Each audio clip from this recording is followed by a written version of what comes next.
Chapter 1. It was always worse when he'd had a beer or two. That feeling. Hot, urgent and raw, tearing through him. Making him restless, argumentative, angry. It was as though something or someone took control of him, forcing him to act badly, to be nasty and cruel. It happened when someone had a go at him, took the piss or said something he didn't like. The feeling was there at other times too, Shane had to admit, but it was worse. When he'd had a drink. It didn't take much. Just a few beers. He wasn't an alcoholic, but it lowered his guard enough to allow his anger to come to the surface. It was because of his childhood, Rosie said.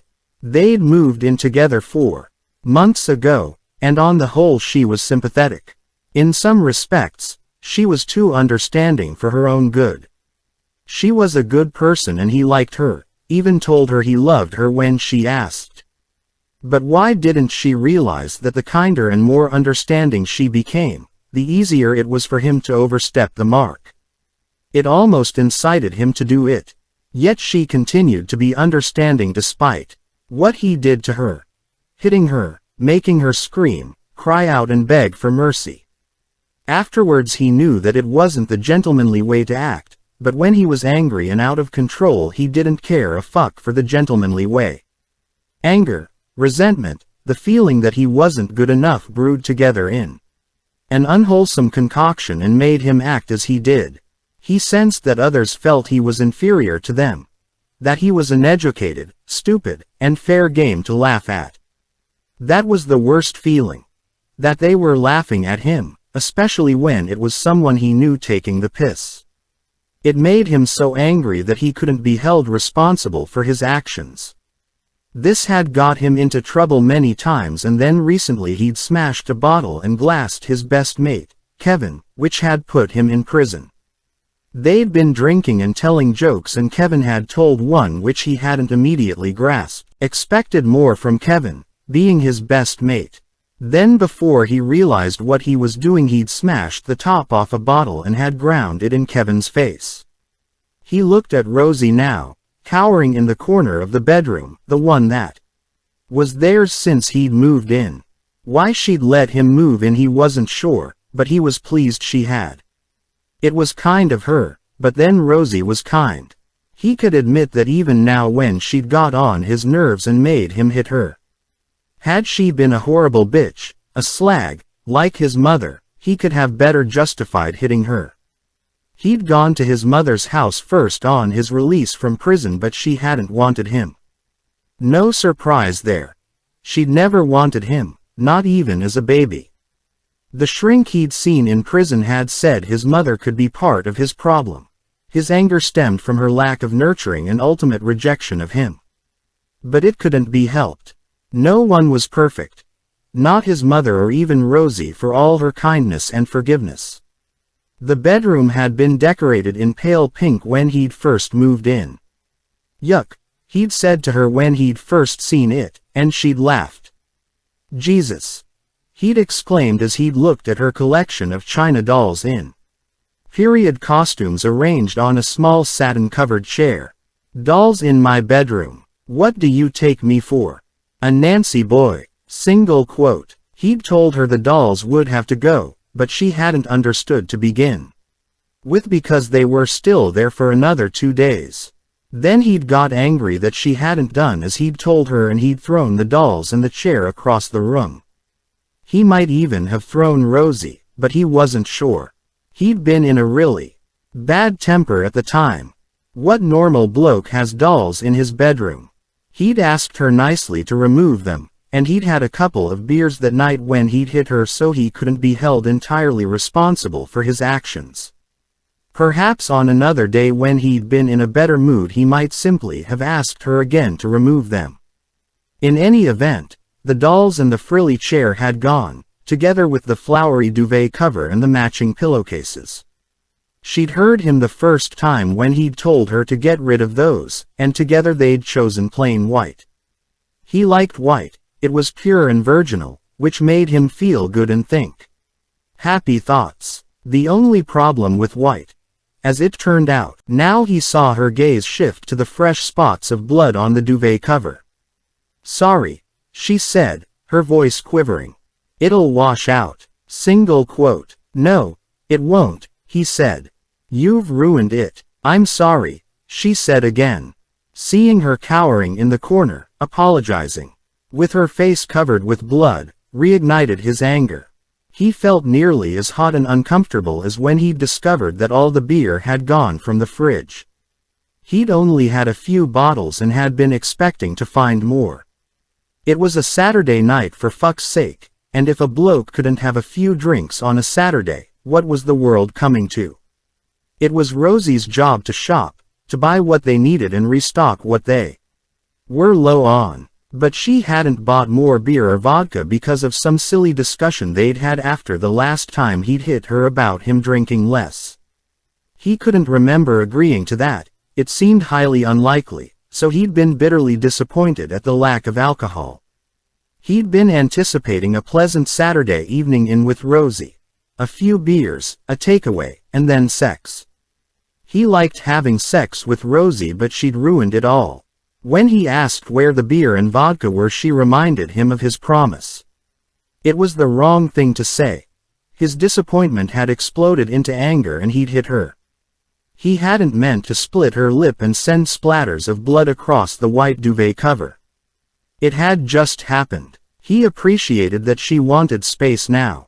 After they'd argued and he'd hit her, she usually needed time alone to wash her face, clean up the flat and change her clothes, so that when he returned all evidence of their disagreement had gone.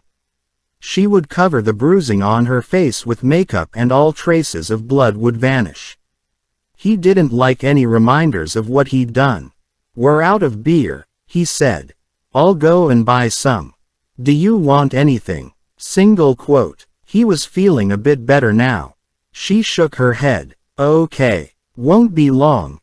Chapter 2. Fuck. "It's raining," Shane said as he stepped out of the block of flats. He didn't like the rain.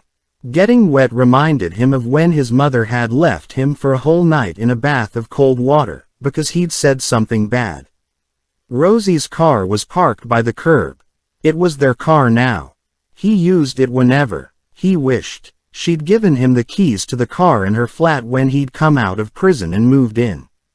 She was good like that, he had to admit. He really shouldn't have hit her so hard, but he'd make it up to her. He'd buy her some of her favorite chocolate, he decided as he opened the car door and tucked himself in. That would please her and make it okay. Arguments upset him and reminded him of his childhood, so a few beers for him and some chocolate for her and their evening would be back on track. As he started the car and then switched on the windscreen wipers, he briefly wondered if he might be over the legal drink-drive limit. He'd had 3 premium strength beers. Was that enough to do it? He doubted it, but just to be on the safe side he wouldn't drive into town. He'd go to the hypermarket instead, which was along a less used route. The police wouldn't be patrolling out there, stopping and randomly breathalyzing motorists. They'd have more pressing matters to attend to in town on a Saturday night. It was a bit further to drive, but better to be safe than sorry. He didn't want another spell in prison. He'd already spent too much time inside and wasn't going back there anytime soon. Not now. His life was good and things were looking up. He liked living with Rosie in her nice flat and driving her car. It made him feel normal, someone, like others he knew. That was one of the reasons he hadn't told her he'd already lost his license for driving while under the influence of drugs and alcohol. He wanted to be able to hold his head proud, and then perhaps his mother would be proud of him too. The only fly in the ointment was the age and model of Rosie's car. It was old and small. He was a big chap and had to stoop to get in, and he could never needed a new car that reflected him. Big and powerful, and a dark color, not light blue. This wasn't at all good for his image. He didn't mean to sound ungrateful, but it just wasn't right for him, and the car was well past its use-by date. Not that Rosie minded. She loved her car, treasured it, and when he'd told her they should buy a new one, she'd said she couldn't afford it, which had niggled him. Surely having a decent powerful car was a priority, but he supposed that was women for you. They'd rather buy clothes or a handbag. But he'd work on her and persuade her. She'd see he was right in the end. At least the engine wasn't completely fucked, he thought as he accelerated. She still had some power in her, probably because she hadn't done many miles. It took her a while to get up to speed, but with his foot firmly down, she understood and responded. He did this a lot when he was alone in the car. Pushed her to the limit. Once he'd done it with Rosie in the passenger seat, when he'd dropped her off at work. He'd put his foot down hard, making the tires screech and the engine squeal, and the car hadn't been the only one to protest. "Treat Betsy kindly, she's getting old," Rosie had said.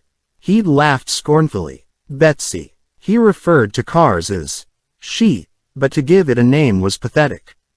He'd laughed loudly, perhaps a bit harshly, but had eased his foot off the throttle, not so much from any desire to treat Betsy kindly. Cars, like women, needed to be worked, but because he'd been doing 70 in a 30 and there was a speed camera ahead. So he'd slowed to the limit. If he was caught on camera, they'd discover he was banned from driving, and that would ruin everything. After that he never thrashed Betsy in the town or where there was any chance of being caught. He drove steadily, within the speed limit, and while not exactly courteous to other road users, he made sure he kept his rage under control and didn't draw attention to himself by getting out and thumping anyone. Thankfully there was no need for all that polite constraint nonsense now. The road he was on didn't have speed cameras, so he could thrash Betsy to bits if he wished. And Rosie wasn't with him to protest, so everyone was happy.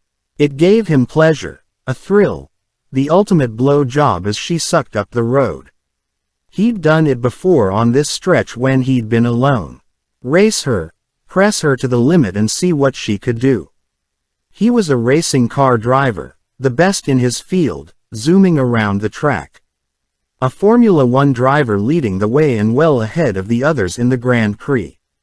He could picture it, see the crowds waving and cheering, the look of admiration on their faces as he flashed past, skillfully taking another bend with the minimum drop-ins to keep him on the track and in the lead. You couldn't let up if you wanted to stay ahead of the rest. Sometimes he swerved to avoid an oncoming car. Idiots. Didn't they know he was in the race? The number one leader, admired, respected and revered by men and women alike. He swerved again, narrowly missing another oncoming car. "Get out the fucking way, you prick," he yelled, sounding his horn, and cursing their existence for slowing him up. The road was poorly lit and the rain didn't help. Driving on full beam, he was still forced to slow to take the next bend, which was a bummer. He really would have to talk to Rosie again about getting a new car, with better road holding. He would explain that the new models were safer as they were lower and gripped the road better. Safer for them both to drive. That was the way to tackle it. Women appreciated and understood talk of safety, not powerful engines. He felt very clever for having thought of the best way to approach Rosie about the idea. Perceptive, intuitive, that's what he was, and it made him feel smart and proud. The windscreen wipers continued their relentless journey back and forth as he pictured himself in his new car. A black one, large, big wheels, with presence and a hint of mystery. He would have liked blacked out windows, but they were illegal now, so he'd have to settle for the darkest tint that was available. Yes, he could see himself at the wheel of that large, powerful black car. He'd start visiting garages on Monday while Rosie was at work and test drive what he liked the look of. The salesman would be so grateful when he showed interest in a decent car and then struck a deal. Headlights came towards him. What the fuck? Was someone trying to overtake? No. It was a wide vehicle, he realized too late as he slammed on the brakes and pulled the wheel hard left to try to get out of its way. A delivery lorry. A fucking delivery lorry. He felt the whiplash in his neck at the exact moment he heard the crunch of metal and the sound of shattering glass. In a split second, almost simultaneously, the wipers stilled, his headlights went out and he felt as though he was flying through the air, up and over and then down. Fuck! He cried as the car landed on its roof and Chapter 3. The lorry came to an abrupt halt, stopping as quickly as it could on the wet road. Jesus! The driver exclaimed, his heart racing. He felt hot and cold at once. There was no way he could have avoided him. The other bloke was driving like a madman. It wasn't his fault, he told himself. He had broken out in a sweat and his hands shook as he cut the engine. Jesus, he said again, and opened the cab door to survey the damage. I hope the silly bugger's all right. Single quote. His legs felt unsteady as he climbed out and then stood in the rain and examined the damage to the offside wing of his lorry. It wasn't much, but that didn't mean the car had escaped as lightly. The lorry was far more robust and built of stronger stuff. He looked down the road to where he'd hit the car, or rather it had hit him. There was a significant difference. He wasn't responsible for the impact.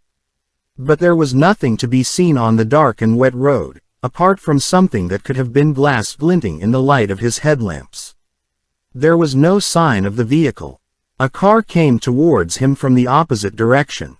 It was going slowly, the driver proceeding with caution, just as one should on this narrow slippery road.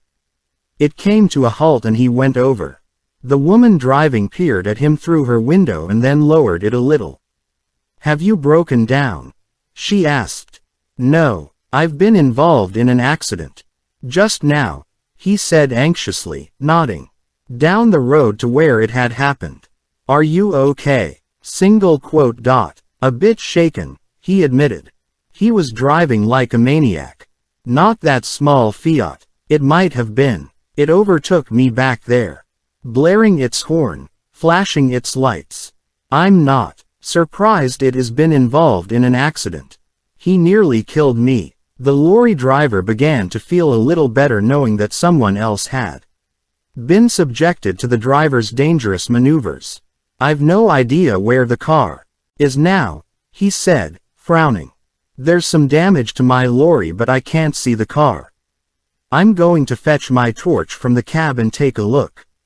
Single quote. Perhaps he's driven off, the woman suggested, opening her car door.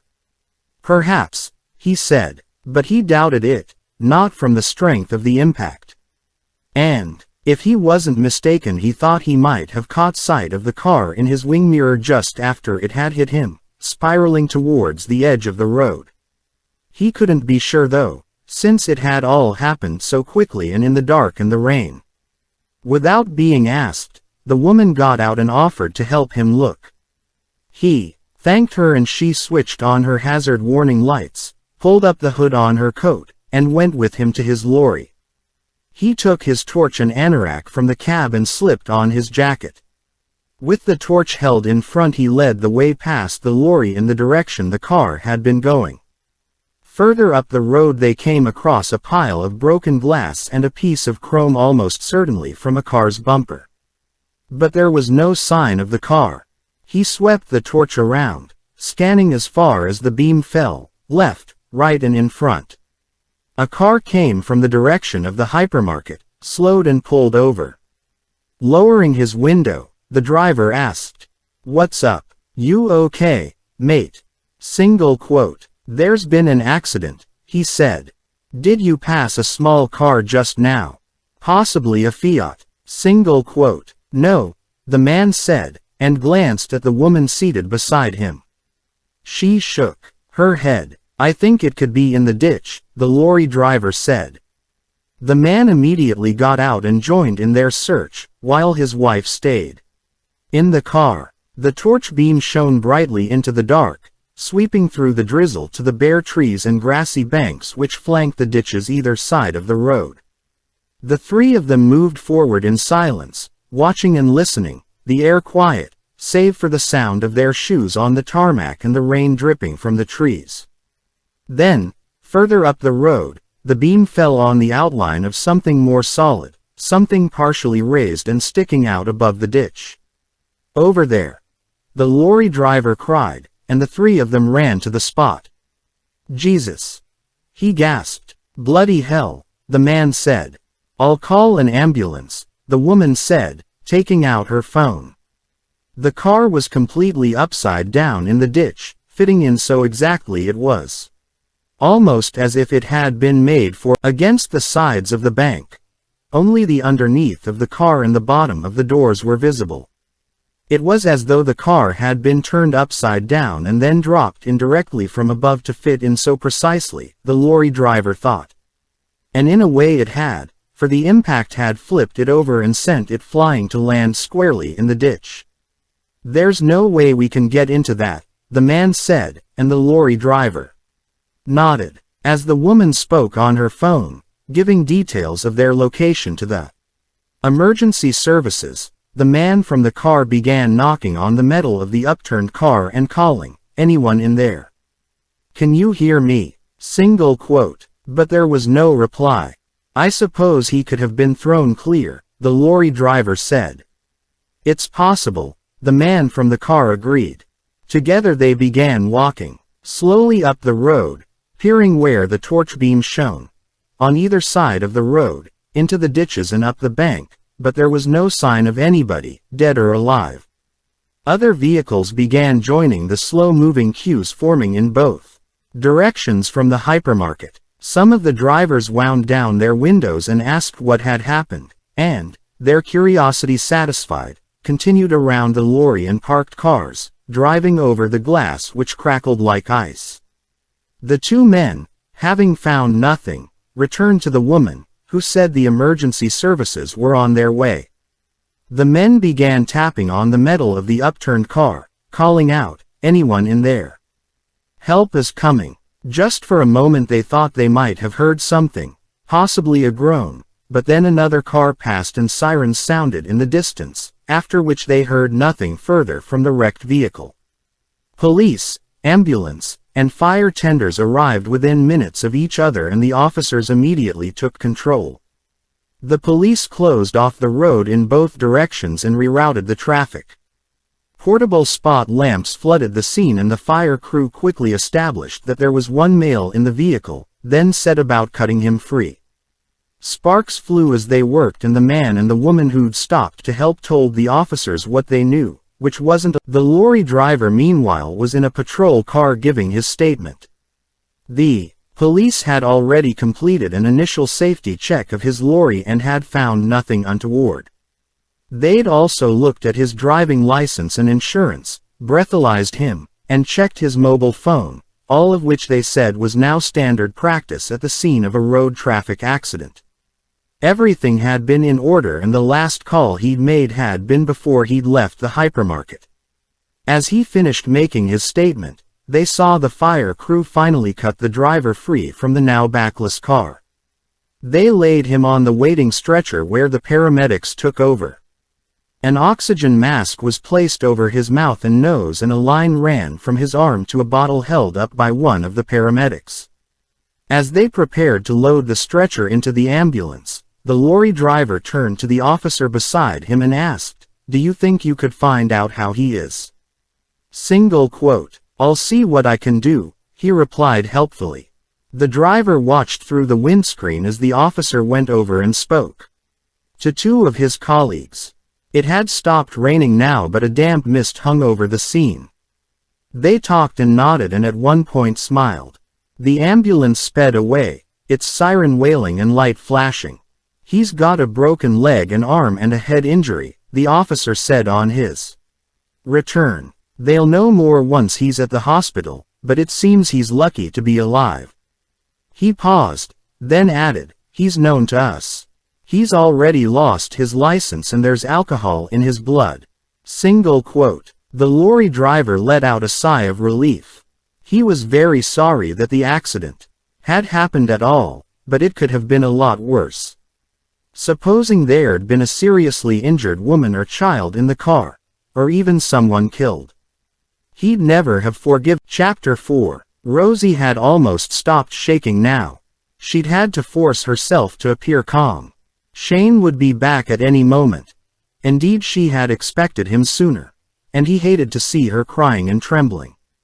She looked silly, pathetic, he always said, like a scared shitless rabbit. It reignited his anger if he saw her in a state. "Surely you're not scared of me," he would say, and she'd tell him she wasn't, trying to keep her voice steady to belie how frightened she truly was. Of course she wasn't scared of him. She loved him. While this was true some of the time, those moments were now few and far between.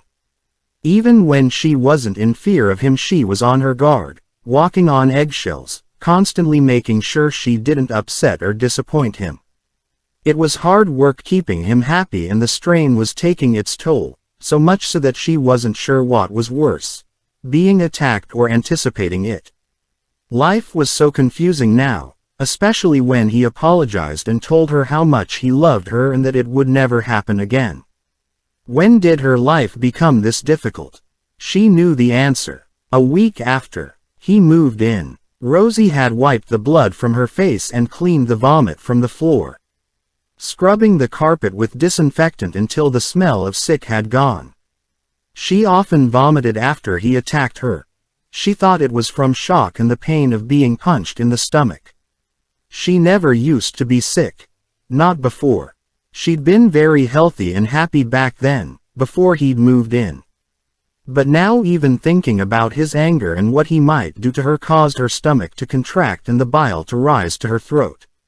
Shane liked everything to be back to normal with no trace of their fight.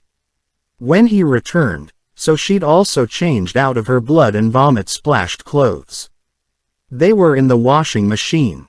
The duvet cover would go in once the first load had finished, and she'd already put a fresh cover on the bed. The only sign of their fight now was her swollen lip. She'd managed to stop the bleeding by pressing redness and bruising around her mouth and on her cheek, but it couldn't hide the swelling. In fact, if anything, it accentuated it. Had she really deserved the beating? She wondered as she examined her face. Again in the bathroom mirror. Was it really always her fault? Did she provoke him beyond reason as he accused her of doing? She honestly didn't know. So much of her life had changed in the last 6 months that she barely recognized herself anymore.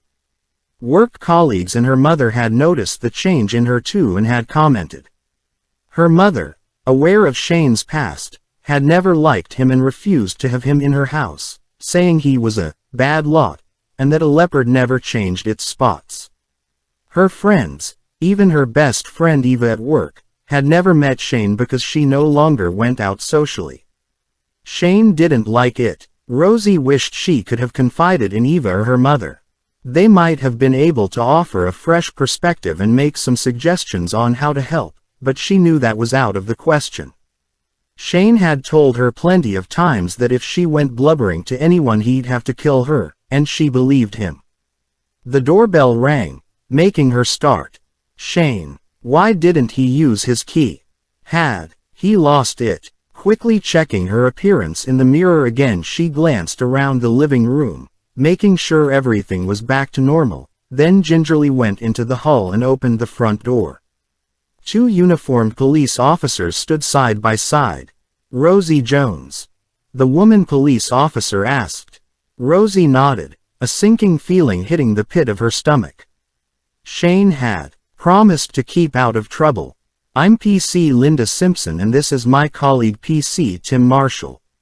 I believe you own a car with the registration number BA06FYS.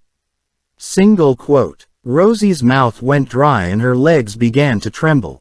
Yes. Why? I'm afraid there's been an accident. May we come in? Rosie stared at them, not fully understanding.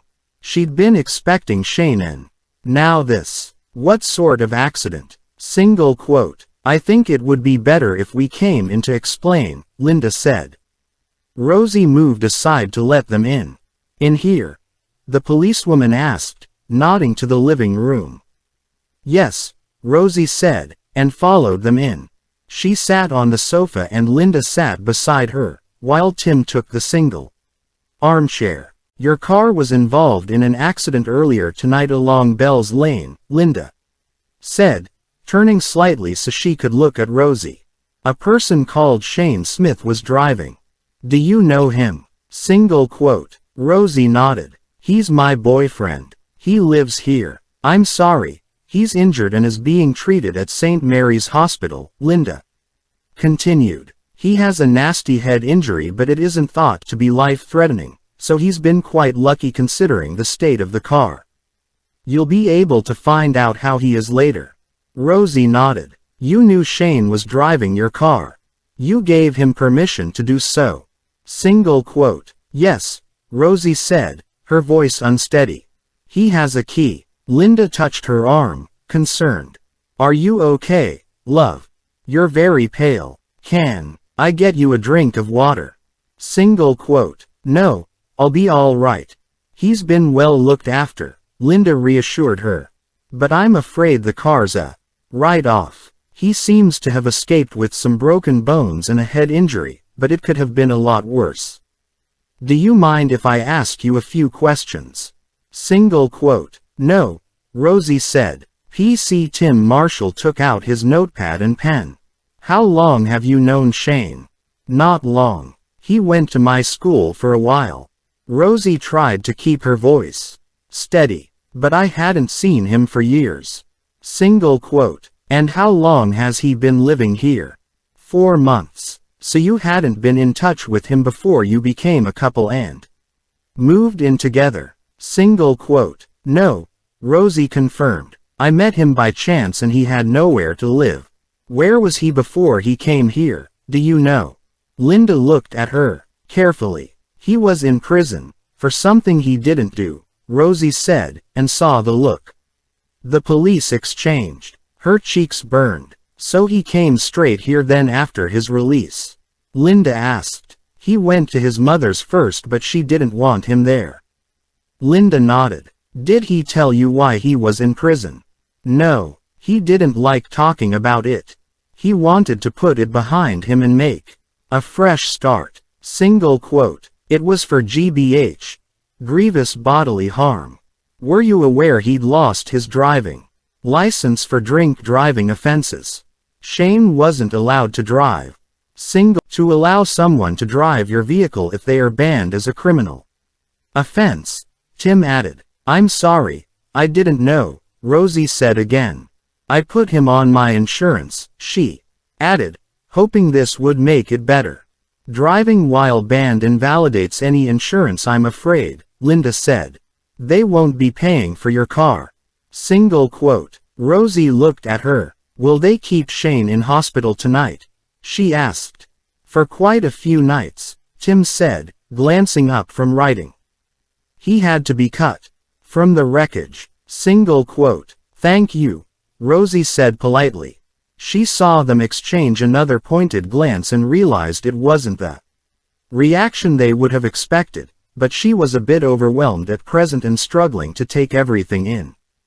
That's a nasty cut on your lip, Linda said. I fell, Rosie said, her hand going nervously to her mouth. Tonight? Linda asked. Yes. Linda held her gaze. Look, love, I'll be honest with you. Shane broke the terms of his probation by not informing his probation officer where he was living. Added to which, he was driving while banned, over the legal limit of alcohol in his blood and in a manner likely to cause harm to other road users. As soon as he's out of hospital he'll be returning to prison. Single quote. Oh, I see, Rosie said. I didn't realize. No, I take it he didn't involve you in his criminal activities. He hasn't been arriving home with expensive items, for example. Items he can't provide receipts for. Single quote. No, not as far as I know. You can have a look around if you like. Thank you. Tim was already on his feet. So Shane won't be home tonight? She asked, still trying to come to terms with it. No, you can phone the hospital now if you want and see how he is. I will, Rosie said. After you've had a look around. She watched as Linda joined Tim and they went first into the bedroom. The flat was only small and Rosie could hear them moving across the floorboards, opening and closing the wardrobe doors, and then the drawers. Shane wasn't coming home tonight and she was starting to feel relieved.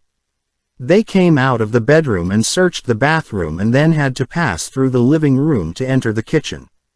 She heard them open and close the cupboard doors. "You're very good doing your washing on a Saturday evening," Linda called.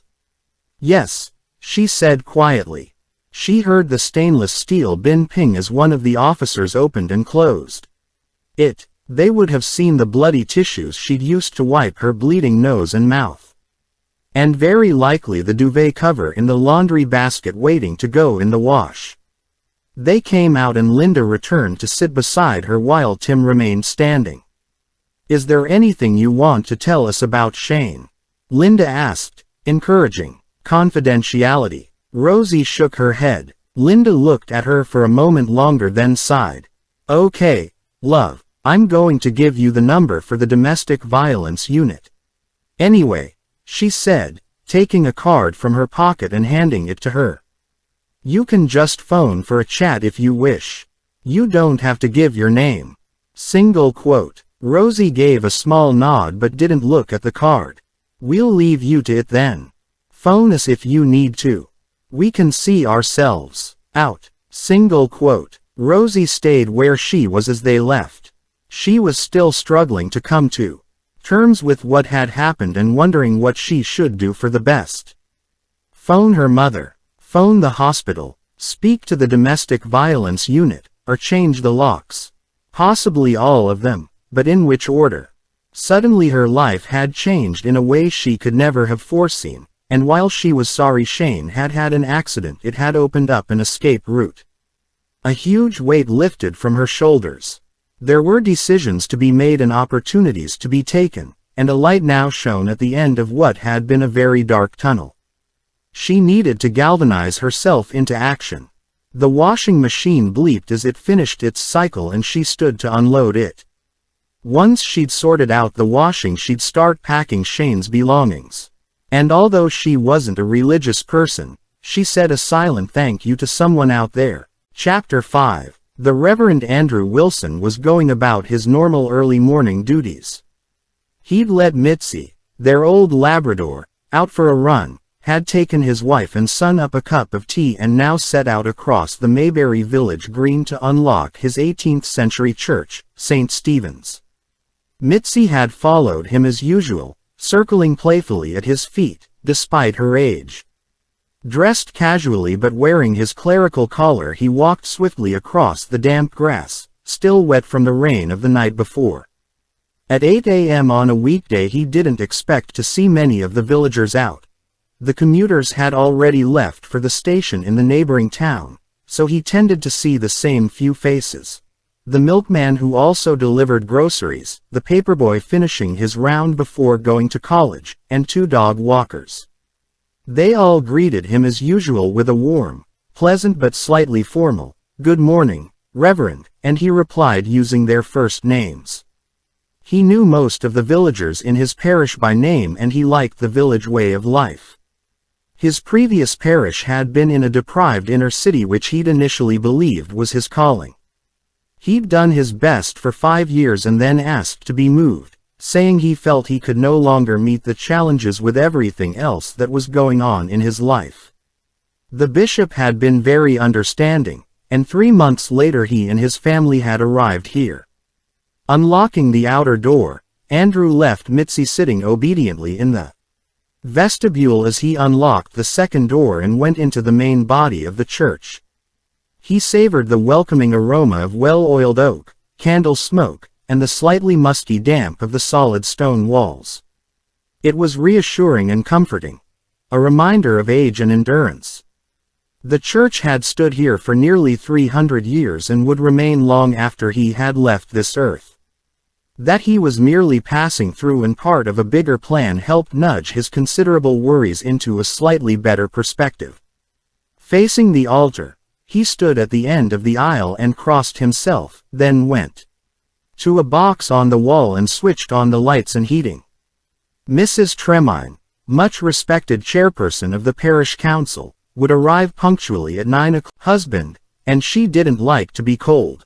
Then at 10 o'clock his darling wife, Liz, would lead the Bible study class while he went about his many duties in the parish. He would return to lock the church at nightfall as he did every evening apart from Sunday when he held evensong. It was a pity the church couldn't remain open 24 hours as it had in previous times, offering shelter and warmth to the needy. But vandals and thieves had put a stop to that some years before when they'd stolen the silver candlesticks from the altar and smashed a stained glass window. Andrew went up the aisle to the little altar with its white cloths, simple wooden cross, Bible, and candles in steel holders. Lowering his head he began his usual silent prayers, thanking the Lord for all that he had blessed them with, remembering those less fortunate and those living in famine and war-torn countries. He asked for guidance to make decisions wisely, and then mentioned by name parishioners who needed some extra help. Mr. and Mrs. James, whose son had been injured while serving in the army abroad. Mrs. King's husband, who was recovering from stomach surgery. Mr. and Mrs. Watson, who had just moved into a nursing home and whom he would visit later that afternoon. And last but not least his own son, Jacob. He always felt slightly uncomfortable, almost guilty, asking for help for his own, but he was sure the good Lord understood why it had become absolutely necessary. He wouldn't have asked had it not been essential. Forgive me, Lord, for asking again, but if it is your will, he struggled now. His prayer needed to be answered even if it wasn't the Lord's will. He was desperate and his wife was desperate too, and if he was honest they were both struggling with their faith, as they were being tested as never before. When life went well it was easy to have faith, he acknowledged, but when it went badly, really badly, and you stood to lose your only child, it was surely enough to shake the faith of even the most devout and ardent of believers. Please don't test me further in this way, he said as part of his prayers. Anything but this, not my son. As he spoke, the small inner voice of God reminded him that he had sacrificed his only son for the sake of humanity, which wasn't what Andrew wanted to hear at all. He finished praying by thanking the Lord again and then asking that this day be the one. Uncharacteristically, Mitzi began frantically scratching at the church door. Crossing himself, Andrew turned from the altar just as the door flew open and his wife Elizabeth ran in, without her coat and out of breath. "What is it?" he asked, panic-stricken, and fearing the worst news possible. "They've found a donor," she cried. "It looks a good match. We have to leave, now, come on. I've left Jacob." Getting up. "We'll phone and cancel our appointments from the car. Be quick." Single quote. Mitzi barked as though sharing this good news, and as Andrew hurried after his wife he thanked the good Lord for answering his prayers, and promised he'd never ask for anything for himself again. Upstairs in the rectory Jacob had managed to wash and partially dress himself and was now sitting on the edge of his bed trying to catch his breath. Stick-thin, pale, permanently exhausted, and out of breath even with the minimal exertion, he'd been off work sick for nearly a year. At 23, having left university with a degree in business studies, he'd been 6 months into his first job when illness had struck, and a range of symptoms were eventually diagnosed as congenital heart disease. His heart began failing fast and he and his parents were told that a heart transplant was his only hope. While he didn't have the strength of faith his parents had, he did believe in something, a deity. He too now said a short prayer of thanks before texting the good news to his long-term girlfriend, Eloise. His parents arrived in his room together. He couldn't remember a time when they'd looked so relieved and happy. While his mother helped him finish dressing, his father checked his bag, which had been packed since he'd been put on the transplant list, ready and waiting for the call.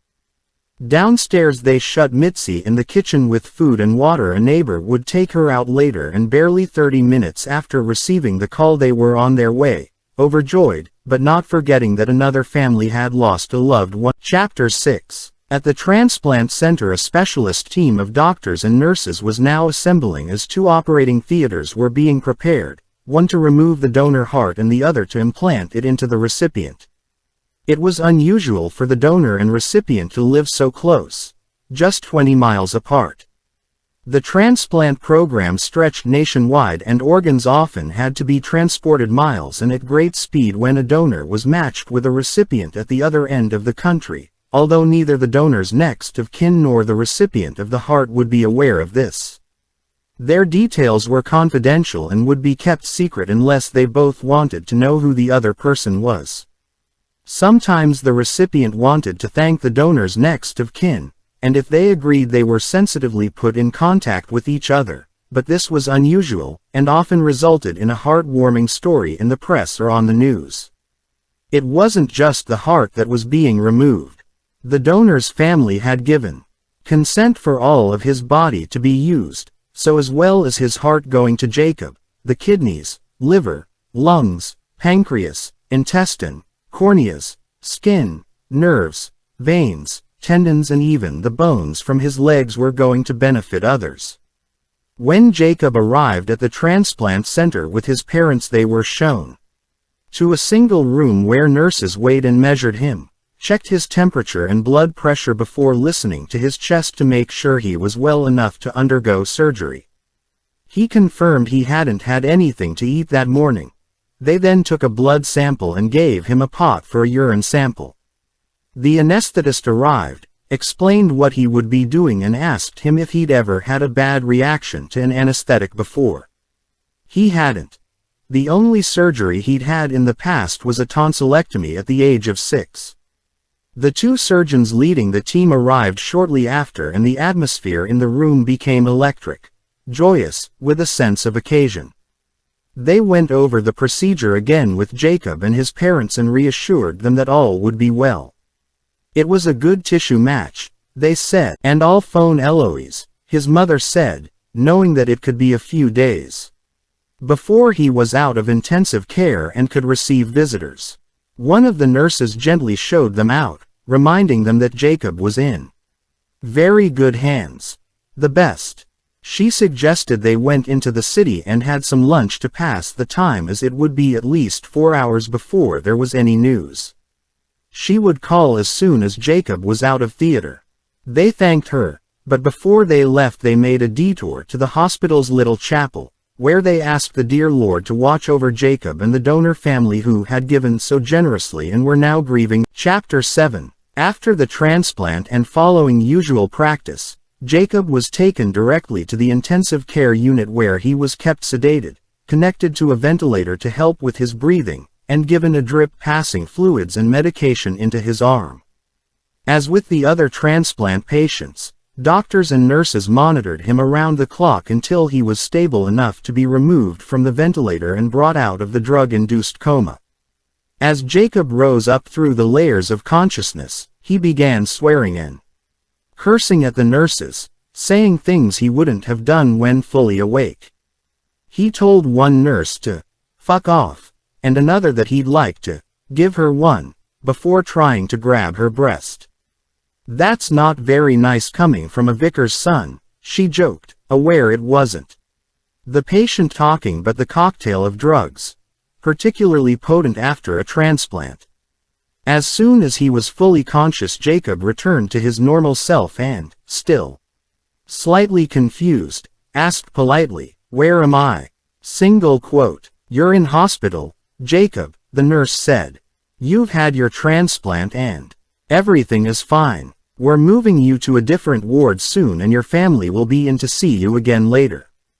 Single quote. Relieved, he thanked the nurse and then fell into a more natural sleep. The next time he woke, his parents and Eloise were at his bedside, his mother holding one hand and Eloise the other, while his father stood at the foot of his bed, smiling. The glow from the ceiling light caught his hair, circling his head like a halo, and just for a moment Jacob thought he'd died and was in heaven. After a few seconds, reality hit him, and he remembered what had happened. Jacob's recovery continued well, and after a few days he was allowed out of bed to go to the toilet, and from then on he was encouraged to walk a little each day.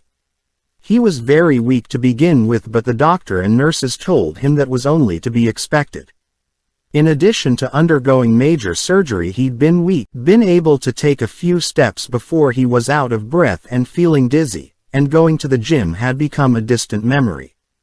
But that would change once he was deemed well enough to embark on the supervised cardiac rehabilitation program run by a physiotherapist in the hospital gym. He was looking forward to gaining some muscle strength and getting fit again. His chest hurt whenever he moved, coughed or cleared his throat, but that was normal too. The surgeon explained that he'd had to cut through his sternum to operate, and it was now held together by wires, which Jacob could feel clicking slightly when he moved. It would take 6 weeks for that bone to heal, during which time, it had been emphasized, he mustn't put it under any stress, which included not lifting anything heavier than a liter of milk. No pushing, pulling, twisting, or driving, as turning the steering wheel put pressure on the sternum. What would happen if he did exert pressure on it? Jacob didn't want to know. He was already having unsettling dreams about being stitched together like Frankenstein's monster. The less he was told about what they'd actually done in the operating room or the details of what could go wrong, the better. He was allowed home 3 weeks later, and it wasn't a moment too soon.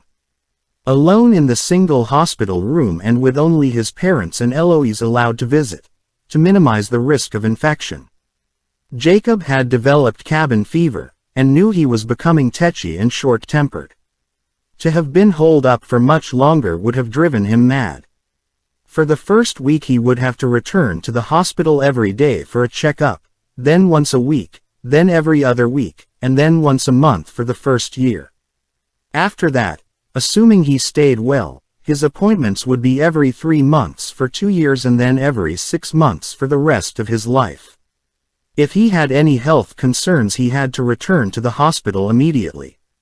But as he said goodbye to the nurses, thanking them again for all they'd done, returning to the hospital was the last thing on his mind.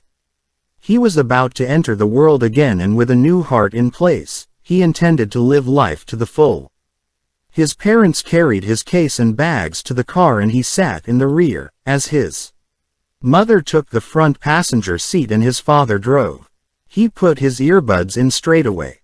He wasn't being rude, but they'd exhausted conversation during his long stay in hospital, and they really didn't have anything left to say to each other. Assortment of boxes and bottles. She'd put herself in charge of his medication and had told him she'd bought Dosette boxes.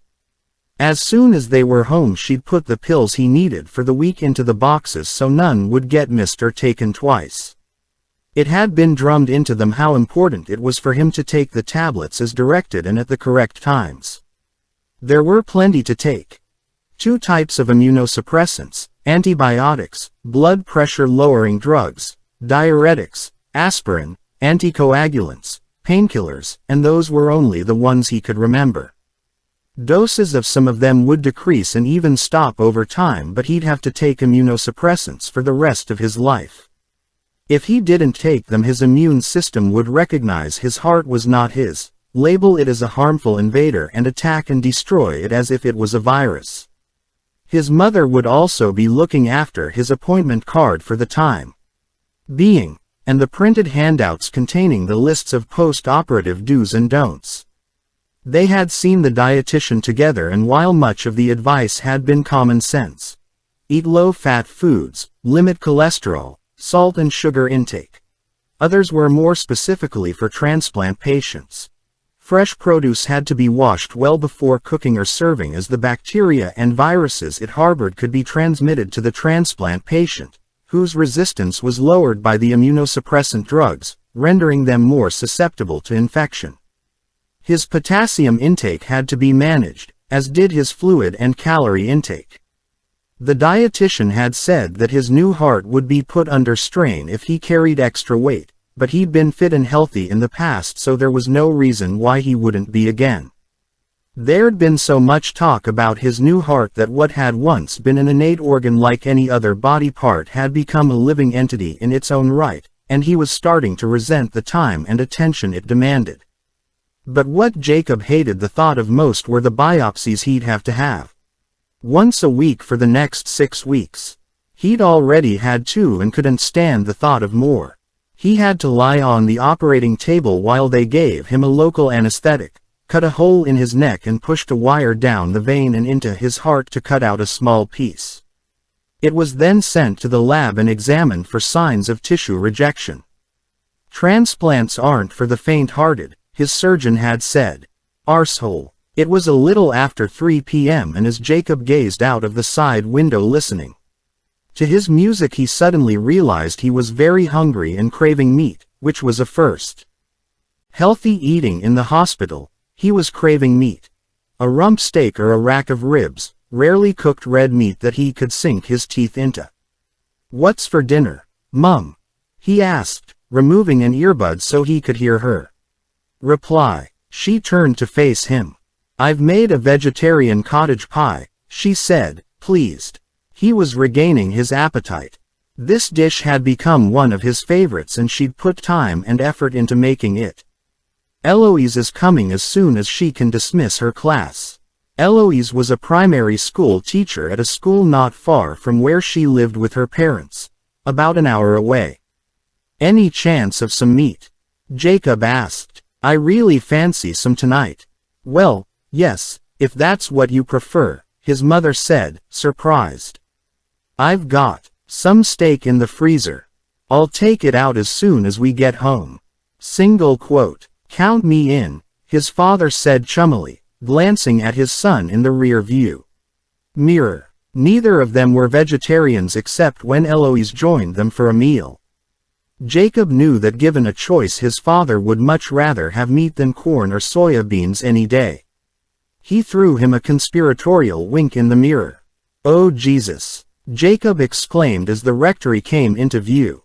A large welcome home bunting was draped across the front of the house and bunches of balloons festooned the porch. "Did you have to?" Single quote. "It was your mother's idea," his father said, ignoring the blasphemy.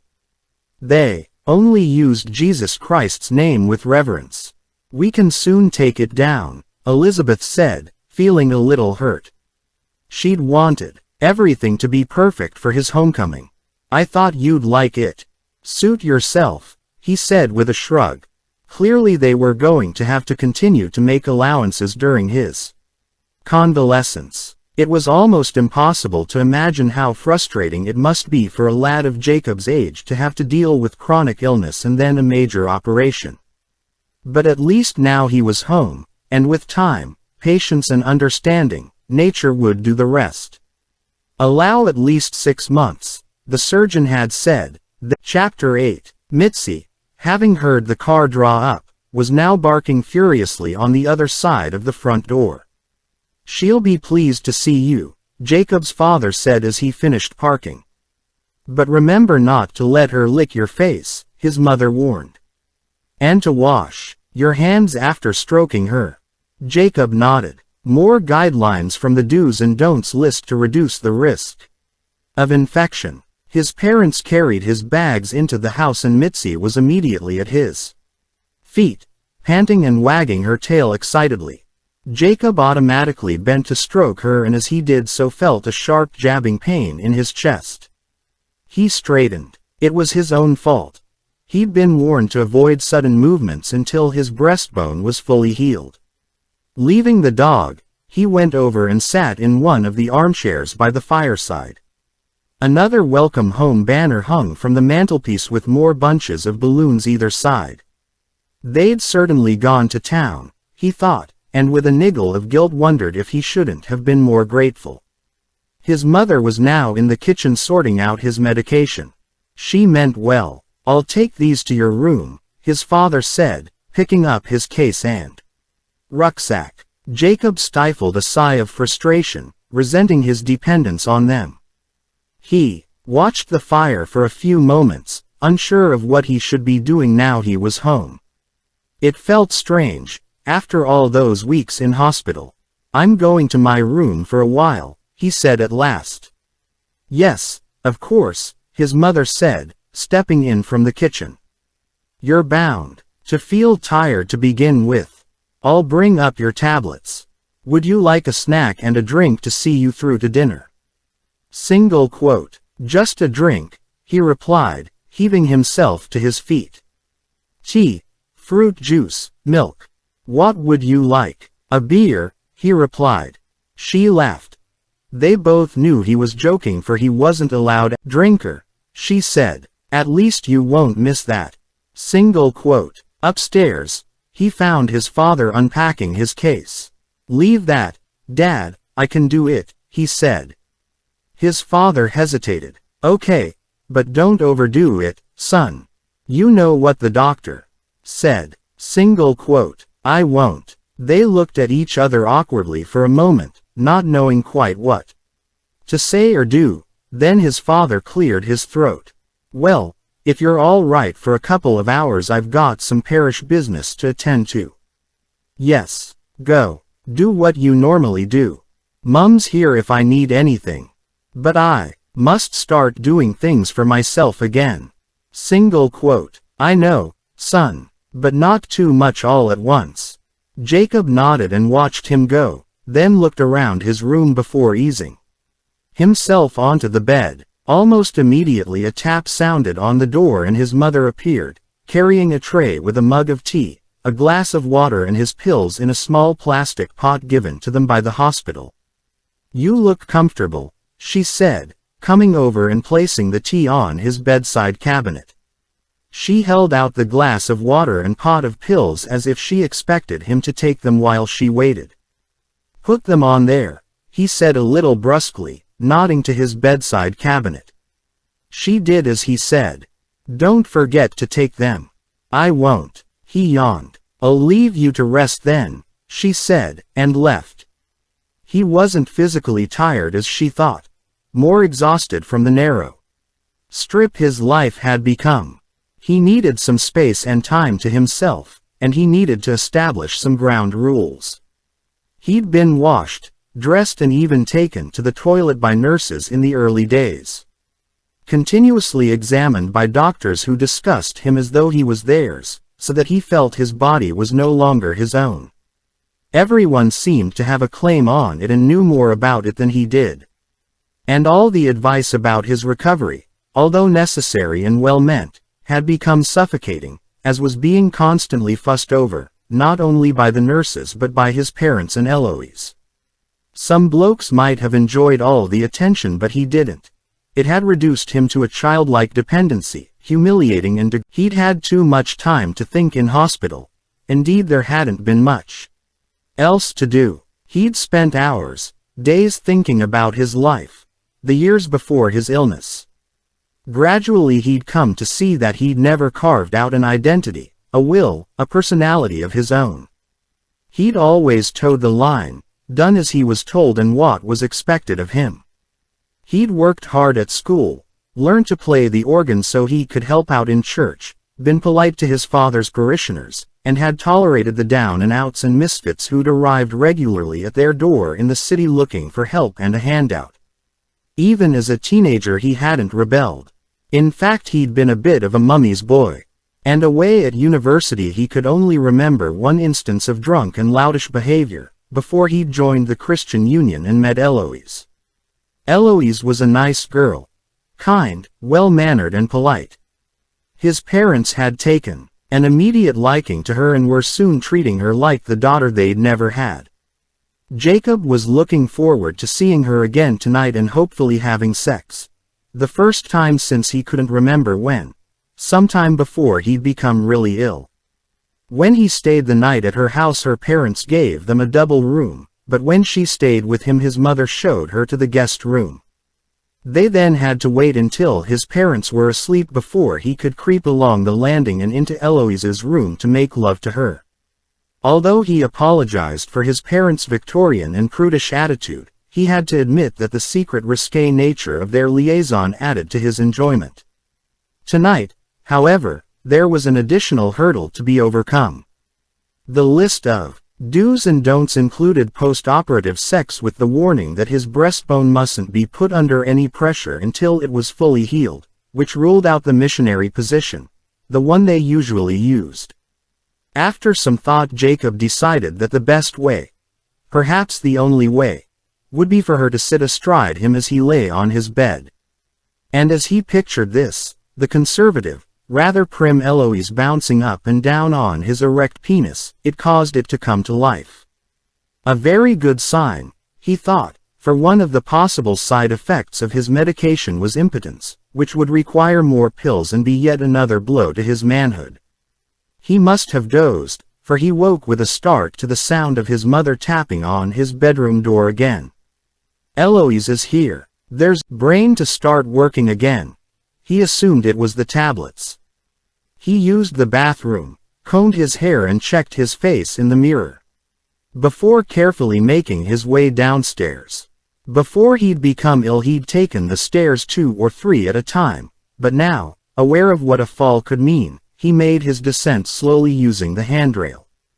He resented that he had to approach everything with caution and trepidation, but for the time being it was unavoidable.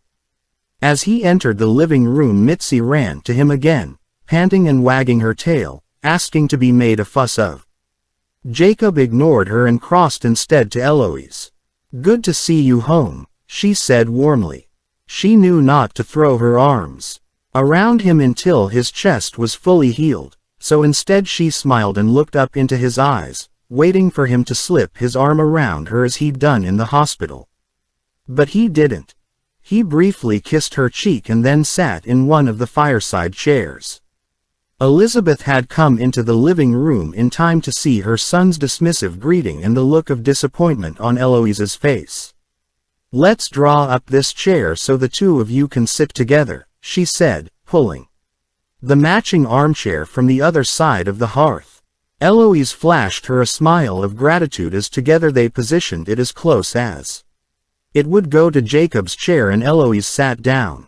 "Do you want anything, Jacob?" Elizabeth asked. He shook his head. "Eloise, another tea. No thank you. I'll be in the kitchen if you need me. Dinner won't be long. We'll eat just as soon as Andrew returns." Eloise smiled and thanked her again, then turned to Jacob. He was gazing into the fire that danced in the magnificent Inglenook fireplace, part of the original house and now only lit on special occasions or when they had guests staying. "So how are you?" she asked him after a moment. "Fine," he said without taking his eyes from the fire. "How are you?" "I'm good, thank you, but it is not me who's had the heart transplant." She gave a small nervous laugh. "Pleased to be home at last." "Of course. How's the pain today?" He shrugged. "I just take the tablets if I need them." She moved a little closer and rested her hand gently on his arm as she had done for hours, and he shifted, finding her intensity uncomfortable. "Okay," he said. She seemed to expect more, but that was the trouble with women. They expected you to expose yourself, pour out your feelings and vulnerabilities as they did. There was silence as the fire crackled. "I left the teaching assistant to dismiss my class so I could leave early," she said, making conversation. "Good," he said, which seemed to please her. She smiled and, taking his hand in hers, kissed it tenderly. "I've missed you so much," she said. "I've missed you too," he agreed. This was clearly the right thing to say, for she beamed at him and kissed his hand again. Thankfully his father arrived to save him from further conversation. Eloise and he greeted each other with a warm embrace and cheek kisses as they always did. He asked her how she was and how her journey had been, and then he went to wash and change, ready for dinner. Conversation over dinner became easier as he didn't have to talk much at all. Eloise and her parents did all the talking and he appeared to have been excused, he assumed on the grounds of health. They chattered away non-stop about day-to-day trivia, small talk about nothing in particular, which they seemed to thrive on. He didn't know how they managed it. All that polite tattle that filled the gaps between eating and seemed to bind them together. Had he ever been part of it? He supposed he must have been, although he couldn't remember doing it with the enthusiasm they did. He felt like a visitor or alien from another planet as they prattled on, Eloise about the changes in the school curriculum and how it would impact on her teaching and the class's learning, and his father about the village bypass. He was on the committee and had attended a meeting in the village hall that afternoon. Lots of fogies trying to feel important. And as for his mother, she managed to create a storyline out of collecting him from the hospital which he really didn't appreciate.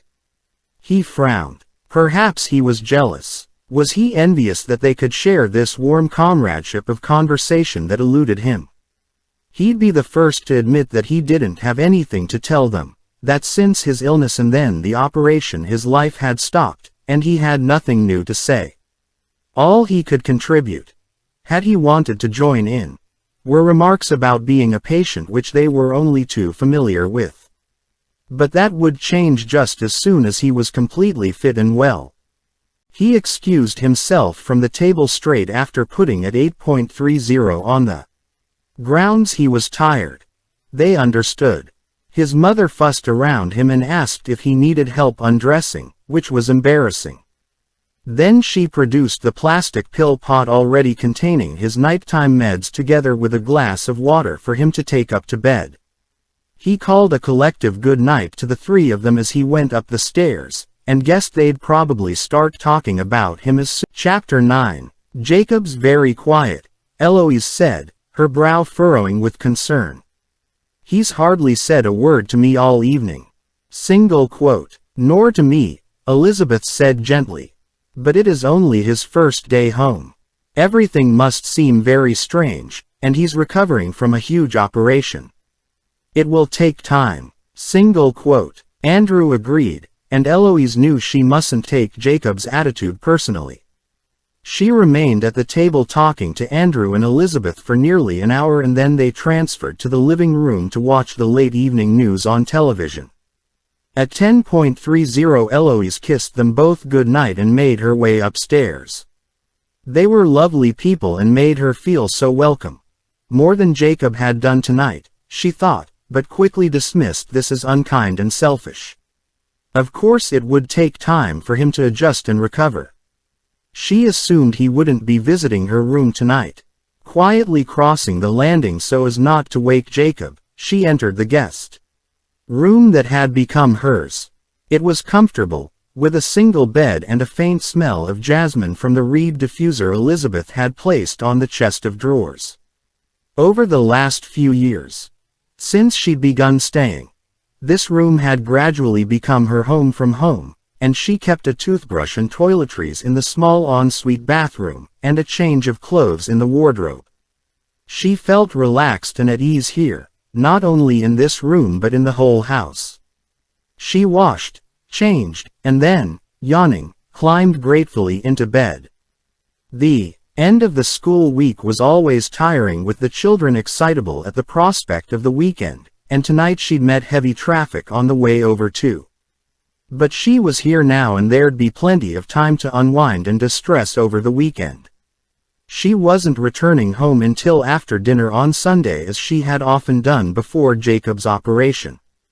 But this time, when Elizabeth had telephoned to check she would be staying the whole weekend, she'd been concerned. "Are you sure it won't be too much trouble with Jacob just home?" "Don't be silly, of course not," Elizabeth had chided warmly. "It will do Jacob good, and you know I always appreciate your company. You already feel like my daughter-in-law." Single quote. This had pleased Eloise immensely. She had always got on well with Elizabeth and had come to feel she had a place in their family, assuming, as Elizabeth did, that one day she really would be her daughter-in-law. Jacob had said as much before his illness. "As soon as we've saved enough for a deposit on a home of our own, I'll propose." So it was an unannounced engagement where they'd implicitly promised themselves to each other and lived their daily lives in the comfortable knowledge that they were a couple. And while their plans to marry had been put on hold with the onset of Jacob's illness, Eloise had no doubt that once he'd recovered and returned to work, their plans and saving would continue and reach fruition. With these happy thoughts as bedfellows, Eloise quickly fell into a deep and dreamless sleep. She was fast asleep, lying on her side, when the door to her room silently opened and then closed again. She didn't stir. The room was pitch black. At the rear of the house there were no street lamps, just meadows where cows grazed. Outside a thick cloud covered a moonless gray sky, so even though her curtains were parted no light shone in. The first she knew that someone was in her room was when a hand covered her mouth and she woke with a start. Then his familiar breath, hot on her cheek as he hissed close to her ear. "SSSH. Be quiet or they'll hear you." It was a moment before he removed his hand. "Jacob, you scared me to death," she said, turning to him. Her heart was still pounding from the shock. "Why didn't you tell me you were coming to my room?" Single quote. "A surprise," he said, and climbed into bed beside her. She moved over to make room for him, propping herself on her side to look at him. Her pulse began to settle. Jacob eased himself onto his back and she snuggled close, draping one arm over his stomach, well away from the angry scar on his chest. He'd lost that clinical smell which had pervaded his room at the hospital, and now smelt of his deodorant and the fabric conditioner Elizabeth added to the laundry. She breathed it in, homely and comforting. "What time is it?" she whispered, enjoying the warmth and intimacy of his body. It had been a long time since they'd had the opportunity to lie close. 12:30, he whispered. "My parents are in bed and asleep." Single quote. "I thought you were asleep too," she said with a small laugh. "I've been waiting for them to come up so I could visit you. Just like old times." He picked up her hand that was resting on his stomach and placed it on the outside of his shorts. "Jacob," she said, surprised. "We can't, can we?" "Not yet." "Why not?" He pressed her hand onto him and felt him stir. "You're not well enough, are you?" "Let's put it to the test," he said roguishly. He eased off his shorts and then curled her fingers around him, growing firmer under her touch. She assumed he wanted her to masturbate him as she had done when he'd been too ill and weak before the operation to make love properly. He'd touched her too, although she hadn't got much pleasure from it. A large part of making love for her was the warmth and weight of his body on hers as they moved together as one. But she appreciated that men were different in their sexual wants and needs, and it had helped restore some of his confidence. His masculinity, he'd said. "He may need a bit of encouragement," Jacob said, moving her hand to work up and down the shaft of his penis, before reaching out and switching on the lamp. "Jacob," she said, startled. She blinked into the light. "That's better. I need to see." He threw back the duvet so he could watch properly, see her hand on his dick. But the movement was too delicate. "Harder. Faster," he said, and gripping her hand showed her what to do. How? He would have liked to have shoved it in her mouth as the bloke on the film he'd watched on his laptop had done, but he didn't think she was ready for that, not yet. Not Prim Eloise. Next time, he promised himself. He was big now. He could see how big he was, and getting bigger by the second. Hard, proud and bold as the blood coursed through his veins. He was standing to attention as he hadn't done for a long while. Watching her hand move up and down was adding to his pleasure. "Take off your nightdress," he said, tugging at it. She didn't, and her hand lost some of its firmness. "I need to see you," he said, again urgently. Why didn't she understand? Pulled the nightdress from her and rubbed his hand over her breasts and then down between her legs, making her cry out again. "Sit on me," he demanded, tweaking her nipple. "It's the only way I can have you." While this was true, more importantly it was part of the image he'd nurtured all afternoon, having downloaded it from the internet. The very thought of the picture fueled his pleasure. "Sit on me," he said again, pushing her body down the bed and towards his crotch. She was hesitant to begin with, resisting a little, playing hard to get, but with Another firm push. She did as she was told and sat astride him, knees bent. She was clearly reluctant to open her legs really wide and display herself to him as he would be able to see everything, and with her legs as they were, he struggled to get himself in. Taking hold of her knees, he forced her legs wide apart, as wide as they would go, and then with one good hard shove he was in. She cried out again and so did he. It was fucking ecstasy. He looked at his dick fully inserted in her opening and at her breasts with their large reddening nipples. Grabbing her hips, he moved her up and down to show her what to do as he began thrusting, as much as he was able to with the mattress below and his chest muscles complaining. But each thrust was sheer pleasure and as she grew moister it became easier. His pleasure raged and he could feel his new heart beating wildly, faster than it had before. Briefly he wondered if it would stand the strain. They were really pushing it now, testing it to the limit. But he felt his heart was on his side and willing him to succeed, and if he didn't, what a way to go. Up and down, the usually conservative Eloise glued to his dick. Like a stuck pig. Was she enjoying it? He couldn't tell and he didn't know or care. If she wasn't she'd just have to put up with it, for she was staying there until he'd finished, for sure. He needed this, his heart did, and as he couldn't lie on her, or she him, she'd have to stay astride him, riding on his dick. He grabbed her nipples and began twisting them, hard. She cried out and tried to push his hands away but he held on tight. He was past the point of no return. He watched her face contort as he pulled and twisted and thrust as hard as he could, harder than he'd ever done before in his Chapter 10. Good to have you back, Eva said as she and Rosie took their places at the cashier's counter of the High Street Bank. I've missed having you here. Single quote. Thanks. Rosie smiled. It's good to be here again. I hope I can still remember what to do. You'll be fine. Nothing's changed. Are you free for a quick coffee after work? I've got some news I'm dying to tell you. Single quote. Rosie hesitated and then realized she didn't have to go straight home any longer. Yes, I'd like that. Single quote. Great. We'll chat later. Here we go. Ready for the onslaught. It was exactly 9 a.m. and the deputy manager was unlocking the main door. Ready for business. A small queue had already formed outside and as soon as the door opened it quickly dispersed itself at the counter of cashiers. Rosie smiled and said a bright good morning to her first customer. She was pleased to be back at work. Another step towards normality. She'd taken 2 weeks off after Shane's accident.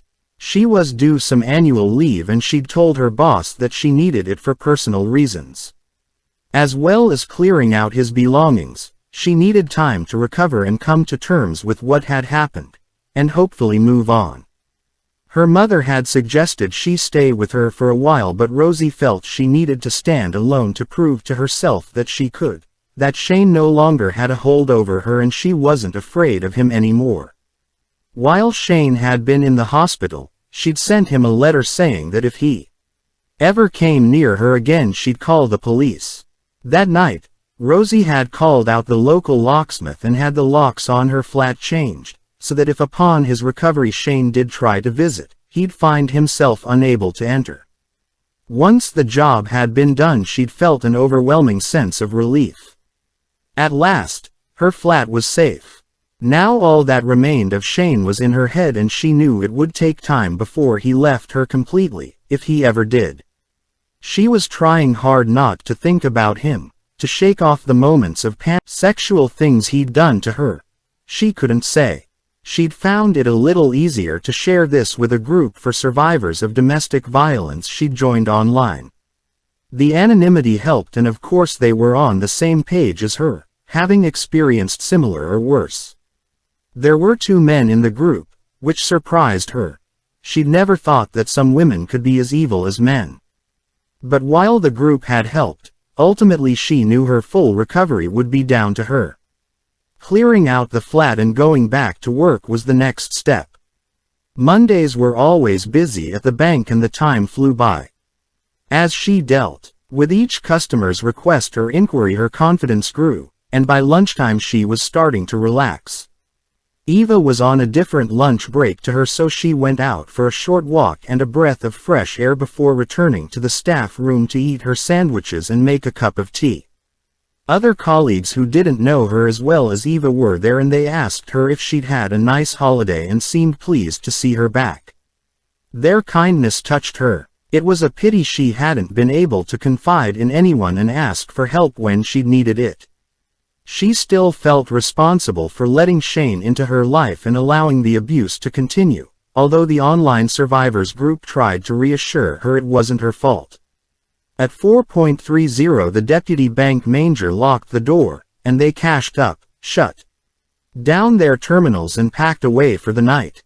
An hour later, she and Eva called goodbye to their colleagues and left the building. The coffee shop was a short walk up the high street, and they settled with their drinks either side of a corner table where they could talk without being overheard. "Rosie, I'm pregnant," Eva announced with a huge smile as soon as they sat down. "I did 2 tests at the weekend and they were both positive." Single quote. "Oh Eva, that's fantastic," Rosie said. "Congratulations. I'm so pleased for you both." And she was genuinely pleased. She knew that Eva and her husband, Syed, had been trying for over a year for a baby. "Promise you won't tell anyone at the bank yet," Eva said.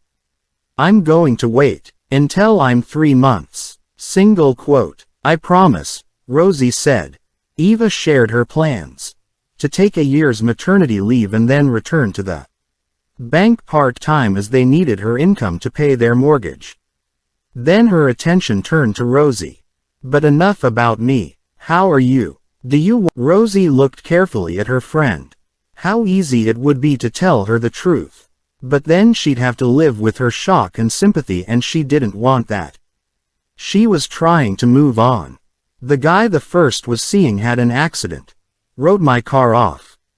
She paused. We're not together anymore, so there's been a lot going on in my life. It was all getting on top of me. I just needed a break." She shrugged, trying to be casual, and took a sip of her coffee. "Okay, I can understand that. So he's out of your life for good?" "Yes, completely. A carefree singleton. Well, we'll have to see what we can do about that." Eva laughed. "I'm in no rush to start another relationship now," Rosie said.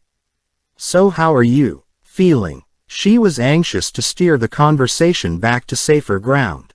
"No morning sickness." Single quote. "No, not yet, but I won't mind if I am sick. I mean, it is all part of being pregnant and will be worth it in the end."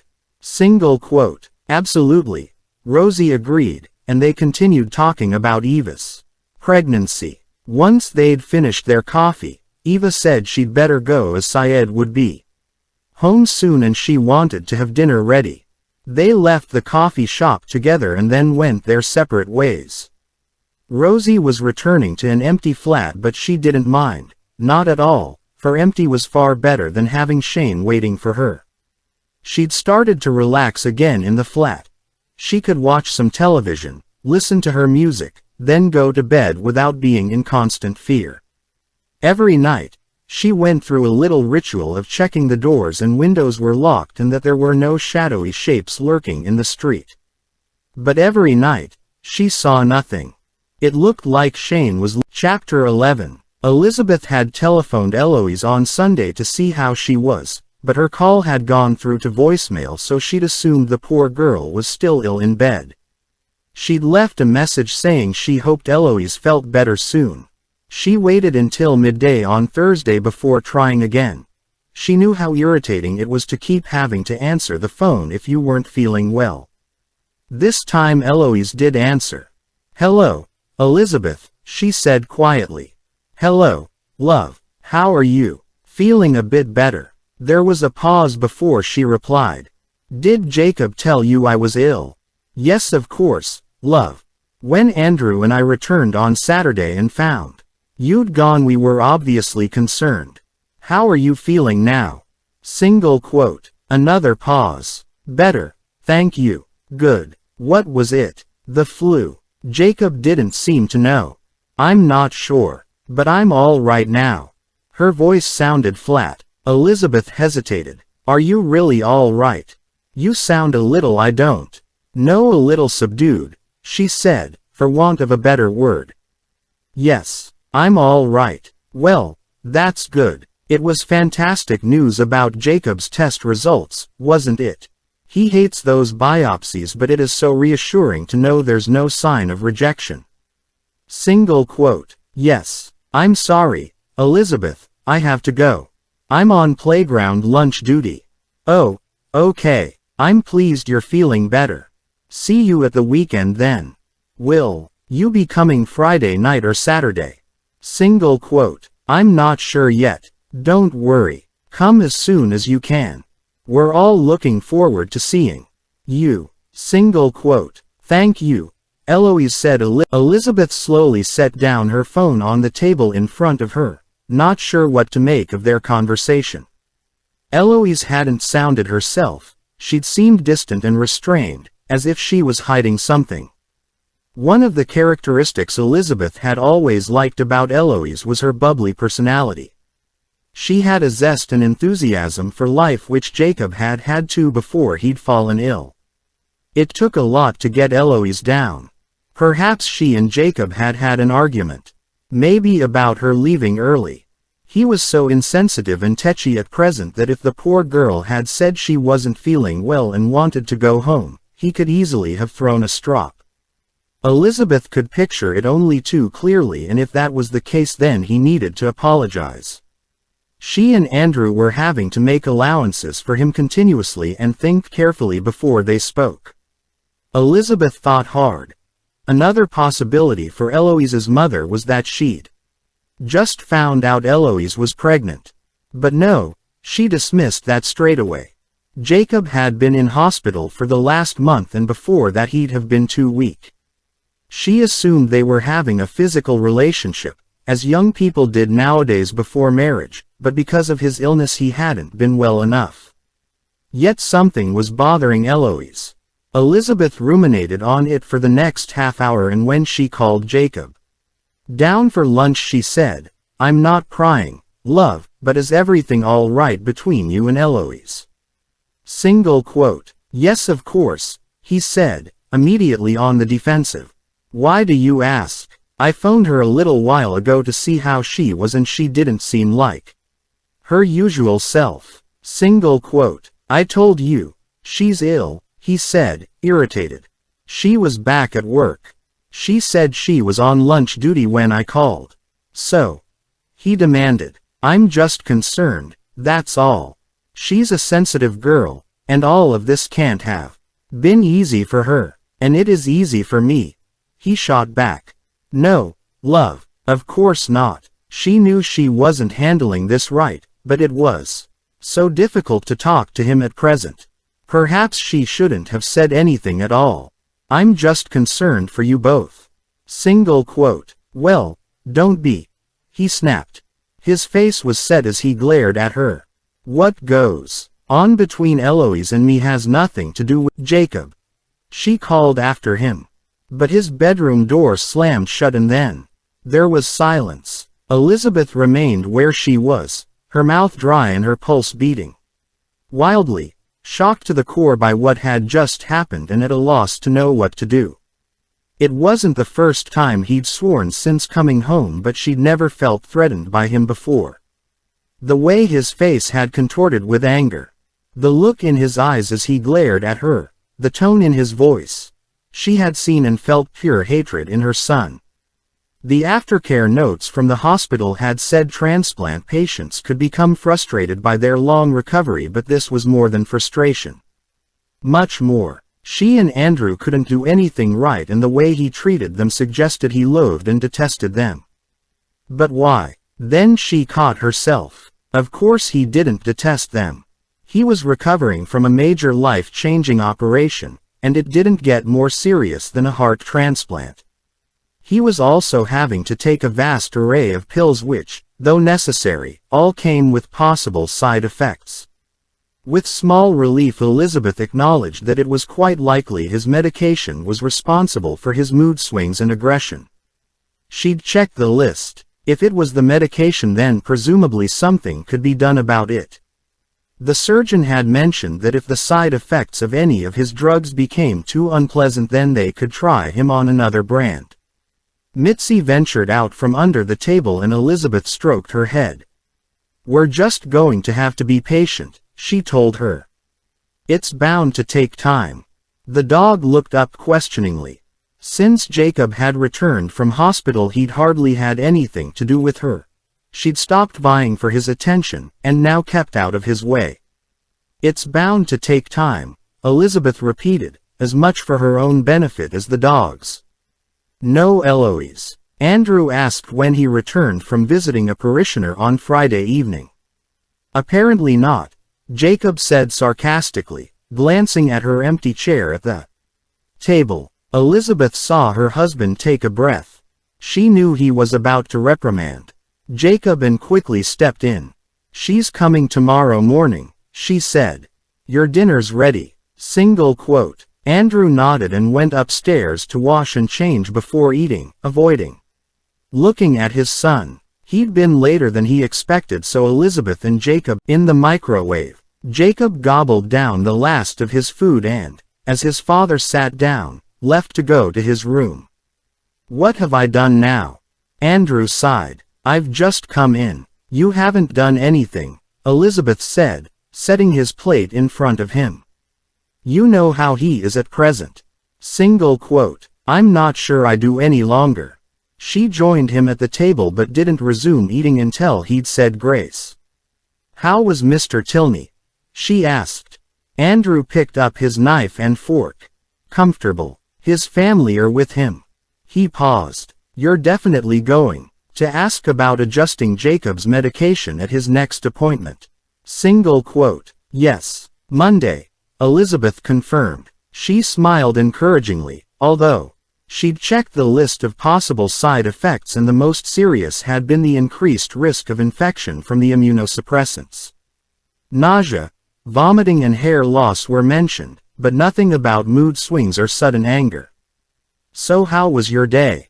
Andrew asked. "Good. The church is ready for tomorrow.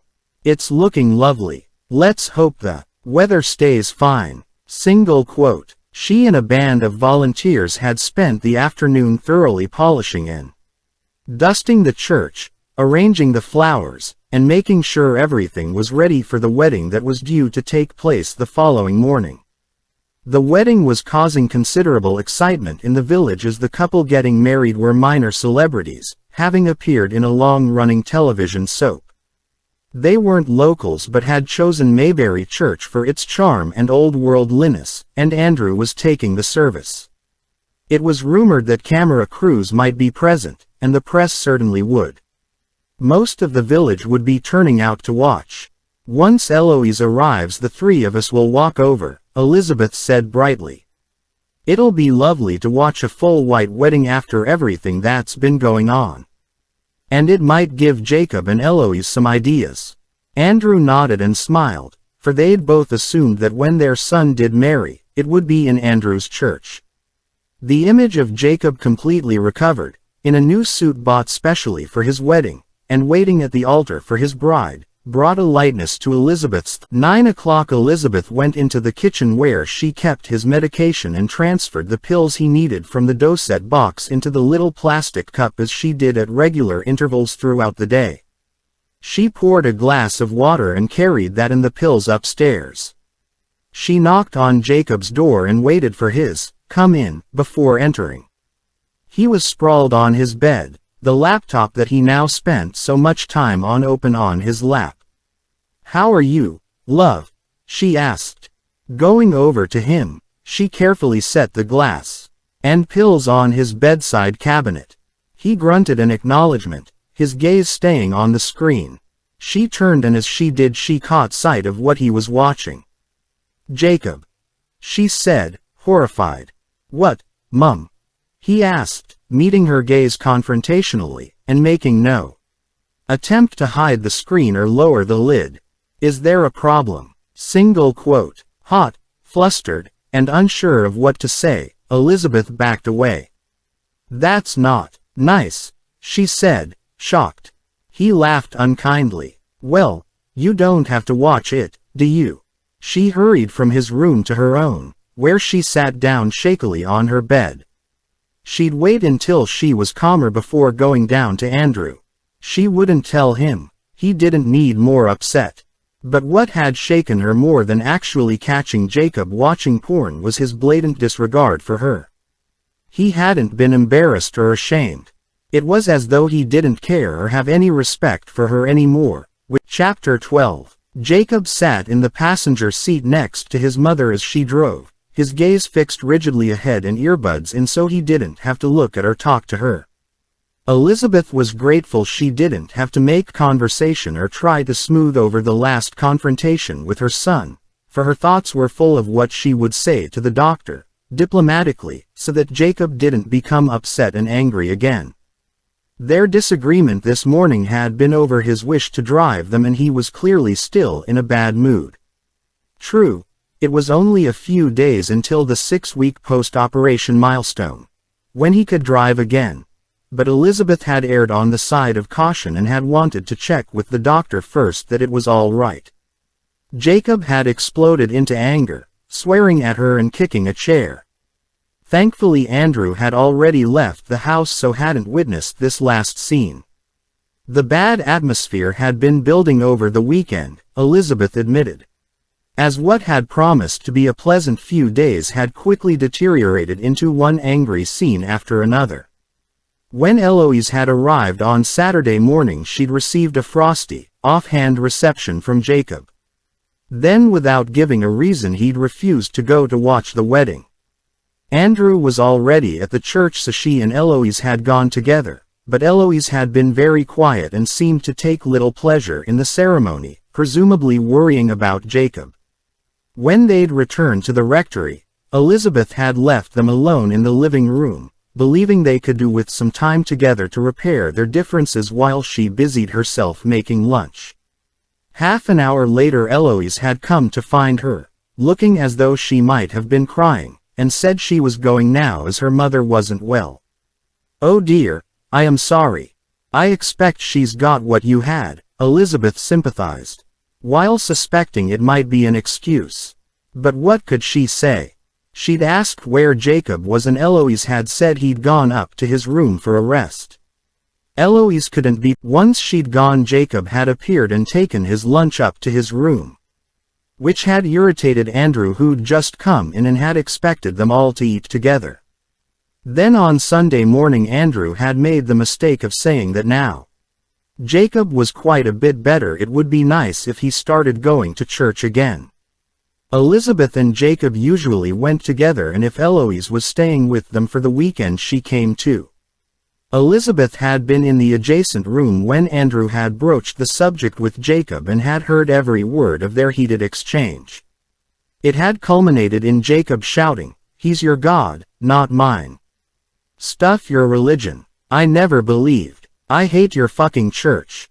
Which simply wasn't true. For even if Jacob hadn't had the strength of faith his father had, he'd never minded going to church before.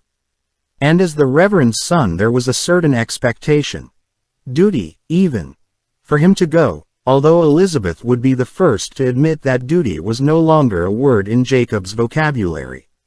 "It'll be better once he can get out more," Elizabeth had said placatingly to Andrew after Jacob had stormed off.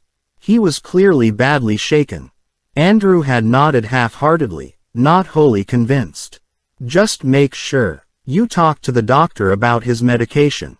Something has to change." Single quote. Jacob had spent the rest of the day in his room, only coming down to eat and take his pills, which Elizabeth no longer took up to him, but set out in the kitchen, calling up to her son when it was time. She glanced at Jacob now as she parked in the hospital car park. Expressionless and unfazed by the bad atmosphere, he was head down, selecting music on his phone. He stayed in the car while she bought a ticket from the machine and placed it in the windscreen. Then with his earbuds still in and without acknowledging her at all, He got out and fell into step beside her as they walked to the main entrance. It wasn't until they were in the department that he took out his earbuds, but then of course it wasn't to talk to her, but to the nurses, some of whom were young and attractive. She saw him turn on the charm and thought of Eloise. Jacob had never overtly flirted with the nurses before. The routine was similar and they'd attended so many of these checkups that they knew what to expect. As usual, it took nearly an hour to run all the tests, monitor his heart rate and weigh him, before they were called in to see the doctor. Dr. Shaw, one of the implant team who they'd seen before, sat behind his desk. Going through the latest test, strummed his fingers on his knee and fiddled with the wire of his earbuds, now looped around his neck. He began tapping his foot impatiently as Elizabeth sat perfectly still, her thoughts racing with what she had to say. "Well, young man," Dr. Shaw said, finally looking up. "You're doing very well. All your test results are good. Spot on. Let me have a look at you." Single quote. It was the usual routine and Jacob went over to the couch so Dr. Shaw could examine him. He admired the scar, felt his chest, and then listened to his heart. "Perfect. A wonderful strong beat. I'm very pleased. It's behaving exactly as it should. Well done." The examination over, Jacob returned to his seat next to his mother. Dr. Shaw sat behind his desk again, making a few notes, then looked at Jacob. "So how are you feeling in yourself? Fit and raring to go?" He smiled. "Can I start driving now?" Jacob asked. Dr. Shaw consulted his notes again. "You're 6 weeks post-op next week and everything seems to be healing nicely, so I don't see why not. As long as you're careful and don't overdo it. I assume we're talking about driving a car along a road and not racing." He laughed at his joke and Elizabeth smiled politely. Jacob nodded. "You're starting the cardiac rehab program next week, so there's no reason why you shouldn't drive yourself to and from your appointments if that's what you're thinking." Single quote. "Yes," Jacob agreed amicably. "Good. And no side effects from the medication. You seem to be tolerating it all well." Single quote. "I'm fine," Jacob said. "You may find that your new heart reacts slightly differently to your old one," Dr. Shaw said, "especially when you start to exercise. That's perfectly normal. During the transplant, the nerves to the heart are cut. The medical term is denervation. They don't grow back, but that doesn't matter. Your old heart rate was controlled by your nervous system, but your new heart is controlled by adrenaline. It will make your new heart beat faster and take a little longer to slow down. Again, all perfectly normal, and it won't limit what you are able to do. The physiotherapist will talk to you more about this and show you how to warm up properly before exercise. The denervation also means that you will no longer feel chest pain related to your heart. The nerve connections that conducted pain are gone. I do get breathless if I exert myself," Jacob admitted. "And I seem to tire more easily." Single quote. "You will at this stage in your convalescence, but that isn't because there is a problem with your heart, it is just because you've been out of shape for a long time. As you exercise, your strength and stamina will improve. Another couple of months and you'll be a new man." He smiled again. "Any more questions?" He looked from Jacob to Elizabeth. "Yes, I have a question," Elizabeth said, steeling herself. "About the possible side effects of the medication." Jacob looked at her sharply. "I wonder if you could advise me." Single quote. "Of course," Dr. Shaw said. Elizabeth took a deep breath. "My husband and I have some concerns that the drugs could be having side effects, not physical ones but more to do with temperament. I know Jacob won't appreciate me saying this, but he can easily become irritated and frustrated, even angry." She was being as diplomatic as she could. "He was never like this before and we were wondering if his medication could have anything to do with it, and if so, whether it could be adjusted. I remember you saying there are different brands." Single quote. Dr. Shaw shifted his gaze from Elizabeth to Jacob. Do you feel you're more easily irritated and angry now than you used to be? Single quote. Yes. Because I'm fed up with not being able to do what I want, Jacob retorted. Dr. Shaw was nodding. Exactly my feeling. He returned his gaze to Elizabeth. This is about the emotional effects of a long-term life-threatening illness followed by major surgery and months of convalescing. In some patients the drugs can cause physical symptoms like stomach cramps, but Jacob isn't saying that. Let me assure you that the drugs prescribed are not responsible for any change in Jacob's level of patience. Personally, I think he is coping remarkably well. He smiled at Elizabeth, condescendingly she thought, before continuing. Jacob is a young man, full of zest and with a vitality for life. Of course he's going to feel a bit fed up and irritable. That's natural, and it will improve and go with time, I'm sure. Then to Jacob he said, You're not feeling depressed, are you? If so, I can give you something for that.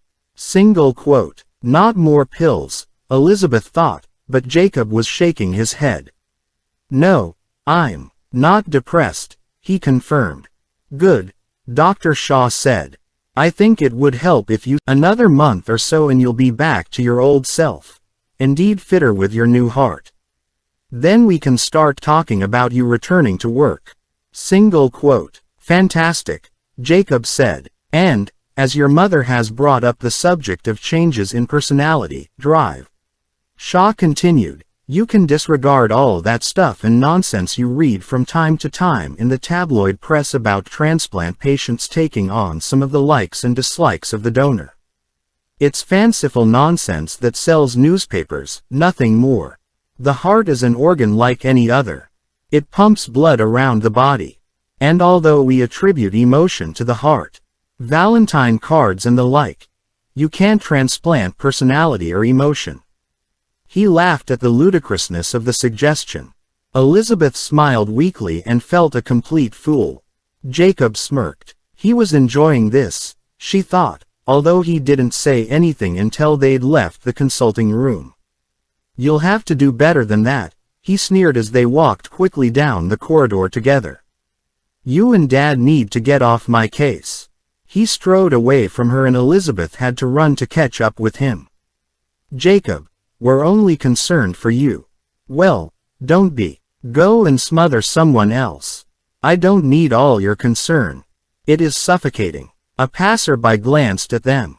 She followed him through the revolving door out of the hospital. He stopped. I've got some things to do in town. I'll see you later, he said, and headed off in the opposite direction to the car. Where are you going? She asked, horrified. She ran a few steps to catch up with him. You're not well enough to be out by yourself. Single quote. He stopped dead. Yes, I am. You heard what the doctor said. I need to regain my independence. And where I'm going is none of your business. He set off again. But how will you get home? She called after him. Shall I wait for you here? No.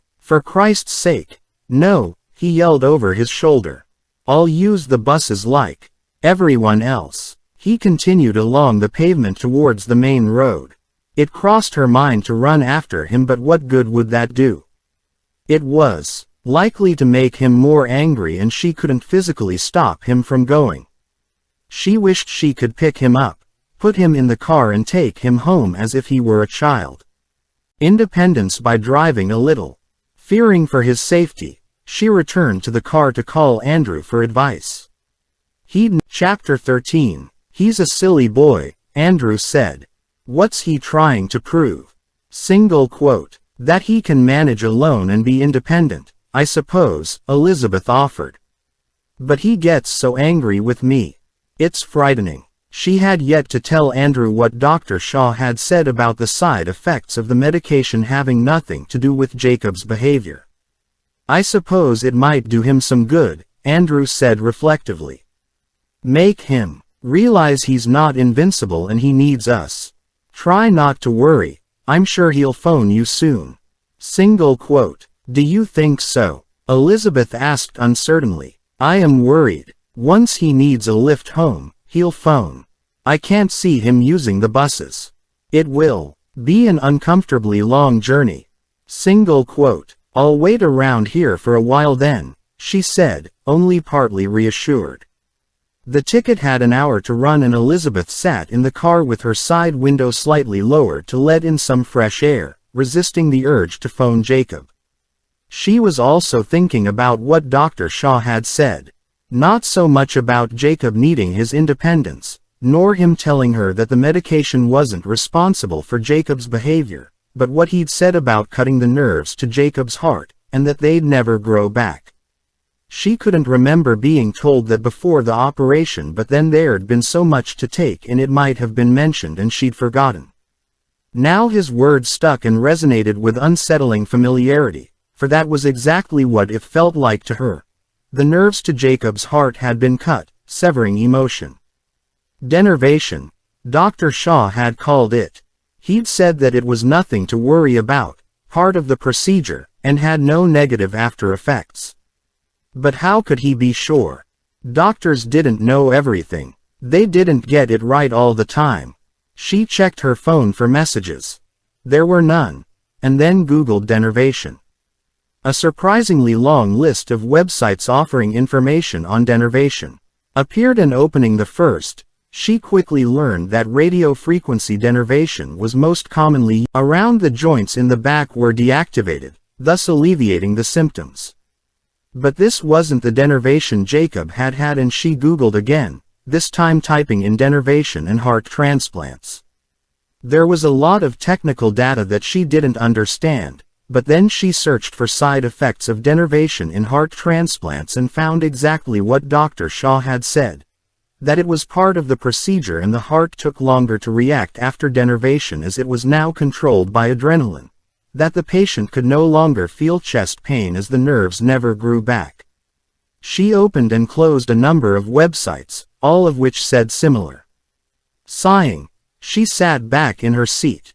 With this conclusive evidence, she had to admit that denervation wasn't responsible for Jacob's cold, volatile and often hostile behavior. There were 10 minutes left on the ticket, and uncertain what to do for the best, Elizabeth summoned the courage to phone Jacob, acknowledging it did need courage to even speak to him when he was like this. Her call went through to his voicemail and she left a message. Hi Jacob, it is Mum, love. I'm still close to town. Do you want a lift? Single quote. Then she gazed out of the window, watching people pass on their way in and out of the hospital. The last few minutes of ticket time elapsed and Jacob didn't return her call or text. She could have bought another ticket, but what would have been the point? She couldn't sit there in the hospital car park indefinitely waiting for him. He might be making his own way home now. Just before the ticket expired she texted. Going home. Call me if you need a lift. Take care. See you later. Love Mum. X. She waited another minute or so to see if he would contact her and then started in the direction of home. Her phone was on the passenger seat beside her, and as she drove she occasionally glanced at it, willing it to buzz with an incoming call or text message when she would immediately pull over to answer it. But it remained fiercely silent. Perhaps Andrew had been right when he'd said Jacob had to do this to realize he needed them. But she wasn't trying to suffocate him as Jacob had claimed. That was unfair. Yes, she'd mothered him more than one would a healthy young man, but that was to be expected, surely. What mother wouldn't have fussed over her son during a chronic illness, heart transplant and long rehabilitation? He'd been so weak and dependent on her for so long it had become second nature to nurse him. Had a new heart not become available when it did? Times. It was the new Jacob that found her so irritating and pushed her away. But then of course he was healthier now than he had been for a long while, and Elizabeth recognized she'd have to learn to take a step back. Quite a few steps, in fact, and only help when asked. It was just after 2 o'clock when she arrived in the village, and rather than go straight home to an empty house she decided to visit Mary Hutchins. Mary was 92 and still lived alone in a cottage on the edge of Mayberry. Elizabeth usually popped in once a week for a chat and a cup of tea, and to make sure Mary was keeping the house warm and eating regular meals. Other villagers visited her too and took her to her hospital appointments. Between them, their help allowed Mary to retain her independence and stay in her own house rather than go into a care home. Elizabeth parked in the lane outside Acorn Cottage and checked her phone. Again before getting out, she opened the small latched gate, went up the garden path, and knocked on the door. The net curtains at the front room window lifted and Mary looked out, smiled and signaled for her to use the key from under the mat to let herself in. Chapter 14. Jacob had quickly realized he wasn't up to walking the half-mile from the hospital into the town and was now waiting for a bus, wishing he'd followed his exercise plan. Since leaving the hospital he was supposed to have been walking a little further each day, but walking around the village hadn't appealed. The place was dead, full of old people, chickens and cows. There wasn't even a pub anymore or a village shop. So apart from giving Eloise one good fuck and wanking every day to the porn on the internet, he hadn't really had much exercise at all, and suddenly he was feeling it. As he waited he checked his phone again. But other than the voicemail and text message from his mother there was nothing new. He was expecting a message from Shay to say exactly what time to meet. Following Chez's instructions he'd texted him to say he was on his way and would be about 30 minutes. "TXT when you're on your way man," Chez's message had said. "I can't be hanging round WIV stuff on me so don't be late." Jacob had to get some cash from the bank first, but the timing should be okay. He'd be at the bank in about 10 minutes, then once he received Chez's text he'd make his way to the disused storage depot a few minutes out of town, where Shay had said there was no CCTV. There Jacob would give Shay the money in exchange for the cannabis he was supplying. The bus arrived, he got on, sat down and checked his phone again. He hadn't met Shay yet, but did have a description of sorts. Black jeans and a hoodie, and there wasn't likely to be anyone else at the disused depot. He'd been surprised just how easy it had been to arrange to buy cannabis. While messaging in one of the online chat rooms he'd mentioned he'd had a heart transplant, which instantly rocketed him to being something of a minor celebrity. A hero. The first dude any of them knew who'd had a transplant. Then someone typed in that their gran had her leg off last year and he'd given her some cannabis, and it made her so high she that stuff now, and 5 messages later the meeting had been set up. £100 for a quarter ounce. It was good quality, strong stuff, Shay had said. Jacob got off the bus and headed for the bank.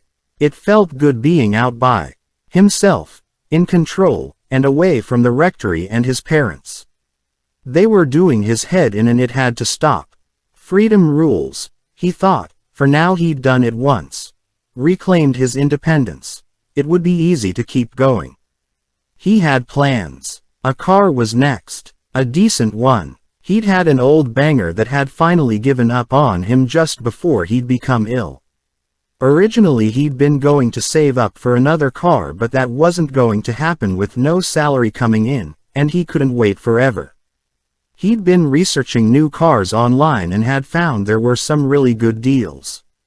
Decent cars, fast ones that would give him power and status, that didn't need much of a deposit. Once he'd met up with Shay and got his stuff, his plan was to go to the showrooms in town. He'd already spoken on the phone to a guy called Gary there who'd said that if his credit was okay, he could drive a car away. He felt his heart step up a beat at the thought. A new, flashy fast car was just what he needed. Shit, Jacob said aloud, arriving outside the bank. A sign over the cash machine read, "Out of order. We apologize for any inconvenience." Shit, he said again. How long was the queue at the counter? He couldn't risk being late for Shay. Inside the bank he was relieved to see that there wasn't a queue, and one of the cashiers was already free.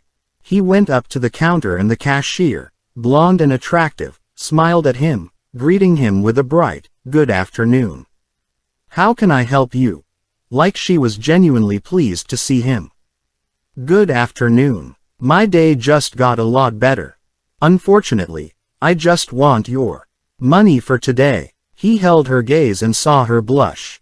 He liked that. Shy, not confident and overpowering. Eloise had become far too assertive lately and often reminded him of his mother. She passed him the PinCentry reader and he inserted his card and entered his PIN. He slowly slid the card reader back across the counter and didn't immediately remove his hand, so that as she took it her fingers brushed his. He saw her flush again. "How would you like your money?" she asked. "However you—" He laughed. "20s will be fine, thank you. Has anyone told you you've got a lovely smile?" It sounded cheesy but it worked. "Thank you," she said shyly. He watched as she counted out his money. He could tell his gaze was making her self-conscious, unsure of herself. "Thank you so much," he said charmingly, taking the notes she passed him. "I'll know where to come in future." Single quote. She threw him a small smile and he moved away so she could serve the next customer. He stood to one side and sorted out his money. £100 in his pocket for Shay and the other 50 he tucked into his wallet. Before he left the bank he turned and caught the blonde cashier's eye. He grinned at her and she smiled back. His day was getting better by the minute. Next time he came in, and there would certainly be a next time, he'd ask her for her name. Outside, his phone bleeped with a text message. It was from Shay. "Meet in 10. Perfect timing," Jacob thought and texted back, "Okay. I'll be there." He began a steady walk up the high street towards the end of the town. After a couple of minutes he felt his heartbeat quicken as the adrenaline kicked in, just as the doctor had explained it would. Although he probably didn't have this kind of exercise in mind, Jacob thought to himself. Most likely he'd been thinking along the lines of using a treadmill in a gym rather than going to buy weed. He timed his walk so he would arrive in exactly 10 minutes, as Shay had said. Neither of them should be seen hanging around. But when he entered the disused depot and stood by the rusty containers as Shay had stipulated, there was no one to be seen. Then suddenly out of the shadows a short hooded figure appeared and came towards him. He walked right up to Jacob and leant in, head down. "Hey man, you got the cash?" he asked agitatedly. His hoodie was so far over his head that Jacob couldn't see his face, but he delved into his pocket for the roll of notes. "You Shay?" "Yay, of course." The dealer shifted on his feet and angled closer. "Come on, man, hurry up. You need to have it ready." Single quote. Jacob pulled out the money and handed it to Shay, who stuffed it into his own pocket. In the same movement he pushed the packet of cannabis into Jacob's hand. "Put it away, man," he hissed and was off, quickly disappearing out of the depot. Jacob stood for a moment, clutching the bag of weed. It had been as easy as that. Chapter 15. "But you told me I could drive a car away." Jacob fumed, his anger finally exploding. "What the fuck are you playing at?" He'd spent an hour with Gary on the forecourt choosing a car, and then when they'd gone inside to do the paperwork, he'd told him he couldn't have the car after all. "I'm sorry," Gary said again, trying to pacify his very irate customer. "Our offers rely on your credit rating. I did say that on the phone. You have no income at present, so the finance company will only loan you £3,000. Single quote. "Which isn't going to buy me a fucking car," Jacob thundered, and struck the table with his fist. "Fucking wanker." Single quote. Another guy in a suit came over. "Hello. I'm Craig, the manager. Is everything all right here?" Single quote. "No, it fucking isn't," Jacob stormed. "This prick has just wasted half my day." Gary slid the forms containing Jacob's details and the response from the finance company across the desk so his manager could see.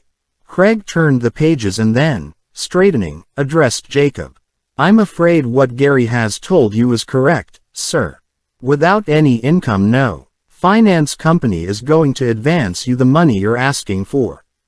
You could choose an older, cheaper model, although we don't have any here we can show you. Or come and see us again when you've returned to work. I'm sure we'll be able to help you then. Single quote. I'm not waiting fucking months for a car. Jacob fumed. Fuck you. He stood with such force that both men started. You can stick your cars up your ass. Fucking wankers. He stormed out of the garage, kicking the glass door as he went. Idiots. How dare they treat him like that? Assholes. What a waste of fucking time. He was hungry and thirsty too, which wasn't helping his temperament. He was supposed to eat and drink regularly throughout the day, and food and drink first, that was the priority, then he'd be able to think more clearly about what he should do. He began to retrace his steps back along the high street. He was craving carbs and fat, not the lean nutritious muck his mother kept giving him. Fast food, that's what was needed. It would enter his bloodstream quickly and raise his glucose levels. He knew low glucose levels left him agitated and in a bad mood. He'd been feeling the craving for what his mother called junk food for some time. He stopped outside the kebab shop. A large solid meat doner kebab turned slowly on its rotisserie in the window. Hot, sizzling, dripping and spitting fat. Just what he needed. His mouth salivated as he went in. A doner kebab in pita bread with a large chips and a can of Coke, he ordered. Eat in or take away? The guy behind the counter asked. In, Jacob said, and give me the Coke straight away. It was cold, fresh from the fridge. Cheers, man. You're welcome. Take a seat and I'll bring it over when it is ready. Jacob crossed to one of the tables, popping the ring pull on the can as he went. He sat down and took a large swig. Spot on. The sugar and caffeine hit the back of his throat and then his stomach. Jesus. It felt good. He hadn't had a cola drink in months and wasn't supposed to. It was bad for him. But hey, life was for living and he intended to live his new life to the full. As he sipped the Coke he checked his phone to find 2 new texts, one from Shay. Enjoy man. See you soon and remember it didn't come from me. The other from his mother. Please text or phone to let me know you're okay. Your father and I are worried about you. He set the phone on the table and swigged some more. He was now in a better frame of mind to start phoning other garages. He took one of the copies of the local newspaper from the rack, nodding to a bloke at another table. The adverts placed by car dealerships started on the front page and continued inside. Dozens of them. No deposit. Low interest rate. Easy terms, but that's what wanker Gary had said. Jacob keyed in the number of the garage with the largest advert and explained his situation to the salesperson. That he needed a decent car but was off work sick at present. It's difficult, mate, to get finance without any income, the guy said. How difficult? Jacob asked. Impossible. Wanker. He said and cut the call. He tried another garage and got the same reply. His food arrived and he asked the guy if he could borrow his bureau. Crossed off the 2 garages he'd phoned as he ate. Swallowing a few more mouthfuls and enjoying every bite he then phoned another garage and got the same response. Then the next, and so he continued, eating, swigging, phoning, cursing and striking an angry line through the adverts. By the time he'd finished his food he'd phoned virtually every garage in the paper and was seriously pissed off. Fucking wankers, he said out loud. The bloke at the other table looked over and nodded. While the guy serving, who'd heard enough to know what was going on, said, why don't you ask a relative to lend you the money? That's what I did. Borrowed it off my brother. I pay him each month plus a bit of interest, but nothing like those sharks. Single quote. Jacob was about to dismiss the idea on the grounds he didn't have a brother. But then thought of his parents. They were tripping over themselves trying to please and pacify him in order to aid his recovery. A new car would certainly help their cause. His mother had been there when the doctor had said he needed his independence. Impossible without a car. Thanks, man, he said as he stood to leave. He tossed the bureau over the counter and the guy caught it. You're welcome, man. Good luck. Single quote. Outside, Jacob was feeling much better now. The food and drink had raised his glucose levels. He had weed in his pocket for later, and he also had the solution to his car problem. It didn't get much better than that. Once he had his new car, he'd drive to the showrooms and show Wanker Gary and his manager. Rub their noses in the custom they'd missed. As he walked, he texted to his mother. Sorry, Mum, I've been looking at cars. I'm ready to come home now. Would appreciate a lift. JX. His phone rang immediately as he knew it would. Oh darling, I'm so glad. You're all right. I know I mustn't fuss so much. I'm sorry. I'm home now, so rather than hang around and wait for me to drive all the way there, why don't you take a taxi? There's a stand in the high street. Single quote. Won't it be expensive? He asked. Don't worry, love, I'll pay for it. You just come home. Which was exactly what he'd thought she'd way home. Then she checked she had plenty of cash, and left her purse out ready. Jacob had sounded so much better on the phone, more like his old self. He'd thanked her and had called her Mum. His text message had been polite too, and he'd signed off JX just as he used to.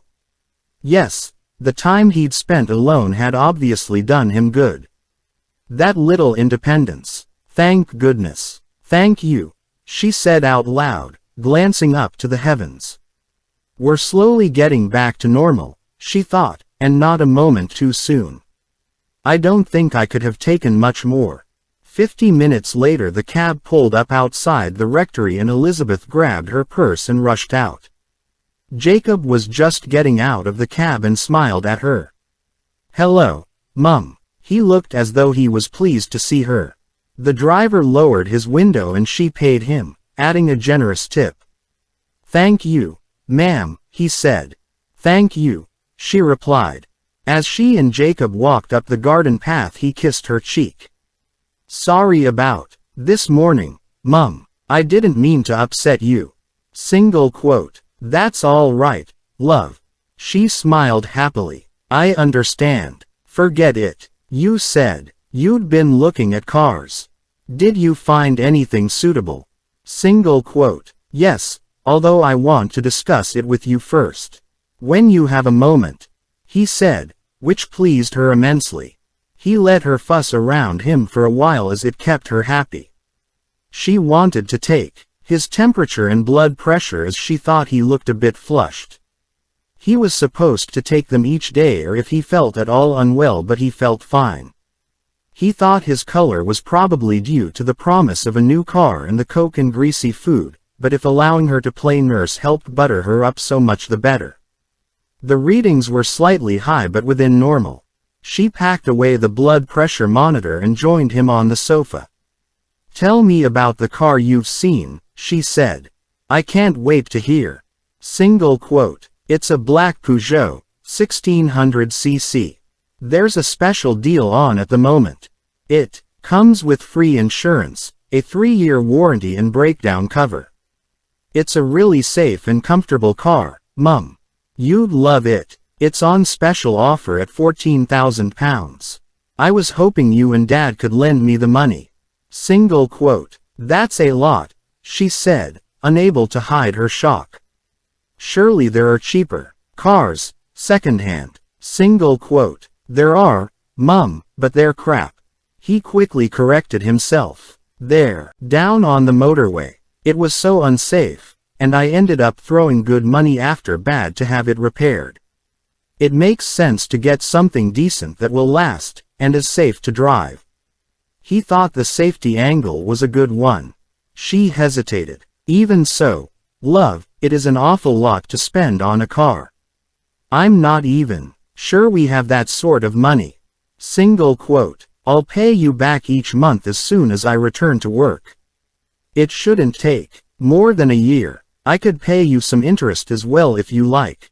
Single quote. No, love, we wouldn't charge you interest, she said with a smile. Of course not. She paused again and looked at him thoughtfully. And you're set on this model? Single quote. Yes, Mum, it would make me so happy. She could see how happy he was now. What a difference the thought of a new car had made already. Let me have a chat with your father. I think it is better if I talk to him and explain. Single quote. Thanks, Mum. You're a star. He kissed her cheek again. You really are the best. Single quote. That evening after dinner, Jacob lay propped on his bed, laptop balanced on his stomach, typing as he listened to the raised voices of his parents coming from the living room below. He'd eaten with them, which had pleased his father, and then he'd left them on the pretense of needing to rest, but really so his mother could speak to his father about the car loan. He'd thrown her a conspiring look as he'd walked from the room and she'd winked back. His father had seemed in a good mood, pleased Jacob was at the table, and even more pleased when he'd asked him about his day and mentioned he was thinking of playing the organ again in church. But now he was being an absolute prick. Jacob could hear most of what he was saying and it wasn't good. Half an hour later, when his mother came up with his tablets, he knew what the answer was. I'm so sorry, love, she said, red-eyed. Your father says he'll help you buy another car when you're back at work, but not such an expensive one. You see, love, morally, he doesn't think it is right to spend so much on a car when there are people starving in the world. You do understand, don't you? Single quote. Her feebleness irritated him. And you can't lend me the money. I haven't got it. I would if I could, but I don't have an income. All the work I do is voluntary, which he knew. I'm so sorry. I know how much it means to you. He ignored her and resumed typing. She hesitated, and then leaving his pot of pills and glass of water on his bedside cabinet, quietly left the room. Shit. Fucking shit. He didn't have a plan B, but he wasn't going to give up that easily. He needed a car and had his hopes pinned on a decent one that would make him proud. His old car had been small, unreliable and lacking in distinction. To feel really good about himself, big and powerful, he needed a car that reflected the new him. He typed his dilemma into the chat room. Need wheels but no fucking money. Various solutions were immediately offered by others, including stealing a car. Apparently Hellboy could show him how. Holding up a corner shop. Snake knew someone who could get him a gun. Easy man. Then Shay popped up. Have a smoke, man, and it will all become fucking clear. This suggestion appealed. He signed out of the chat room and took the packet of weed from his jacket pocket together with the papers and lighter he'd bought while in town, and then sat in the chair by his desk, with a book beneath to catch any bits that might fall. This stuff was too expensive to waste. He began rolling the joint. He'd never smoked before, let alone rolled a joint even at uni, but he'd watched an online video so he knew what to do. Even so, it took a fair bit of concentration and a few goes before it was good enough to light. Crossing to the bedroom window, he opened it as far as it would go and lit up. He inhaled deeply and to begin with felt nothing apart from hot smoke and a vague sense of déjà vu, as though he might have done this before. Then the weed hit his brain and he started to drift. The world slowed and the sounds around him became far off and unreal. The tree outside his window seemed friendly and was waving its branches at him. He smiled and waved back happily. Thoughts came and went, some familiar. He could trace them back and tie them down, but others so bizarre it was almost as if they'd come from someone else. An alien maybe. He laughed. He saw a small pile of dried bird shit on the windowsill and thought the bird should have been more careful. He tried to pick it off, but his finger was too big and clumsy and he laughed at his attempts. He took another drag and the feelings intensified. A buzzing sound filled his head and time vanished. Desperately thirsty, he drank the water his mother had left. He looked at the alarm clock. Over an hour had passed. It didn't seem possible. He returned to the window as light as a feather, flying with his thoughts. Then suddenly, miraculously, he had the answer to his problem just as Shay had said would happen. "Hey man, that's cool," he said out loud. "Why didn't I think of that?" And he laughed because of course he had. Chapter 16. "You can go first," Jacob said to the guy standing behind him in the queue. "I'm waiting to see a particular cashier." He stepped aside to allow him to pass. "Thanks, mate. You're welcome." He was in a good mood. Rosie must know he was waiting to see her. He never saw any other cashier. Now, he waited at the front of the queue, letting others go first until she was free. He'd seen her flush and grow self-conscious as soon as he'd walked in. She always did. God, she was attractive. It gave him a boner just looking at her and thinking what he'd like to do to her. The old woman Rosie was serving was taking ages, fluffing around in her handbag, trying to find a form, and then her purse, and finally paying the bill. As soon as she moved away, Jacob went to the counter. "Hello, gorgeous, how are you?" Rosie smiled, beautiful and demure. "Hello, what can I do for you today?" It was his fifth visit and each time they'd become a little more familiar with each other. "I'd like cash please. £200. I know the ATM is working but I'd rather you gave it to me." She laughed. It had become their little joke. He held her gaze seductively as she passed him the card reader. "I was wondering if you were free for a coffee today. It's your lunchtime soon, isn't it?" Single quote. "How did you know?" she asked, surprised. "Ah, I've been watching you," he said roguishly, and entered his PIN. "You have your very own stalker." Single quote. She laughed again and retrieved the card reader, then entered the transaction into her computer. "You really have been stalking me," she joked. "Go on, Rosie," her colleague said. "You know you want to." Rosie met his gaze as she passed him the money and the receipt. "I'll be free in 10 minutes, which he knew. "Great, I'll wait for you outside." He grinned and then left the counter so she could serve the next customer. Outside, he stood on the pavement examining the receipt for the money he'd withdrawn. There wasn't much left. His balance was exactly £31.04. The stuff he was now buying regularly from Shay had drained his bank account dry, and Shay wouldn't be moved on price. Jacob had already tried to bring him down. He was seeing him later today and would ask him again if he could give him a better deal now he was a regular, and if he still refused he'd set about trying to find a cheaper supplier. But Jacob knew you had to be careful online as you didn't know who you were talking to in chat rooms. One of the guys said he'd been busted after chatting to an undercover cop. 5 minutes later Rosie came lightly down the steps of the bank, her long hair flowing freely around her shoulders. She smiled at him. "Hey, my lovely," he said, and kissed her cheek. "I've been wanting to do that for ages." Single quote. She laughed, but he could see she'd liked it. Women liked assertive, dominant guys who took the lead. "I thought we'd go to the coffee shop," he said. "Yes, I like it there." She fell into step beside him. "I'd offer to buy you lunch but as you saw from my account I'm a bit short of funds right now." Good move, he thought, introducing the subject of money straight away. "A coffee is fine with me," she said. "I'll have my sandwiches at the bank later." They continued down the street, close but not quite touching, making light conversation. Being the gentleman, Jacob held open the door to the cafe so she could go in first. It was busy at lunchtime but as they waited at the counter a table became free. "You grab that," he said, pointing. "I'll bring the drinks over." Single quote. She did as he directed and a couple of minutes later he joined her. Thank you, she said, taking a sip.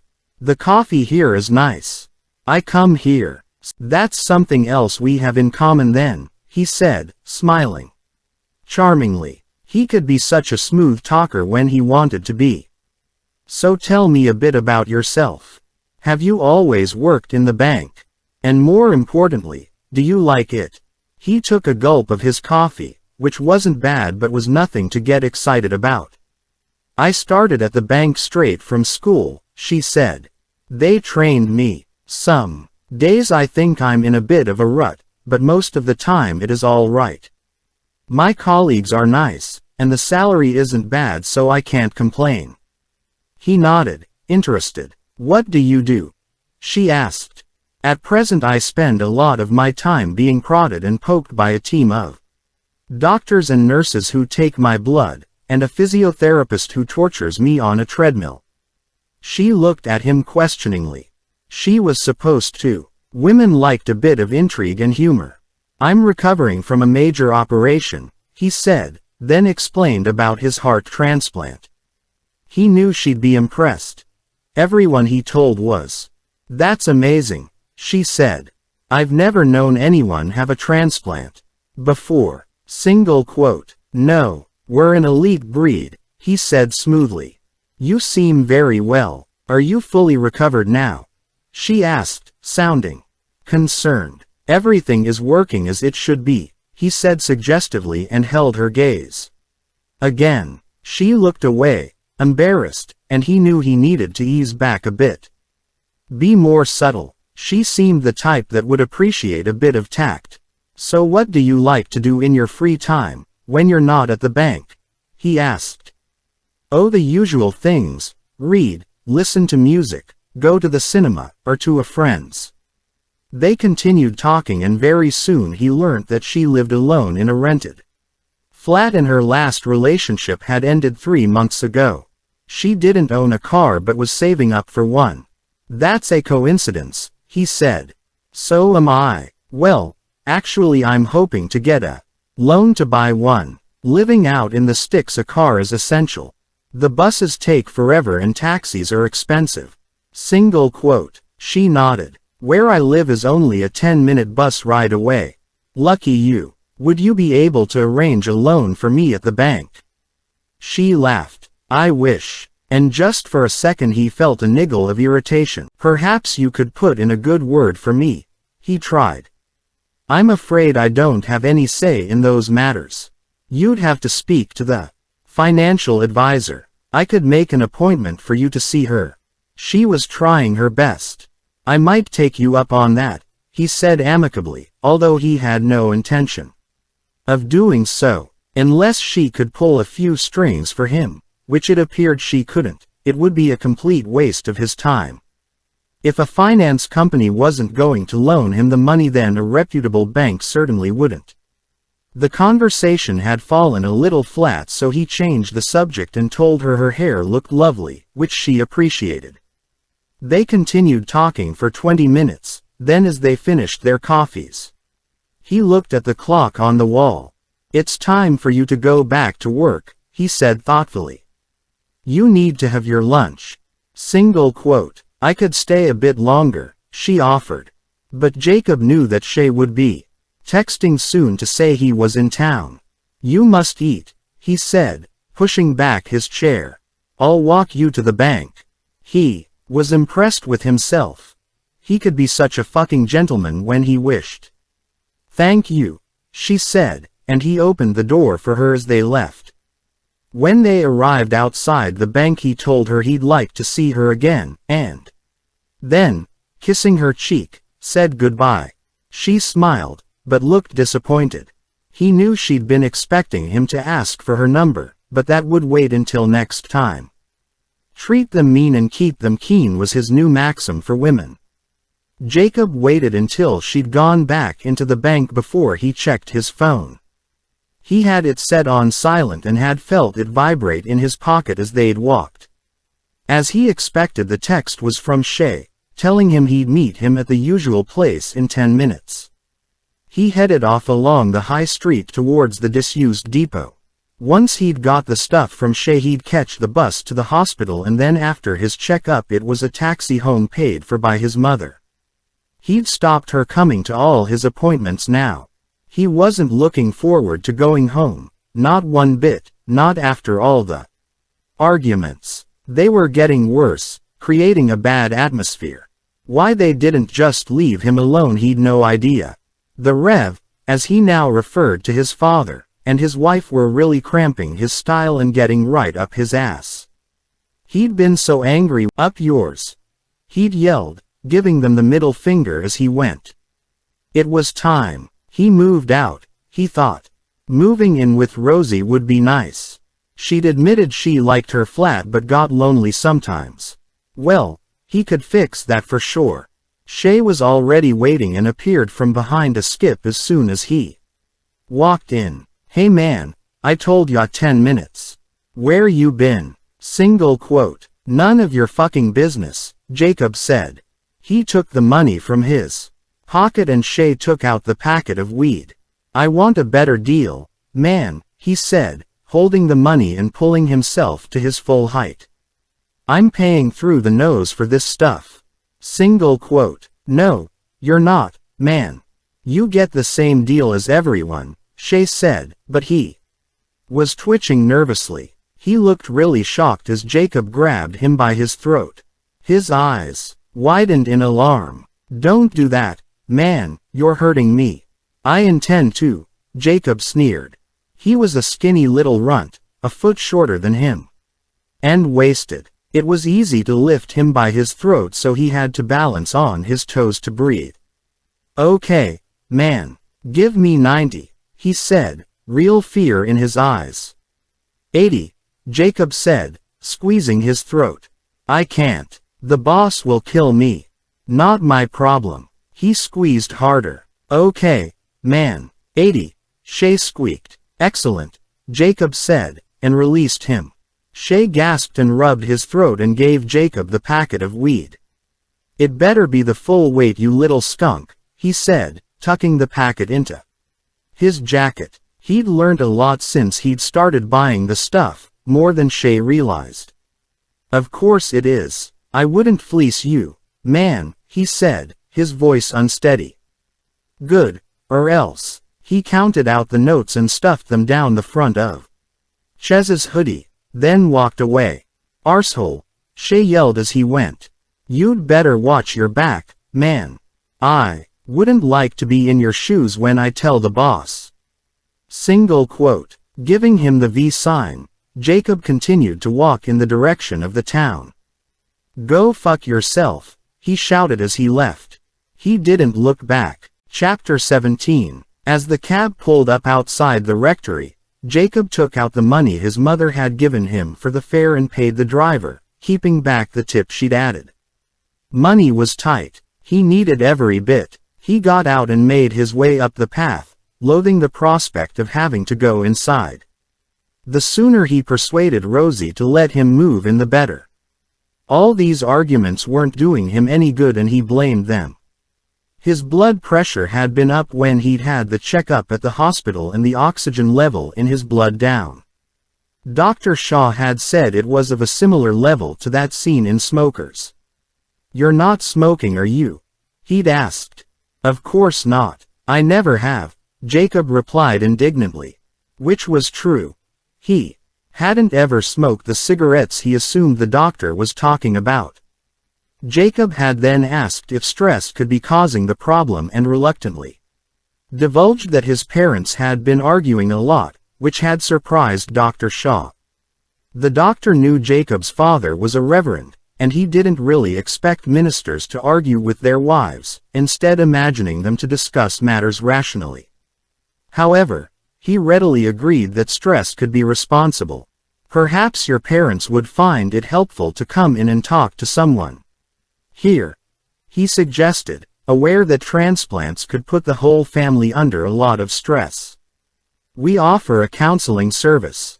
Single quote. "Thank you. I'll ask them," Jacob said politely, with no intention of doing so. Dr. Shaw then told him to book an extra appointment so the levels in his blood could be checked again, and if he felt unwell to contact them immediately. No doubt there'd be more aggro tonight, Jacob thought now, as he turned his key in the front door of his parents' house. Once the Rev got going there was no stopping him. This morning he'd been lecturing him again about the evils of smoking illegal substances. Jacob had tried to be reasonable to begin with and said the weed was for medicinal purposes, and had even bothered to show him a web page on his phone supporting this. Implication was clearly what he thought was happening to Jacob. Meanwhile his mother had unwisely brought up the matter of him drinking beer, saying it was bad for his health. That's when he'd exploded. For fuck's sake, it was only a few beers in his room. And from there on it had escalated until his taxi had arrived to take him into town. Having been expecting the worst, sad faces and more lectures, Jacob was now surprised to see his mother coming towards him smiling convivially. "Hello, love, how did you get on at the hospital?" Single quote. "Fine," he shrugged. As the Rev out, she was about to correct him and say, "Father," but thought better of it, and nodded instead. "Sit down, dear, I need to talk to you." Single quote. He hated her calling him dear or love, but then he hated most things about her. "Now, I'll stand," he said. "It won't take long." He was craving a joint. He had at least 3 a day now, often more. She touched her face nervously, uncertain of how to begin. "Eloise telephoned while you were out." He made a move to go. "No, hear me out, please," she said quickly. "I know you said it is all over between you, but she's been trying to contact you. She thinks you should talk and so do I. I asked her here for the weekend but she can't make it. Her parents are away and she's house sitting, looking after the cats. She suggested you went there on Saturday. I really think you should. It would give you both some space to talk things through. You've known her a long time. Will you go, dear?" She stopped, breathless, and looked at him hopefully. He was about to dismiss it out of hand and tell her to keep her nose out of his fucking business when it occurred to him that it might be preferable to spend the weekend with Eloise, who had clearly forgiven him, than with his parents. Interesting, he thought, that despite all Eloise's tears and protests, and running away at the first opportunity, she'd actually enjoyed the way he'd fucked her, and now wanted more. Well, there was a lot more where that came from. He was stronger now and more virile. "Okay," he said easily. "But haven't you forgotten something?" "What?" Elizabeth looked at him, concerned. "I haven't got a car." "Have I?" "You can borrow mine," she said without hesitation. "I can manage without it. This week I will." "And Jacob?" "What?" "Mary Hutchins was asking after you. It would be lovely if you could pop in and see her like you used to. She's very poorly." Single quote. He shrugged and continued up to his room where he locked the door. Having switched on his music he sat in the chair by the window and began rolling a joint. He could roll joints efficiently now, without dropping any. He'd had a lot of practice. He opened the window, lit the tip of the joint, inhaled, and then sat back and waited for it to hit. He was soon in the best place ever. Time contracted or telescoped depending on what he was thinking, and his senses sharpened. He gazed at the passing clouds shaped like objects and people's faces. He heard the birds chatter, the sound so intense that he felt he was part of their conversation. Human voices sounded in the distance. He heard the hum of a car pulling into the village. Images of Eloise and Rosie came and went and his thoughts drifted to the two of them together. Very nice. Rosie was sucking his cock. He could feel her mouth wet and warm sliding up and down, and the tip of her tongue teasing his foreskin. He put his hand on her head and forced her mouth further down so his prick hit the back of her throat, while Eloise sat astride his face. He could taste and smell pussy. No more playing hard to get for Eloise. He knew what she liked. The same as all women. A bloody good fuck.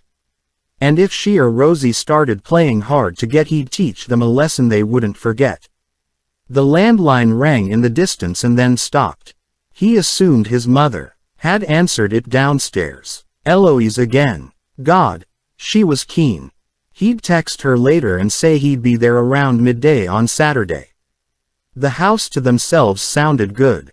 He took another drag, closed his eyes, rested his head back, and imagined everything he was going to do to her over the weekend.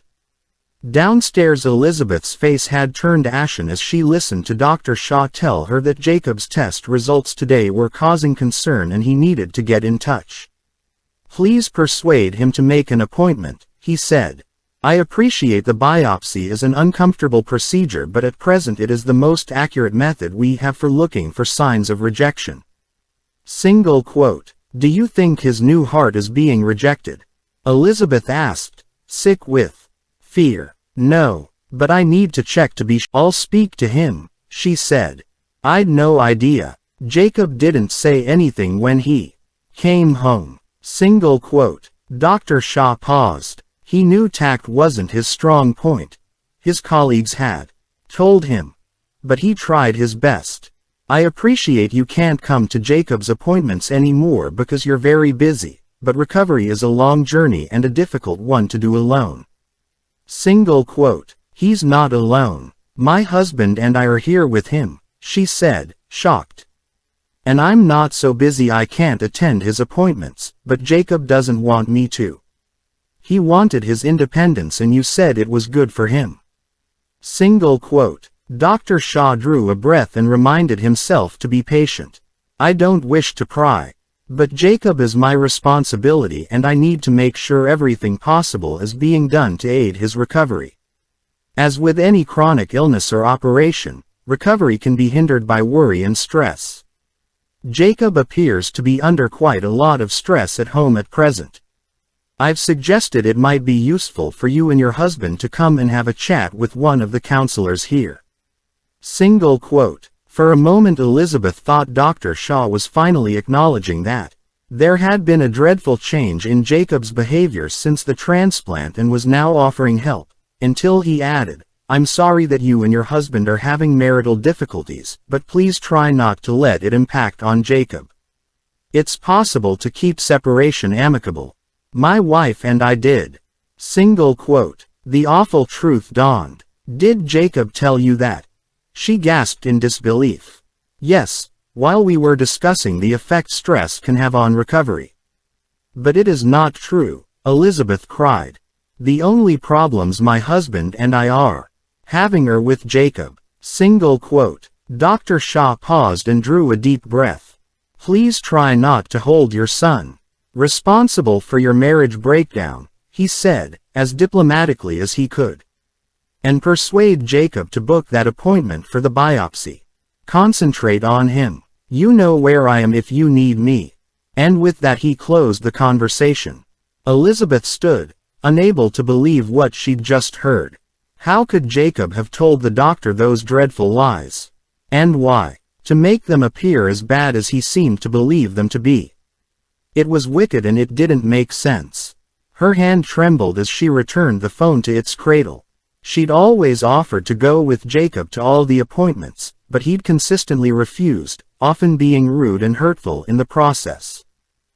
So she and Andrew had given him his independence, which was supposed to aid his recovery. She'd paid for all the taxis and had given him extra money when he wanted it, which was often. She always asked how he'd got on at the hospital, but he never shared anything with her now, sometimes telling her to mind her own effing business. He'd told Dr. Shaw she and Andrew were divorcing. For what purpose? To gain sympathy. What other lies had he told him? This was her son, and although she hated herself for admitting it, he'd become a deceitful, sly, manipulative liar, and to some extent she blamed herself. She'd let him get away with it, pandering to his needs and making excuses for his appalling behavior, but with good reason. Volatile and unpredictable, Jacob exploded into anger at any opportunity, and it was frightening. I doubt he's told Dr. Shaw that, Elizabeth thought bitterly. Summoning all her courage she went upstairs to confront him before she lost her nerve. She knocked on the door and tried to open it, but it was locked.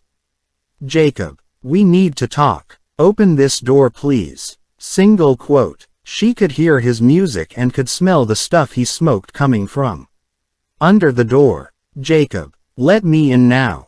Dr. Shah just phoned and I'm not pleased. Single quote. Suddenly the door opened with such force that she instinctively stepped back.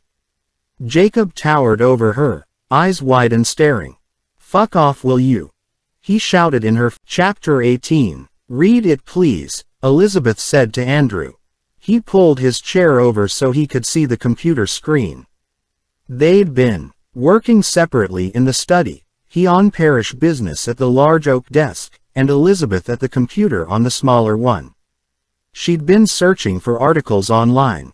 It wasn't the first time she'd made these searches, but it was the first time she'd shared any of them with Andrew. As he read and scrolled down the web page, he absently stroked Mitzi's head. Even the dog seemed to appreciate the change in atmosphere now Jacob was out of the house. It was Saturday afternoon and he'd left to spend the weekend with Eloise. Elizabeth thought it was like a breath of fresh air, a reprieve, a chance to move and speak freely again. Andrew neared the end of the article and sat back in his chair. Liz, it is a tabloid newspaper. Don't you think it has been exaggerated for effect? Even the journalist says there is no medical evidence to support what the woman is claiming. Single quote. I know, but I've found other similar stories. I don't doubt it. As Dr. Shah said, this sort of thing sells newspapers. But logic tells me it is not possible. A person's likes and dislikes are part of their personality, who they are, their soul. And you can't transplant that. He took her hands in his. I know you're desperate to find a reason for Jacob's behavior. I am too, but I really don't believe this is it. I think we need to look closer to home, accept responsibility, and work through it as a family. Single quote. But how can it be us? Elizabeth asked, anxiously. What are we supposed to have done wrong? Do you know? Single quote. He gently stroked her hand. Liz, I'm not suggesting we have intentionally caused Jacob his problems, but perhaps we've inadvertently made them worse by not responding to him as we should have done. Clearly something is upsetting him or he wouldn't be behaving as he is doing, or have told Dr. Shah. Although controlled environment, the counselor won't let it get out of hand and we can explain to Jacob how damaging and hurtful his behavior is and he can tell us how he's feeling. Single quote. She held his gaze. You know I'll try anything if it gets us back the old Jacob. But I doubt he'll agree to go. He can't bear being in the same room with us at present. Single quote. I'll speak to him when he comes home. I need to do more, especially now. You say you feel threatened by his behavior. I know it is difficult, but perhaps counseling is the way forward. Single quote. Perhaps, she said desultorily, not convinced. Andrew hadn't seen as much of Jacob as she had. Now come on, love, cheer up. I've got a surprise for you. You've been wanting to eat at the old Manor House restaurant for some time, so I've booked a table for tonight. A romantic dinner for two. Single quote. She smiled and her spirits lifted a little. Thank you. That is kind. You are thoughtful. I love you so much. Single quote. I love you too, he said, kissing her cheek. Now, no more surfing the internet. It won't help. You can prove anything online. Single quote. All right. She smiled again and closed the web page, feeling slightly chided for having embraced and believed what she'd read there. Andrew returned to his desk. I'm going to pop over to see Mary shortly. I'll take her some dinner too. Single quote. How is she? He asked. Improving.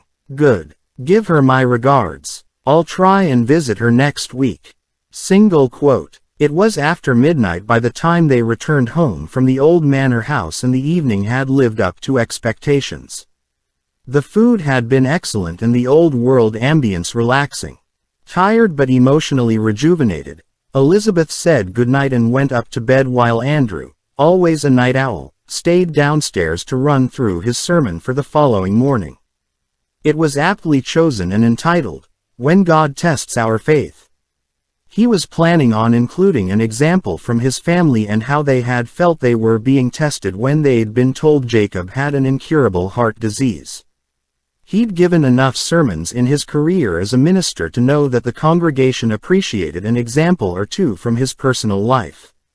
It made the teaching more it was so important to make sure he could relate to the congregation and they to him. He made a few notes in the margin and underlined a couple of salient points. He wanted to emphasize. Coming to the end and satisfied with his efforts, he tucked the sheets of paper into his briefcase and then saw Mitzi into her bed. He checked the doors were locked, switched off the downstairs lights and went quietly upstairs to their bedroom. To avoid waking Elizabeth, he took his pajamas into the bathroom to change. It had been a lovely evening. He was so pleased he'd thought of the idea. They'd both been relaxed and Elizabeth had laughed freely as she hadn't done in a long while. He appreciated he needed to take more responsibility for Jacob while he was like this. If he was honest, he'd been avoiding him and leaving the house when he was angry. He hated confrontation and shied away from it. Strength or weakness he couldn't say, it was just who he was. But that had to change now. Elizabeth had admitted she couldn't take much more and was sometimes scared of their own son. As Andrew finished washing, he heard Elizabeth's car draw up outside and his heart sank. Jacob wasn't due home until tomorrow, which didn't bode well for him, having patched up his differences with Eloise. Was he upset, angry, or taking it in his stride? He must be disappointed. Was this a good time to talk to him? Andrew briefly considered going down to see him now, but then decided it would be wiser to wait until the morning. What he would say he didn't yet know, but he was hoping for one of those father and son chats similar to the ones they'd had in the long months of Jacob's illness while he waited for a transplant. Most evenings when he'd returned home from his parish work, he'd sit and talk with Jacob. He'd confided in him about his fears of dying and Andrew had reassured him as best he could. They needed to become intimate again, once he'd opened up the pathway of communication. Leaving the landing light on for Jacob, Andrew crept silently into his bedroom and closed the door. He eased back the duvet and climbed into bed without disturbing Elizabeth. She was fast asleep on her side and facing away from him. He moved closer and slipped his arm around her waist, enjoying the comfort and warmth of her familiar body. As he did every night before he went to sleep, he said a silent prayer of thanks, asking for forgiveness for his sins and the strength to face the challenges of the next day. But tonight, quite suddenly and to his surprise, another prayer came into his mind, one he hadn't even realized he'd remembered. It was called, "Now the Light Has Gone Away." His mother had taught it to him as a child, long before he'd entertained any ideas about following a career in the church. Now, with a stab of emotion, he remembered teaching this prayer to Jacob as a child. Perhaps he'd remind him of it when they talked. It was memories like this that bonded a family, a treasure trove of shared experiences, that saw them through the bad times and reunited them. And with a feeling of inner peace and tranquility, he thanked the Lord and closed his eyes, ready for sleep. Chapter 19. Mary Hutchins had lived in Acorn Cottage most of her life. Her father had brought his wife and young family to live in the village when Mary had been a toddler, the youngest of 3 children. Mary's older brother and sister had died some years before, and with no family of her own, she appreciated her many good friends in the village. She loved the cottage and had only lived elsewhere when she'd married, returning to the house a year later as a war widow. Mary's biggest regret was that she'd never had children, but she knew she had a lot to be grateful for. It was at times like this, when she wasn't feeling well, that she knew how lucky she was to have so many kind people in the village looking after her. Turning her head slightly, she looked again at the clock on the bedside table. It was nearly 1:30 a.m. How long the night seemed when she couldn't sleep. It stretched on forever, Lack of exercise was to blame, she decided. She didn't usually have this problem sleeping. She'd spent too long in bed with just short walks to the bathroom. Tomorrow she needed to make a big effort and get dressed and properly on the move. She was over the worst of the flu now, and all this lying around wasn't doing her any good. The doctor had ordered bed rest, plenty of fluids, and paracetamol for her temperature and headache. Her friends in the village had been very conscientious in seeing his instructions were followed, but now she needed to get her old bones going again. Once she was up and about, she was sure she would start to sleep better. She turned her head the other way so she could see out of the window. She never closed the curtains at night. There was no need. Hers was the only cottage this far up the lane, and flanked by the meadowland and wheat fields of Maybury. There was no one to see her. She loved looking at the night sky, the stars twinkling far away and the moon waxing and waning on its journey across the heavens. When it was a full moon in a cloudless sky, it lit up her bedroom with a brilliant translucent glow that reminded her of the night Peter Pan flew into the darling children's bed. Gave hardly any light at all. She propped herself on one arm and took a sip from the glass of water on her bedside table before lying down again. She was still far from tired, so tomorrow she would get going, perhaps even go to church. She knew the Reverend or his dear wife, Elizabeth, would take her in their car if she asked, but she'd wait to see how she felt. She liked to retain her independence and usually walked to church and back again twice on Sundays. She was one of the Reverend's best church-goers and hardly ever missed morning communion and evensong on Sundays. She shuffled her body into a more comfortable position and then closed her eyes, willing herself to sleep. A moment later her eyes shot open again. She thought she'd heard a noise. She listened intently, but the sound wasn't repeated. Hopefully the squirrels hadn't got into the loft again. They'd done a lot of damage up there before. Apart from the wind outside, there was nothing to be heard. Her hearing was very good. It was her eyesight that was letting her down now. Speaking of which, where were her glasses? She'd been looking for them earlier and usually kept them under her pillow at night, but things kept being moved with so many people in and out of her cottage. She pulled herself up the pillow and switched on the bedside light. They weren't on the bedside table or the bed. She checked under her pillows, but they definitely weren't there. Her glasses were essential and she wished people would stop moving her things. She was grateful for their help, their concern, and the hot food and drinks they brought. But if only they would stop tidying up and putting things in the wrong place. Before long she wouldn't know where anything was.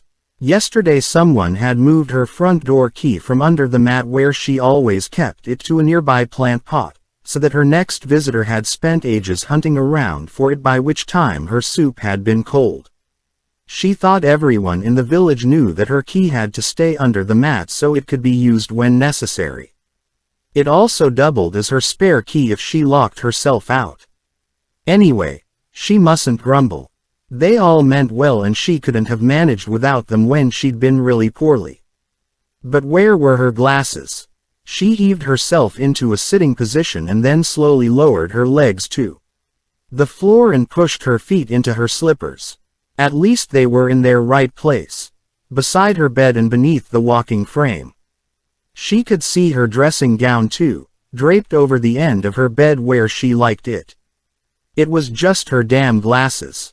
Gripping the handlebars of her walking frame, she drew herself into a standing position. Then once she had her balance, she began a slow shuffle around the room. She crossed to the dressing table with its little crocheted mats and bowl of fragrant potpourri.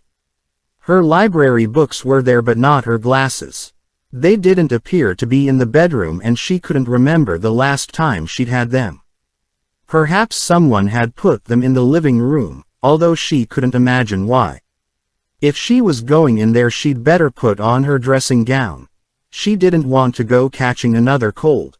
That could lead to pneumonia. Guiding the frame to the foot of the bed, she slipped on her dressing gown and then went slowly into the hall. The night light gave a welcome glow. Thankfully her last visitor had remembered to switch it on so she could easily find her way to the bathroom in the night.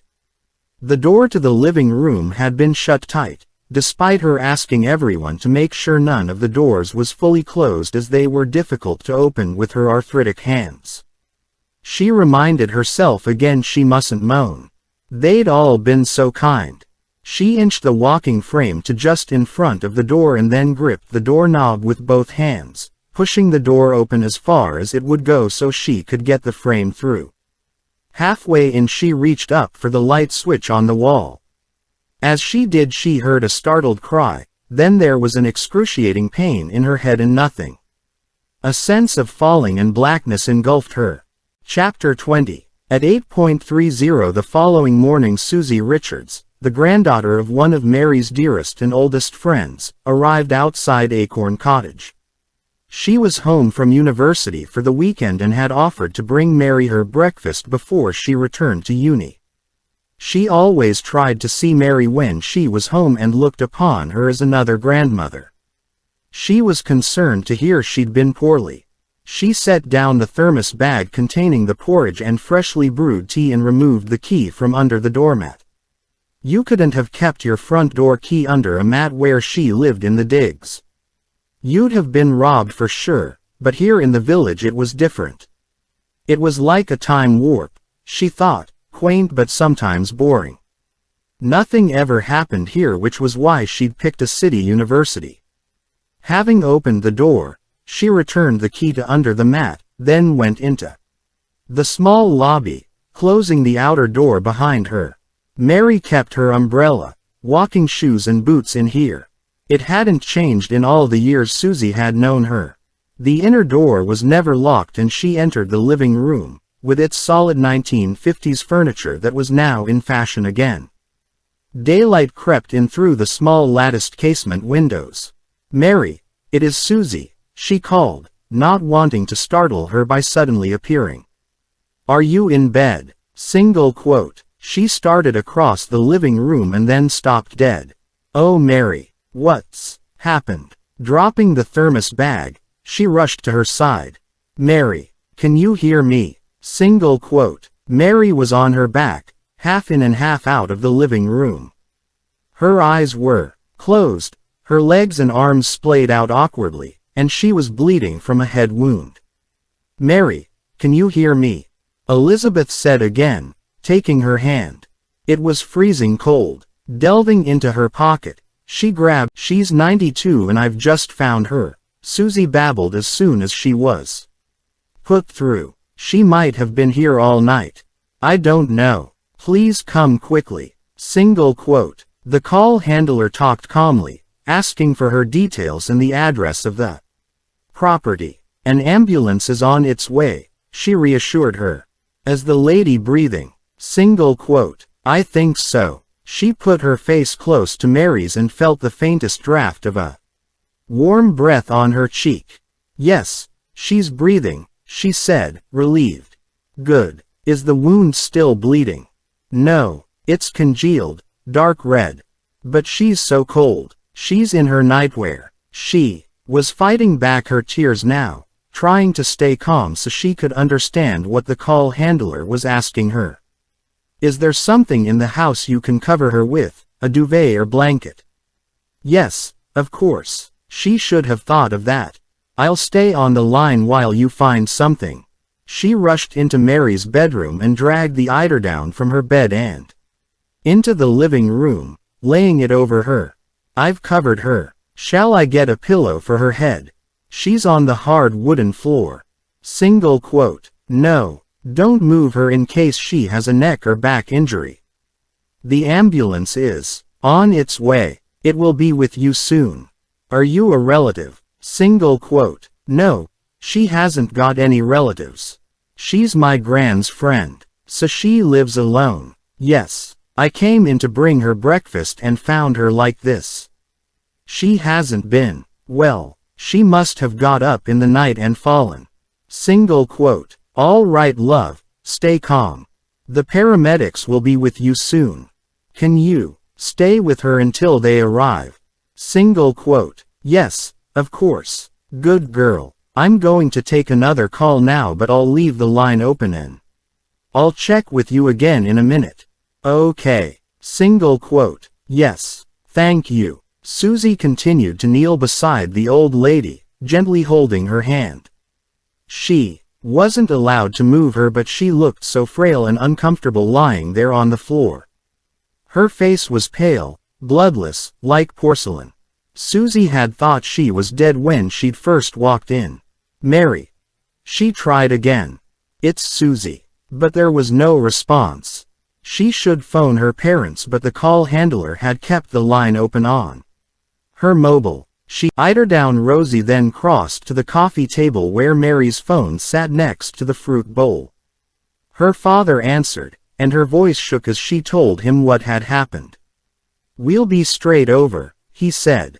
She returned to sit beside Mary, and presently she heard the ambulance siren in the distance as it entered the village. At the same time, the call handler came back on the line and confirmed the ambulance would be with her in 2 minutes. Thank you. She briefly left Mary to open the front door, wanting to be ready for her father and the ambulance crew. As she returned, she thought she heard Mary murmur something, but it was so quiet she couldn't be sure. Mary? She asked, but there was nothing. Both her parents came in at the same time as the paramedics, who introduced themselves as Nick and Dave. Susie went over and stood beside her father, and he put a comforting arm around her. They watched as the paramedics began their work. Who found her? Nick asked as Dave checked Mary's vital signs. I did, Susie said. Mary had the flu but was starting to feel better, her mother explained. She'd been getting up for short periods. I suppose she got up in the night and fell. Single quote. He nodded. As soon as we've finished checking her over and are happy she can be moved, we'll take her to the hospital. She lives alone. Single quote. Yes, Susie's mother said.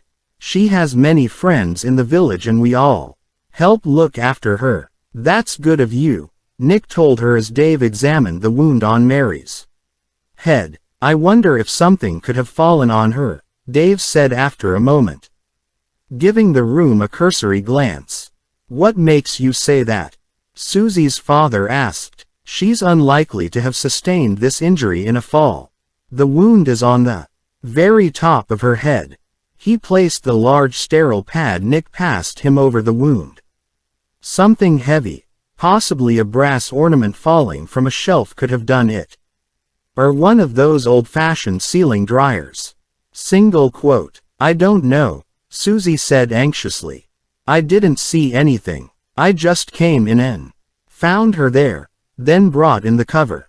Single quote. Nick fetched a stretcher from the ambulance and they put a neck brace on Mary. A precautionary measure, Dave explained. Then they carefully lifted her onto the stretcher and carried her to the ambulance. Susie's mother went with Mary in the ambulance while Susie, still shaken, returned home with her father. They'd visit her in hospital later. News always traveled fast in the village, and by the time the congregation was filing into church at 10:45 a.m. most of them knew that Mary had taken a nasty fall and was in hospital. Those who hadn't known soon did, and one of the congregation let the Reverend know before the service began so he could include Mary in their prayers and blessings. At the end of the service the congregation filed out past the Reverend, who shook everyone's hand and thanked them for coming. They never went straight home but stood in small groups chatting even when it was raining, as it was now. Church was the focal point of the village and they huddled together under umbrellas and exchanged their news.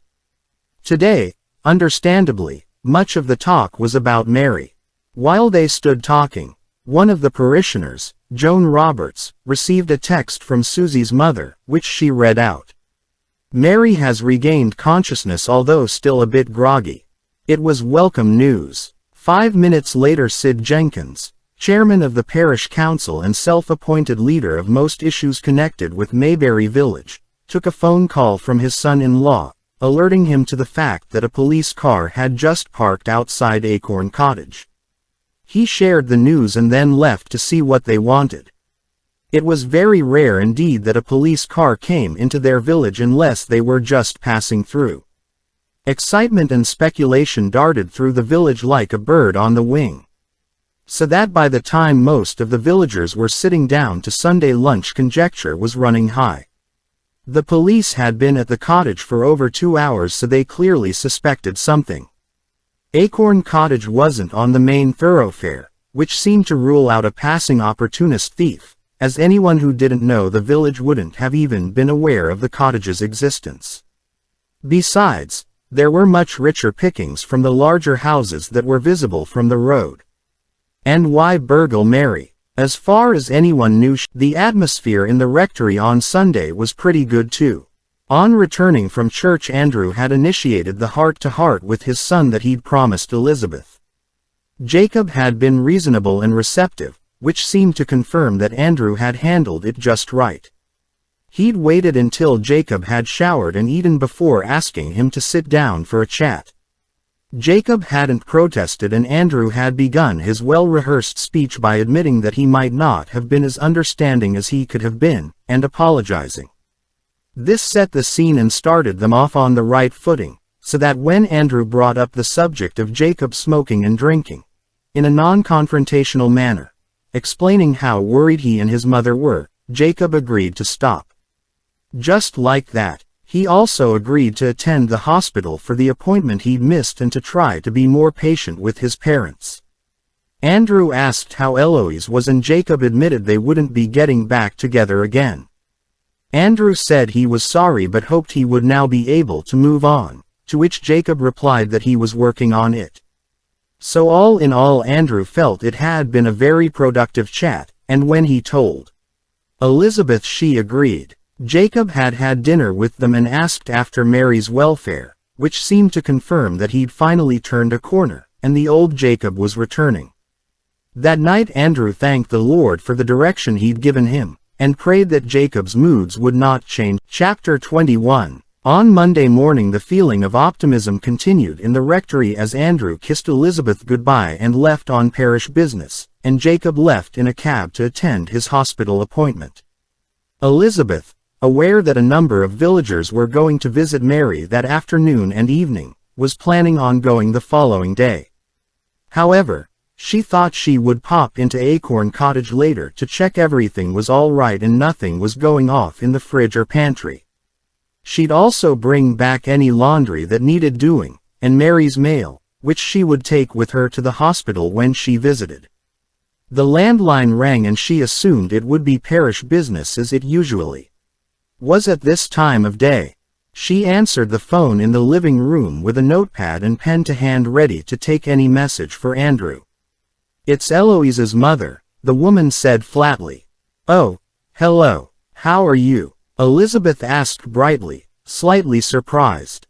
They'd only ever spoken on the phone twice before. Yet already there was something in her tone which suggested this wasn't just a social call. "If your son ever comes near my daughter again, I'll call the police," the woman said. "We would have called them straight away, but Eloise asked us not to. You and your husband want to be ashamed of yourselves. That boy's a monster." Single quote. Elizabeth felt her stomach contract with fear. She went cold. "Why? What's happened?" "I don't know what you're talking about. Jacob hasn't said anything to me." "I bet he hasn't," she scorned. "He's an animal and wants locking up." "But what's he supposed to have done?" Elizabeth cried, rising to his defense. "You can't just accuse him. I'm sure there's been a misunderstanding." But a small voice told her that, quite possibly, there hadn't been. "That animal attacked my daughter. Her face is bruised and her lip cut from where he hit her as he raped her." Elizabeth gasped. "But that's not our Jacob," Elizabeth said, on a rising tide of panic. "Do you want to come and see her face for yourself?" Eloise's mother demanded bitterly. "Or shall I take a photo and send it to you?"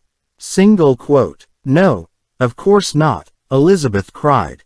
"If my husband had his way, he'd be over there now sorting out your son, and I wouldn't stop him. You tell him that. We're not taking this to the police for Eloise's sake." She can't bear the thought of making a statement. But if I see him here again I will go to the police. Single quote. I understand, Elizabeth said feebly.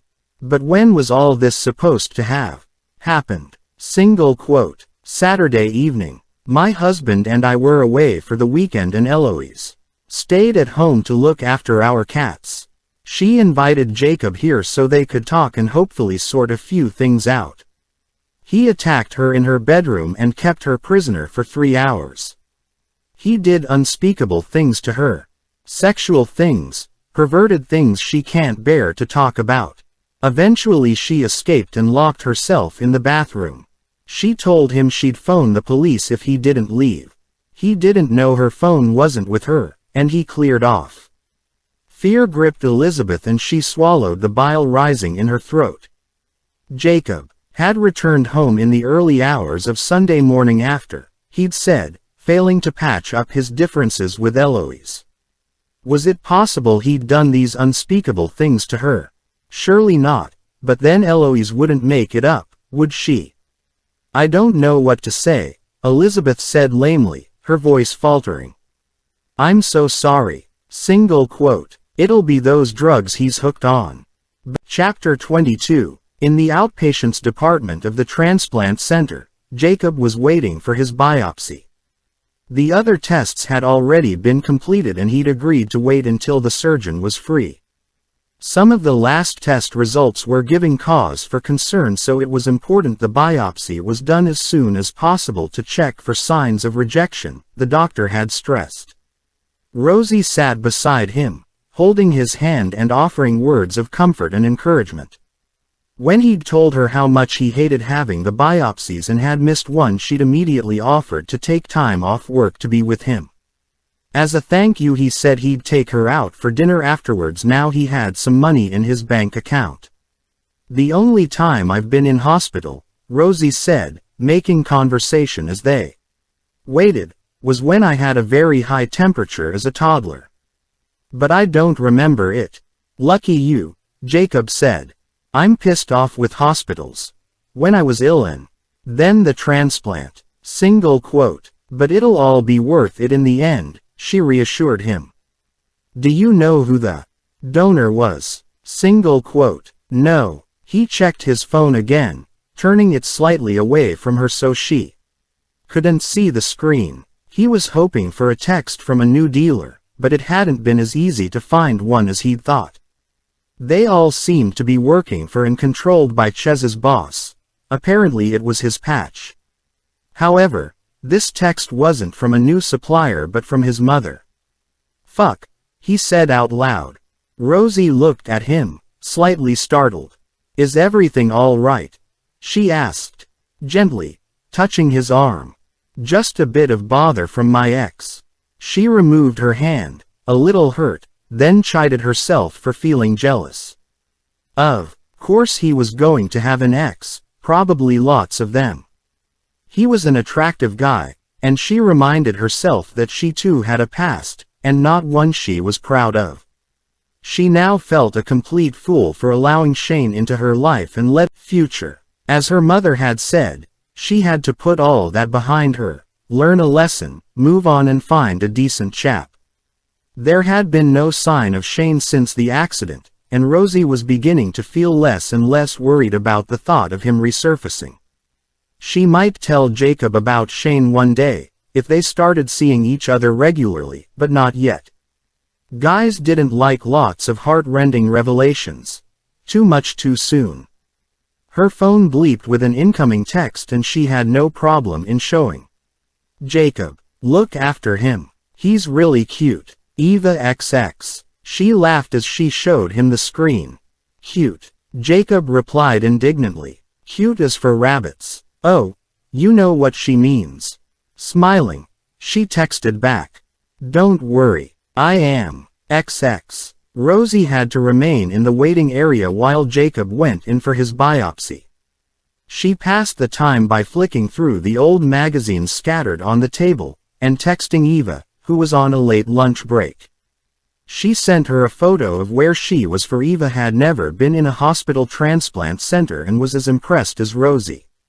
Once Jacob had had the biopsy, a nurse came out and said the procedure had gone well and she could go and sit with Jacob in the recovery room if she wished. She showed Rosie the way. Jacob had been given a mild sedative and instructed to rest for an hour, and have the wound checked by a nurse before he could go. Rosie sat beside him on the couch and held his hand as Jacob yawned and grumbled. He found the whole process irritating and boring, he said, but Rosie thought it was exciting, a bit like the hospital programs she watched on television.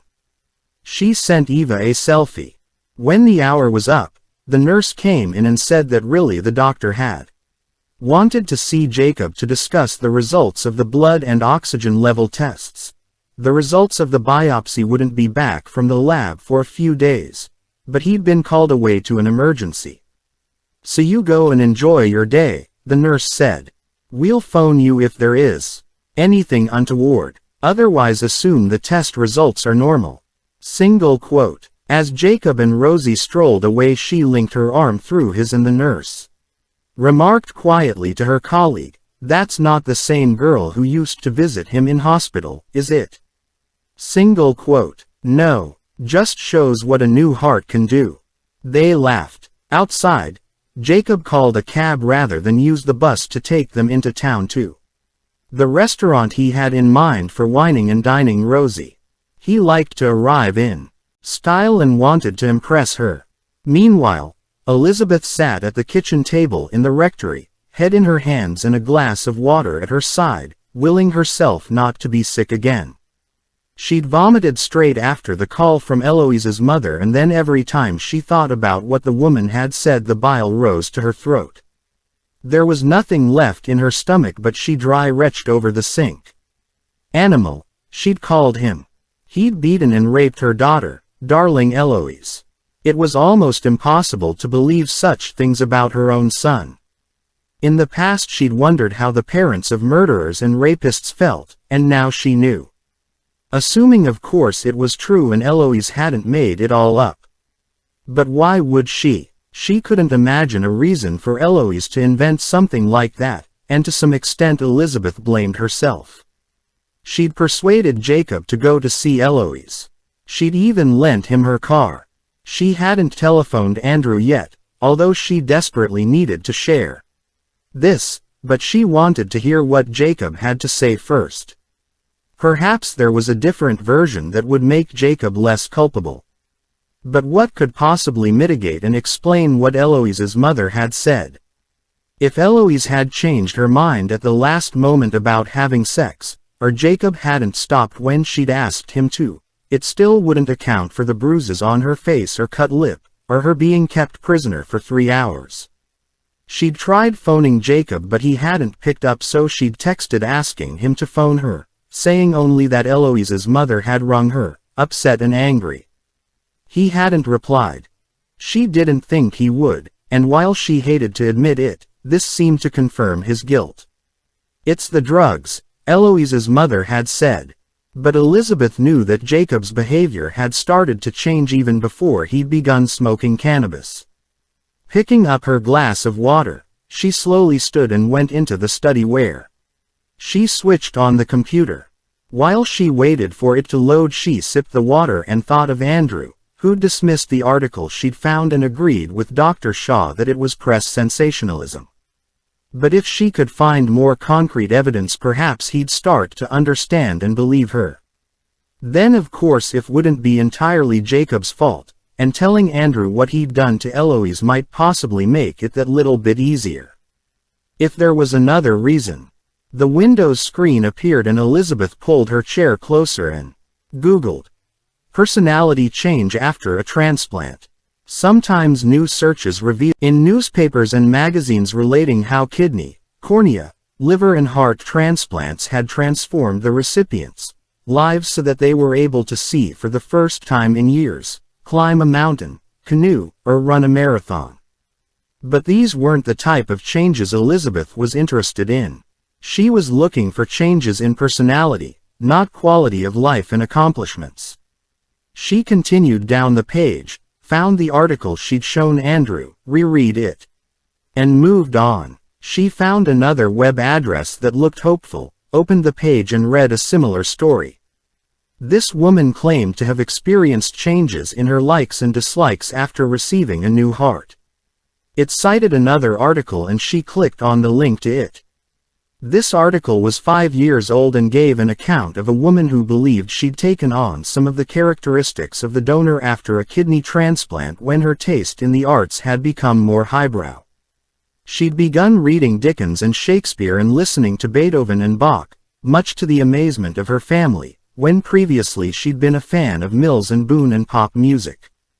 But a doctor quoted said many people develop more sophisticated tastes in middle age, so the fact it happened straight after the transplant was likely to be a coincidence. She found another article that examined other similar claims and read the account of a young woman who said she'd felt more masculine, assertive, and tougher after receiving a heart from a man. But of course Elizabeth realized that this could easily have been suggestion. She knew the donor was a male in his 20s and subconsciously had started behaving as she perceived him to be. Then she found a harrowing account of a man in Germany who'd committed suicide 5 years after receiving an organ transplanted from a man who'd also committed suicide. They'd both hanged themselves. Could that too be a macabre coincidence? Apparently it could. The journalist pointed out that the most common method of committing suicide in men is by hanging. It seemed there was a plausible explanation for all of these accounts.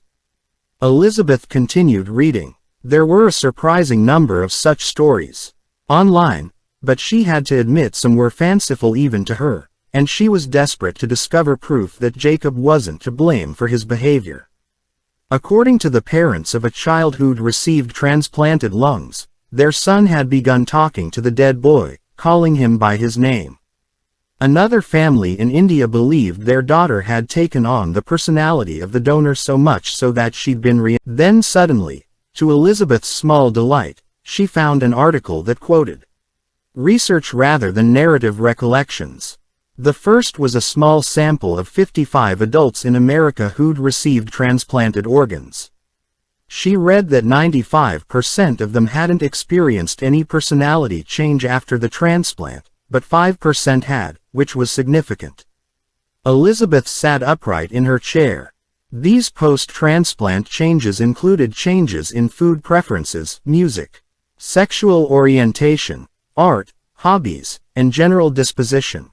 The recipient becoming happier, more thoughtful, more confident, and so on. Some of the subjects had also reported that some situations and places they'd never known had unaccountably become familiar to them, like déjà vu. But the researchers were quick to point out that these were anecdotal verbatim accounts and couldn't be independently corroborated. Even so, it gave her hope. It had been an objective piece of research and the article referred to another study in Asia. Elizabeth clicked on the link. Unfortunately, this sample was even smaller, only 10 people, yet 2 had reported some change in personality. Again, there was the usual rider that the accounts couldn't be independently substantiated. It seemed no respectable researcher wanted to stick their neck out and risk being laughed at.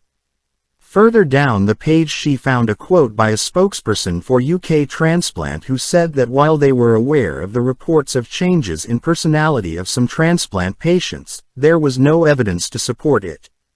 But on the third page of web addresses, Elizabeth found a thesis by a PhD student entitled, Changes in Personality After Transplant. The Cellular Memory Phenomenon. Her heart skipped a beat. So it had a name. Cellular memory. She took a sip of water while keeping her eyes on the screen. The cellular memory phenomenon CMP, while still not fully scientifically validated, is supported by several scientists and physicians, the article began, which was news to her. So some scientists did recognize its existence. She wished she'd known that and had been better informed when she'd spoken to Dr. Shaw. The thesis continued. CMP hypothesizes that behaviors and emotions can be passed from a transplant donor to the recipient through memories stored in the neurons of the organ. Then there were pages and pages of research data which she pored over at length, trying to make sense of it. While much of the scientific terminology was beyond her, the message was clear. Cellular memory had been observed in laboratories using various organisms: bacteria, yeast cells, amoebas, plants, and worms. It had therefore been proven that it was possible to pass on cellular memory in lower life forms. It just hadn't been proven in humans yet. Flushed with hope, Elizabeth read on and tried to understand the explanation of the chemical and biological processes that had made this possible, but it was very difficult without scientific knowledge. It seemed that multicellular organisms could change their genetic program in response to stimuli, and remember their origin in the recipient or host, even many cell divisions later. It was to do with DNA proteins, the building blocks of life which she'd heard of, the blueprint of who we were, so that each cell, each strand of DNA, molecule of protein, contained not only our physical being but our personality. It was incredible, but it made sense. Why shouldn't molecules contain the blueprint of who we were as a person as well as the color of our hair and eyes? The second part of the thesis reported the students' carefully researched case studies. A cohort of 102. He'd traced the recipients and had interviewed them in person if they'd reported any personality change after their transplant. He'd then interviewed the donor's family or friends to validate the claims made, and all of them could be substantiated to some extent. And it wasn't only organ transplants that produced these results, but transplants of corneas, blood, and bone marrow. Heart transplant patients reported the biggest changes and seemed to be most susceptible to cellular memory, possibly because of the huge mass of combinatorial coded nerve cells. His thesis concluded by saying that the whole ethical debate on transplants needed to be reopened, as the existence of CMP meant that elements of a person's character, even their soul, could be transplanted along with the organ. Chapter 23. Jacob felt his date with Rosie had gone okay. His only slip-up had been when she'd asked him where he'd got his money from, and he'd been about to say, "None of your fucking business." Single quote. He'd stopped himself in time, but not before Rosie had seen his expression change, harden into a flash of anger. She'd looked scared and had made a flustered apology. "I'm so sorry. It's none of my business. That's what comes with working in a bank and dealing with people's finances all day." Single quote. "No problem," he said, resuming his composure. "You weren't to know it is a bit of a touchy subject for me. You see, my gran died recently and left me the money in her will. I'm pleased she did, but at the same time I feel guilty for accepting it. Can you understand that?" He was impressed by the ease with which the lie had tripped off his tongue.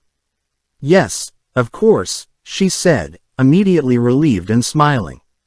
"But you mustn't feel guilty." She reached for his hand across the table. "Your gran wanted you to have that money, so she'll be happy knowing you're enjoying it. Will you be able to buy a new car now?" Single quote. "I'm thinking of it. Perhaps you'd like to come with me sometime and help me look." Full marks, Jacob. Well done, mate. It was the right thing to say. He could see how chuffed she was to be included in his plans. It didn't take much to keep a woman happy. "Yes, I'd like that," she said, gazing into his eyes. "Let me know when you want to go and I'll book a day off work."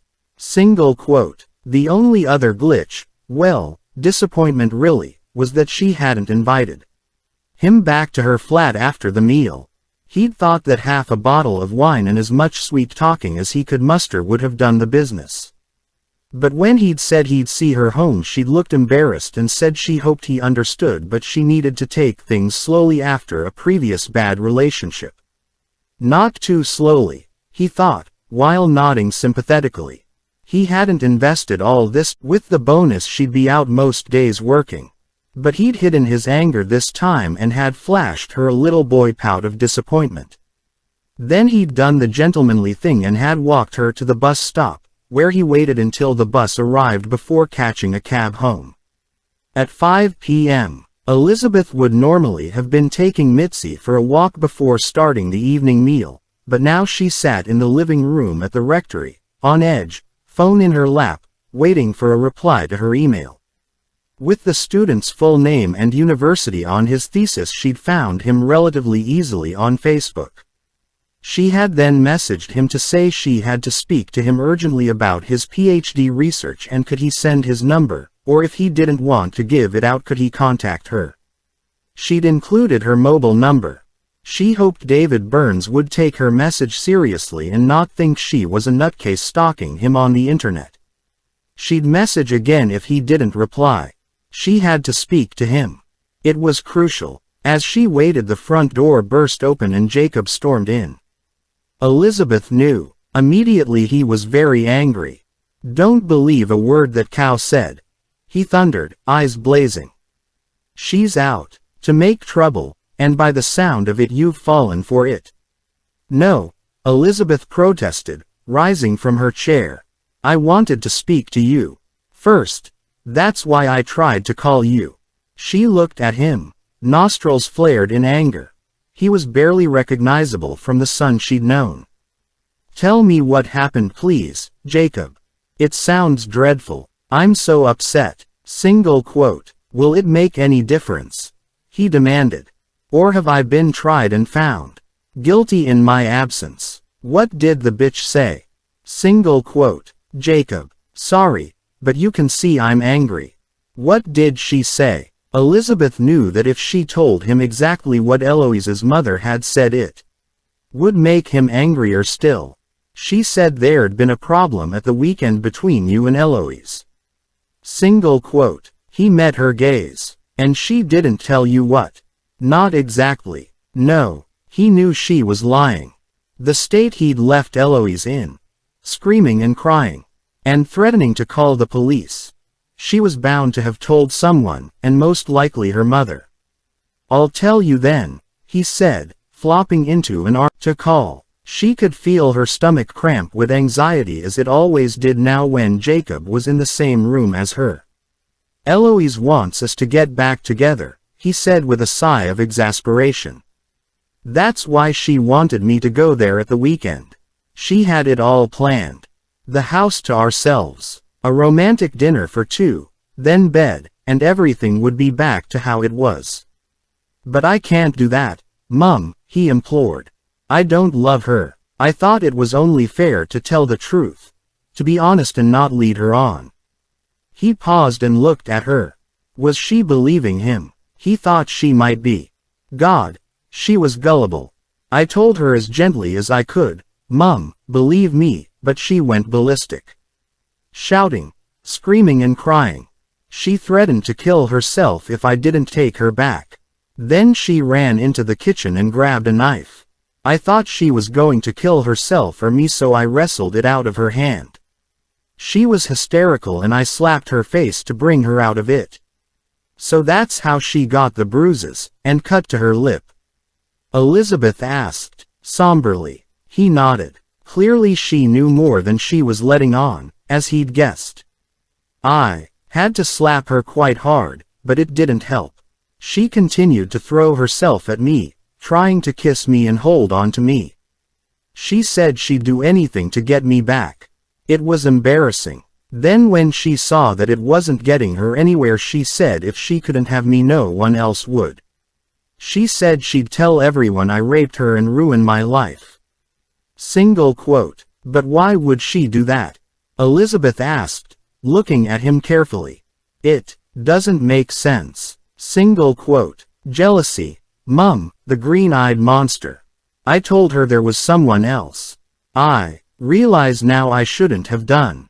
But at the time I thought it might help her come to terms with our relationship ending. You know, make her see it was over, and that there was no going back. But it didn't help. She kept crying and shouting that she was going to say I raped her. In the end I left. Staying was making it worse. God knows what she told her mother, but whatever it wasn't true. You do believe me, don't you, Mum?" Single quote. Elizabeth nodded thoughtfully. "I assumed there would be another explanation. Perhaps I should phone Eloise's mother and tell her. Single quote. No, don't do that. Just leave it. She'll get over it in time. If that's what you want. She paused. So is there someone else? Or did you just make that up to try and help Eloise? Single quote. He allowed himself to smile. There is someone, Mum. It's early days yet, but already I like her a lot. She's a nice girl with a good job in the bank.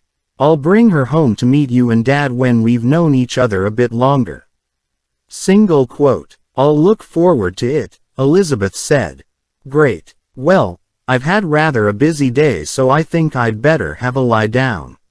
For a while, he came over and kissed the top of her head. Oh, yes, I nearly forgot, the biopsy and all the other test results were fine. Single quote. Well, that's a relief. Thank you for telling me. I'll tell your father. She smiled at him and watched him leave the room. Plausible. Yes, quite believable, Elizabeth thought. Eloise wouldn't be the first girl to react badly at being dumped. Hell hath no fury like a woman scorned. Convincing and feasible if you didn't know Eloise as well as she did. A kinder, more generous, dependable, rational, level-headed girl you wouldn't find. Not in a million years would she have reacted as Jacob had described. So as much as Elizabeth would have liked to believe Jacob, she was almost certain he was lying.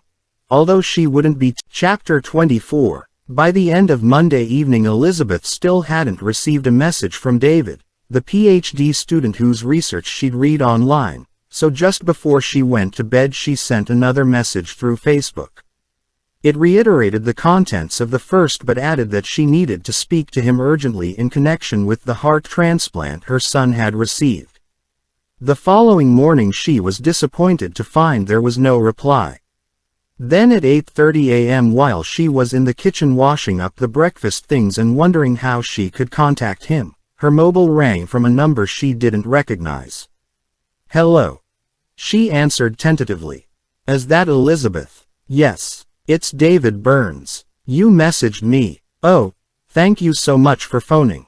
Have you got time to talk now or shall I call you back later? Single quote. I've got 30 minutes now if you're free. I'm on the train going to work. Thank you so much, she said again, and closed the kitchen door just in case. Jacob woke. She didn't want him overhearing this and Andrew had already left. I thought you might think I was a nutcase and not phone. Single quote. He laughed. Well, I guess the wife of a reverend was going to be okay. How did you know that? She asked, surprised. You can find out most things on the internet as you've discovered. I was surprised you'd come across my thesis. I'd forgotten it was still online. It's quite old. Single quote. Yes, but it is still the most detailed study I could find on cellular memory and transplants. Single quote. That's probably because it is a topic no one wants to address. From what you said in your emails about your son, I'm assuming you have fresh evidence. But I should tell you that I stopped researching cellular memory once, a large pharmaceutical company, so I'm afraid I wouldn't be interested in interviewing you, although I'm sure what you have to say is very interesting. Single quote. No, that's not my reason for contacting you, Elizabeth said quickly. I wanted to ask you how likely you thought it was to have a complete personality change after a heart transplant. I don't just mean changes in lifestyle or food preferences, but a change of personality as though it was a different person. Single quote. There was a short silence before David replied. It's possible in theory, if you accept CMP. We have proof that cells thrive and reproduce after transplant, so it is a matter of degree. What are the limits? How far can they go? I've no idea if it is possible for the DNA of the donor to completely take over the recipient to the extent of them becoming that person. He paused for a moment. Although there's a very interesting case which you might not have come across. It's not well documented, A teenage girl whose blood group gradually changed to that of the donor after a liver transplant.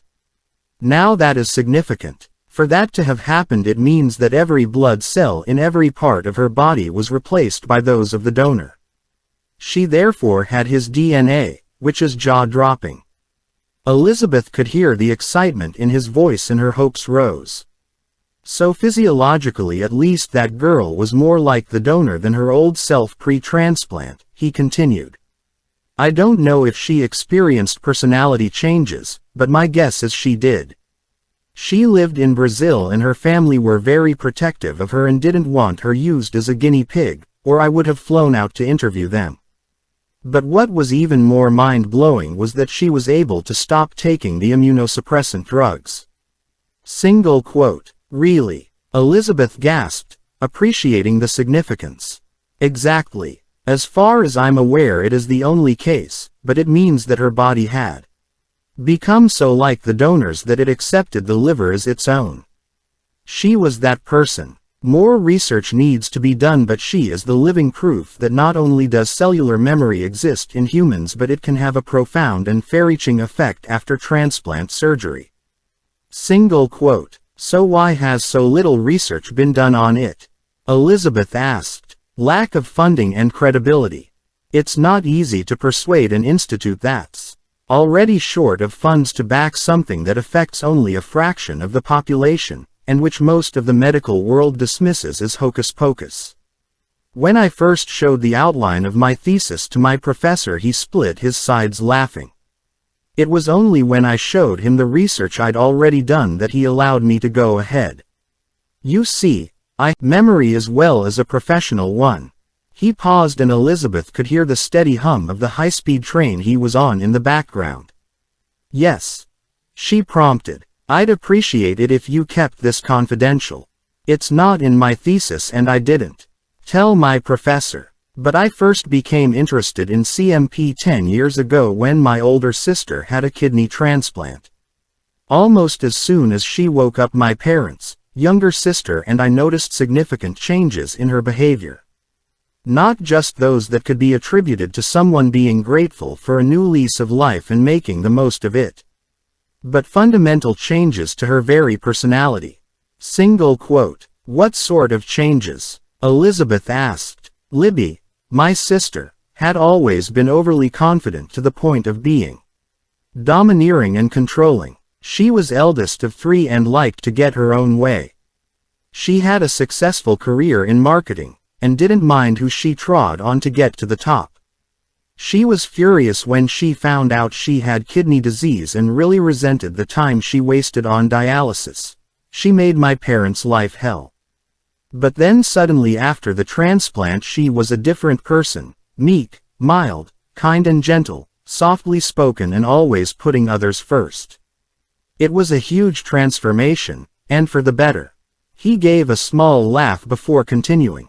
When Libby returned to her flat she was horrified at the amount of material possessions she'd accumulated, and gave many of them away.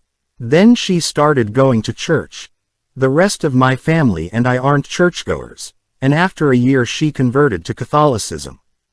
The changes in her were so startling that I began to wonder if there was any connection to the transplant.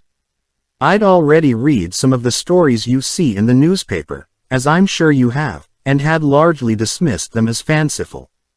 But I couldn't dismiss what I'd seen in my sister, so I did what you probably did and started researching online, where I found many cases. The next step was obviously to see if my new sister matched her donor. I didn't tell anyone. My family didn't talk about it. So I secretly traced the donor. She lived in Ireland, a woman in her 40s who'd died of a brain hemorrhage. She'd been a Catholic nun. Single quote. Good gracious, Elizabeth exclaimed. That's incredible. Cellular memory, without a doubt. It can't be explained any other way. No, one in my family was aware of the donor's identity, so you couldn't put it down to suggestion. A self-fulfilling prophecy where belief causes the behavior. My sister had made it clear to us and the transplant team she didn't want to know the identity of the donor, so I didn't tell her. So you believe it is possible to Yes, but far more research needs to be done. And it is not going to happen anytime soon. Does this help with your son? Single quote. Yes, I think so. Although we're experiencing the opposite of what you describe with your sister. Single quote. In what respect? Elizabeth hesitated. She was talking to a stranger, but one who seemed to understand what she was going through, having experienced something similar. All the good qualities my son had, and there were many, have gone, she said quietly. His behavior has deteriorated so dreadfully that my husband and I don't recognize him anymore. Although my husband makes excuses for him. Single quote. I see, he said thoughtfully. How very upsetting for you both. And you've ruled out the possibility of any side effects from the medication he's taking. Single quote. Yes, his doctor has. And your son isn't depressed.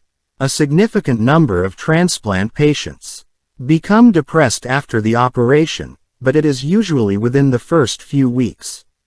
Single quote. It's over 3 months since Jacob's transplant, and he's told his doctor he's not depressed. I don't see signs of depression in him either. He's out and about and doing things more than he should be.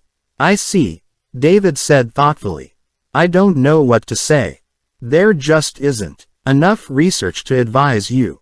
Hopefully it will pass in time. Single quote. Hopefully, Elizabeth said doubtfully. Did you ever come across a case like this in your research? Single quote. Not to the same extent you are describing. And the vast majority of changes were for the better. I assumed that was because you'd have to be a decent person to carry a donor card. But I'm right in saying that if personality traits can be transferred through cellular memory, then it must be possible to transplant evil as well as good. As my husband says, if there's a heaven then there must be a hell. Single quote. I wouldn't know about that, David said with a small laugh. I'm not religious, but if we accept CMP, then in theory all personality traits can be transferred, good and bad. Whether that's what's happened to your son I've no idea, but there's a way to find out. Single quote. How? Trace the donor. Try to find out what they were like. But think very carefully before you do. I've met some families who bitterly regretted that decision. A bit like an adopted child meeting their natural parent and finding they don't match up to their ideal. And for you it is a no-win situation. Single quote. In what respect? Well, if the donor was a bad person then you will have to come to terms with their heart living on in your son. And if they were a good person, then you are left with the unhappy conclusion that Jacob. Chapter 25. Later that Tuesday morning, unbeknown to Elizabeth and most of the other villagers, the police had returned to Mary's home. Elizabeth only found out at 1 p.m. when she pulled into the lane and saw 2 police cars parked outside Acorn Cottage. She was on her way to visit Mary in hospital and had stopped off to see if there was any mail to take with her. Perplexed and concerned, she slowly drew to a halt a little behind the second police car. The front door to the cottage was wide open and a young uniformed officer stood just inside, in the lobby. He nodded when he saw her get out. Good afternoon. Good afternoon. Is everything all right? Elizabeth asked, as she started up the front garden path. I'm a friend of Mary's, the Reverend's wife. I was going to collect Mary's mail and take it to her in hospital. Single quote. I'm afraid you won't be able to come in here today, he said rather officiously. We're treating it as a crime scene. Single quote. A crime scene. What crime? Elizabeth asked, shocked. I can't say. We'll know more once forensics have finished. Forensics. But Mary is in hospital after a fall. I don't know any more, ma'am. Sorry for the inconvenience, but we'll be here for most of the day. Single quote. I see, Elizabeth said, wondering what could possibly be going on. And you can't tell me any more. Single quote. No, sorry, Ma'am. She threw him a polite but restrained thank you and retraced her steps to her car. She'd phone Andrew to see if he knew what was going on, although he probably would have said when she'd left him working in the study. She decided not to do this in full view of the officer who was still watching her from the door, so she turned the car around and then drove further up. Where she, whatever for? He asked. Clearly he didn't know either. They wouldn't tell me. I take it you haven't heard anything. No, but I'm sure Sid Jenkins will have. Someone must have let them in. I'll phone him now. Is Jacob okay? He's in his room. I'll check on him later. Let me know how you get on. I will. As chairman of the parish council, Sid Jenkins would be the most likely person to know why the police had returned to Acorn Cottage. It was a few rings before he answered. Sid, it is Elizabeth. I've just come from Mary's cottage. I was going to collect her mail and take it to hospital with me, but the police are there. I wasn't allowed in. Do you know what they're doing there? Single quote. Yes, but I was told to keep it quiet. Why? What's going on? I'm sure it is just that Mary is confused after her fall, but she told a nurse that she didn't fall but someone hit her.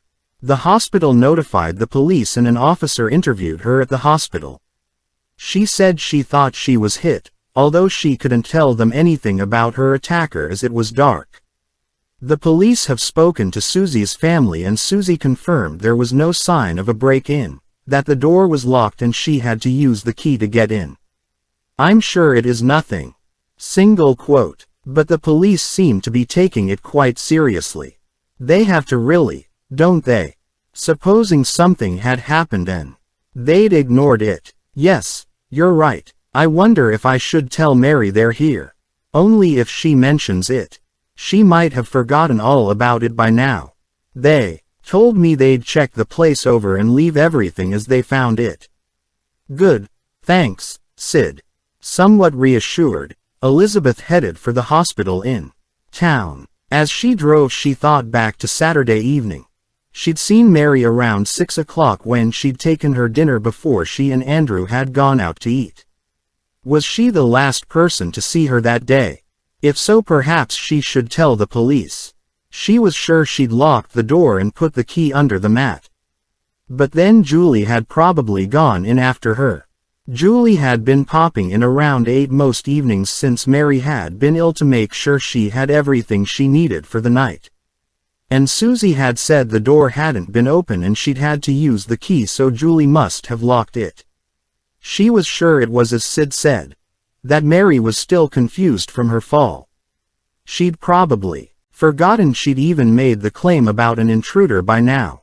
Aged 92, you were entitled to be a bit confused, especially after a nasty fall, even if it did waste police time.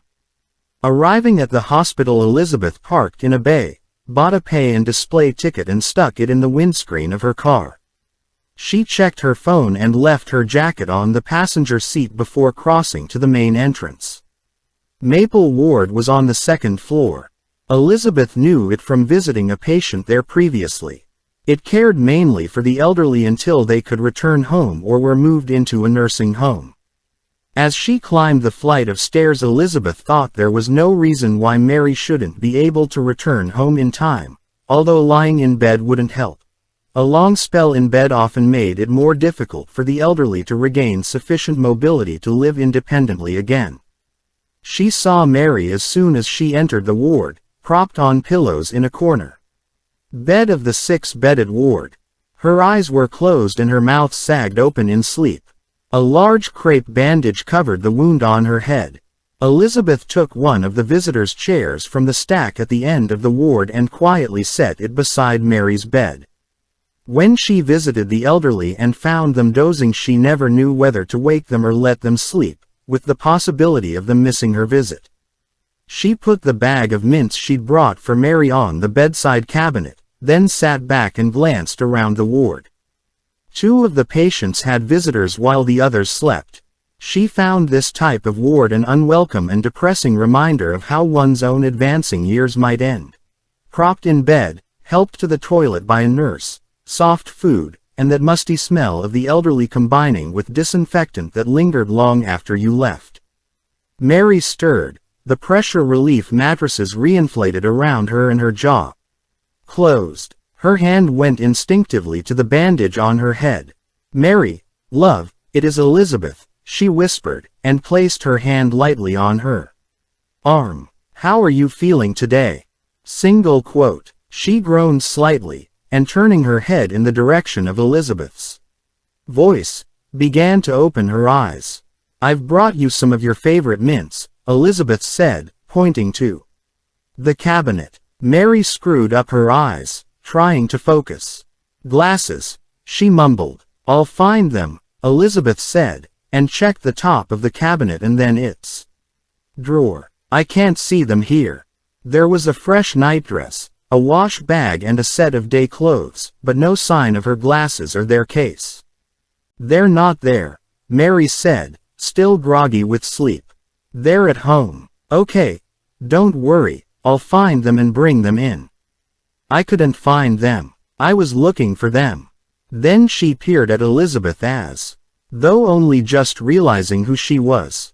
"Elizabeth." Single quote. "Yes, it is me, dear. How are you?" "Jacob. No, he's not here. He had a big operation. Do you remember? He'll visit you as soon as he can." She was clearly still very confused. Mary's brow creased and Elizabeth could see pain in her eyes.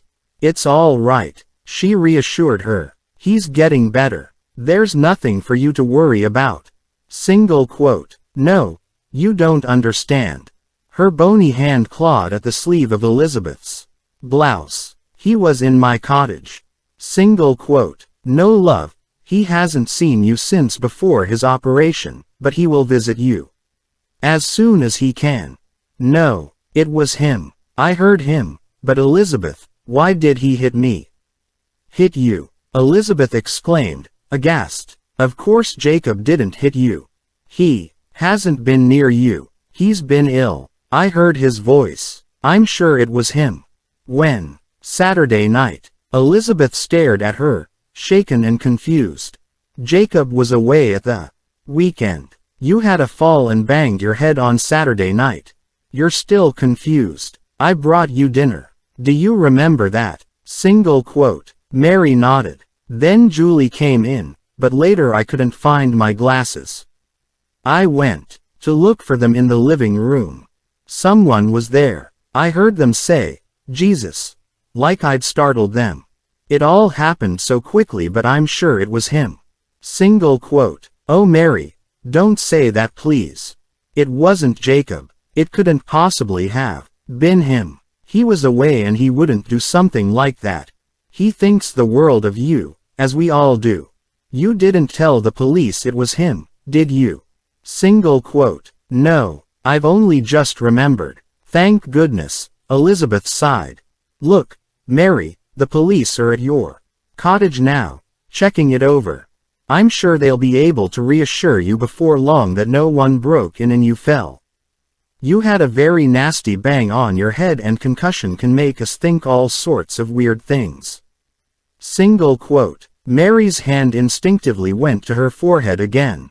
It all happened so quickly. So many visitors. Single quote. "Yes, that'll be it. Jacob said he was going to visit you like he used to." Mary nodded wearily and looked away. "So tell me, what did you have for lunch?" Elizabeth asked, changing the subject. "I can't remember," Mary said.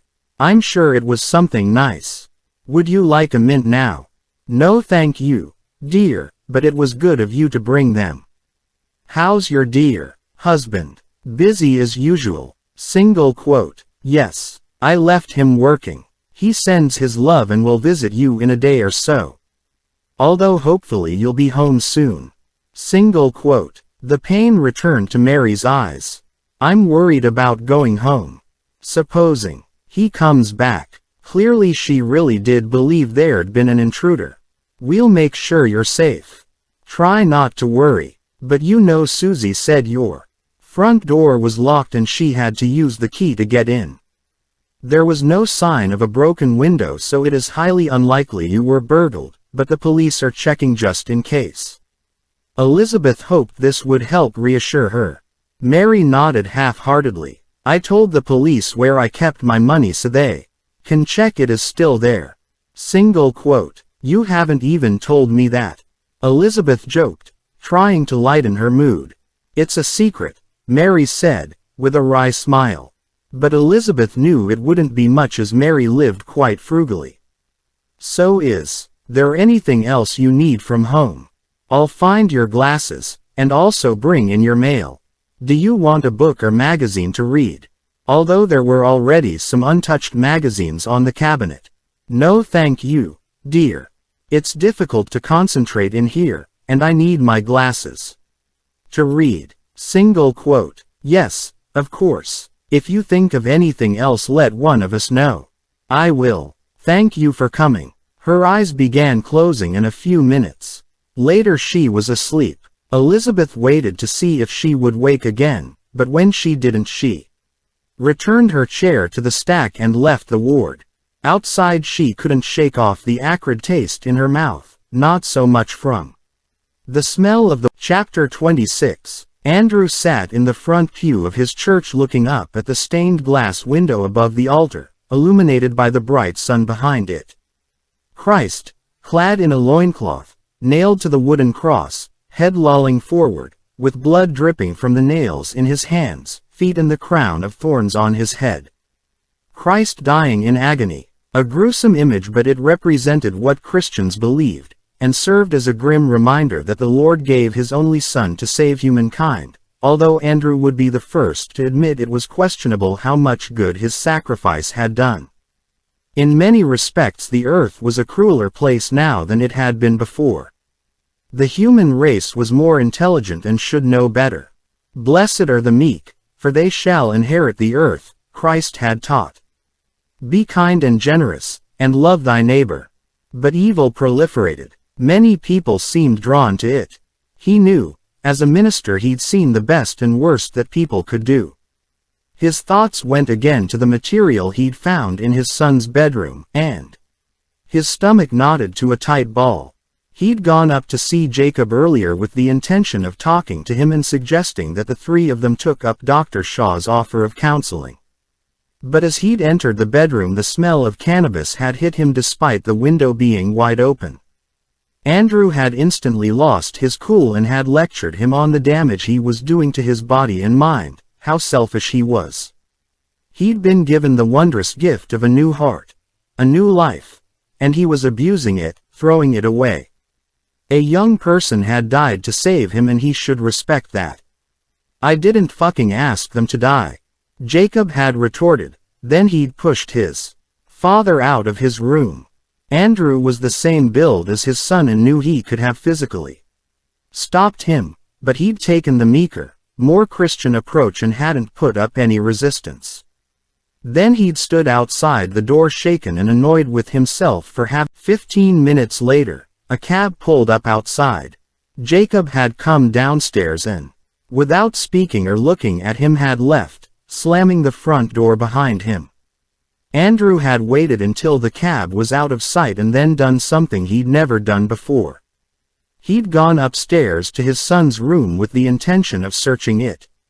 It had become a no-go zone for him and Elizabeth, and while they'd always respected Jacob's privacy as he hoped Jacob respected theirs, he now felt justified in trying to find anything that might give him a clue to Jacob's dreadful behavior. Perhaps hard drugs, mind-altering ones that had unhinged him and made him psychotic. He'd seen it when he'd visited hospitals for the mentally ill and prisons. Many of those he'd counseled had very sad life stories which included hard drugs. But as soon as he'd stepped into Jacob's room, he'd seen the filth. Pages and pages of photographs printed from the internet and arranged in lines over the bed as if Jacob had intended him to see. Shocking images of women, some of them very young, subjected to the most appalling, degrading acts of sadomasochistic sex. Chained, bound, gagged, on leads, some with muzzles over their mouths with a hole just big enough to fit in a man's penis. Disgusting, Sickening pictures of women being beaten, gang-raped, on all fours and forced to have anal sex. Every depravity Satan could think of was there, hard porn that could only be accessed by paying for it. He'd turned away in utter revulsion, his stomach churning and unable to believe the extent of his son's depravity. Angry, angrier than he'd ever been before in his life, Andrew wrenched open the wardrobe doors and rummaged through, but the only things inside were Jacob's clothes. He opened the drawers, but, again, there was nothing obvious. In the bedside cabinet drawer he found a lighter and packet of cigarette papers beside the dosette box containing Jacob's medication, which he'd insisted on taking charge of. Keeping his gaze from the photographs on the bed, Andrew then opened the laptop on the desk. He started as the screen loaded. A close-up picture of Jacob with the devil's face filled the screen. Photoshopped to make Jacob look like the devil himself, with blazing red eyes and horns set in a face contorted by hate and rage. With it came a voice message. "Fuck off. You don't know the password." And a hideous laugh that could have come from the devil himself. Closing the lid on the laptop, Andrew hurried from the room, sweating and sick to the core. The room felt like hell itself. The hot pungent air, the sickening display of photographs, and the message on the need to get away. Mitzi came out from under the table, wagging her tail expectantly as he pushed his feet into his outdoor shoes. With his hand trembling he opened the door and Mitzi followed him out. The heat of the day was building now at the start of summer, and he would have liked to run, force the air into his lungs and exorcise the evilness of that room. But Mitzi was struggling to keep up, and he slowed his pace as they crossed the common, his eyes fixed straight ahead and focused on the church. The village was deserted in the late afternoon and he saw no one. Arriving at the church he left Mitzi sitting obediently in the vestibule while he went through the inner door and breathed in the cold, slightly dank air of the solid stone walls and floor, familiar and comforting. He was relieved to find the church empty. He bowed to the cross, hurried down the center aisle and dropped to his knees just in front of the altar. With his hands folded, his head respectfully lowered, and his eyes closed he prayed fervently. For guidance, deliverance, the strength and wisdom he needed to be able to deal with this. He prayed for direction, a solution, anything that would help his family. He spoke to his God as his friend and mentor, a highly respected leader who was omniscient and would understand and know what to do. He asked him to show him the way. "You gave my son the gift of a new life, dear Heavenly Father, please show him how to use it and tell me what to do. I'm struggling." He finished with the Lord's Prayer. Andrew now sat in the front pew in quiet contemplation, hoping the answer might come to him in the peace and serenity of his church. How far away Jacob's room was now with its perversion and immorality.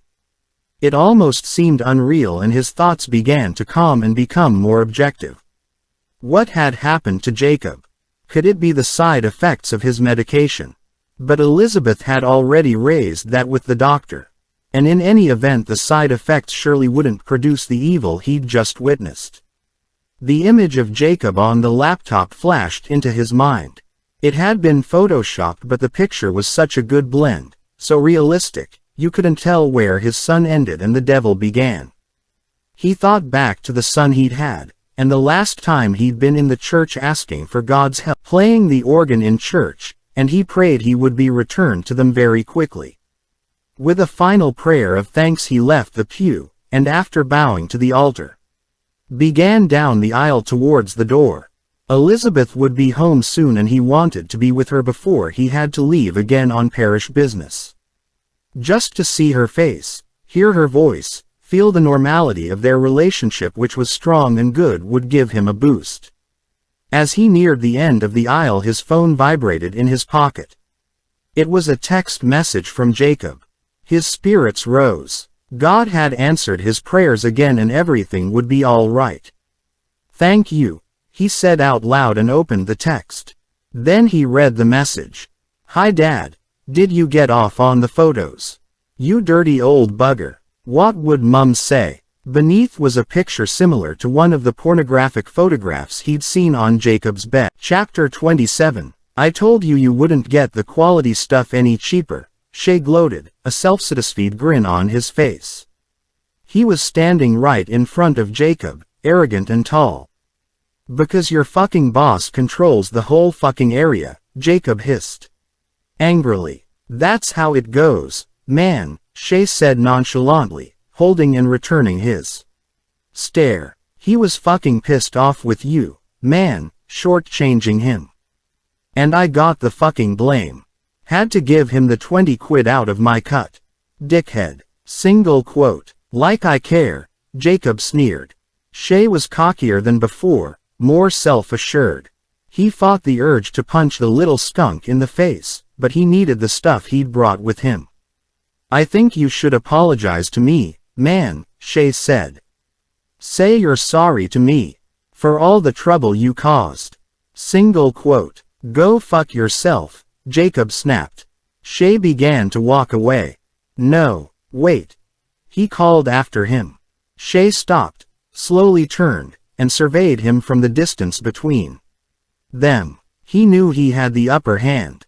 This creep was well and truly hooked, thanks to him, and he was getting through it quickly now. He was clean out and desperate, which was very good for business. Shay knew no one would supply him, not on this patch, so he could make him pay and grovel a bit. Get his own back. An apology then, Shay repeated. Up yours. He turned, ready to walk away again. No, wait. I fucking apologize, you cunt. Say it like you mean it, man. Say, that's better, Shay said smugly, and slowly strolled back to him. I accept your apology. Now let's see your money. Single quote. Jacob hesitated. This wasn't how Shay normally did business. Usually they exchanged the money and packet of weed in one quick furtive movement so no one could possibly see. Come on then man, I haven't got all day. Shay glanced around. As usual the disused depot was deserted and littered with old half-filled skips, and piles of dumped domestic waste. Jacob pulled the roll of notes from the pocket of his jeans and passed them to Shay. He began to count them, slowly, teasingly, making him wait. It's all there, Jacob said, agitated. Shay stopped and looked up. No, man, I need another 20. No, you don't. There's 100 there like you said. Yeah, but you owe me 20 from before. It was underweight, you little shit. Jacob grabbed him by his hoodie and lifted him off the ground. But this time he didn't squirm or cower as he had before, and there was defiance in his eyes, not fear. You owe me, man. Boss said I should get it back from you, so you learn your lesson. Or no weed. Single quote. Arsehole. Jacob glared in his face. The little weasel was so puny one good blow would wipe him out. But then he wouldn't have a supplier and he needed the stuff regularly. He set him down with a jolt. Arsehole, he said again. It better be the full weight this time. He took the extra 20 pounds note from his pocket and shoved it at Shay. Shay produced the plastic bag containing the cannabis from his hoodie and threw it at Jacob's feet. Fuck you, Jacob said, quickly retrieving the packet. Shay turned and giving him the middle finger began to stroll away. Then it came again, that flash of anger, igniting him and blocking out logic or reason so that he was completely out of control. His veins coursed with searing hate and the need to wreak revenge. It had happened when he attacked Eloise and others he couldn't quite remember, and now he needed to attack Shay to assuage that burning, all-encompassing anger, hot, urgent and raw. He went after Shay, leapt on him from behind and brought him down like a large cat felling its prey. A warning pain shot through his chest. Chez's head down, ground his face into the filth and gravel. You little turd, not so cocky now, are you? I think it may be your turn to apologize. Single quote. He suddenly stopped as he heard a movement from behind him. Looking over his shoulder he saw two heavyweight thugs, one carrying an iron bar, advancing towards him.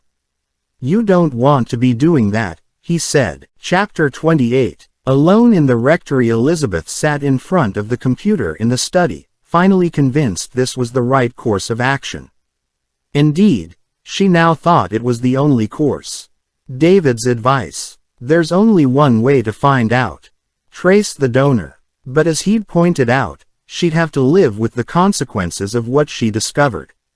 If the donor had led an evil life, they'd have to come to terms with his heart living on in Jacob, and if he'd been of good character, then Jacob must have become bad for other reasons, in which case she and Andrew as his parents must bear some, if not all, of that responsibility. Taking a deep breath, Elizabeth tapped the mouse to bring the search engine onto the screen. All she knew about the donor was that it was a young man in his 20s tragically killed in a car accident. But by deduction she also knew that he couldn't have lived very far away from the transplant center, for his heart had arrived quickly and by road, and not by helicopter as would have happened had it come from some distance away. While this hadn't seemed significant at the time, she now recognized its importance. It would narrow her search considerably, reducing the probability of finding the donor from highly unlikely, if the search had been nationwide, to quite likely. She planned on checking local newspapers first for reports of fatal road traffic accidents, and if that didn't produce anything, she'd look at coroner's reports. However, she realized that would be like looking for a needle in a haystack, as she'd no idea on which date the coroner's court had held the inquest. But she did know the date of the donor's death. It had been the night before the transplant, which was seared in her memory with other important dates like their wedding anniversary and Jacob's birthday. Elizabeth tackled this task as she tackled most jobs, in an orderly and methodical fashion. She began by compiling a list of newspapers within a 5-mile radius of Mayberry, copying and pasting the links into a Word document. Most of the newspapers published weekly, but while some were free, others required at least 1 month's subscription to view them online. The current edition and archived copy. Her credit card from her purse and input its details, aware she'd have to explain to Andrew what she'd done before he saw their credit card statement. She hadn't told him what she was thinking of doing when he'd returned home briefly between parish business because he'd seemed anxious and preoccupied, although when she'd asked him if there was anything worrying him, he'd said he was fine. The first paper produced nothing more in the way of road traffic accidents than a car being stuck in a farmer's field and having to be pulled out with a tractor. The second two carried reports of minor collisions and a lorry becoming wedged under a low bridge. She continued with the next paper and read of a motorcyclist who'd come off his bike but had no serious injuries, and an elderly pedestrian who'd been knocked over while crossing the road. But no fatal car accidents. She widened her search to newspapers within a 10-mile radius, inputting her credit card details as necessary. There were a surprising number of online newspapers, some of which only had a small circulation, but she checked them all. More reports of relatively minor road traffic accidents, but nothing serious. No one had died. It was a macabre search. Then she found a fatality. A young woman whose car had overturned after a night out with friends. She'd had to be cut free and had died later in hospital. Elizabeth's eyes welled as she read the heart-rending words from her parents who'd said they were devastated by the loss of their beautiful, kind and generous daughter. She'd just finished university and had been out celebrating a friend's birthday. Their lives would never be the same again. The same accident was reported in a number of papers in the locality, and Elizabeth paused to blow her nose and wipe her eyes. She could feel the parents' pain. They'd nearly lost Jacob, and the death of a child was probably the greatest tragedy to befall anyone. She hoped that since her death they'd found some peace, although she doubted it. Elizabeth stretched her shoulders and glanced at the clock on the mantelpiece. It was just after 6 o'clock, and Andrew had said he wouldn't be back until 7. She didn't know what time Jacob would return, but assumed he would at some point, as he was still coming home every evening for dinner. As far as she knew, he didn't have a hospital appointment, although Andrew had said he'd left in a cab but didn't know where he was going. She resumed her search, opening and closing other local newspapers, and then widened her search again to include papers in a 20-mile radius. As before, she added the links to the Word document, and then began with the newspaper with the biggest circulation. Surprisingly, this was free to view, and she searched through the archived editions until she came to the week she wanted. The front page opened onto the screen and her mouth went dry and her pulse raced. The headline, "Death Trap Road Claims Another Victim." Could this be it? She read. Bells Lane, Shrewsbury, notorious for accidents, has claimed its second victim. Shane Smith, 26, of Birch Road died from the injuries he sustained when his car struck a lorry in the narrow lane and overturned. He had to be cut free of the wreckage and was taken to St. Mary's Hospital. He died 3 days later. The lorry driver was shaken but otherwise unhurt. The police will not be prosecuting this accident. Black Spot claimed the life of a cyclist 2 years ago, and campaigners have petitioned the council for speed restrictions and better lighting. The road is full of blind corners, one local resident said. Lorries delivering to the hypermarket take up most of the road and cars speed along and can't see around the bends. There'll be another one if something isn't done. Single quote. The victim was one of 5, and his mother Tracy Smith said she blamed the council and the hypermarket for her son's death and planned to sue them both. She has set up a collection in her son's name. A spokesperson for the council said they were considering various measures to improve the safety in Bells Lane, including introducing road humps. Elizabeth stared at the article and reread the first 2 lines. Bells Lane, Shrewsbury, Shane Smith, 26, of Birch Road. It fitted, didn't it? She pulled up a map of the area and studied it closely. The town where Shane had lived was about 20 miles away, and closer to the transplant center than their village.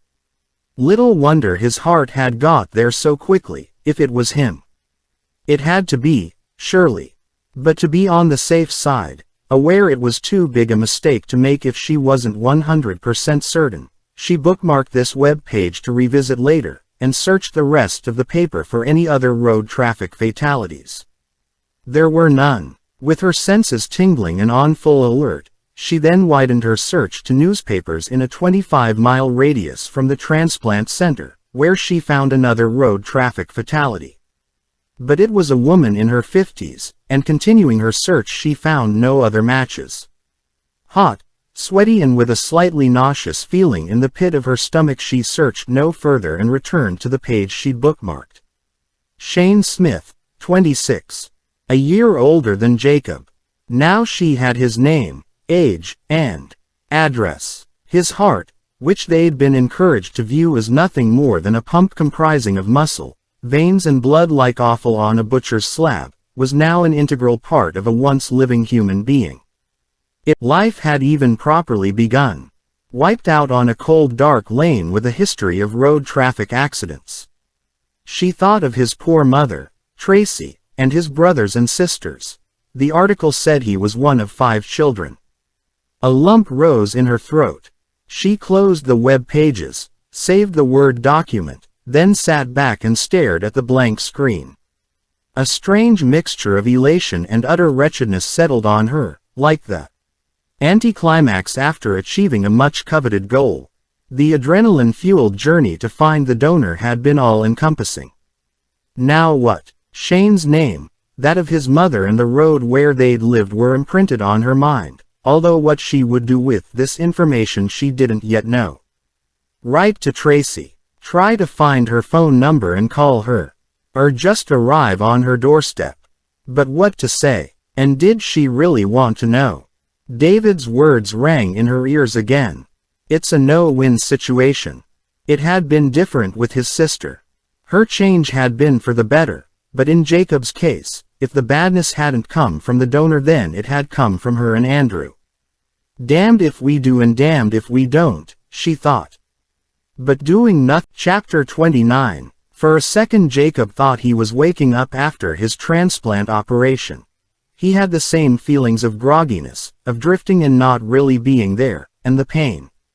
Then as he fully regained consciousness and his eyes opened, he remembered what had happened. Fucking cunts. He cursed, and tried to stand up. The ground gave way beneath his feet with a metallic echo and he fell back. Assholes. Where the fuck am I?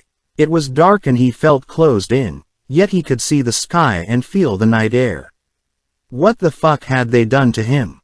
He tried to move again, and gingerly pushed himself up into a kneeling position, sitting uncomfortably on his haunches as he regained his balance. His head throbbed and he could taste blood in his mouth. He ran his tongue over his lip. It was cut and swollen. He spat and then delved into his pocket for his phone. It was still there. They hadn't taken it. He guessed because it wasn't the latest model, so had little street value. Pressing the button for the torch on the phone, he shone it around. The beam picked out broken bricks, small piles of dried cement, gravel, old piping and rotting wooden planks. He was sitting on and surrounded by builders' rubble. Raising the beam slightly, it fell on the rusty metal sides of a container. They'd thrown him in one of the skips at the disused depot. Bastards. Although it could have been worse, he acknowledged, he'd thought they were going to kill him. Pointing the beam down, Jacob carefully stood, got his balance on a pile of reasonably stable bricks and then picked his way over the rubble to the side of the container. Standing on the highest mound of bricks and dried cement, he was now at thigh height with the edge of the container. He levered himself over the side and dropped to the ground below. Fuck. He cried as his body jolted and pain shot through him. His legs felt raw and were like jelly, but he looked at his phone. Jesus. It was 10:14 p.m. He'd been out cold for nearly 4 hours. There were 6 fucking texts from his mother, the first asking what time he would be home as his dinner was ready, then growing more and more desperate.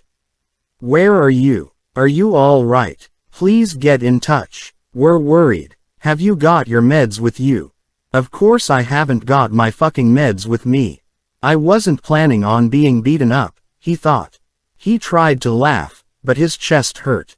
He felt in his trouser pocket for his money, but they'd taken it all and the cannabis he'd bought too.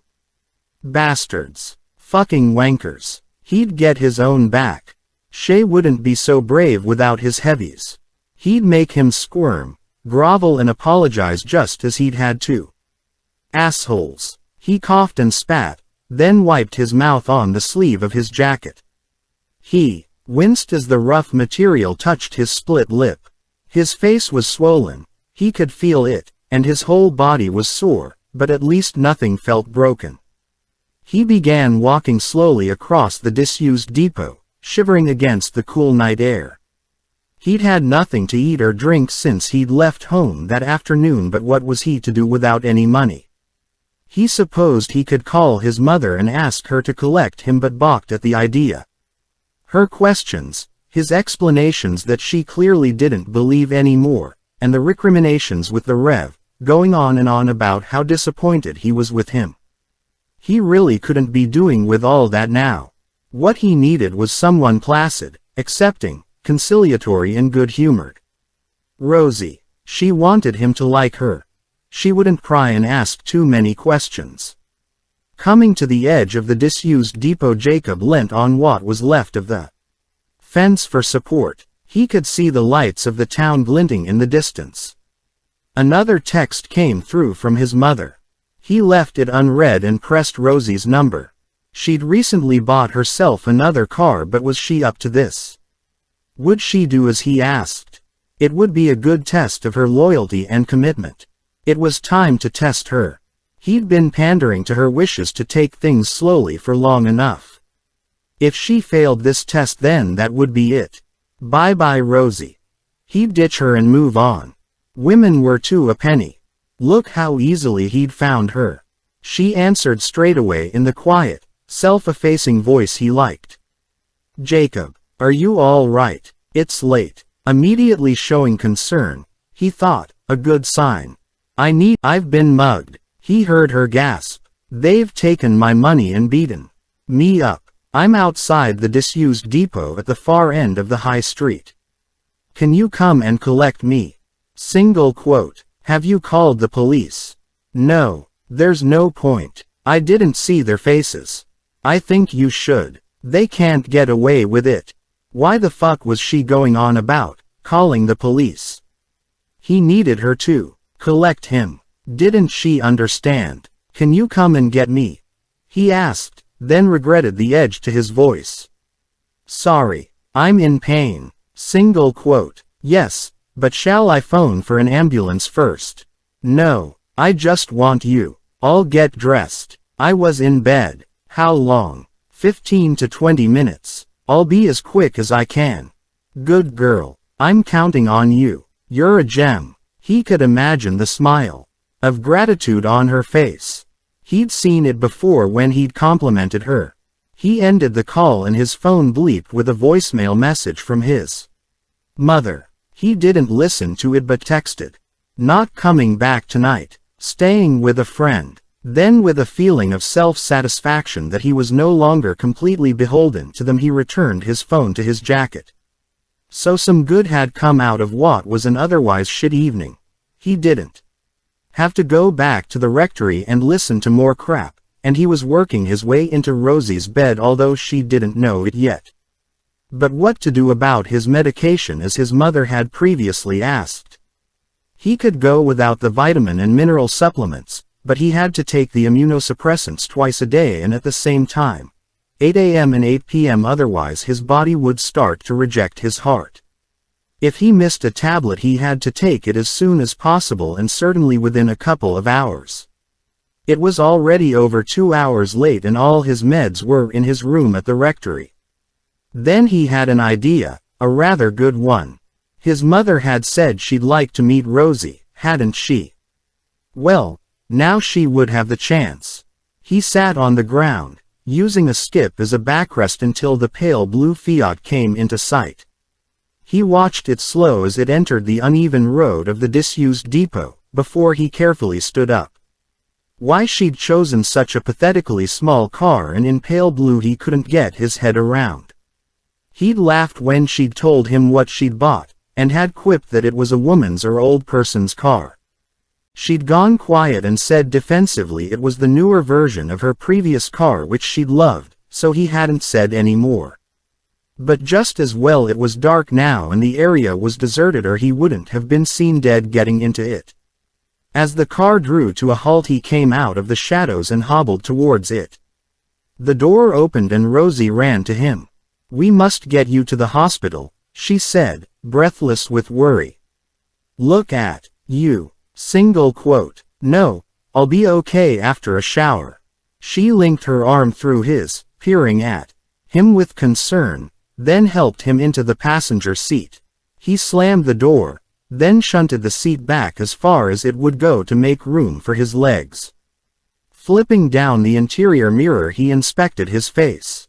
Not a pretty sight, am I? He said as she got in. I think you should see a doctor.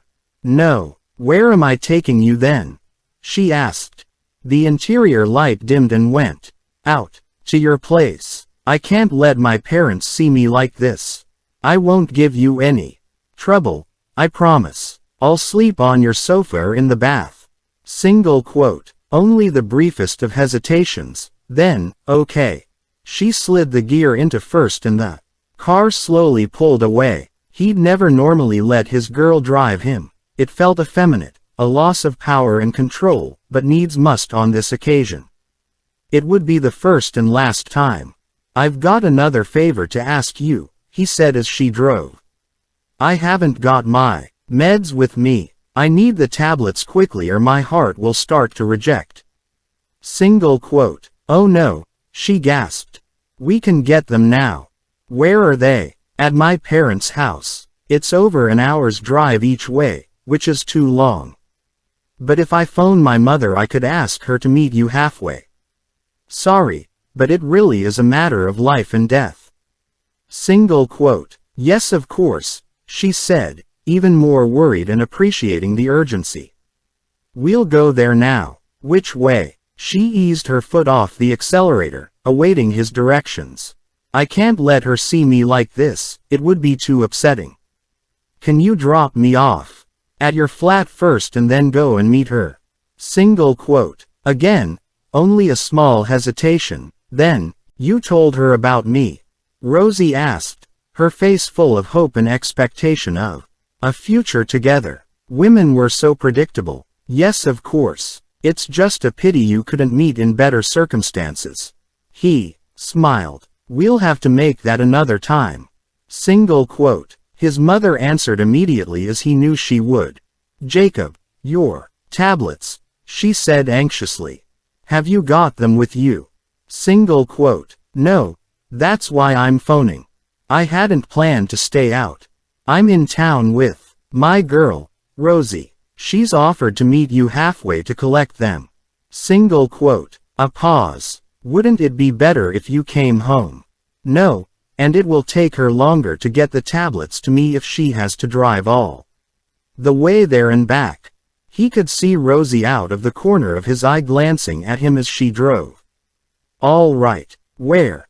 his mother asked. "Dunsford Bridge. You know the lay-by there."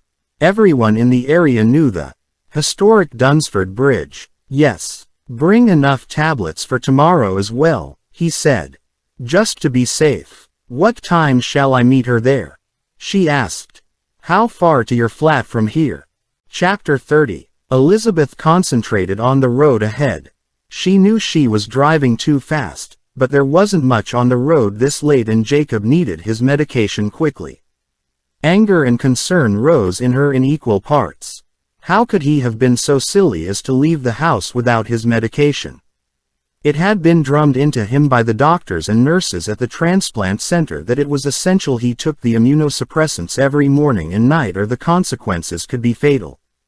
Andrew had said he'd gone off in a taxi mid-afternoon, so he'd only had his morning tablet. It was irresponsible of him to cause them so much worry on top of everything else they were having to deal with. And where was Jacob staying tonight? Elizabeth wondered uneasily as she drove. She hadn't felt able to ask him on the phone and doubted he would have told her anyway, but she assumed it was with his new girlfriend Rosie. Elizabeth appreciated Jacob wanted to move on after Eloise, but she knew she'd struggle to accept anyone as dear and close as Eloise had been. And what was this Rosie like? Who would be attracted to Jacob as he was now? She couldn't begin to imagine. Someone like him. Birds of a feather. Jacob had said she was a nice girl with a good job in the bank, but Elizabeth doubted his perception of nice right now. Then she caught herself again. This was her son she was thinking about in this manner. Perhaps Rosie was a truly nice girl and would have a good influence on Jacob. Dare she hope? It was decent of her to drive all this way at night to collect his meds. Elizabeth concentrated harder on driving as she left the main road and began along the poorly lit B road which would take her to Dunsford Bridge. Her thoughts turned to Andrew, who hadn't wanted her to come to this deserted spot alone at night and had offered to come too. But he'd already been in bed. Having not felt well in the evening, he'd had an early night. She'd promised to call him as soon as she arrived at Dunsford Bridge or if there was a problem. He hadn't looked well. He was drawn, tired, pale and very quiet, so she hadn't told him what she'd found on. She flicked her lights from full beam to dip as a lone car approached, and then onto full beam again after it had passed. A few minutes later the sign for Dunsford Bridge appeared. She knew the lay-by was just before the bridge. She slowed, and then pulled over and into the lay-by. There were no other cars here, unlike during the day when sightseers parked and walked to the bridge to admire the view over the valley.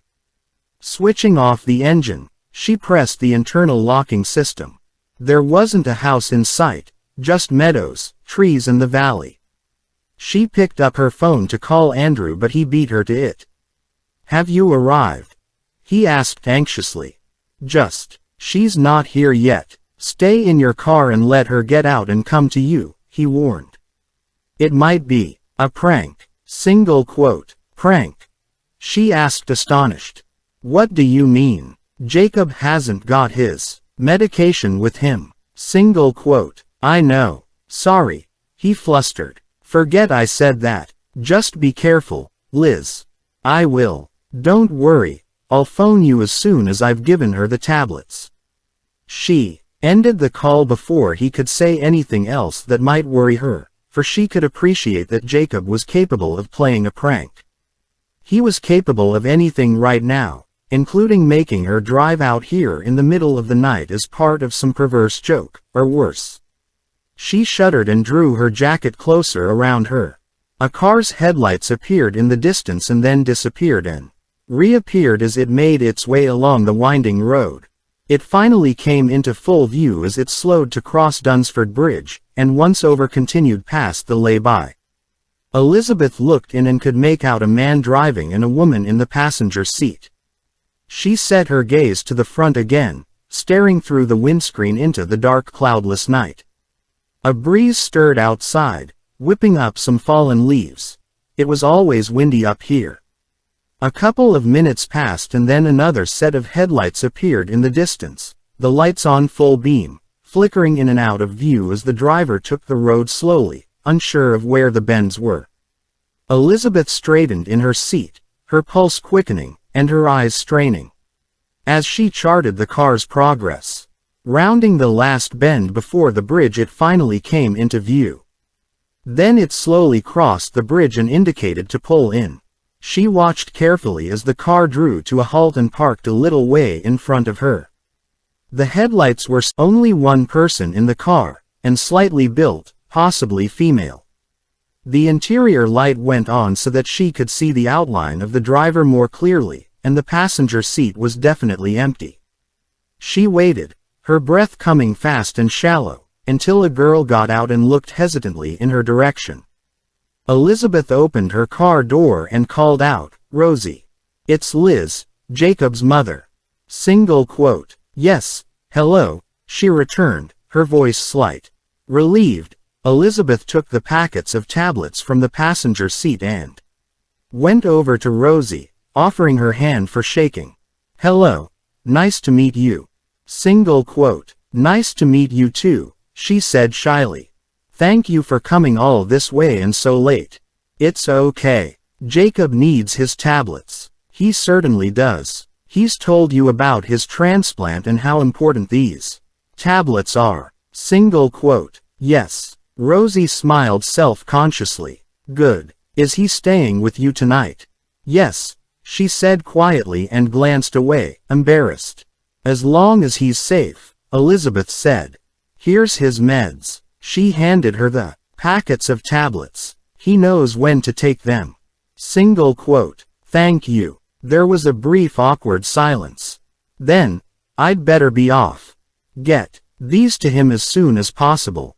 Single quote. "Yes, of course. Well, thanks again. I hope to meet you again before too long.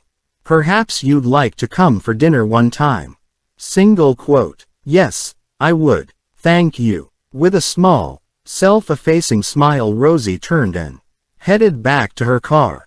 Elizabeth returned to her car and pressed the central locking system again.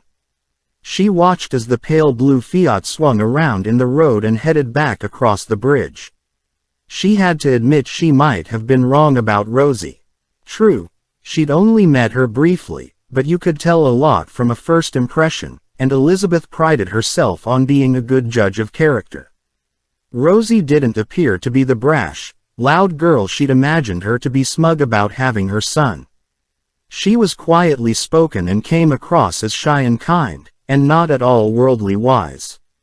She'd prejudged her, something she hardly ever did and wasn't proud of, and her assumptions had been false.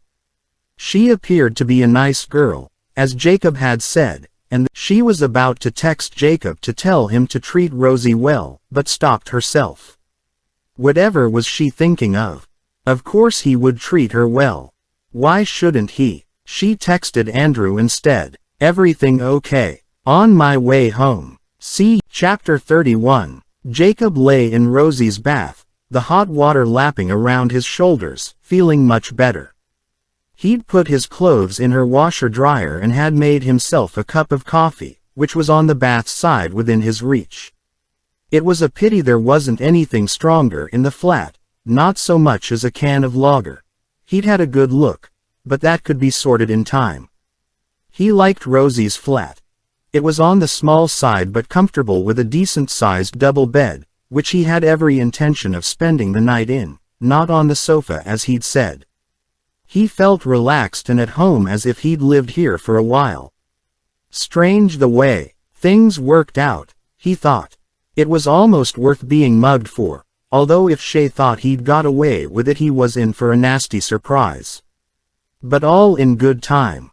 First things first. Tomorrow he needed to get himself wheels and find a new dealer, fast. He was right out now and feeling the effects of withdrawing. Twitchy, nauseous, on edge. There'd be plenty of dealers in other towns away from Chez's boss's patch, he was sure, and they shouldn't be difficult to find now he knew the ropes and once he had a car. As the water started to cool, Jacob climbed out of the bath and began slowly towel drying himself, examining the damage to his body as he went. They'd felled him from behind as he'd run, so he'd taken most of the blows on his back and shoulders. That was where the pain and bruising were worst. He turned his back to the mirror so he could see. Angry welts where the metal bar had struck him or they'd kicked him ran the length of his back, his buttocks, the top of his legs, and a little round his sides. Facing the mirror again he looked at his chest. Apart from the transplant scar being crimson from the hot bathwater, his front had largely escaped injury. Just as well. And his face. He leant closer to the mirror. Now the dried blood had gone, it didn't look too bad. None of his teeth were missing or loose, and the swelling to his lip and cheekbone had been helped by the bag of peas Rosie had taken from the freezer to use as an ice pack. It now lay defrosting on the floor by the bath. His head was still aching, although the paracetamol Rosie had given him had. Knotting the towel around his waist, he left the bathroom and sauntered into the kitchen to check on his clothes. The dial showed the machine had finished the wash part of the cycle and was now on dry, but still had 40 minutes to run. He'd forgotten how long these things took. The last time he'd used a washing machine had been at university. Once he'd returned home, his mother had taken over his laundry again. Weird to think he'd actually been to university. He couldn't picture himself doing that, it seemed like a different person. Not just the passing of time, but why would he have ever wanted to attend university and read business studies? He couldn't imagine it, any more than he could imagine returning to the office where he'd worked. Picking up the remote for the television, he settled on the sofa, put his feet on the wooden coffee table and began flicking through the channels.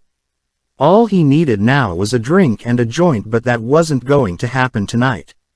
A few minutes later he heard the door to the flat open and close. Then Rosie's voice, bright and sparkly despite the hour.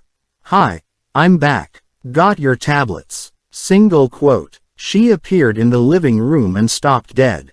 "You've made yourself at home then." Single quote. He looked at her. Yes, was that all right? He wasn't sure if she was niggled. You couldn't tell with women. So he took his feet off the coffee table, switched off the television and, standing up, kissed her.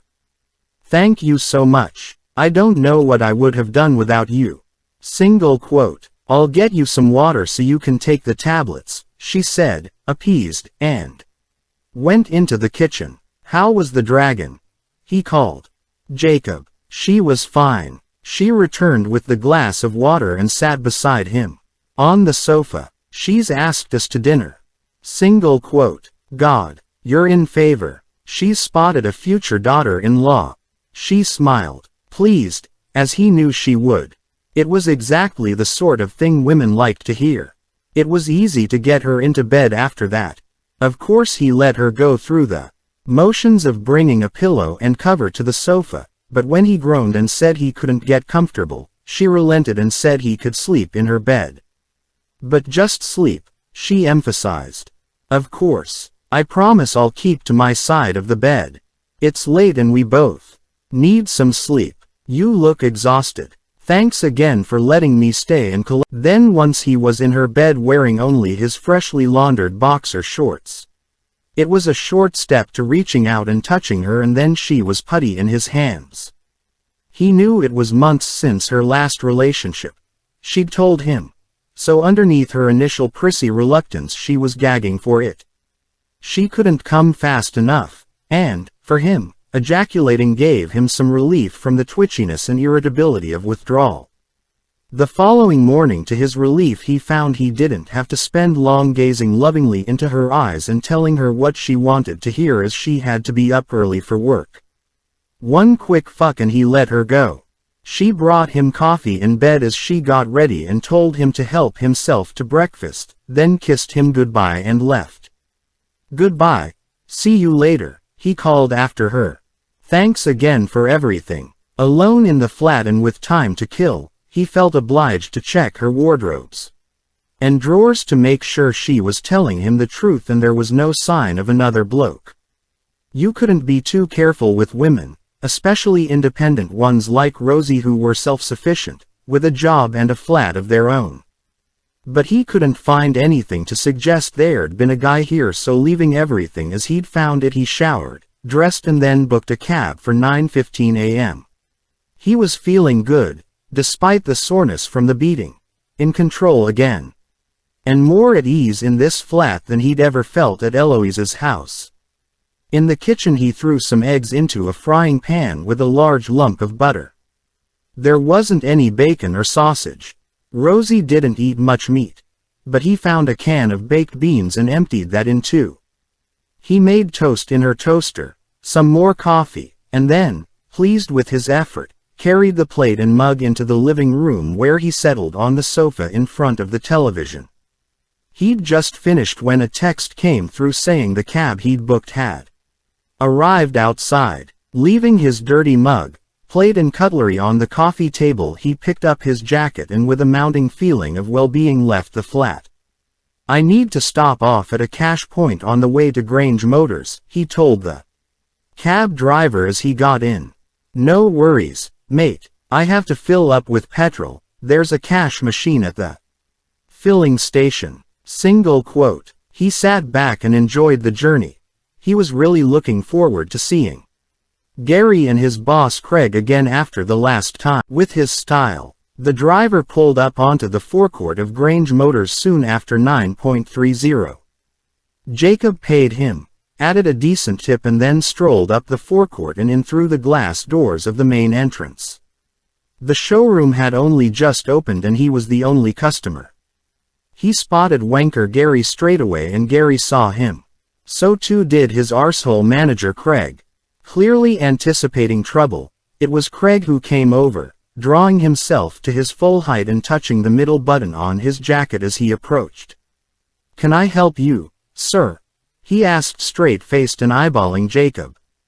I want to buy a car, Jacob said. There was a short pause as Craig snorted air in through his nostrils before speaking. If I'm not mistaken, I believe you were in not that long ago and we discussed your situation then. Single quote. And my situation has changed, Jacob said. I want to buy a car, a decent one. And I'll be paying with cash. He could see wanker Gary watching from the other side. Using my debit card, he added. The money is in my current account. Check if you like. Single quote. Another short pause. That won't be necessary. No, of course he couldn't risk losing business. What type of car did you have in mind? Single quote. Not sure yet. I was hoping you could help me choose. He was going to make him work for his money.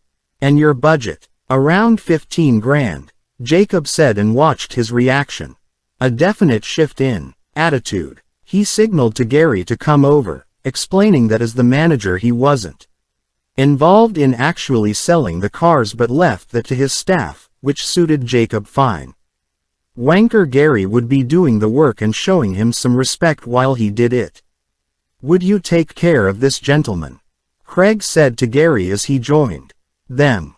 Gentlemen was it now, Jacob thought. He liked the sound of that. Just showed what a bit of money could do. His budget is 15 grand, Craig said. He's not sure what he wants, so show him around.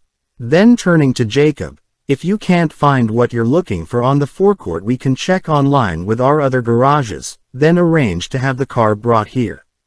Single quote. Excellent, Jacob said, enjoying his newfound attentiveness. Rather different from last time. Craig gave him a comradely tap on his shoulder and returned to his office, from which he could see outside. Jacob stood squarely in front of Gary and looked at him expectantly. Gary was clearly struggling and would probably rather have been shoveling pig shit than selling him a car. Well, Jacob asked, what type of car are you looking for? Not sure yet, so do as your manager told you and show me some. He saw Gary's mouth twitch as though a retort was trying to get out.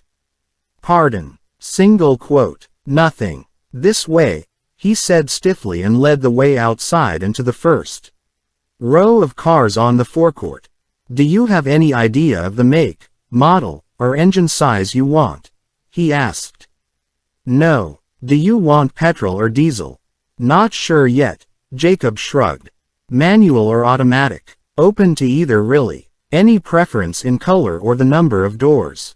No, not yet, so tell me about them and then I can make up my mind.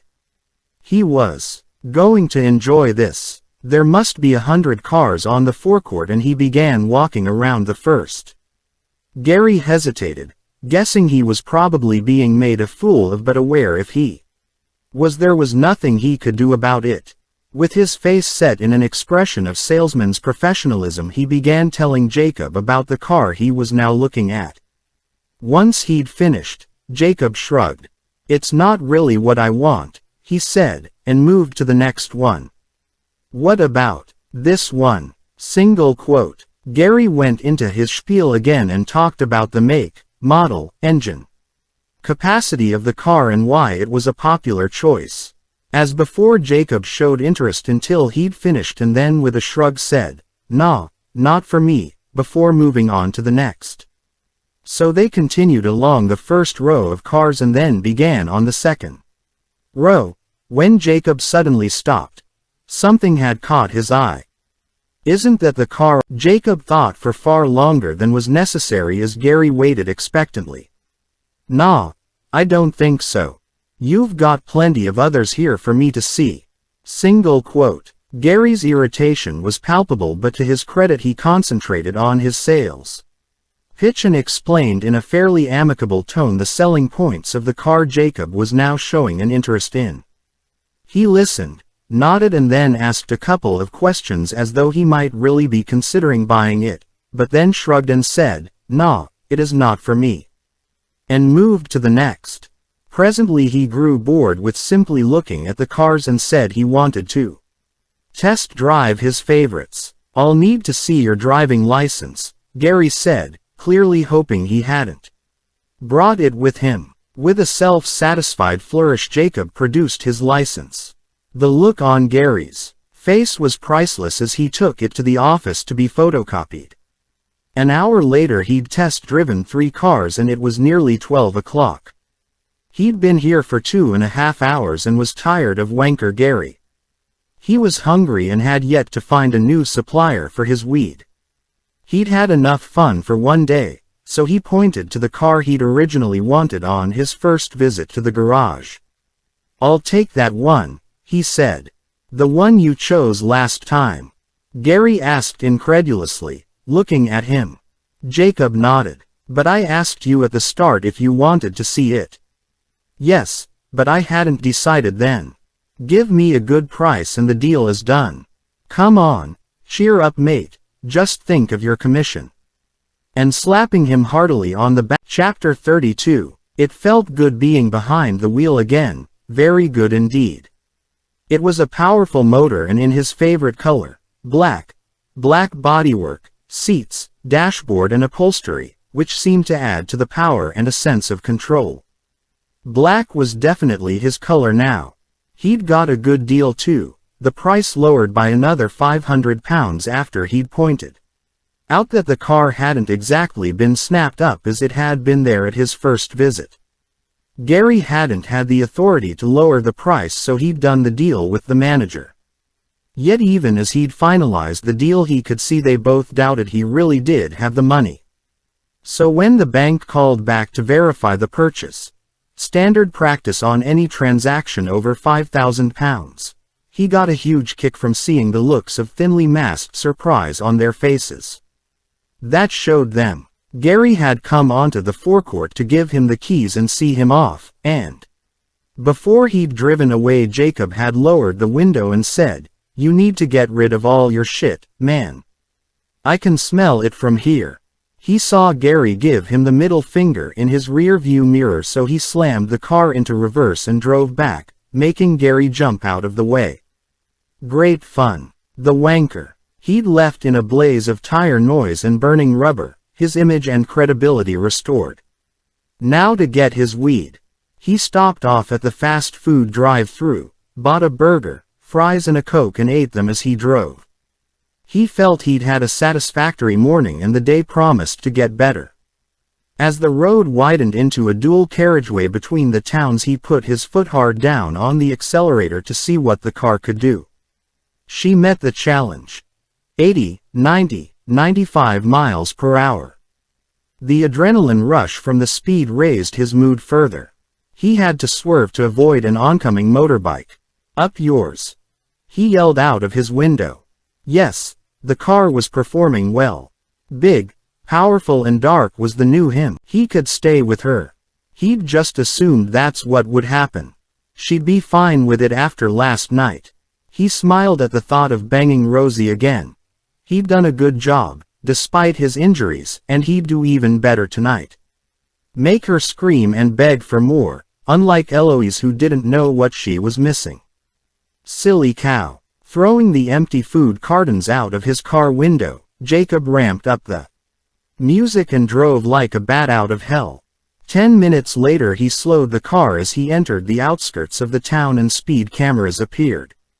He continued to South Drive Estate, a well-known hot spot for drugs, crime and the disaffected. He parked on the edge of the estate and waited. A woman with 3 kids walked past, then an old guy with a dog, not the type of people he was looking for. But it wasn't long before 3 teenage boys sauntered towards him, low-rise jeans, hoodies and obviously NEETs. Not in employment, education or training. Perfect. He watched them approach, then as they neared the car he lowered his window. "Hey." They paused. "You know where I can buy a smoke?" They looked at him carefully, standing a couple of feet from the car and clearly trying to decide if he was a plainclothes cop. "Why?" the tallest and probably the eldest asked. "I'm looking for some." "What makes you think we know where you can get it?"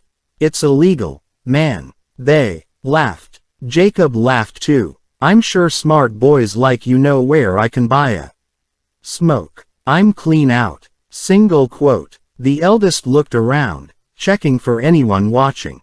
"Okay. Come with us." Jacob shook his head. "Nah. They would know he had money on him if he'd come to buy and could mug him just as Shay had." "Bring it here. I can wait." Single quote. The lad shrugged, said something under his breath to the others, and then they all walked away. Jacob wasn't sure if they were going to get him the stuff or not. If they didn't return, he could always ask someone else. There'd be plenty selling on this estate. But 5 minutes later they reappeared, now with a 4th guy. He pressed the internal locking system as they approached the car and then lowered his window again. The new guy stepped forward. "Taco," he said, offering his hand for shaking through the open window. "Yes, I'm out." Taco lifted his jacket to show him the goods, and a minute later the deal was done. "Good doing business with you," he said, shaking his hand again. "And you," Jacob said. They walked away, quickly disappearing back into the estate. Jacob tucked the packet under his seat and drove off in a screech of tire rubber. It had gone well, he thought. Easy peasy. He had enough for a week and Taco's number for next time. He'd also paid £10 less than he had been paying Shay. Not that the price mattered, it was the quality that counted, and Taco had promised it was good, pure stuff. He drove from the town and, once in the countryside, parked in a lane and rolled a joint. As he sat with his window down inhaling the smoke, he began to feel in a better frame of mind for going back to the rectory. He didn't plan on staying long, just long enough to collect fresh clothes, his meds and a few things he needed. But it was likely that at least one of his parents, perhaps both, would be in. That was the problem with having parents who didn't work 9 to 5. Just as well he didn't have to stay long. His head was buzzing now and the view from the car window shimmered with a new-found vibrancy. Yes, it was good stuff as Taco had promised. Life was good. He took his time finishing the joint and then threw the butt in the ditch and set off, driving fast along the twisting country lanes, so fast that he felt he could fly. The thrill of it was intense, almost orgasmic. The ultimate climax where he came forever. Oncoming drivers couldn't always see him because of the dips and bends in the road, so they had to brake and swerve at the last second. "Get out the way, you fucking prick," he yelled, sounding his horn. Idiots. Single quote. Didn't they know he was competing in a cross-country rally? He was the best in his field. In his race of one. He laughed out loud, gripped the steering wheel and kept the speed up. He could see the look of admiration on the faces of those he passed as he rounded another bend with the minimum drop in speed. You couldn't let up for a moment if you wanted to stay ahead of the rest, in the lead. And that applied to life in general, he thought. Stay on top and you commanded respect, but take your foot off the pedal and you were done for. A nothing.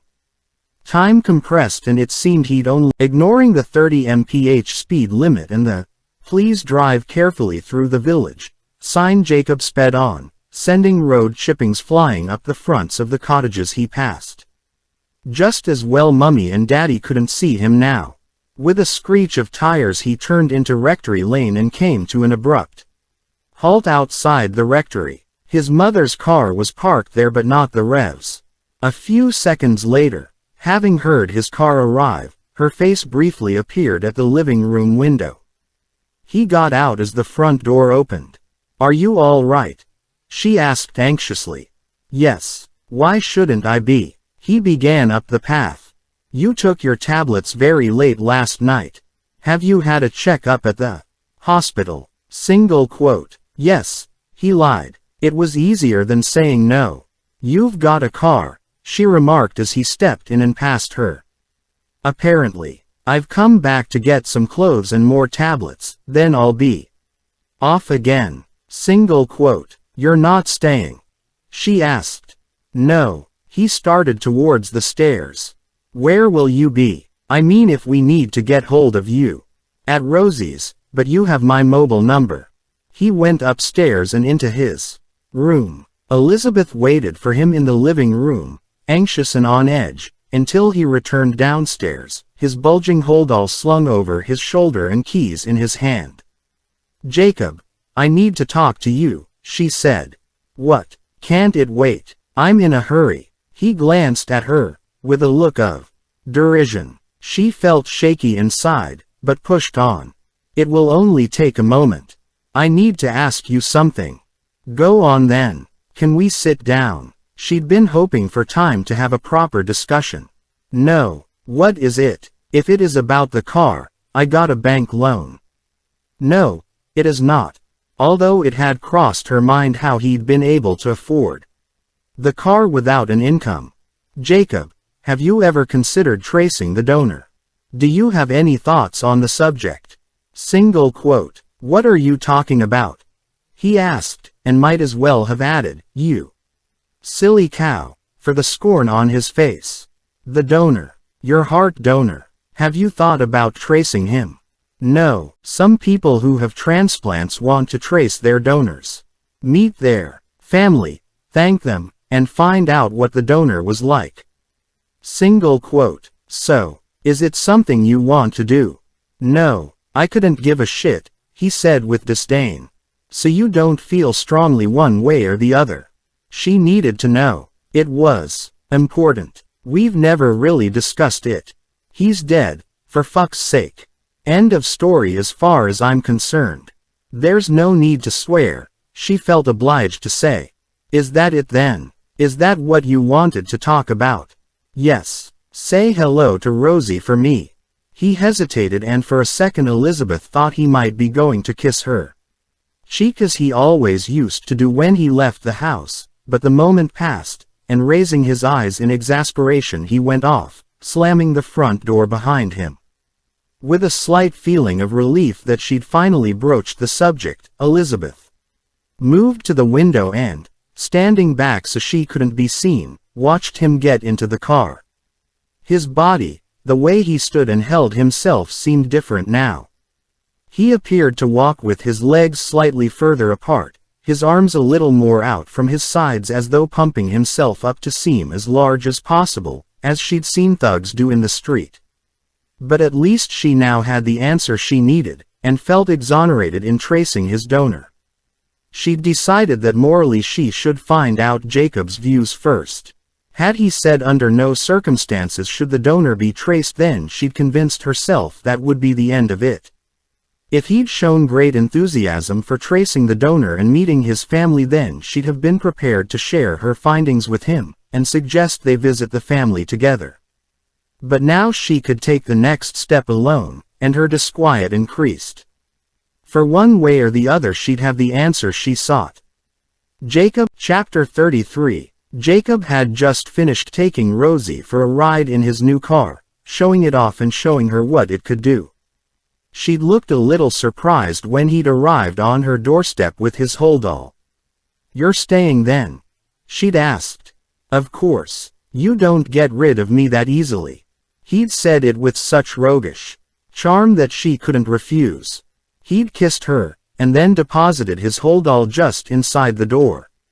"Come on, I've got something to show you."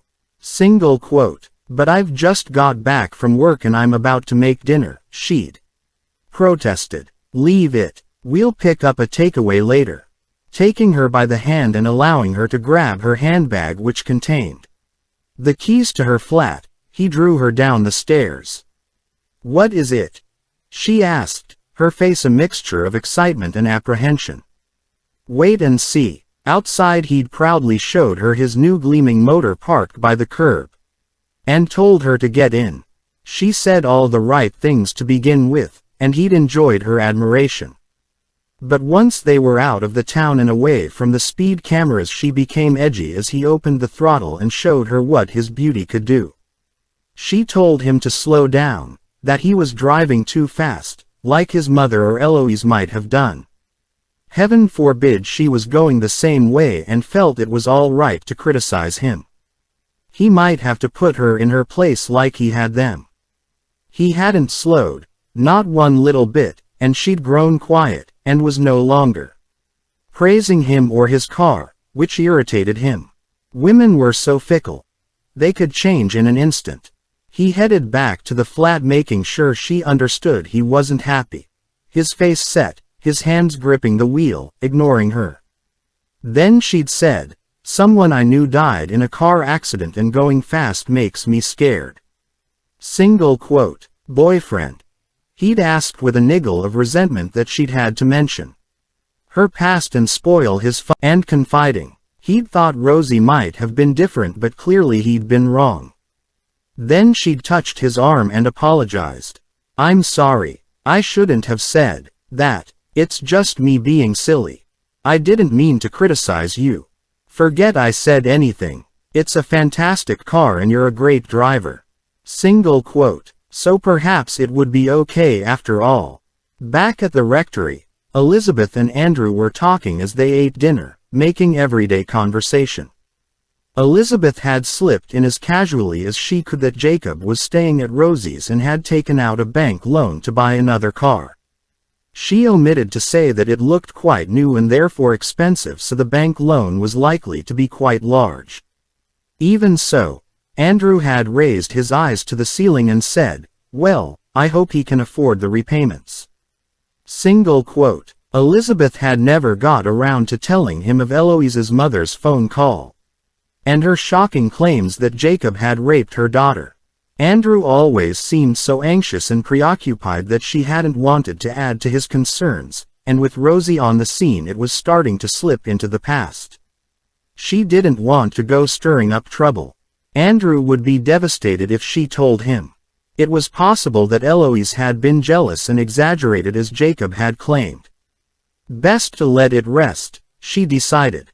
Neither had she told him about her latest internet search, which had revealed the donor's identity. She knew if she did tell him, he would try to persuade her not to go, as he'd taken Dr. Shaw's view that it wasn't possible for a transplanted organ to pass on personality.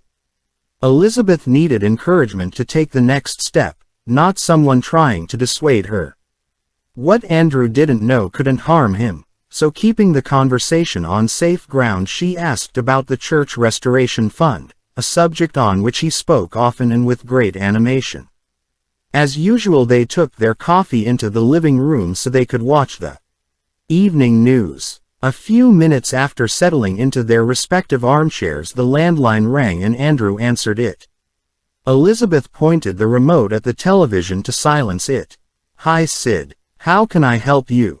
Andrew asked amicably. Elizabeth glanced over. It was late for Sid Jenkins to be phoning about routine parish business. She watched Andrew's expression grow serious as he listened to what Sid fell silent and listened again. Then, "Dear me, what a shock." Another pause, then, "No indeed. I will. Thanks for letting me know.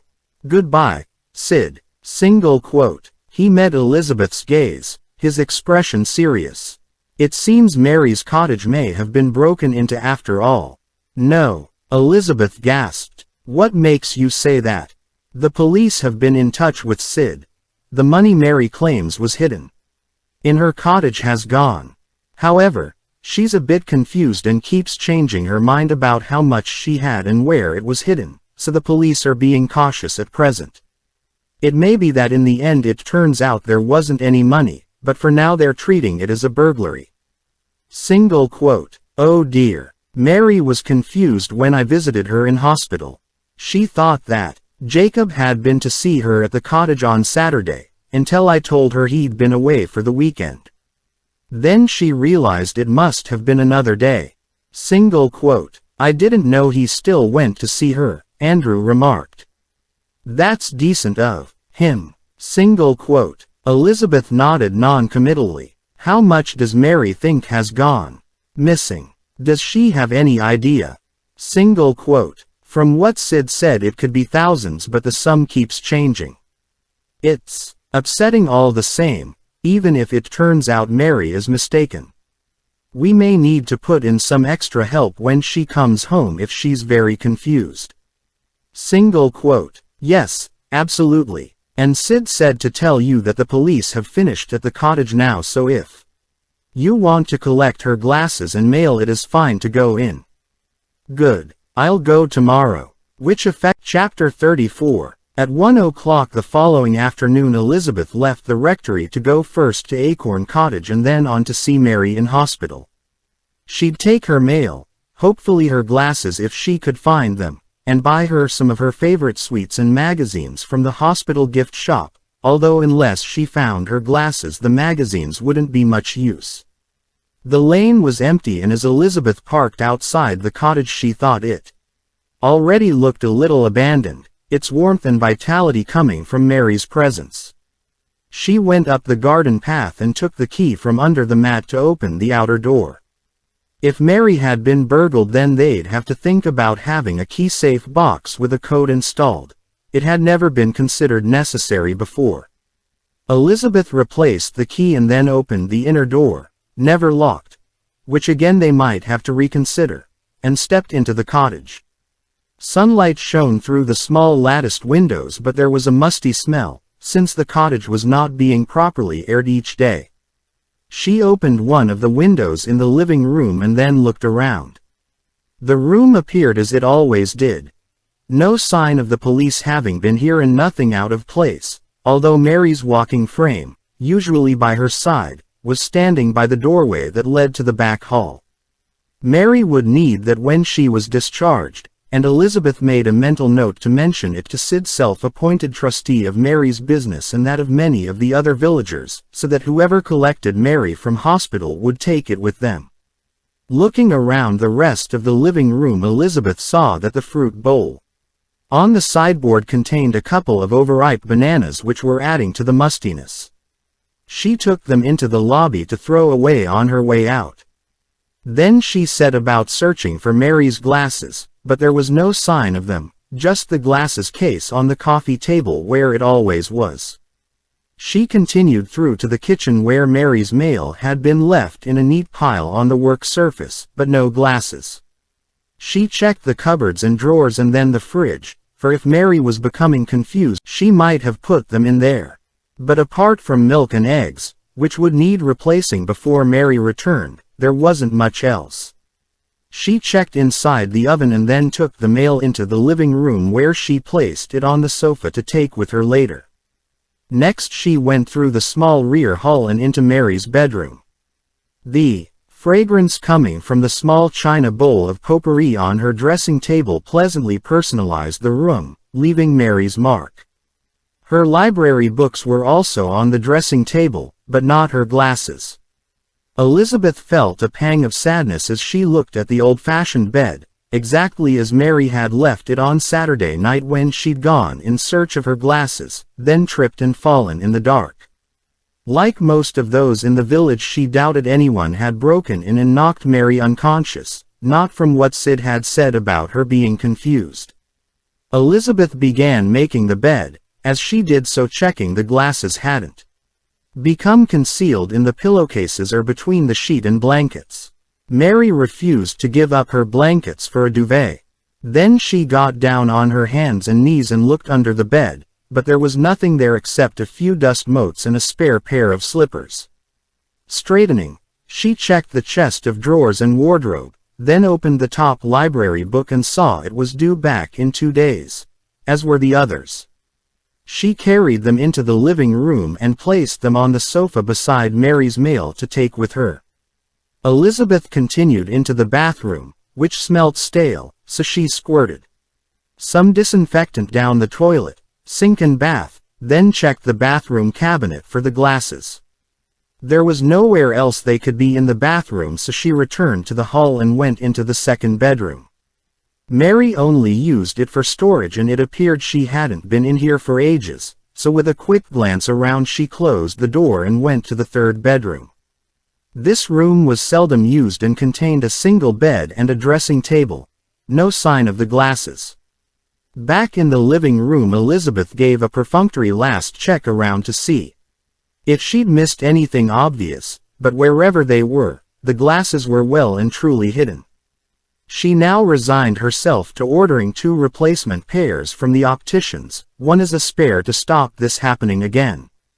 In the meantime she could offer Mary her own over-the-counter spare pair of reading glasses.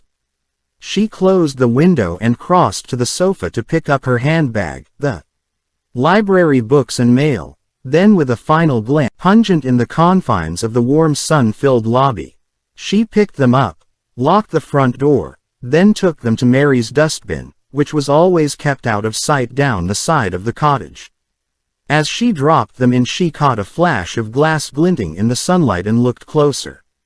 Moving a bag of rubbish out of the way, she gingerly reached in and took out Mary's broken glasses. Both lenses were smashed and the frames bent. Well, that solved the mystery, although it was worrying that Mary had completely forgotten she'd broken them. Sid was right. She would need extra support if she was going to be able to return to live in her cottage. As Elizabeth drove to the hospital, Rosie and Eva were on their lunch break, enjoying a proper meal by way of a little celebration rather than their usual sandwiches. "Your last day tomorrow," Rosie sighed regretfully. "I'm really going to miss you. Work just won't be the same. We have such a laugh." Single quote. "I'll miss you too, but we'll get together regularly. I count you as one of my Closest friends. Eva shifted in her chair and rubbed her baby bump. One thing for sure, I couldn't have continued coming into work much longer. I've been going home in the evening and just sleeping. Syed has been telling me for some time to finish. Single quote. You've done well, Rosie said. Don't forget to wear your best dress tomorrow for the presentation. Single quote. Don't remind me, Eva said, pulling a face. It's nice of them to arrange the collection, but I could do without having to make a speech. How embarrassing. Single quote. You'll be fine. Just say thank you. And when the baby is born, make sure you text or phone me straight away. Single quote. I will, but you'll come and see me before then, won't you?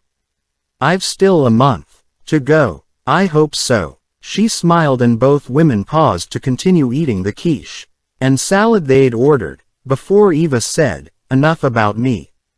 How is Prince Charming? You've gone all quiet and secretive. Tell me all. Single quote. Rosie smiled coyly. He's fine. Just fine. Miss Super Cool. You look like the cat that's and you're all right with that? Eva asked slightly seriously. Sorry. Daft question. Of course you're happy with that or you wouldn't have let him. Single quote. I didn't really have much choice, Rosie said with a smile. He just turned up with his bag, but it is okay. I've met his mother. She's lovely, and has invited us to dinner. Although I think there's some friction between Jacob and his father. Being a reverend, they don't always see eye to eye on things. Single quote. That's understandable, Eva said, taking a sip of her sparkling water. But what about Jacob's health? You're not going to end up looking after an invalid like my mum did. Eva's father had suffered from a chronic lung condition and had died when Eva was a child. Rosie shook her head. After a transplant you can live a normal life. You have to take tablets and have checkups, but it is not a problem. Single quote. Good. So he can go back to work. Yes, in a few months, although he's thinking of changing his job. I thought he had a good job. Rosie shrugged. He didn't like it. It's up to him. So it is still the honeymoon period then? Eva said, pressing her for more detail. You haven't discovered any nasty habits yet, like picking his nose in the bath? They laughed. No, but I am going to have to teach him to clear up after himself. I think his mum must spoil him because he leaves all his dirty plates and mugs around for me to deal with. Single quote. Start as you mean to carry on, Eva said with a smile. I wish I had with Syed. Single quote. I will. I'm wiser this time, Rosie said. She saw Eva glance at her questioningly, but as before when she'd let similar comments slip, Eva didn't press her. I've already made it clear he has to smoke outside and not in the flat, she added. I didn't know he smoked, Eva said, popping another mouthful of the quiche and salad into her mouth. Not ordinary cigarettes, he smokes cannabis for medical purposes. It helps with the pain and discomfort after a big operation. It's legal in many other countries. His parents know, she added as if that made it acceptable. I'm pleased for you, Eva nodded. He always seems very pleasant when he comes into the bank, but do take it slowly. Give yourself time. There's no rush. You must both come for supper one evening after the baby is born. Bring out his paternal side. Single quote. And I thought you'd just told me to take it slowly, Rosie exclaimed, laughing. Chapter 35. That's kind of you, Mary said as Elizabeth set the sweets and magazines on her bedside cabinet. She was now sitting in the hospital chair beside her bed and looked much better. The head bandage had been replaced by a large plaster and there was some color in her cheeks. And I brought all your letters, but I think most of them are circulars. Shall we go through them now? Single quote. No, thank you, dear. Leave them on there. She tapped the bedside cabinet. I'll see to them later. It will give me something to do. Elizabeth did so and then leant in closer so that Mary could hear but not the rest of the ward. I found your glasses. They were in the dustbin. I saw them when I threw away some overripe bananas. Single quote. What were they doing there? Mary asked, genuinely surprised. I assumed you'd put them there. They're broken. They can't be repaired. It wasn't me, Mary declared adamantly. I would have remembered. Perhaps. The police or one of my visitors trod on them by accident. Single quote. I think they would have said, Elizabeth said in a conciliatory tone. But, never mind. You can borrow mine until I can get yours replaced. Elizabeth passed her spare pair to Mary, who put them on and tentatively looked through the lenses. Thank you, dear, but mine were bifocals. I know, but at least you'll be able to read your magazines and mail until I can get you a new pair. I'll phone your opticians and order a repeat prescription today. Single quote. Yes, I'll need them when I go home. I was thinking of getting 2 pairs so you'll have 1 pair as a backup. How much will that cost? Mary asked, concerned. I haven't got much money. He took it all. Didn't they tell you? Single quote. Yes. Elizabeth placed a reassuring hand on Mary's arm. Don't worry. Who? The man who broke into my cottage and robbed me. And then bothered to put your glasses in the dustbin. Elizabeth asked, skeptically. Perhaps he broke them and someone else threw them away.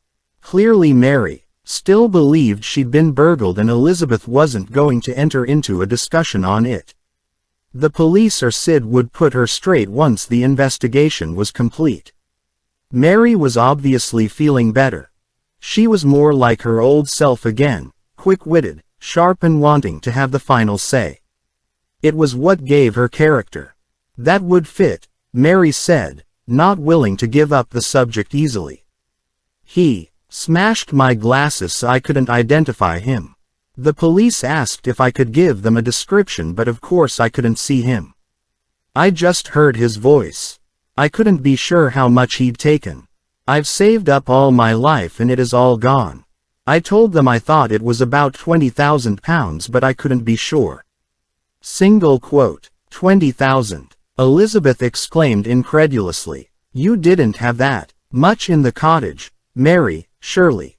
Single quote. I did, she said defiantly. I hid it under the mattress. I thought it was a good hiding place. But the police lady said it would be one of the first places a burglar would look. Single quote. £500 of savings Elizabeth might have believed, but not £20,000. Would you like one of your sweets? She asked, changing the subject again. No, thank you, dear.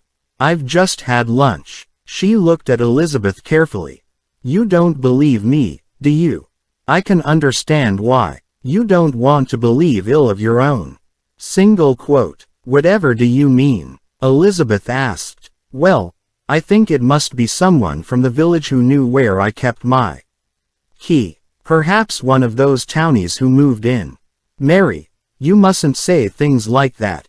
It's dreadful to accuse someone of stealing. Let's leave it to the police. Single quote. Yes, good idea. I'm sure they'll find him.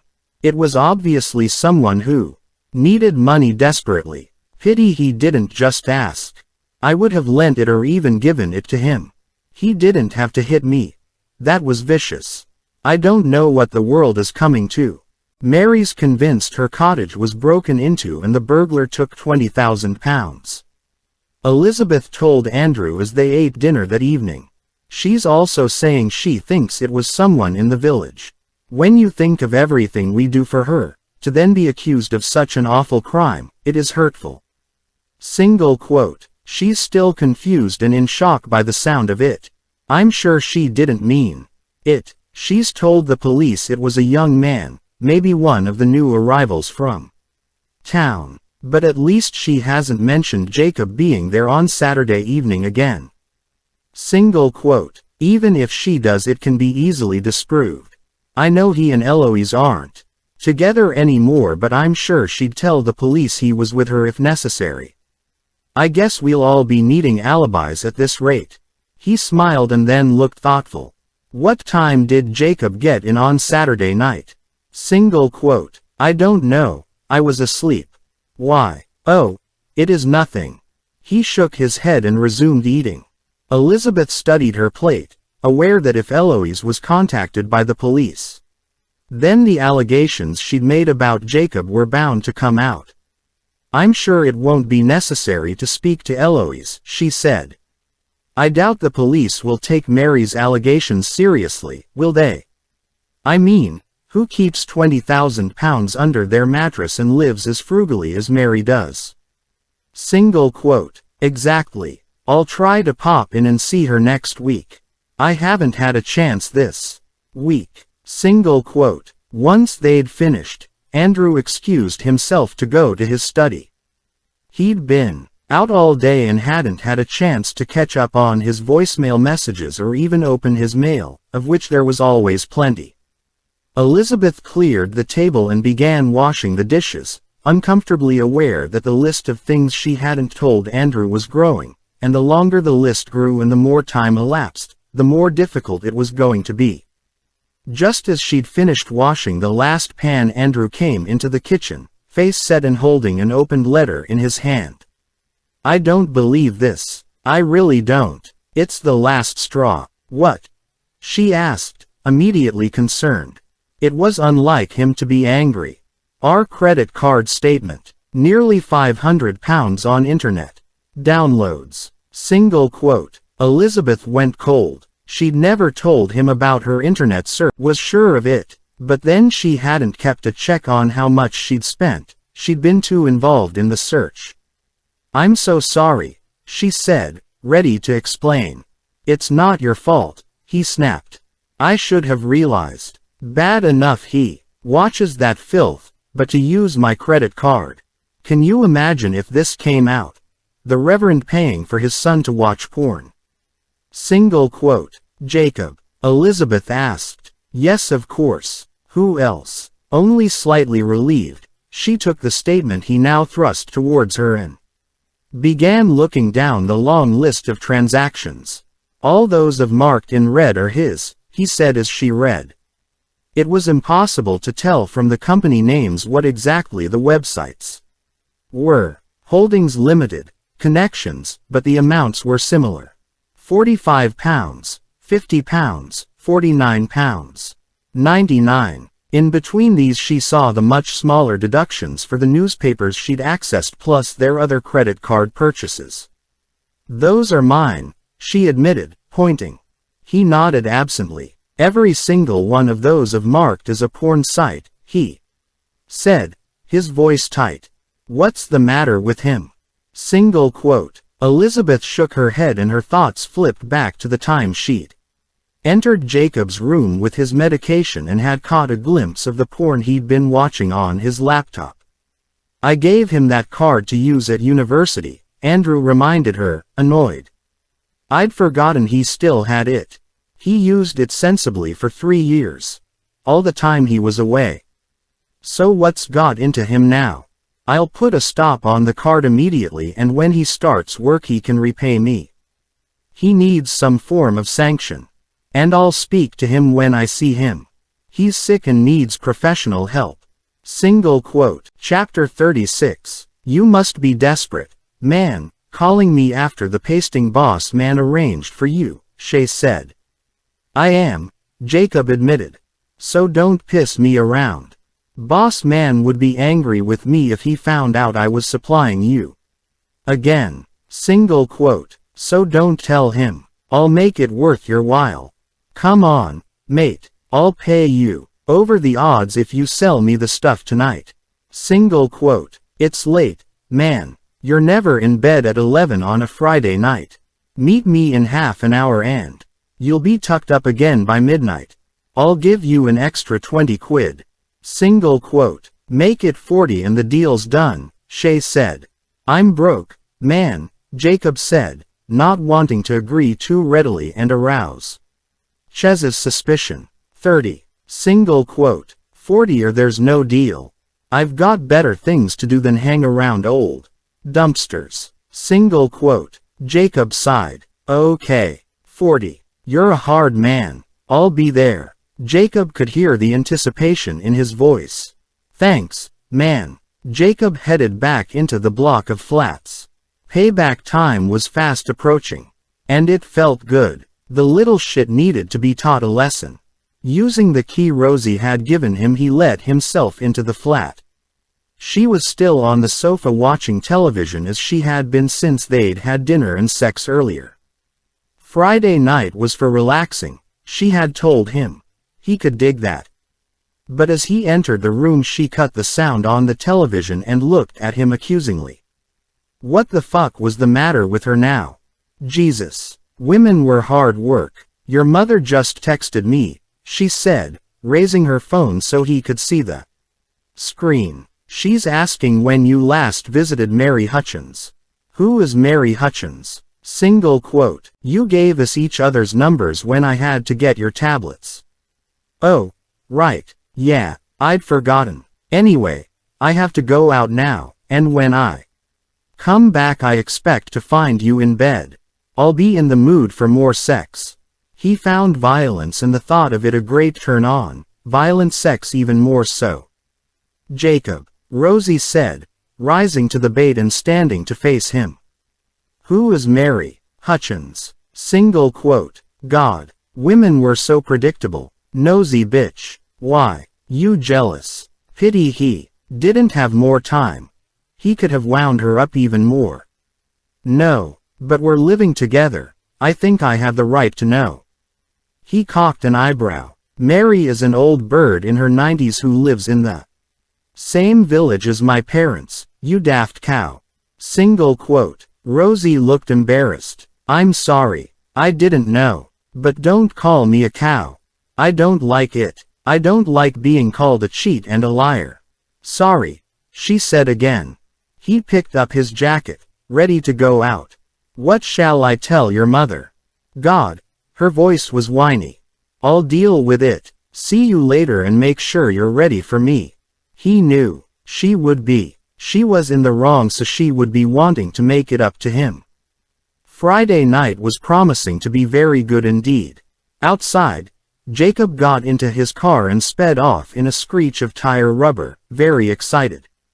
He'd thought when he'd first met Taco that he might be the kind of guy with connections, and he'd been proven right.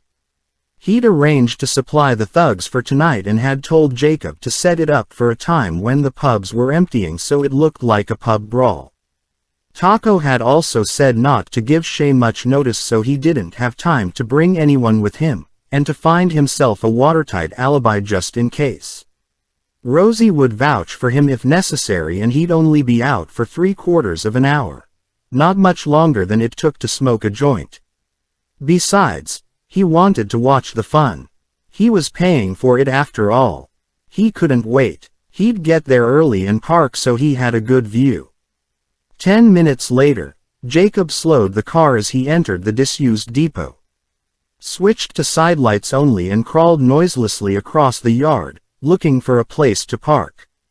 He found a spot that would be perfect and reversed in beside 2 large skips from where he would be able to see, but not be seen.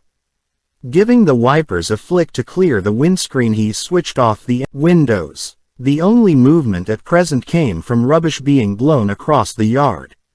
His black car blended in well with the shadows.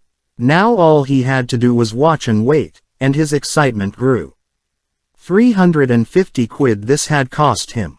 100 for each of the 3 guys who were going to do the job and 50 quid to Taco for arranging it, so it better be good.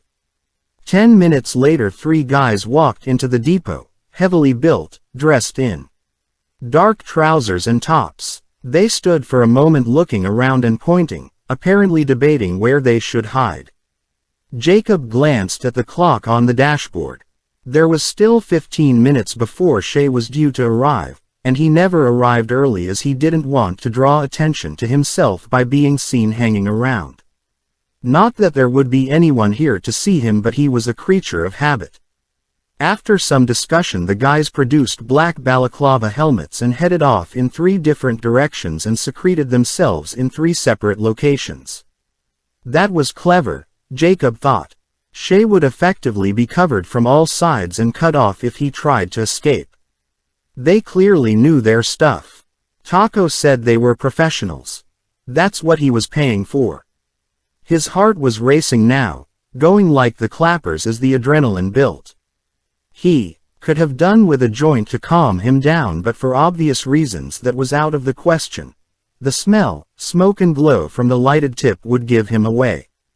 He'd just have to be patient, he told himself, and rubbed a small mark off the steering wheel, then gazed out of the windscreen. The rain had eased, but his vision was blurred by the residual rain on the glass. He resisted the temptation to turn on the wipers. Later, once the action had started and it didn't matter if he was seen, he would. The minutes ticked away, and at 11:25 with 5 minutes to go his phone vibrated with an incoming text. Shielding the screen under his jacket so the light wasn't visible from the outside, he opened the message. As he guessed, it was from Shay. He always texted ahead of his arrival. 5 minutes. Be ready. Oh yes, he was ready all right, so too were the other guys. His heart threw in an extra few beats as if appreciating what lay in store. Nothing like the expectation of a good beating, followed by a good fuck, to get the juices going. He put his phone away and watched the clock on the dashboard as the countdown began in earnest. 5 minutes, 4, 3, 2, 1, and then Shay appeared. The scraggy little runt was dressed in his usual jeans and blue hoodie. It didn't really need 3 guys to take him down, but Taco had insisted. He said it was how the boys worked, in case the guy brought mates with him. It also meant they could get. Jacob's breath was coming fast and shallow now as he sat motionless, watching Shay through the misted windscreen. He saw him glance around as he took up his usual position, expecting Jacob to immediately appear as he had before. His right hand was resting on the outside of his jeans pocket where he kept the packet of weed, ready to take out, so the deal could be done as quickly as possible. Jacob could see he was edgy at having to wait. But it was only a few seconds that he had to glance around, frustrated and doubtless annoyed that Jacob hadn't immediately appeared. Then he saw the first figure come out from the shadows a little way in front of him, and he craned his neck forward, staring into the darkness and trying to identify Jacob. His head flipped to the side as he caught sight of the second guy coming from the right. He remained where he was as it took another second for him to register what might be happening. Then it dawned on him, and Jacob laughed as he turned, ready to run, but too late. The third guy was already behind him and punched him hard in the face. Ouch! He must have felt that. He was down and the beating really began. Jacob flipped on the wipers for a better view.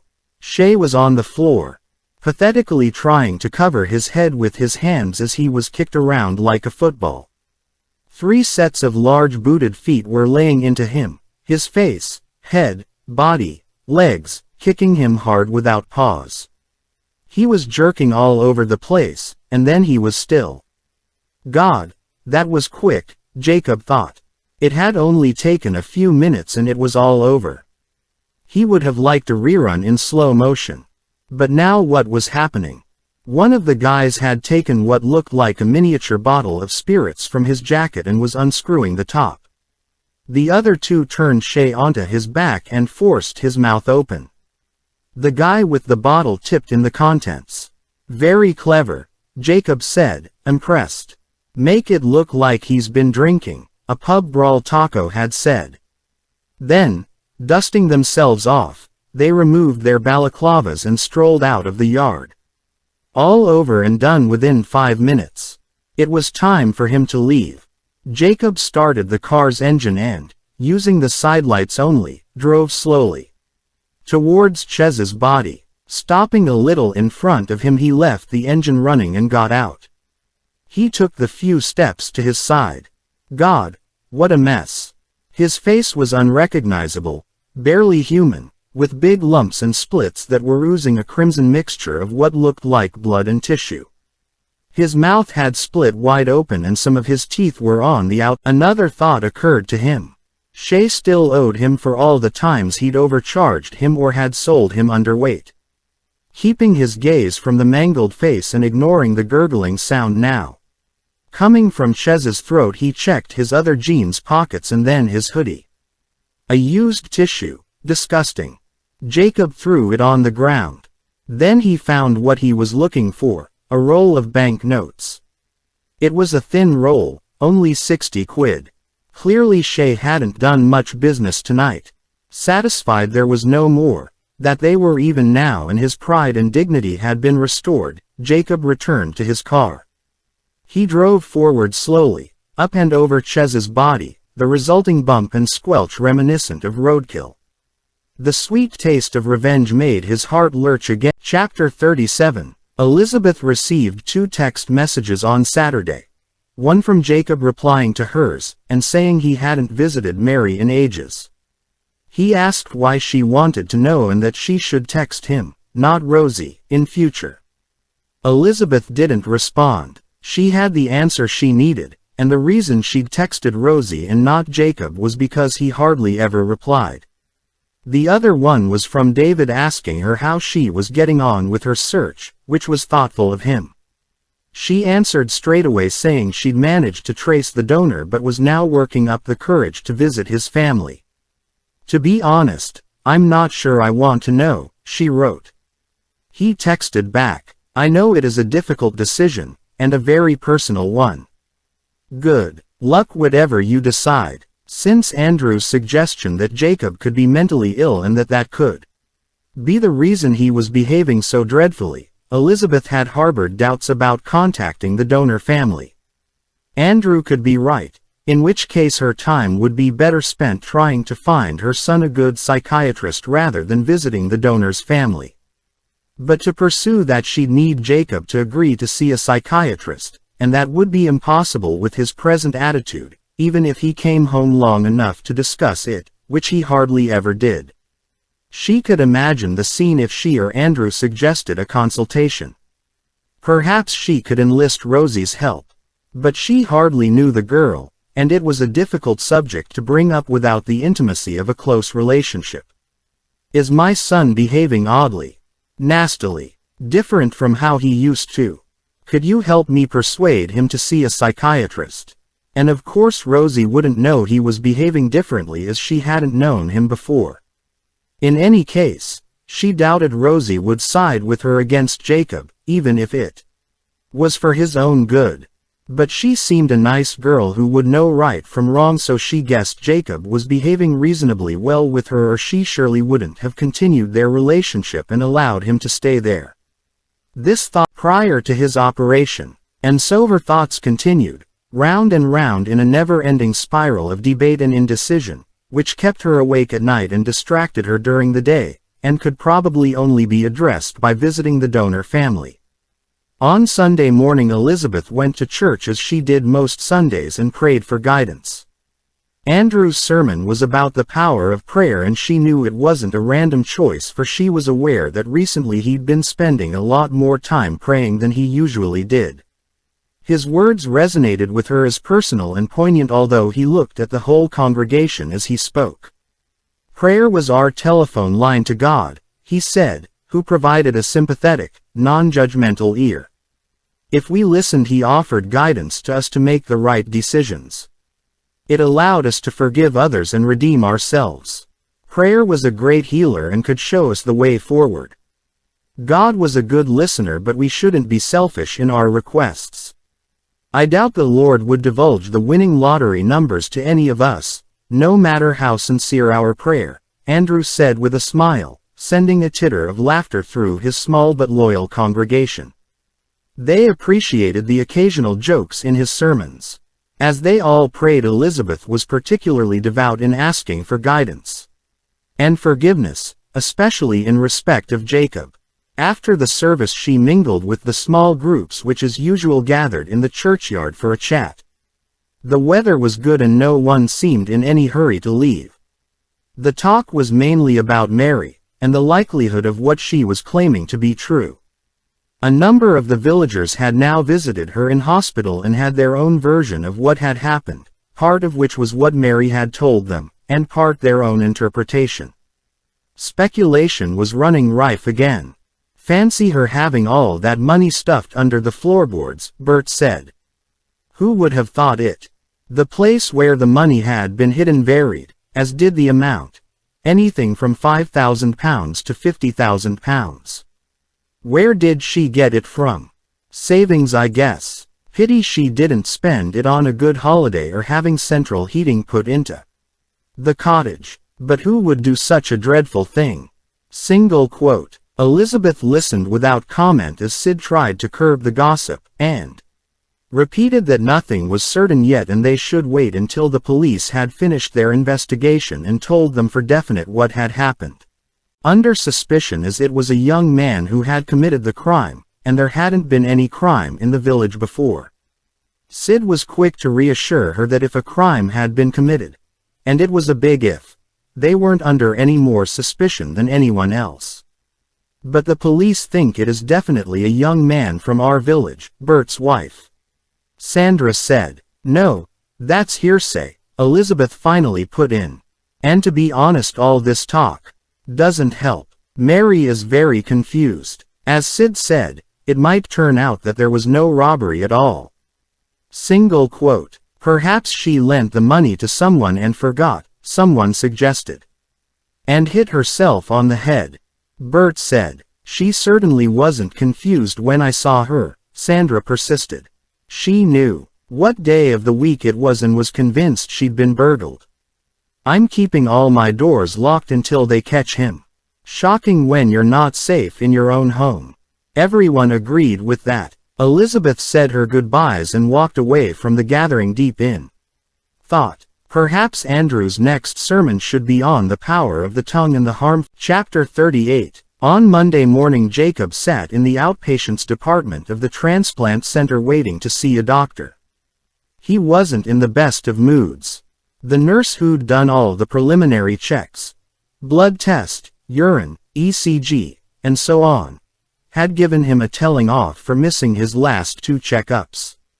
He didn't like bossy women disrespecting him and could have easily slapped her. Now he was having to wait to see the doctor, which was annoying. Prior to this he'd had an argument with Rosie. She'd said she couldn't come with him as she daren't take any more days off work. Stuff your work, he'd shouted. I should come first. This had led to her looking hurt and saying it was her job that paid the bills, and if he felt like that then perhaps he should consider moving out.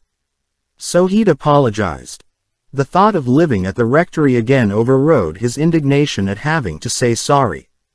She still wasn't completely happy as she dressed for work, so he ate more humble pie and confessed he was worried about his health, which was making him tetchy as he thought there might be something seriously wrong. That had done it. She'd become all loving and concerned, but had still gone into work, telling him to text her as soon as he'd seen the doctor.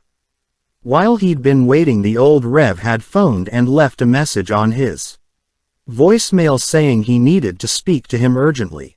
He'd cancelled his credit card. Arsehole. Jacob could guess what had brought that on. Well, he could go and fuck himself.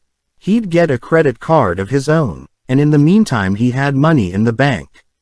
So all in all it hadn't been the best of mornings, and now he was having to wait to see the doctor because he didn't have an appointment. Since all the excitement on Friday night when he'd watched Shay being beaten up, he'd been having pains in his chest and felt hot and clammy, possible warning signs that something was wrong. Thirsty and with his blood sugar levels dropping from replacing breakfast with a joint, he went into the main reception area where he got a Mars bar and a can of Coke from the vending machine. Good morning, Jacob, have a seat, he said, glancing up from reading his medical notes. I'm Dr. West, one of the team here. We've met before. Single quote. Hey, Jacob said and sat back in the chair, legs spread. He finished off the Coke as the doctor read, then crumpled the can and threw it into the bin where it landed with a sharp metallic twang. The doctor looked up. So how are you? We haven't seen you for a while. The nurse said you've been experiencing some chest pain. Single quote. Yes. It started on Friday night.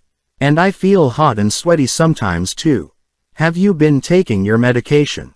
Yes. At the set times. He nodded. Any other symptoms? No. Just the pains and feeling hot. The doctor looked again at the folder which contained the results of his most recent tests. Your blood pressure is up, he said.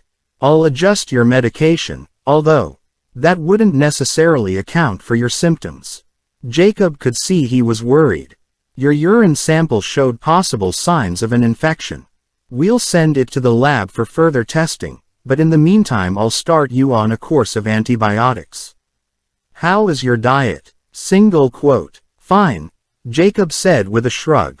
Plenty of fresh fruit and vegetables and not too much meat. Jacob nodded. He wished he'd just get on with it and tell him he was all right. Alcohol? He asked. How often do you drink? Just the occasional beer. What's occasional? 1 beer a week, he lied. That shouldn't affect your immunosuppressants, but cut it out completely if possible. Jacob met his smile stony-faced. Okay, I'll examine you now. Single quote. Jacob knew the procedure like the back of his hand and took off his jersey.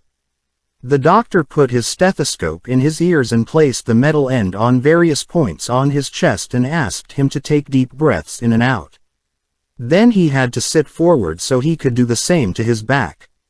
I fell off a ladder, Jacob said before the doctor had a chance to remark on the bruises on his back from the beating Chez's boss had arranged. They were fading now but still visible. Whatever were you doing up a ladder? The doctor asked. Putting up a light fitting for my girlfriend, Jacob said. Very admirable, but please be more careful in future. He finished listening to Jacob's back and then asked him to lie on the couch. That's fading nicely, he said, referring to the operation scar on his chest that ran nearly the length of his sternum. Using the palm of his hand he began gently pressing Jacob's stomach and around his sides. There's no sign of fluid buildup, so we won't increase your diuretics. It all seems normal. You can get dressed. Single quote. Jacob gave a sigh of relief and climbed off the couch. He returned to his chair and put on his jersey as the doctor wrote. As you probably know, there is only so much I can tell from examining you and the routine tests we run here. So you will need to have another biopsy. You're due for one anyway, overdue in fact. I'll try to book it for this afternoon if possible, if not tomorrow at the latest. You don't feel nauseous, dizzy or short of breath, do you? Single quote. No. Why have you missed so many appointments? He looked at him seriously. Work commitments. They must allow you time off to attend your hospital appointments. I can give you a letter if necessary. I'll tell them, Jacob said. He paused, scrutinizing Jacob in a manner he didn't appreciate. These checkups are very important, he emphasized. I am aware that once you recover from the actual operation and feel so much better, you may not see the need for continuous monitoring. But the risk of the organ being rejected, whilst it diminishes with time, is still there. These checkups are as important now as they were at the start, as is having a healthy lifestyle. I see you've stopped attending your physio program. Are you exercising at home? Single quote. Yes. Fucking Rosie was very good exercise, Jacob thought, unable to hide a smirk. It beat going to the hospital gym any day. Okay, the doctor said, making a note on the file. If you take a seat outside, a nurse will advise you when we can do the biopsy. Single quote. Jacob nodded and stood. The doctor watched him go. There was something he didn't like about that young man. His manner was hostile and arrogant. Cocky. The sort of patient who thought he knew better than the doctor, until it was almost too late. He turned to his computer and brought up the schedule for the special procedures room to see when it was next free to book it for the biopsy. Chapter 39. Elizabeth sat in her car, concentrating on number 33 Birch Road. She was parked on the opposite side of the road a little way up from the house and had a clear view. She'd been there for nearly an hour now watching, waiting for any sign of movement, but so far there'd been nothing. She guessed Shane's siblings were probably at school and his mother Tracy could be at work. But she continued waiting just in case. If she did see Tracy entering or leaving the house, she knew what she would do. Quickly get out of the car and intercept her with a polite, "I'm so sorry to bother you, but could I possibly talk to you about Shane?" She knew what Tracy looked like from her profile picture on Facebook, and if it wasn't convenient she'd ask if she could come back another time, as it was very important. She thought the poor woman might break down and cry at the mention of her son, and Elizabeth would comfort her until she felt well enough to continue. She pictured Tracy inviting her into her house where over a cup of tea she'd tell her all about Shane. Elizabeth would thank her and commiserate with her at her loss, but wouldn't tell her the real reason she needed to know. That through cellular memory her son could be responsible for Jacob's behavior. It would be too cruel, for regardless of how bad Shane had been in life, if indeed he had been bad at all, he was still her son. And meeting Elizabeth might help Tracy come to terms with her loss and see that her son hadn't died in vain. If she was a practicing Christian, then they could say a prayer together before she left. Birch Road was a mixture of social and private housing, as was most of the 1950s estate, and as usual it was clear from the outside which was which. Tracis House was mid-terraced and had the standard external appearance of social housing. It was slightly run down, suggesting the family didn't have much money. The window frames and front door were in need of painting if not replacing, and the net curtains that hung at the windows were badly faded. The front garden was an old crumbling concrete drive with straggling weeds and rubbish that had been blown in from the street, in sharp contrast to many a thought, but then the poor woman had lost her son a year ago, so she was unlikely to be concerned about the niceties of a pretty front garden. When Elizabeth had set off from home she hadn't known the number of Tracis House, since the newspaper had stated only Birch Road, but she'd assumed, rightly as it turned out, that her tragedy would be known in the street and someone would know where the poor woman lived. The first door she'd knocked on had been answered by an elderly gentleman. "I've come to see Tracy Smith," Elizabeth had said. "I'm sorry, I must have the wrong number. Single quote, number 33, he'd replied without hesitation. Elizabeth had thanked him, and driven further up the street to Tracis House. It was now 3:30 and Elizabeth thought that if Tracis' other children were of school age then they would be returning home soon. But another half hour went by and no one appeared. Elizabeth was growing stiff from sitting in the car for so long. She stretched her legs as far as she could. 5 more minutes and then she'd knock again on the front door to make sure no one was in, possibly put a note through the letterbox with her mobile number asking Tracy to phone, and then leave. She couldn't stay here indefinitely, although whether she would ever summon the courage to return and try again, she wasn't sure. A few minutes later, as Elizabeth was about to start the engine, 2 women appeared, walking down the street towards her. Dressed similarly in leggings and blouse tops, they were laughing and talking loudly. As they arrived outside number 33, one of them turned into the drive and calling, "See ya," continued up to the front door. Before Elizabeth realized what was happening and that this could be Tracy, she'd let herself in and the front door had closed behind her. Lambasting herself for not acting sooner, Elizabeth got out of her car and ran across the road and up the crumbling drive, her mouth dry and her stomach tight. There was no doorbell, so she clattered the letterbox. As she did, she heard a deep female voice shout from inside, "Don't give me your lip, you little cow. I fucking told you if you stayed in bed all day again, you'd be out on your ear. Now pack your stuff and get the fuck out." Single quote. Then the front door suddenly opened. "Yes," the woman demanded. "What do you want?" Single quote. "Tracy." Elizabeth asked, shocked. She didn't look anything like her. Who's asking? She demanded. A teenage girl crossed the hall behind her, disappearing into one of the rooms. Tracy turned to shout at her. Get a move on, you lazy slut. Then she returned her attention to Elizabeth.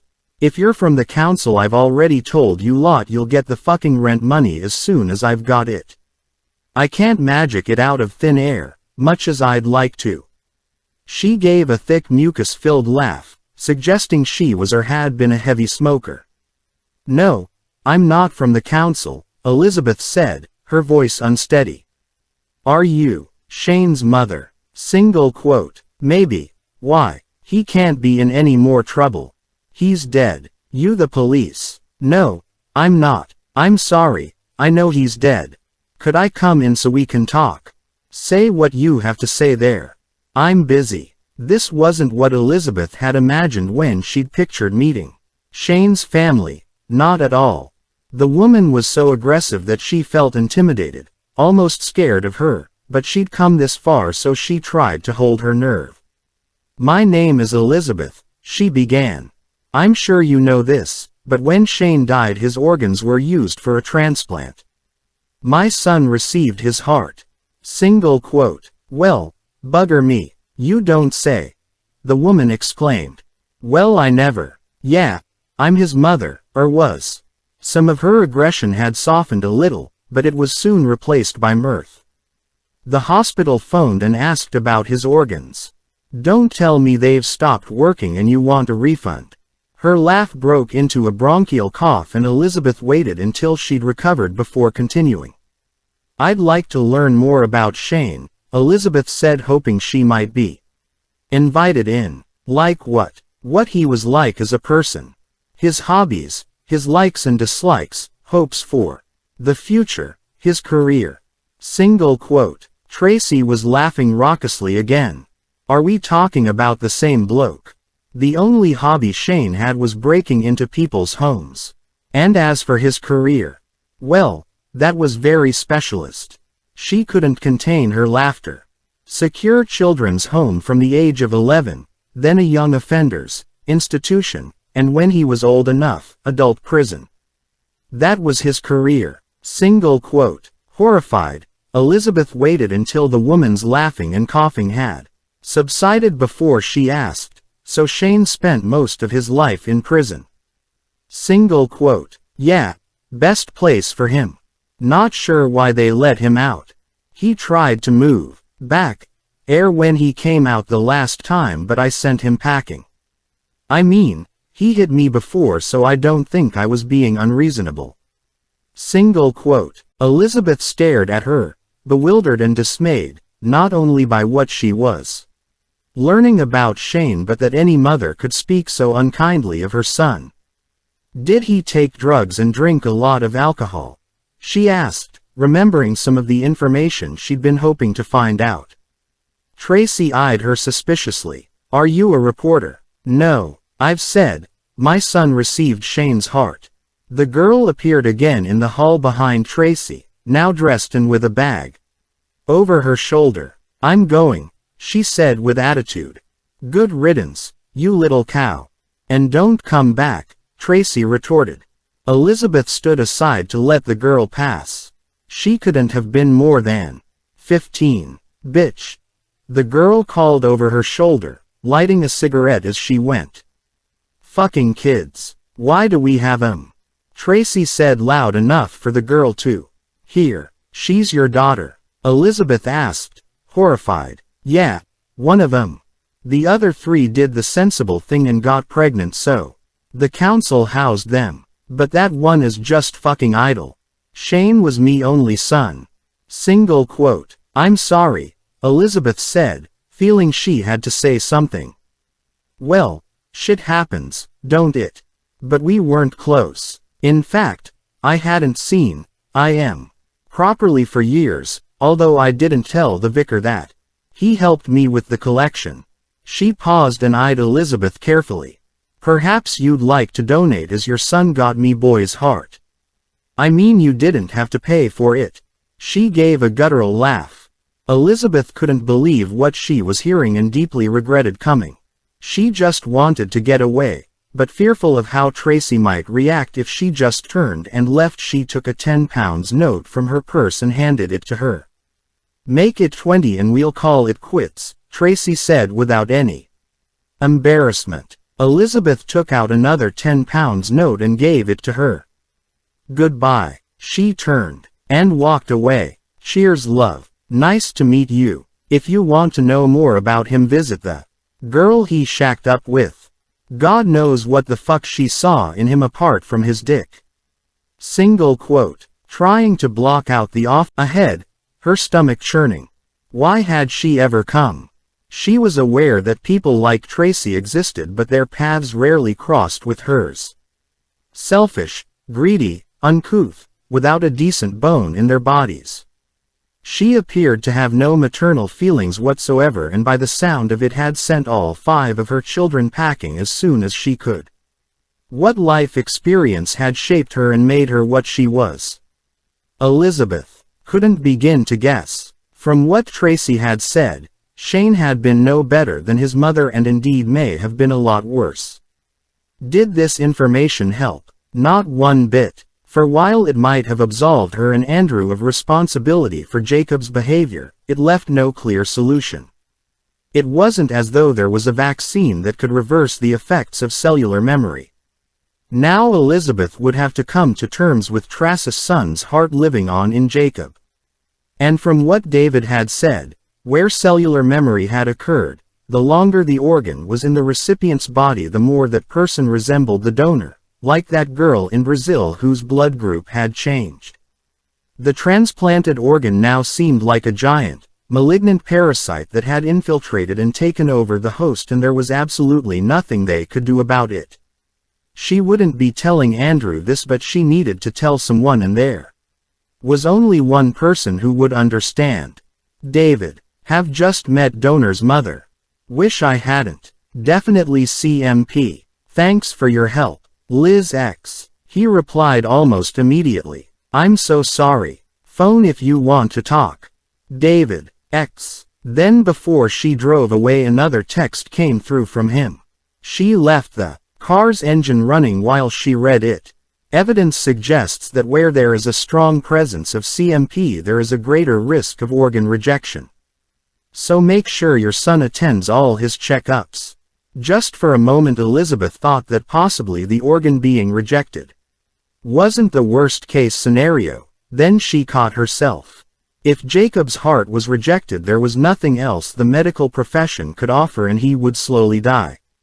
She didn't really want that, did she? Chapter 40. Mary is being discharged from hospital tomorrow, Andrew said, as he and Elizabeth were having dinner. Elizabeth looked at him and nodded. Good. She'd eaten very little and was toying with the rest of her food. Sid's wife is going to collect her and see her settled into the cottage. I said, you'd look in. Yes, of course. Andrew paused from eating. He too seemed quiet this evening. What isn't such good news is that the police are going to interview all young men in the village. Single quote. Why? Elizabeth asked, startled. They must believe what Mary is telling them. Single quote. Sid didn't know any more than that. But Maggie has taken it badly. Unsurprisingly, there aren't that many lads in their 20s in the village, and 2 of them are her sons. Sid reassured her it is procedure and that they have to eliminate all the young men in the village from their inquiries. He pointed out they'd be seeing Jacob too. Single quote. Will they? Elizabeth asked, unable to hide her concern. I'm assuming so. They can hardly not see him just because I'm irreverent. When will they want to see him? She asked. I've no idea of the date or time. Sid didn't say. Why? He met her gaze. Jacob's not here often. No, so they'll have to see him at his girlfriend's flat. It's not a problem, is it? I haven't got her address, Elizabeth said defensively. Just her mobile number. Single quote. I suggest you find out her address quickly. It will look suspicious if the police come here looking for Jacob and we say we don't know where he is. Will it? Elizabeth asked, the color draining from her face. Liz, it'll be fine. Just phone the girl and get her address. Are you all? By the end of the week Elizabeth was starting to feel less anxious. She'd had a busy, productive few days going about the routine business that being a reverend's wife entailed. This had included organizing activities and outings for their local women's guild, charity fundraising events, leading the Bible class, updating the rotas for looking after the church, and taking care of any other parish business Andrew asked her to. It helped being able to focus on matters apart from Jacob, although it didn't take much for her to suddenly be transported back to that meeting with Tracy. She visited Mary on Wednesday, taking her some homemade soup and her new glasses. Mary was delighted to be home again and happy to see her. She'd stayed for over an hour, during which time there'd been no mention of being robbed or a police inquiry, and the key remained under the mat. Elizabeth thought it was probably only a matter of time before Mary remembered what she'd done with the money, or that more likely she'd spent the little savings she had. Then the whole business would be put to rest. Now Jacob wasn't living with them. Many of Elizabeth's negative thoughts and feelings about him were starting to wane, replaced by more pleasant memories of the son she used to have, to the point where she'd managed to convince herself that he probably wasn't as bad as she'd been thinking, and his relationship with Rosie was allowing him to sort out his life and turn a corner.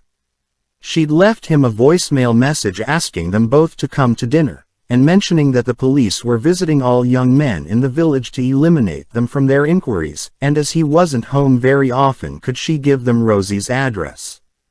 Jacob didn't return her call, which was a disappointment, so she'd telephoned Rosie and they'd had a pleasant chat.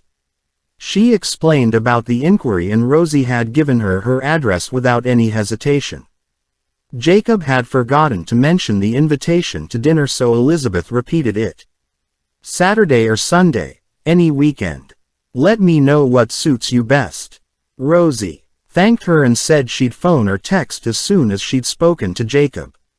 He's not there then? Elizabeth asked. He's just popped out. He won't be long. She omitted to say for a joint, as Jacob had told her it now worried his mother. Okay. See you soon, love. Yes. Rosie was a lovely girl who was clearly doing Jacob a power of good. Furthermore, Elizabeth was now her and throwing her out on the streets. It put a different interpretation on what she'd said about Shane. Elizabeth wondered what Shane's girlfriend would say about him if asked. She probably had a very different opinion, having lived with him. Elizabeth was trying to take the view that Shane had been rejected and probably abused by his mother, had then unsurprisingly got into trouble as a lad, but had gone on to make good, and was in a committed relationship when he died. Tracy had said he was shacked up with a girl. Elizabeth thought that she'd like to talk to the girl, who would probably confirm what she now believed. She checked the newspaper articles online again for any mention of Shane's partner or girlfriend, but either she'd declined to be interviewed, unlike Tracy who'd relished the media exposure, or the press hadn't been aware of her. The only way to identify her and find out where she lived would be to go back to Tracy and ask her. Elizabeth recoiled at the thought.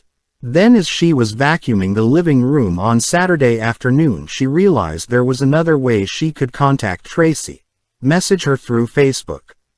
She switched off the vacuum cleaner and sat down in one of the fireside chairs to log into Facebook through her phone. Tracy's privacy settings were on the minimum, so there was no problem in sending her a direct message. After much thought and many attempts at getting the wording right, she sent, "Dear Tracy, I hope you are well. Thank you for talking to me last week. I'd like to speak to Shane's girlfriend to learn more about him. Could you send me her contact details? Kind regards, Elizabeth." It was possible Tracy didn't know where the girl lived, but even with just her name, Elizabeth should be able to find her on the internet. Most young people had an online presence. Having logged off from Facebook, she sent a text message to Rosie reminding her about the invitation to dinner. Chapter 41. Jacob entered the block of flats, stepping over the pile of local newspapers and circulars dumped in the hall by the newspaper delivery lad who was too lazy to deliver them to each flat. Usually, and like most residents, he left them there for someone else to deal with, and the pile grew until eventually someone chucked the lot in the bin and the pile started again. But today the headline caught his eye. He picked up a copy that hadn't been trodden on and stood in the lobby reading it. Young man viciously attacked. A young man was repeatedly kicked in the face and head and run over by a car during a sustained and vicious attack at the disused depot by a group of 2 or more assailants. Oliver Cambridge, 22, also known as Shay to his friends, was found on Monday by a group of council workmen. He has sustained life-threatening injuries and is now in a coma at the Royal Infirmary. Detectives are trying to establish a motive for the beating, which they believe happened at around midnight on Friday. They are appealing for anyone who may have information to come forward. His mother, a solicitor, has been continuously by his bedside. Detective Constable Pamela Small said, "At this time we have not established a motive for this attack, and I am appealing to anyone who might have witnessed the incident to contact the police immediately. I'm particularly anxious to speak to any who may have been in the vicinity at the time the pubs closed and may have seen the attackers running away. Anyone with information is asked to contact the police on." Jacob looked up, a smile hovering on his lips. Oliver Cambridge, what a posh name, and his mother a solicitor. Well, who would have thought it? The little skunk hadn't been dragged up in the gutter but had been given a chance of a decent life and had thrown it away. What had happened served him right. He had it coming to him. What an embarrassment he must have been to his mother. Jacob had probably done her a favor getting rid of him. But hold on, just a minute, he was getting ahead of himself. He hadn't got rid of him completely. The article said he was in a coma with life-threatening injuries. What were the chances of him waking up and telling the police who was responsible? Shit, he looked at the date on the newspaper. Last Thursday. Then chucked it on the floor with the others. Perhaps there was more news since the paper went to press. He remained in the lobby and Googled, "Man attacked in disused depot." A number of links came up, and clicking on the first he read.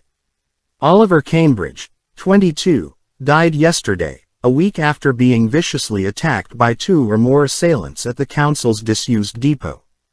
Police are appealing relieved, and with his smile spreading, Jacob pocketed his phone, not bothering to read the rest of the article, and headed up the stairs 2 at a time to the flat. "Your mother has texted again about dinner," Rosie said as he let himself in. She obviously wanted to go and he was in a good mood. "Okay. Next weekend. Really? Anything for you?" She eagerly picked up her phone. "Saturday or Sunday?" "Saturday, or we'll have to go to church with them on Sunday." "I don't mind going," Rosie said animatedly. "I do." He flopped on the sofa beside her. "And my mother wants to meet you," she said, as she texted a reply to Elizabeth. "So I've suggested she pop in later." Single quote. "Tonight?" Jacob asked, unable to hide his irritation. "Yes." She looked at him seriously. "Jacob, I know you were angry with me about giving your mother this address, but my mother is always welcome here." Single quote. He shrugged. "Okay, I'll meet her, but not for too long.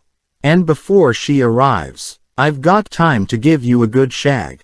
He pulled her on top of him and, unzipping her jeans, roughly pulled them off. At the rectory, Elizabeth had just taken a call from Maggie and she was worried. "The police are on their way here," she said anxiously to Andrew. "They've just left Maggie's." Single quote. Andrew glanced at the clock on the mantelpiece. "Saturday evening. Must be overtime," he replied cynically. They arrived at Maggie's without any warning. She was about to serve dinner. They said early evening is a good time to find young people in before they go out. Single quote. I suppose that makes sense. Maggie said they asked her lads where they were on the night of the break-in. But they've also told the boys to go into the police station to be fingerprinted. Her stomach had tightened to a knot. Why? Andrew asked, shifting in his chair. Mitzi looked up from where she lay on the floor beside him. So they can be completely eliminated from their inquiries, I suppose. All right. So we'll just tell them Jacob is living with his girlfriend and give them her address. If they'd phoned us we could have saved them a wasted visit. Single quote. Do you think it is as simple as that? She asked, fighting to keep her voice steady. Yes. Why shouldn't it be? Elizabeth began plumping the cushions and giving the living room a quick tidy as a displacement for what she was thinking and feeling. Her mouth was dry and her pulse raced. She needed to calm down. There was nothing to worry about. Jacob hadn't done anything wrong. She'd invite the officers in, offer them a coffee, and explain he wasn't here. They might not even. Chapter 42. The Reverend's kid in my school was a right hell raiser, D.C. Evans said as they pulled into Rectory Lane. I went to his house a few times. My parents knew his. He was like Jekyll and Hyde. As good as gold when his parents were there, but away from them all hell ripped loose. You name it, he did it. Much to the embarrassment of his father, he even spent a spell in care. I suppose that's what happens when the reins are too tight, you buck against them. Single quote. You're very philosophical tonight, P.C. Mandy Taylor quipped as she parked the unmarked police car outside the rectory. But from what we know Jacob is squeaky clean, and of course he's been very ill. Evans nodded. We'll see. It might turn out it isn't a lad after all. It's only Mary's word, and at 92 everyone under 60 appears young. She thought I was in my 20s. They both laughed as they got out of the car. Evans led the way up the path and pressed the doorbell. It was a pleasantly warm evening and still light, but it was the end of a very long day. A 14-hour shift, and he was looking forward to going home. Soon be finished, he said, more for his benefit than Mandy's. She was in her 20s and ran on unlimited adrenaline. The front door was opened by a woman Evans took to be the Reverend's wife. She had a dog at her side. Mrs. Wilson. Single quote. Yes. Good evening. I'm D.C. Charlie Evans and this is my colleague P.C. Mandy Taylor. I think you're probably expecting us. He knew how news traveled through these villages, so someone was sure to have told her they were on their way. Yes, come in, Elizabeth said, opening the door wider. Come through and have a seat. Single quote. Thank you. I assume you know why we're here. The inquiry into the burglary at Acorn Cottage. Single quote. Yes. This is my husband, Andrew, she said as they entered the living room. Pleased to meet you, Andrew said, standing and shaking their hands. And you, sir, Evans said. But I'm afraid you've had a wasted trip. My son isn't here. A little abrupt, Evans thought, but smiled convivially. May we sit down? Yes, of course, Elizabeth flustered. She was forgetting her manners. Can I get you both a drink? Single quote. No thank you. We won't keep you long, Evans said for them both. As they sat on the sofa, Elizabeth took an easy chair and Andrew swiveled his armchair round so they were all facing each other. The PC took out a notepad and pen. Would you like my son's address? Elizabeth asked, trying to be helpful. He stays with his girlfriend much of the time. Single quote. Yes, please, Evans said. Elizabeth picked up her address book from the coffee table and in a steady voice slowly read out the address of Rosie's flat as the PC wrote it down. How long has Jacob been living there? Evans asked. A few weeks, Elizabeth replied. Before or after the break-in at Acorn Cottage? After. He had a different girlfriend back then. She could have kicked herself. as soon as the words were out of her mouth. It made Jacob sound shallow, fickle, a womanizer who regularly changed girlfriends, which wasn't true. "We're going to meet her soon," she added, trying to repair the damage. "They're both coming here for dinner next weekend." Single quote. Evans nodded. "And the name of his present girlfriend?" he asked. "Rosie," Elizabeth said. "Sorry, I don't know her surname." This omission seemed to add to the casualness of her son's relationships. The PC wrote something down. "Either we or one of our colleagues in town will visit him. As you know, we're speaking to all the young men in the village as part of our inquiry into the robbery at Acorn Cottage." Single quote. "So the cottage was definitely broken into?" Andrew asked. "Mary seems rather confused," Elizabeth added quickly. "We thought there was some doubt." Single quote. Evans looked from one to the other. "Acorn Cottage was burgled, but I'm not sure about broken into. There's no sign of a break-in, which is why we—" Elizabeth's hand shot to her mouth. "You really believe someone in the village would do such a thing?" Single quote. "It's one line of inquiry, yes," DC Evans said. Elizabeth wanted to ask what the others were but didn't dare. Everything she was saying sounded wrong, as if she or one of her family was guilty.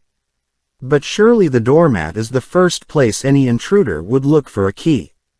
Single quote. Andrew asked. "Agreed. If you knew the cottage was there, and that it was inhabited by an elderly lady with savings," Evans said. "It's not exactly on the main street." Single quote. "Which seems to rule out a passing opportunist," the PC added. "But I can't believe that anyone in our village would rob a frail old lady," Andrew said. "I just don't believe it. I know it is difficult, and of course, she wasn't just robbed. She was assaulted, too. Hit over the head with a large object." Single quote. "So she definitely didn't fall then?" Elizabeth asked, clutching at straws. Clearly there was a lot in the inquiry that seemed to have already been confirmed. "She was hit with a heavy metal object," Evans said. "We've yet to find the weapon. But returning to Jacob, so we can eliminate him from the inquiry, where was he on the night of the break-in?" Single quote. "At his girlfriend's house," Andrew said. "Present or previous girlfriend?" Evans asked in a deadpan voice. "His last girlfriend," Andrew replied before Elizabeth had a chance. "Her name is Eloise, and he was going to stay the weekend." Single quote. "Going to?" Evans queried. "They had an argument and Jacob returned home earlier than expected." Single quote. Elizabeth winced. Andrew's comment seemed to add to the poor image they were conveying of their son. Not only did he change girlfriends regularly, but he argued with them too. It was his first proper relationship, Elizabeth said, trying to minimize the damage. They met at university, so it wasn't likely to last. They didn't argue much at all, but decided to go their separate ways. Single quote. Evans nodded, possibly in agreement. "Do you have Eloise's address, please?" "I'm not sure I do any longer," Elizabeth said, keeping her gaze away from her. "Davies," Andrew said as Elizabeth hesitated. "And she lives in Somersville." "I'm sorry, I don't know the postcode off by heart." Single quote. "Thank you. And Jacob is still off work sick at present?" "Yes," Andrew said. "He had a heart transplant. It's a long road to full recovery." Single quote. "I'm sure it must be," Evans said. "My cousin had a kidney transplant," the PC offered. "Nearly 5 years ago. He's fine now, but it is sad someone had to die for him to live." Single quote. Andrew nodded while Elizabeth looked at her. "So what time did Jacob arrive home on that Saturday night?" Evans now asked. "It was around midnight," Andrew said. "Liz and I had been out for dinner. Liz was in bed and I was in the bathroom getting ready when I heard her car pull up." Her car. Jacob was borrowing Liz's car until he could afford his own. Evans nodded as the WPC wrote. "And did you see him come in?" "No," As I said, I was in the bathroom getting ready. I went straight to bed. So neither of you actually saw Jacob that night? No, but I heard him come up to bed, Elizabeth said, thinking she was doing the right thing by Jacob. He must have tripped over Mitzi, our dog. She often sleeps at the foot of the stairs. I heard Jacob on the stairs. Andrew was snoring. Single quote. Do you know what time that was? Yes. My bedside clock showed 2:30. So what would Jacob have been doing between arriving home and going to bed? Do you know? Single quote. The silence seemed to grow as Elizabeth realized what she'd done. Far from helping Jacob, she'd made matters worse. There was a 2.5 hour gap. Making a hot drink, I suppose. He usually had one when he came home. Single quote. Evans nodded as the PC continued to write. Could we have a look at his room now, and then we'll leave you in peace? Single quote. Elizabeth felt hot and uncomfortable. Maggie hadn't said anything about the police looking at their son's rooms. It seemed Andrew felt the same. Is it necessary? He asked. I feel it is an invasion of my son's privacy as he's not here. Single quote. It would be helpful, Evans said. But we could always come back another time. With a poorly disguised sigh, Andrew stood. We may as well do it now. His room will be messy, Elizabeth warned, also standing. Show me a lad's room that isn't, Evans said affably. She and Andrew led the way upstairs and into Jacob's room, then they stood to one side as both officers began looking around. It felt awkward, unnatural, all being in there when they'd been going to such lengths to avoid Jacob's room. He likes a smoke then, Evans commented casually, sniffing the air. I don't know, Elizabeth said. We give Jacob his privacy.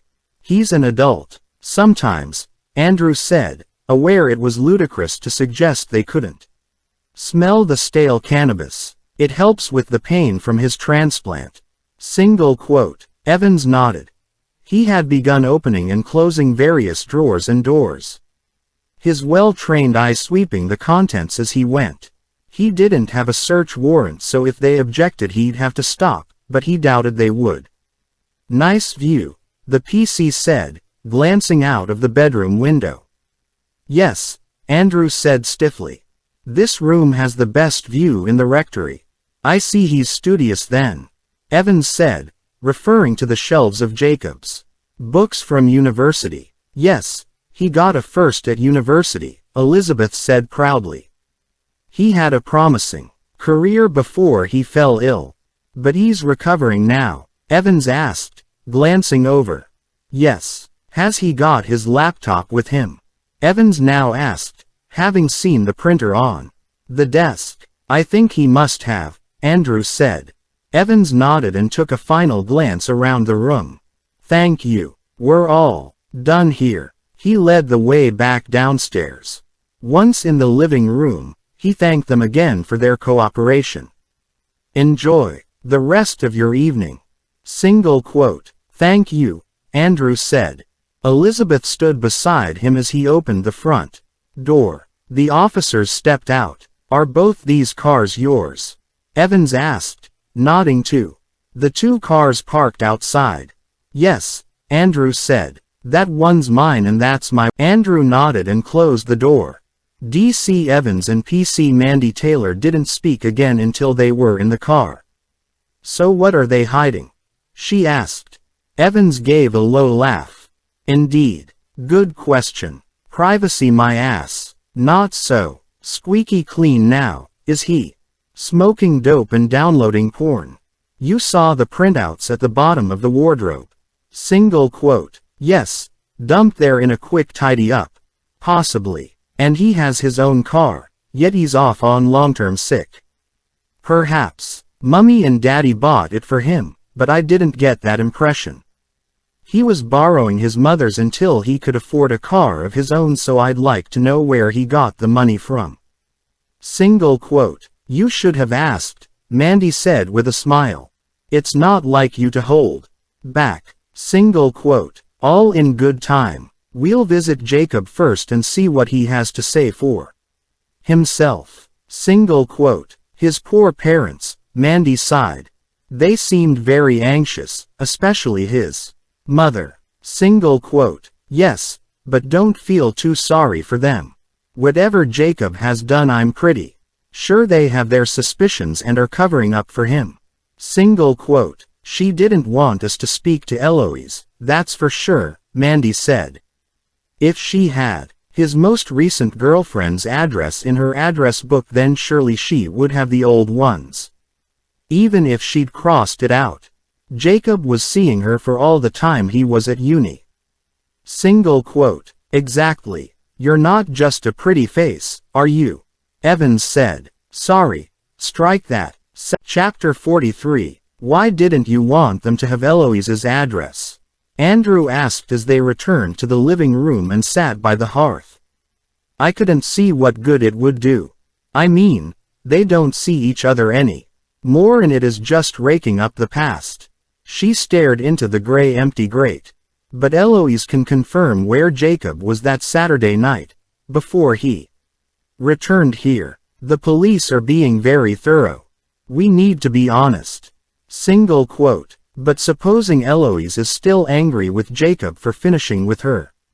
Single quote. Elizabeth said, not meeting his gaze.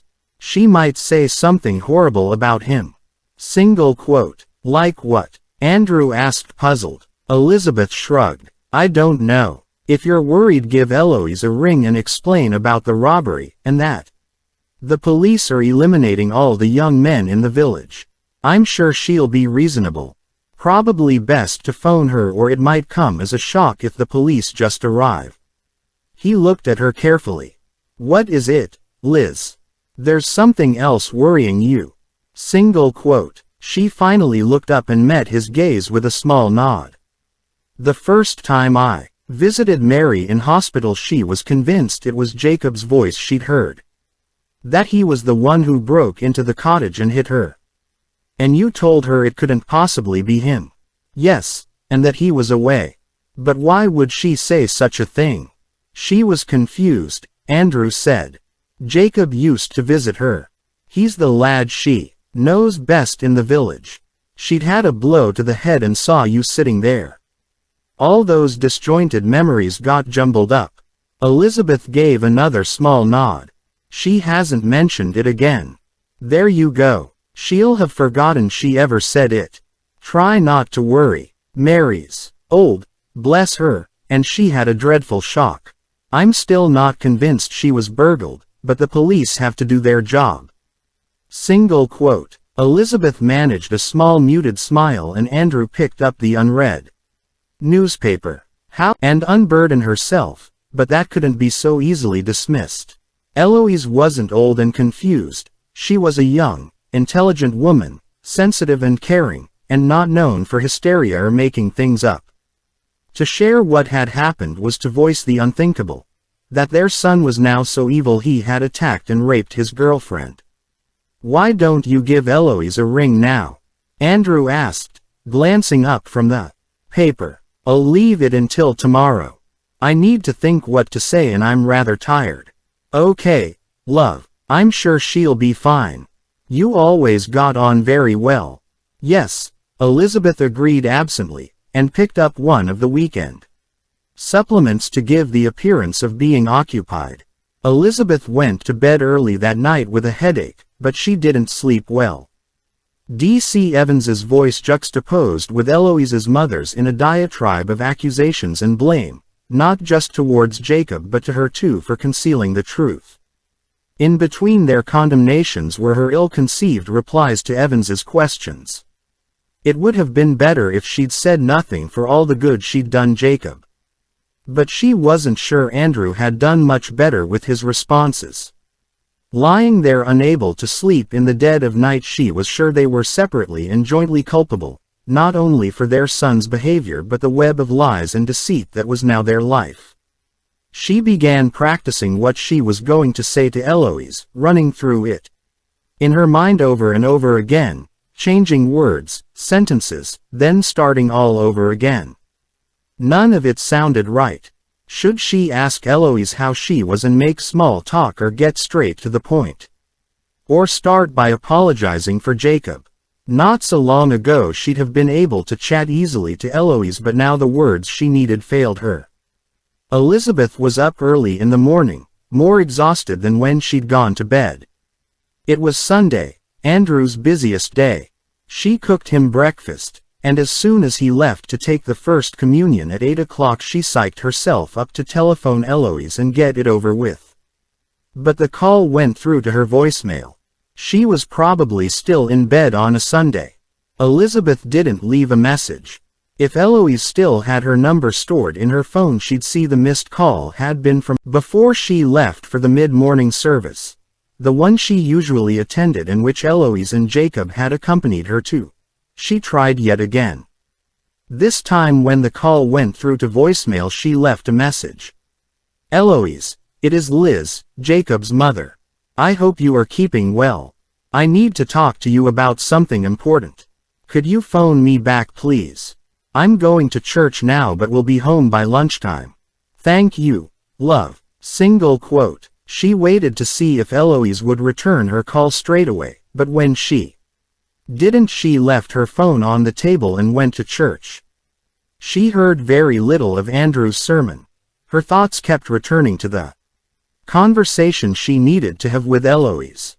After the service she didn't mingle with the groups of parishioners but went straight home and checked her phone. Nothing from Eloise but a text message from David. Thought this might interest you. The best case yet of cellular memory. It was followed by a link to an online article. She'd read it later. Eloise was her priority for now. She made herself a cup of coffee and then sat at the kitchen table, sipping it, and wondering when she could reasonably phone Eloise again. Her thoughts went to the congregation still outside the church, chatting in their small groups, discussing the police's visit to the village the night before, and more specifically discussing Jacob. Everyone was sure to know. She could guess at their speculation, made even more exciting because he was the Reverend's son. She'd felt that with Evans's visit too, that his interest had been piqued by Jacob's father being a reverend, because from what Maggie had said his visit to her sons had been short and perfunctory. Perhaps she was imagining it, unless of course Jacob was their prime suspect. Her head was throbbing again and she took 2 painkillers with the last of her coffee, then went through to the living room where she sat down in an armchair and closed her eyes. Andrew was out for most of the day on parish business and Elizabeth wasn't expecting him home until the early evening. Slightly refreshed from a short nap, she checked her phone and then set about some housework, the volume on her phone set to loud so she could hear it as she moved around. An hour or so later she sat down again to read the online article David had sent about cellular memory. It was a scholarly article and some of the scientific data was difficult to understand, but the findings were clear. David was right to enthuse. It was the best reported case yet that she knew of. The partner of a man who'd received a transplanted heart gene that had caused the father's heart defect. It was found that their DNA didn't match. He couldn't possibly be the father of the unborn baby. He accused his partner of having an affair, but she adamantly maintained she hadn't. More tests were run on him and the present results compared with those before the transplant. Not only had his blood group changed, but there were significant changes in his DNA too. His DNA prior to the transplant matched that of the baby. More follow-up work needed to be done, the article said, and while this wasn't conclusive proof, all the indicators were that cellular memory was responsible. The implications for the future of transplant work were far-reaching, it concluded. Elizabeth resisted phoning Eloise again until 3 o'clock, when she thought she must have listened to her voice message by now. With her hand trembling and her heart racing, she pressed Eloise's number, and this time after a couple of rings Eloise's small voice answered, "Hello Liz. What do you want?" Single quote. "Thank you for answering. How are you?" "All right," Eloise said, her voice flat. "I need your help. I'm sorry things ended badly between you and Jacob, but I have to ask you something." She knew she was gabbling, but she needed to get it out quickly. The last time you saw Jacob, there was a robbery in our village at Acorn Cottage. Mary, you knew her. She paused, but Eloise didn't respond. The police think it might have been a lad in his 20s, so they are visiting all the young men in the village and checking their alibis. Jacob was with you for part of that evening, so we've had to give them your contact details. I'm not asking you to lie, but could you not mention the other stuff, the things that your mother told me? It will reflect badly on Jacob. She stopped, hot and uncomfortable. Eloise would understand, wouldn't she? They've already contacted me, Eloise said in the same small voice. D.C. Evans phoned me yesterday evening. Single quote. Oh, I see. And what did you say? I said Jacob was here and gave them the time he left. And you didn't say anything else? No. Relief flooded through her. Thank you so much. I am grateful. Don't be. I didn't do it for you or coping now. I was off work for 3 weeks after he attacked me. I daren't go out for fear he might be waiting for me.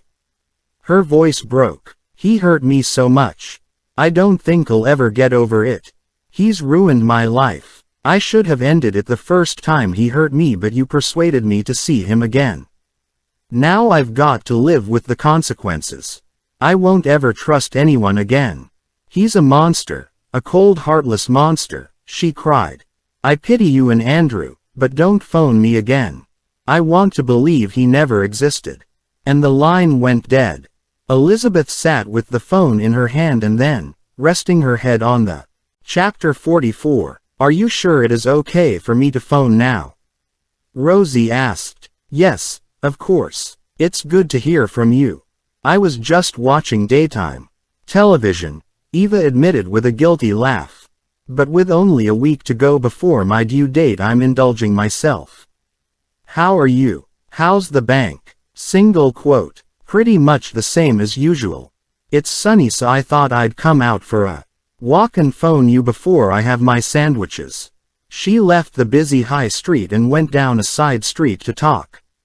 Yes, it is a lovely day, Eva agreed. There was a short silence. So how is Prince Charming? Any luck with house training him? She laughed. Not really. Rosie fell silent. She needed to talk. To confide. And Eva was her closest friend, but where to begin? There's some things I need to talk to you about, she said at last, but her eyes immediately filled and her breath caught. She turned away from the man coming towards her so he couldn't see. Rosie, what's the matter? Are you all right? Eva asked, immediately concerned. Not really. She stifled a sob. I'm in a real mess, Eva, and I don't know what to do. What? With Jacob, you mean? Yes. It's my fault. I should have spent longer getting to know him like you said, but he was desperate for somewhere to stay and he seemed so nice. Single quote. And he's not nice anymore. No. Well, sometimes, but at other times he's really nasty and I'm afraid of him. I do my best to please him, but nothing seems to work. Single quote. Oh Rosie, he hasn't hit you, has he? Yes, but it was my fault and he apologized after. Rosie, that's not good. There is never a reason to hit someone. I know, she said, defeated. And after the last time I swore I'd never let another man treat me the way Shane did, but I have. It's happened again. Single quote. I didn't know Shane hit you. Eva said, yes, a lot, but I couldn't talk about it, not even to you. What's wrong with me? That's it is happening again. She blinked back fresh tears. There's nothing wrong with you, Eva said firmly. Other than that you're too trusting. You need to tell him to leave straight away. It's your flat. I don't understand why you haven't already if things are that bad. Single quote. I can't. I've tried to talk about it but he gets so angry. He scares me. He's got a bad temper. Single quote. Have you told anyone else? Your mum. You're close to her. No. Mum met him. She dropped by the other weekend. He didn't want her to come, but he was polite to her. But when I spoke to her after, she admitted she didn't like him. She said there was something in him that she found unsettling. Single quote. Could you confide in her now? I'm sure she could help you. I'm not much use in my present condition. Single quote. I don't want to worry her. And what could she do? She'd tell me to get rid of him, but it is not that easy. I gave him a key when he first moved in. I'd no idea he'd be like this. And there's other stuff as well. Worse. Single quote. Like what? Eva gasped, unable to imagine anything worse than a woman being afraid of and hit by her partner. There's a lot of stuff going on that doesn't make sense. We went to his parents for dinner last Saturday. You know his father is a reverend. Single quote. Yes, you said. They seem really nice people, but Jacob hates them. He's so rude to them and they seem to take it. There was an awful atmosphere. After dinner I helped his mum, Liz, with the dishes. While we were talking, she commented that it was nice Jacob and I were getting on so well, and then asked if he treated me well. Single quote. You think she might suspect? I don't know. But what could I say? I just nodded. And then she said she was surprised my bank gave Jacob such a big loan to buy the car when he didn't have any income. But they didn't, Eva. I checked. He hasn't taken out a bank loan. He talked to me about applying for one soon after we met, but then he didn't need it because he inherited from his grandmother. I suppose he could have got a loan from somewhere else, but why, when he had money from his inheritance? Then later she tells me that an elderly lady in the village was burgled, and it would have upset Jacob, as he used to visit her and treated her like a grandma, as his own grandparents died when he was very young. Single quote. Oh no. You think it is possible that's where the money came from? Eve, I don't know. I don't want to believe it. But there's so much about him I don't know anymore. When I think back to when he first came into the bank, he was so charming, I fell for him. He's not the same person and I've no idea what to do. You need to make him go, Eva said. And perhaps you should tell the police about the money. Single quote. I can't. He'd be furious. And maybe I've got it all wrong. Perhaps it is me. I can't think straight anymore. Single quote. It's not you, Rosie, Eva said firmly. Believe me. But I think you need to get away from him so you can think clearly and decide what to do. Why don't you stay here for a couple of nights? Syed won't mind. We often have his friends and relatives to stay. Single quote. That's kind of you, but I can't. Jacob wouldn't like it and I'd have to go back and face him at some point. Single quote. Well, come here after work tonight for a few hours then. I'll make you some dinner. Single quote. Thanks, but no. I need to deal with this. I'll have to go soon. It is nearly the end of my lunch break. Single quote. Oh Rosie, I'm so worried for you.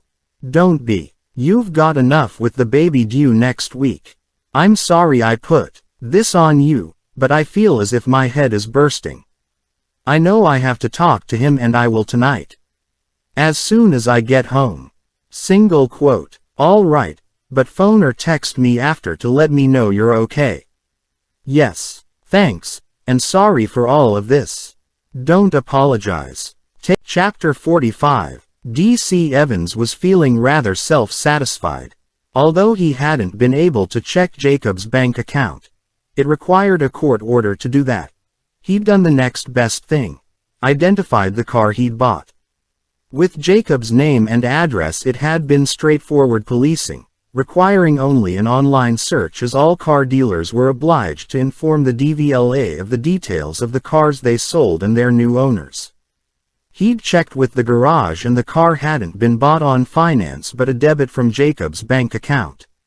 It wasn't a cheap motor. £14,000, and he'd bought it the week after the break-in at Acorn Cottage. The manager had been very helpful and had mentioned that the guy who'd Bought it. A Jacob Wilson. Had been in before and had become aggressive when he'd been refused credit. He admitted he'd been surprised when the transaction had gone through. Evans couldn't wait to share this news with PC Mandy Taylor, but she was on annual leave for the week. He was now being driven by another officer, Linda Simpson, and he knew better than to comment on her appearance. Mandy had known him long enough to excuse his well-intended compliments and faux pas, but he hardly knew Linda and she might not be so forgiving. She'd been drafted in from the town to cover maternity leave and they were now on their way to visit Jacob. He'd been filling her in on the background to the case as they went, culminating in his hope that this would lead to an arrest. It was on days like this that he was able to acknowledge how much he enjoyed his job, deriving immense satisfaction from it when a line of inquiry led to a crime being solved. And if I find out Jacob's parents have been withholding information, I'll have them for obstruction, reverend or not, he continued. They were very vague about the missing 2.5 hours when his father heard Jacob arrive home but not go to bed. Plenty of time to walk to Acorn Cottage and rob Mary Hutchins. Single quote. They haven't found the weapon used then? Linda asked as she drove. So what turned a previously decent lad into a thug? She asked, glancing at him. Drugs at a guess. His room stank of weed. If he's upped his usage to crack cocaine, it will have done his head in and be expensive to maintain. 20 grand was taken from Acorn Cottage, so my guess is 14 went on a car, which left 6 to pay off any debt he owed to his suppliers and keep his habit going for a while. Single quote. She nodded as she pulled into Highland Grove, a road of low-rise privately owned flats. Which block? She asked. Hill Court. Flat 17, Evans replied. Just a minute, I've been here before, Linda said as she parked outside the flats. Single quote. What? To the block or the flat? What's the name of the girl he's living with? Rosemary Jones. She's clear. No previous. Rosie. Yes, I'm almost certain that was her name. I'll know for sure when I see her. They walked the short distance to the main entrance, then up the stairs to the first floor landing. Yes, it is the same flat, Linda said, recognizing the door. Her last boyfriend was Shane Smith. He was in a serious road traffic accident about a year ago. I was one of the officers who came to break the news. They paused on the landing. She was a nice girl as I remember, but Shane was a nasty bit of work. Lot of previous bad stuff, GBH etc. He hadn't been out of prison long when he moved in with her. What does she see in these guys? Single quote. Search me, Evans said. He gave the bell a good hard push. It was 4:30 p.m., so even someone with a drink or drug habit should be up by now, unless of course he was out, or his parents had tipped him off.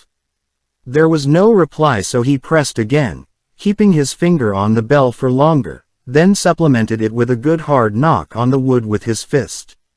If you made enough noise and they were in, they usually answered. Another good ring and thump, and true to form the door opened. What the fuck? Jacob Wilson, Evans asked, flashing his ID card. Out of bed. We'd like to talk to you about the robbery at Acorn Cottage in Mayberry. Evans said. Why? We're eliminating all the young men from the village. How did you know I was here? So his parents hadn't tipped him off then? Your parents gave us your address. I assume that isn't a problem. We'd like to ask you a few questions. Single quote. I'm busy, Jacob said, and began to close the door. So are we, Evans said, placing his foot in the door to stop it. Here or at the police station. Single quote. Jacob threw open the door with unnecessary force and disappeared into the flat. Evans and Linda followed him in. Down the short hall and into the one main room, tidy except for the empty beer cans and pizza box. Jacob picked up the remote and, silencing the television, flopped onto the sofa. Well, what do you want? He demanded. There were no other chairs in the room, so Evans perched on the wooden coffee table in front of Jacob while Linda stood to the side of the sofa. "How are you?" Evans asked convivially. "Fine. A heart transplant is quite something." Jacob shrugged. "If you say so. Can we get on with this?" "I'm busy." "Certainly, sir. You'll be aware of the robbery at Acorn Cottage." "Obviously. The whole village knows about it." Evans nodded amiably. He wasn't easily antagonized. "You couldn't afford to be in police work. One line of inquiry we're looking at is that the person who broke into the cottage was a young man, probably in his 20s. We're trying to eliminate all the young men of that age who lived in the village or visited it regularly at the time." Single quote. "I was away the night it happened," Jacob said.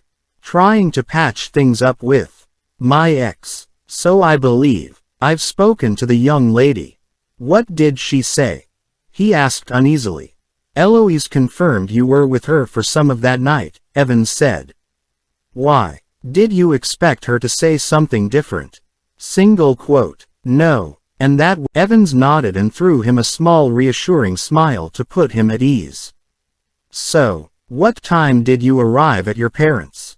Single quote. "I can't remember exactly. Approximately will do, sir. Sometime after midnight, I guess." "Could you be a bit more precise? Was it just after midnight, or nearer 1 or 2 or o'clock, or later?" Single quote. "Just after midnight," Jacob said. "Thank you. Then what did you do?" "I went to bed, of course." "It was late." "Straight to bed." "Yes. I was tired." "So what time do you think it was when you were in bed?" Jacob shrugged. "Around 12:30, I guess." Evans felt a warm glow of satisfaction.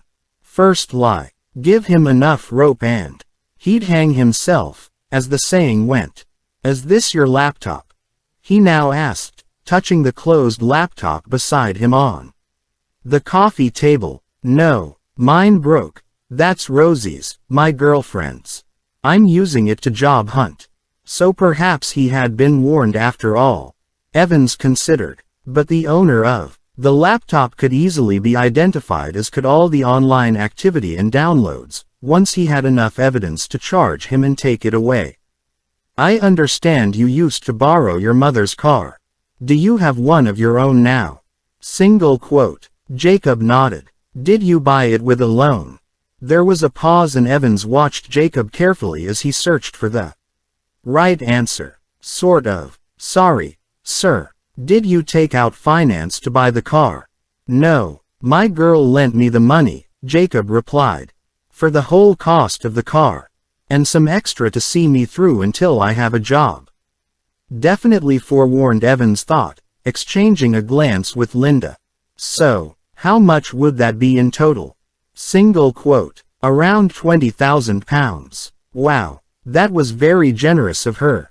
I guess she must like me a lot, and she'd be happy to confirm she lent you all that money if I were to ask her." Single quote. "Of course. You can ask her soon. She'll be on her way home from work now. But I'm forgetting my manners. Would you like a drink?" Single quote. "No thank you," Evans said stiffly. He did it. Chapter 46. Rosie felt physically sick as she ran through what she was going to say to Jacob when she arrived home. Without a doubt he'd be in and waiting for her. He always was at this time. She'd have to say what she needed to at once or she'd lose her nerve and another day would pass. But how to approach him? He was always so irritable and angry that one wrong word or misconstrued look could send him over the edge and into a temper. She feared his anger as much as she feared his love-making, which had become brutal and selfish, an animal act where he showed her no consideration or love at all. Fucking is what he called it, and that's exactly what it felt like. Eva had been right when she'd said she mustn't let it go on any longer and she needed time alone to sort herself out. Perhaps if she put it that way to Jacob, as though it was her problem, he wouldn't take it so personally.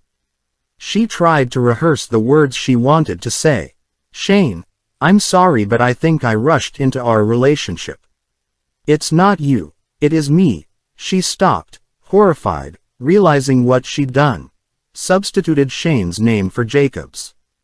Her eyes welled. She'd invited two men into her life who'd abused her. Whatever was wrong with her? Shane had said she was one of those women who secretly liked being kept in their place by a bloke. She'd dismissed it at the time, but now history was repeating itself and she was starting to believe it. The two men she'd fallen for had turned out to be vicious, aggressive brutes, and while with hindsight she thought she should have seen it coming with Shane and his history, Jacob had been raised in a good home with kind, loving parents. He'd gone to university, had a good job and had never been in prison. Was it possible she was the magnet, a catalyst for abuse? She honestly didn't know. With her mouth dry and her stomach churning, she pulled into the residence's parking area at the rear of the flats, saw it was full, and drove out again to park on the road. Jacob was definitely in. His car was in her bay. How she wished she could have taken up Eva's offer and stayed the night with her and Syed, or even spent just a few hours talking to her friend, but it would incite Jacob's anger if she was laid back, and at some point all this had to be faced. Perhaps telling him wouldn't be as bad as she anticipated. She climbed heavily out of the car. Perhaps he'd be pleased she was finishing their relationship. Maybe he wanted that too but hadn't liked to say. Yet even as she had the thought, she doubted it. He appeared to be very comfortable living at her flat and seemed to get off on humiliating and hurting her. Her eyes welled again and she blinked back the tears as she entered the building and went up the stairs. It was important he didn't see how scared she was, as he feasted off it. She must keep the anxiety from her face and her voice steady while she said what she had to. Shane. No. Jacob. Don't make that mistake. Jacob. I need to talk to you. Her pulse raced as she tried out the words in her head. It's nothing you've done. I'm sorry, but I'm just not ready for another serious relationship. No. She couldn't say. Another. It might spark his jealousy. I'm sorry. I'm not ready for a serious relationship. I should have thought about it before I invited you to stay. But of course she hadn't invited him. He'd just arrived. But then again she could have said no at the time. It would have avoided all this, but then he hadn't been like this then. Stop. She told herself. Stop overthinking it. Just go in and say what you have to. With her hand trembling and nausea building in her stomach, she slid her key into the front door lock. As she did, the door suddenly opened from inside, making her jump. Jacob appeared. He never usually met her at the door. He was usually either lying on the bed or on the sofa when she came home from work. Perhaps he was going out. Hello, love. How are you? He asked, smiling. Have you had a good day? She looked at him carefully. What was his game? It was okay, she said, going in and trying to raise a smile. We've got visitors, he said buoyantly. So that was the reason. The police are here. They want to talk to you, just to confirm something. Single quote. About the robbery in the village. Yes, sort of. Did you know they were coming? No. She lied and followed him into the living room. Good afternoon. I'm DC Charlie Evans, the male. Can I get you a drink? Jacob asked her attentively. No thank you. It crossed Rosie's mind, but only briefly, that if she told the officers now how he treated her and asked for help, they could perhaps escort him from the flat. But the very thought made her legs tremble. He'd return as soon as they let him go, and there was no telling what he'd do to her then. Here, love, sit down, Jacob said. She did as he said, placing her handbag on the floor beside her. DC Evans perched on the coffee table a little in front of her, and Jacob took up position beside him, looming over them. As she glanced at him, she saw the unmistakable warning signs in his gaze. Be careful or else. We won't keep you long, Evans said. I'm sure you want to relax after a day. At work. Single quote. Rosie nodded and wondered why exactly they wanted to speak to her. Elizabeth had said the police would need to speak to Jacob to eliminate him from their inquiries, but she couldn't help. She hadn't known Jacob at the time of the robbery and had never met the elderly lady whose house had been broken into. "Can I ask you how long you've worked at the bank?" Evans asked. Jacob straightened beside him, drawing himself to his full height. 5 years, she said. "Since I left school. You obviously like your work and are good at it or you wouldn't have stayed." "So long." Single quote. "Yes, I suppose so," Rosie said, wondering why this was relevant. "And you receive a reasonable salary for all your hard work." "Yes, although I'd like more. Wouldn't we all?" Evans said with a smile, and the PC laughed. "Do you rent this flat or have a mortgage?" he now asked. "I rent it," Rosie said, "although I'd like to buy my own one day." He nodded. "And you run a car?" "Yes. It's not new though. I bought it secondhand. With a bank loan." "No. I saved up for it. It's only small." "And buying your car presumably took all your savings?" he asked, the flow of his questions continuing lightly. She was about to say most of them, but saw Jacob gave a small shake of his head. Jacob was staring at her, clearly wanting her to say something, but she'd no idea what. "I'm sorry," she said, flustered. "I don't remember. But why do you want to know all this? You surely don't think I broke into that old lady's house and stole her money?" Single quote. "No, of course not," Evans said. "I'm just trying to make a few things clearer. In my own mind. Could you tell me approximately how much savings you had left after you bought your car?" He saw her glance at Jacob, who was standing behind him, out of his line of vision. Linda wouldn't be able to see his face either. "I'm not sure," Rosie said. "Roughly," Evans said. "Did you have £500 left, 5,000? 50,000 or more?" Single quote. "Oh no, not as much as that," she said incredulously. "It was 20,000, Jacob put in. "Thank you. I was asking Miss Jones," Evans said tightly over his shoulder. Then to her, "Is that correct?" Single quote. She nodded without meeting his gaze. "That's a lot of money," Evans said. "Where is it now?" "I've told you. She lent it to me," Jacob said. "Did you?" Evans asked Rosie, leaning slightly towards her with a quizzical look. "Yes," she said quietly, keeping her eyes down. "Why did you lend Jacob all that money?" She didn't need to look at Jacob to know the answer. "It was for a new car," she said. Her lie hung in the air. When she dared to look up, she saw him smile and nod. "That was very magnanimous of you," Evans said. "You bought a second-hand car for yourself and gave Jacob all the rest of your savings so he could buy himself a new car." Single quote. She felt her cheeks flush and nodded dumbly. "She's good like that," Jacob put in smugly. "Obviously," Evans said. "Just one more thing and then we'll leave you in peace." Rosie forced her gaze to meet his. "How did you give Jacob the money?" "Bank, really?" Evans asked, astounded and clearly doubting her. "I'd have thought someone who works in a bank would have had their savings invested, and use a direct debit to transfer money." He looked at her, hot and uncomfortable. She didn't know what to say. "Where did you keep all that money?" "Surely not in this flat." Single quote. She knew it was ludicrous and he wouldn't believe her, but Jacob nodded. "Yes, I'm sorry, that's what I did," she said. Why didn't she just blurt out the truth and tell them everything? She knew why, and Jacob's threatening, narrowed eyes confirmed it. Evans stood and, drawing a deep breath through his nose, said, "Thank you for your time, Miss Jones. There's my card." He placed it on the coffee table. "If you think of anything you'd like to tell me, please phone, and just a reminder that perjury carries a prison sentence."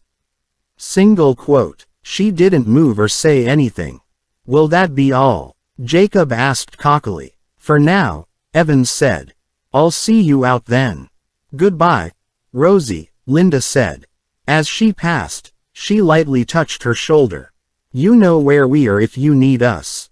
Thank you, Rosie said, and at that point she suddenly remembered when she'd seen her before. Chapter 47. D.C. Evans and P.C. Linda Simpson began their descent of the stairs. It's the same girl, Linda said. And I'd put money on her being in another abusive relationship. Single quote. Evans gave a curt nod, annoyed with himself for not having handled the interview better. She's lying to protect him. But why? A nice girl like that. Single quote. She's scared of him. I could see it in her face. You left your card, so perhaps she'll get in touch when she's had a chance to think about it and he's not around. Single quote. Perhaps, Evans said doubtfully. But if she sticks to her story, there's not much we can do. His parents and ex-girlfriend are providing an alibi for the night of the robbery, and if that doesn't change, we're buggered. With unlimited police resources, I'm sure I could nail him, but there's only so much time I can put into this. A relatively small robbery with assault. So unless more evidence comes to light, this is going to have to go on the back burner for now, much as it grieves me. Linda nodded thoughtfully. Inside the flat, Rosie heard the front door close, and a few seconds later Jacob was in the living room. Fist raised and eyes blazing, he came towards her. She cowered on the sofa and covered her head with her hands, impotently trying to protect herself from his blows. You silly cow, he shouted. If you hadn't given my mother this address, they wouldn't have known I was here. Single quote. Don't keep hitting me, she cried. I want you to go, now. I bet you do. She fended off another blow and then, breaking free, made a run for the door. But as fast as she was off the sofa, Jacob was faster. Grabbing her hair, he pulled her back. Get off me, she screamed, trying to shut up, bitch. He slapped her face and raised his hand again. Stay still if you don't want another one. Single quote. She glared at him. You stole that old lady's money. I know you did. It wasn't an inheritance. Single quote. But you're not going to tell anyone, are you? He snarled, bringing his face right up close to hers. Not if you know what's good for you. His eyes were staring and deranged as he spat the words in her face. You're a cold-hearted bitch, just like my mother. It was her fault my father left. She drove him away. Single quote. What are you talking about? Rose cried. Your father didn't leave your mother. He's at home. Single quote. Don't lie to me. He hit her again. She felt a tooth slice into her bottom lip, and immediately tasted blood. Stay there and don't move while I think what to do. Move an inch and you'll regret it. He straightened and began pacing the room, his eyes darting around, manic and preoccupied, as if considering various deluded options. She stayed still on the sofa, trying not to draw attention to herself and fearing him more than ever. Gone was any semblance of the Jacob she'd known who'd walked into the bank. In his place stood a monster. She saw her handbag on the floor by her feet, open with her phone tucked just inside. If he turned his back for long enough or left the room briefly, she'd quickly grab the phone and conceal it in her clothes. Then if she couldn't get out of the flat to phone for help, she could pretend she needed the bathroom, lock herself in and phone for help from there. I can't trust you at all, he said, pausing from pacing to look at her. That's a big problem for me. I know how my dad felt now. But I can't walk away from you like he did with my mum. You know too much. Single quote. She was about to correct him and say something realistic about his father, but she saw his gaze go to her bag and her heart sank. She didn't try to stop him. There was no point. In an instant he'd reached into her bag and grabbed the phone. What's the PIN? He demanded. She hesitated, only for a second. But it was long enough to incite his anger. Further, and his fist crashed into the side of her head, making her cry out in pain. "It's the 7th of July, my birthday," she said, her hand going to her head. 0707. Single quote. He laughed cruelly. "Pity you won't be celebrating it this year." Fear overwhelmed her as she watched him sit on the coffee table in front of her. Text messages. "Why's my mother texting you and asking if you're all right?" he demanded. "I don't know," she said honestly. "Yes you do." Before she had a chance to protect her face, he'd slapped her hard, making her cry out. "Tell me, bitch." Single quote. "I don't know. I really don't." She texts each day to ask if I'm all right and I reply yes, which was true. "I honestly don't know why your mother keeps texting." Her last message had been that afternoon, and normally Rosie would have texted back, "I'm fine, thanks. How are you?" But today she'd been so anxious and preoccupied by what she had to say to Jacob she hadn't responded. "And she phones you," Jacob said accusingly, checking her call log. "Why? What have you been telling her?" Single quote. "Nothing. She just wants to know if we're okay. And she said we should go to dinner again soon." Single quote. He laughed caustically. "I don't believe you." Fearing another blow or worse, she jumped up from the sofa and made a dash for the door again. He was on her in a flash. Grabbing her collar, he dragged her back and into the kitchen, where he pulled a knife from the block. "Do what I say or else, understand, bitch?" he hissed, pressing the tip of the knife to her throat. Eyes wide in terror, she nodded. Keeping the knife pressed to her neck, he pushed her into the living room and onto the sofa. "Stay there." He sat on the table again, placing the knife beside him. "I think it is time you replied to Mummy's text." Single quote. He pressed the keys of her phone and read the message aloud as he wrote, a smug, self-satisfied grimace on his face. "Hi Liz. We're fine thanks." He sent the text. "Now let's see who else you've been gossiping with." Single quote. Rosie watched, sick with fear, as he continued scrolling down, checking her messages. "Eva. Well, no surprise there. You two were always gossiping at the bank." Rosie took some small comfort that she and Eva usually spoke on the phone, so there should be no incriminating texts. Apart from the last one. "What does this mean?" he demanded. "Text or phone once you've told him." "Told me what?" Single quote. We'd better tell her then." "Sorry, Eva," he read out as he composed the message. "We won't be able to make it. Jacob has made other plans for us. Thanks anyway." He looked at her. "Does that sound right? Is that the sort of thing you'd say?" Single quote. Rosie nodded, praying he wouldn't see through her lie, and that Eva would realize there was something badly wrong and get help. Head slightly bowed as he concentrated, he continued going through her messages, checking for any signs of her unfaithfulness or disloyalty. She looked at the knife beside him on the table. She'd found him going through her phone before, which was why she'd locked it with a pin. Not that there was much to discover.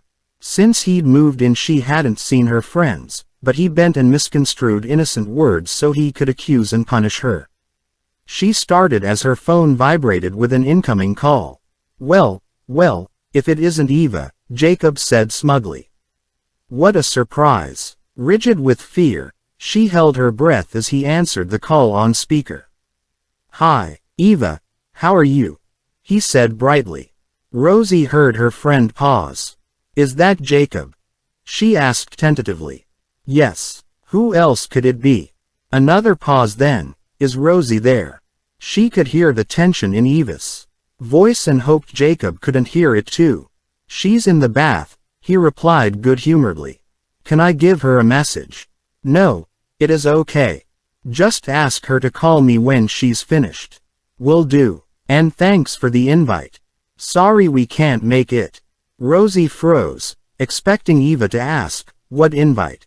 But she didn't. Would she? Suspect something was wrong. "Just ask her to call me please," she said, and the line went dead. Jacob was looking at her suspiciously. "You know, I think you've been lying to me." His eyes narrowed in accusation. "I think you've been telling me things that aren't true. And you know what the best punishment is for lying. Cut out your tongue." He picked up the knife. "No," she screamed, and made another dash for the door. He was after her, the knife clattering to the floor, then he was on her, grabbing her arms and forcing them behind her side of the small table. "Stay there or I really will cut your tongue out. Then your ears and eyes. Hear no evil, see no evil and speak no evil." He laughed. "That's what women need to learn." Single quote. She sat where he'd put her, her mouth dry with fear. He retrieved the knife from the floor in the living area and then placed it on the work surface within his reach. Next he opened what she called her bits and bobs drawer and took out a ball of string and duct tape. Returning to the chair, he forced her hands behind her and tied her wrists to the chair back, then came round to the front and pulled out a length of duct tape which he took to her mouth. "No," she cried. "Don't do that. I won't say anything. I promise." "Too late," he pronounced. "Do you want your mouth stuck open or closed?" "I'd recommend closed. It's marginally more comfortable. I saw it in a film." Single quote. Without waiting for a reply, he pressed the tape over her mouth, then wound it around her head twice, before cutting it with the knife. Her eyes filled and she concentrated on trying to breathe. "Bound and gagged just as a woman should be," he laughed. "Now I can think." Chapter 48. It was nearly 7 o'clock and Elizabeth was sitting in one of the hearthside armchairs, dreading the long evening that stretched ahead of her. Andrew was out of town at a meeting with the bishop and other clergy and wasn't expected back until 10 o'clock at the earliest, probably later. She'd had dinner on her lap while watching the early evening news and had then taken Mitzi for a short walk before the rain had set in. Although she should have been used to being alone with Andrew often out on church or parish business, it was becoming increasingly difficult with so much on her mind. At least when he was here he offered some diversion so she couldn't just sit for hours and torment herself. Exhausted from not sleeping, she was constantly anxious and on edge so that any space in the day or night was quickly filled with thoughts of Jacob, and Eloise's words ringing in her ears. Of course Eloise had been within her rights to blame her. If she hadn't encouraged Jacob to see her that weekend, even lending him her car, it would never have happened. That she had acted in good faith, unaware that he'd harmed Eloise before, didn't alleviate her conscience one little bit. Even though Eloise hadn't reported it to the police, Elizabeth had to live with the knowledge that her son was a rapist. She picked up her phone again and opened Rosie's text. "Hi Liz. We're fine, thanks. Had the police visited Jacob yet?" She thought Rosie would have mentioned it if they had. She'd used the term, "we," so Jacob must be with her, and she'd said they were both all right, which she had to accept. Perhaps it wouldn't happen again. Perhaps Rosie was sufficiently different from Eloise that whatever it was that had turned Jacob into a sadistic rapist wouldn't resurface. But even as she had the thought, she knew that it was unlikely, and that her reasoning was one step from blaming the victim, which was completely unacceptable. Jacob had committed one of the vilest acts possible, traumatizing and scarring Eloise for life. Of course he could strike again. Closing Rosie's text, she scrolled to David's with the link to the article, detailing what was probably the best reported case of cellular memory so far. She read it as she had before with a cold, sinking resignation, for although it added to the pool of research, it didn't help her as she'd thought it might. Indeed, it compounded her feelings of hopelessness, for here was irrefutable proof that what was happening to Jacob had happened to others. Even more depressing was that there was no chance of the donor-recipient ever reverting back. With mounting feelings of despair, Elizabeth closed the article and clicked on the new message icon which had appeared while she'd been reading. She now saw it was a Facebook alert, advising her that Tracy Smith had messaged her. She logged in and read the message, trying to make sense of Tracy's poor spelling and grammar. "Hiya, how ya doin'? Sorry I ain't been in touch. Got banned from air for being effing threatening and abusive. Lol. Have to behave myself now. Lol. Here's the stuff you wanted about the girl Shane was WIV. I got it off her bank statement that was in his pocket when he died. Now I wonder what he was doing with her bank details. Lol, that's me boy." Elizabeth recoiled from the foulness of the woman and her admiration that her son had been stealing from his girlfriend. But then her hand shot to her mouth as she read the name and address of Shane's girlfriend. Rosemary Jones, 17 Hill Court, Highland Grove. It couldn't be. Surely not. She quickly scrolled back through Rosie's text messages to the one she'd sent giving her address. It was the same. It was the same girl. She could barely get her breath. The bile rose to her throat. Chapter 49. What's the matter with you? Jacob snarled. I thought I told you to keep still. Single quote. Rosie tried nodding again towards the bathroom, her brow creasing, trying to make him understand. She needed a wee. She'd come home straight from work and the police had been here, so she hadn't had a chance to use the bathroom. She nodded again and finally he understood. Later. I'm busy. He laughed. He was standing a little way in front of her, trying to reach someone on his phone. It had been busy for some time and he was becoming increasingly agitated and angry each time he tried, cursing someone called Taco. Rosie watched him, terrified, but aware she needed to try to be calm and rational. Like she was at the bank. To think of a way to call for help or escape. He was becoming even more delusional and deranged, talking about things in his past that had never happened and making no sense at all. She feared him more than ever. The string was cutting painfully into her wrists where he'd tied her to the chair and her mouth was sore from the duct tape. Every time she moved her head, the sticky tape stretched her skin and pulled her hair.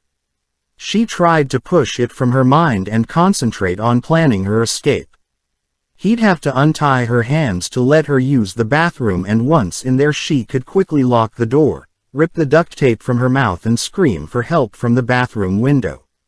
The window was too small and the flat too high up to escape from, but it overlooked the road.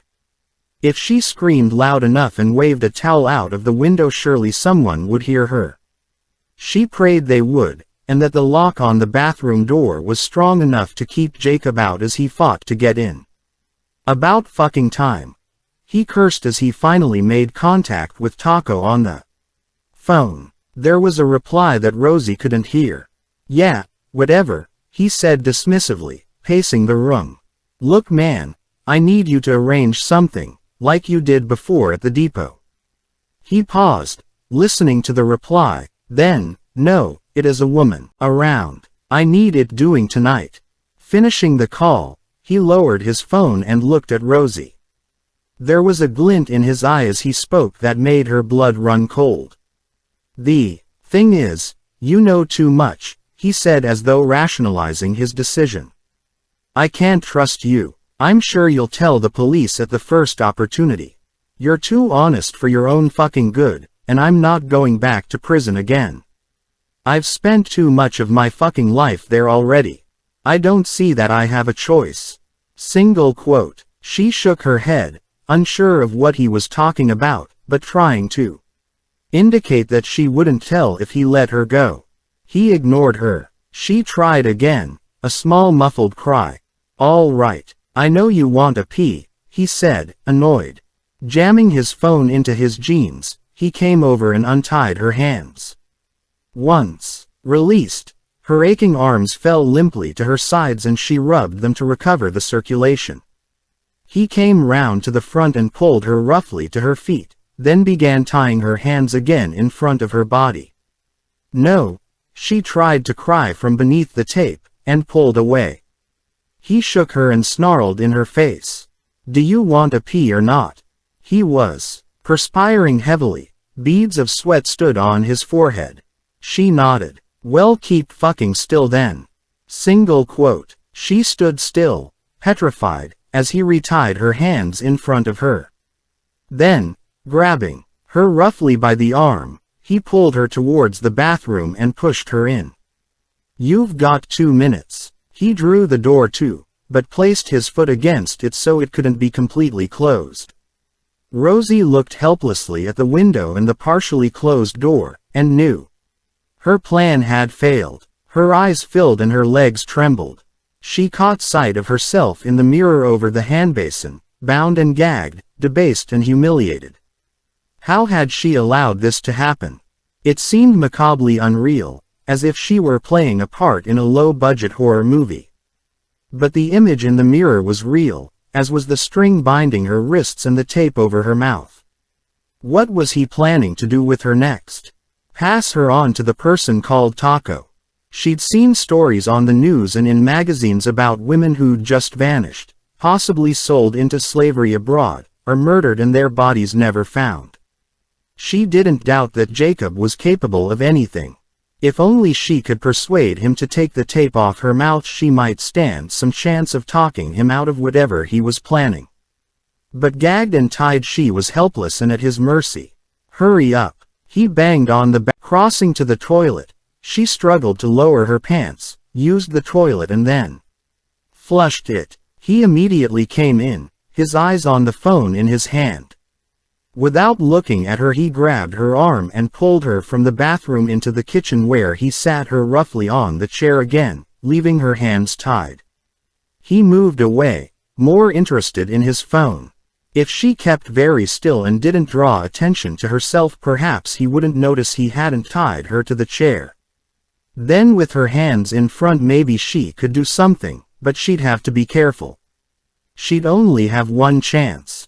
He was so agitated and volatile that anything could ignite his anger.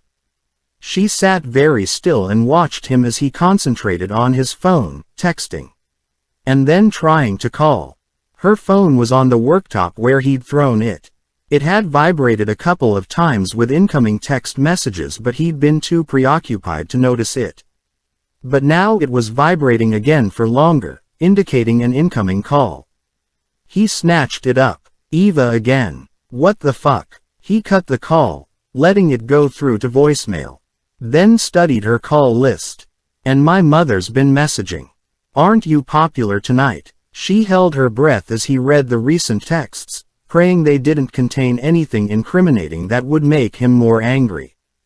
A few moments later he threw her phone back onto the worktop, where it landed with a clatter, and looked at his own phone again.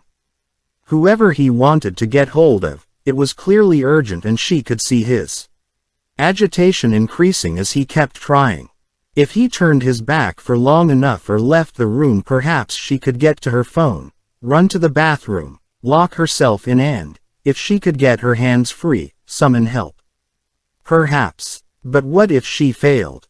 Don't think about it. He was pacing the room again with his phone to his ear. She watched him carefully and tried to calm herself and concentrate on what she needed to do. The call must have connected, for he was listening now to what the person was saying, and he clearly didn't like it. She saw his face grow tense and pale. She sat very still, her plan formulating. You're fucking joking me. He cursed. He doesn't do women. What sort of pussy is he? So find me someone who does, and quickly. I need her gone tonight. Single quote. Rosie turned ice cold as she realized what he was doing. There was no doubt. Now that he was talking, checked his messages. Seizing the opportunity, she jumped up from the chair, ran to the bathroom and got in, but not with enough time to bolt the door. It flew open and his anger was obvious. Chapter 50. Fate, coincidence, or could Jacob have been drawn to Rosie?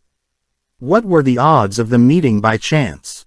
Elizabeth had no idea. The likelihood of a transplant recipient accidentally meeting and then forming a relationship with the donor's girlfriend must be very slim, although they lived in the same county, so the odds were increased. Or had it nothing to do with chance? Had Shane's DNA, now carousing through Jacob, sent him on a trajectory to Rosie? If you accepted cellular memory, then it was certainly possible. Elizabeth shuddered at what she was having to come to terms with. Should she tell Rosie that Jacob had Shane's heart? No, not now, perhaps. Never. She needed to think about it more. But first and foremost she needed to make sure Rosie was safe. With her breath coming fast and shallow, she pressed Rosie's mobile number again. As before, it rang twice and then went through to voicemail. Keeping her voice light, she left another message. Hi, love, hope you're okay. Just a reminder to give me a date when you're both free to come to dinner again. Hope all is well with you. She paused, feeling she needed to say something more but unsure of what, then said goodbye. She tried as she had before to picture Rosie's flat with Jacob there. The two of them relaxing or having fun together. But she couldn't, not at all. It had been easy with Jacob and Eloise. They'd been a couple for years and she'd seen them together many times. And of course back then Jacob had been her son, the young man she'd brought up and knew, not the changeling she now saw. She couldn't imagine this Jacob with any decent woman, and not for the first time she prayed he was treating her well and being kind to her. Surely he must be, or Rosie would never have agreed to him continuing to live with her. Unless of course the poor girl didn't have any choice, like at the end of his relationship with Eloise, when he'd kept her hostage and raped her. But that was ridiculous. Rosie had been to work today. She'd checked. Mitzi stirred beside her and Elizabeth absently ruffled her fur. The clock on the mantelpiece now showed 7:45. It was possible Rosie and Jacob were watching television or listening. Perhaps Rosie was reading or taking a bath and her phone was in another room. Or maybe it was on silent and she hadn't checked it. There were any number of possible reasons why Rosie hadn't replied, but none eased Elizabeth's concern. At 8:15, when there'd still been no word, Elizabeth couldn't bear it any longer. And telephoned Rosie again. If she answered this time she'd apologize for disturbing her and say she was just a bit worried she hadn't heard from her and was she okay. That was reasonable, wasn't it? Not overbearing or paranoid. But Rosie didn't answer. It went through to voicemail again and Elizabeth left yet another message. It was difficult to keep the tremble from her voice. Hi, love, it's Liz again. Sorry to bother you. Just wanted to check you received my messages, and everything is all right. Could you phone or text me please? Sorry to be a pain. She waited for a moment to see if Rosie would pick up, but she didn't. At 8:45, when there'd been no reply, she tried once more, with the same result. She didn't leave a message this time, as there was nothing more she could say without sounding obsessively anxious.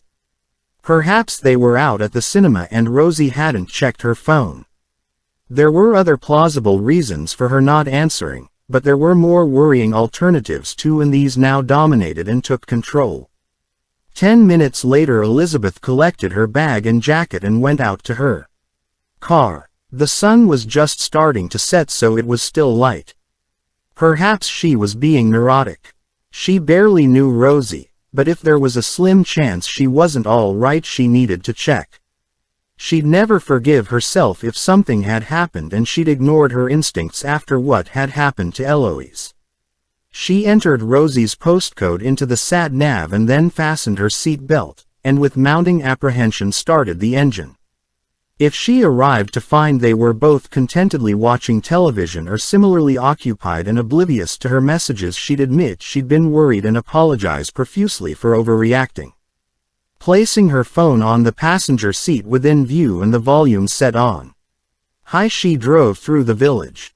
If Rosie phoned while she was driving, she'd pull over, take the call, and assuming she was all right, go home. There'd be no need to admit she was on her way over, worried sick that something bad might have happened to her. She'd never mention it, not even to Andrew, for sometimes decisions that seem rational when deeply concerned about. She would keep this to herself, as she did many things connected with Jacob now. She gripped the steering wheel and concentrated on the road ahead. The sun continued its descent. The sat-nav fell silent as she drove along the main road that would eventually take her into the town. Her thoughts scattered and reformed, going from absurd speculation to what she actually knew. But then what she knew was disturbing enough. 20 minutes later she passed the transplant center where they'd spent so much time when Jacob had been ill, and then entered the outskirts of the town.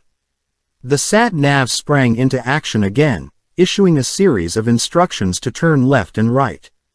5 minutes later she turned into Highland Grove and heard, "You have reached your destination." Elizabeth parked as close as she could to the Hill Court Flats. Now she'd arrived, her intention seemed even more ludicrous and also inappropriate.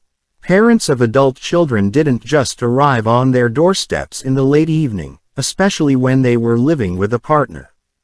It wasn't the done thing. But then she hadn't come all this way for nothing, and fear for Rosie's safety once more overrode any concern about etiquette or making a fool of herself. Taking a deep breath, she quickly pressed Rosie's number, expecting it to go through to voicemail again. To her utter amazement it was answered by Jacob with a terse, "What do you want?" Single quote. "Jacob," she said, completely thrown. "Yes, it is still me," he replied sarcastically. "How are you?" "I've been trying to contact Rosie but she's not picking up. Is everything all right?" Single quote. "Yes, why shouldn't it be?" he asked sharply. "You keep phoning, but she's out and she's forgotten her phone." Single quote. "Oh, I see. I'm sorry," she stammered. Relief flooded through her and she felt an absolute fool for not considering the most obvious reason. "I'm sorry to trouble you. Please tell her I rang." Single quote. "Yeah, okay. Let me know when you'd like to come to dinner," she added, but he'd already ended the call. Elizabeth sat for a moment, gazing through the windscreen. The sun had set now and the street lamps were on. Overreaction was all the phone calls and messages she'd left on Rosie's phone. Clearly Jacob had been annoyed by them, but then he could have answered her phone earlier or texted telling her Rosie was out. But that was how he was towards her now, thoughtless and curt. Of course she'd apologize to Rosie when she next spoke to her, but for now she needed to go home. She reset the sat-nav to the rectory and started the engine. The voice on the sat-nav told her to turn around where possible. The road was full of parked cars, so she'd have to make the turn further up using the entrance to the residence's car park.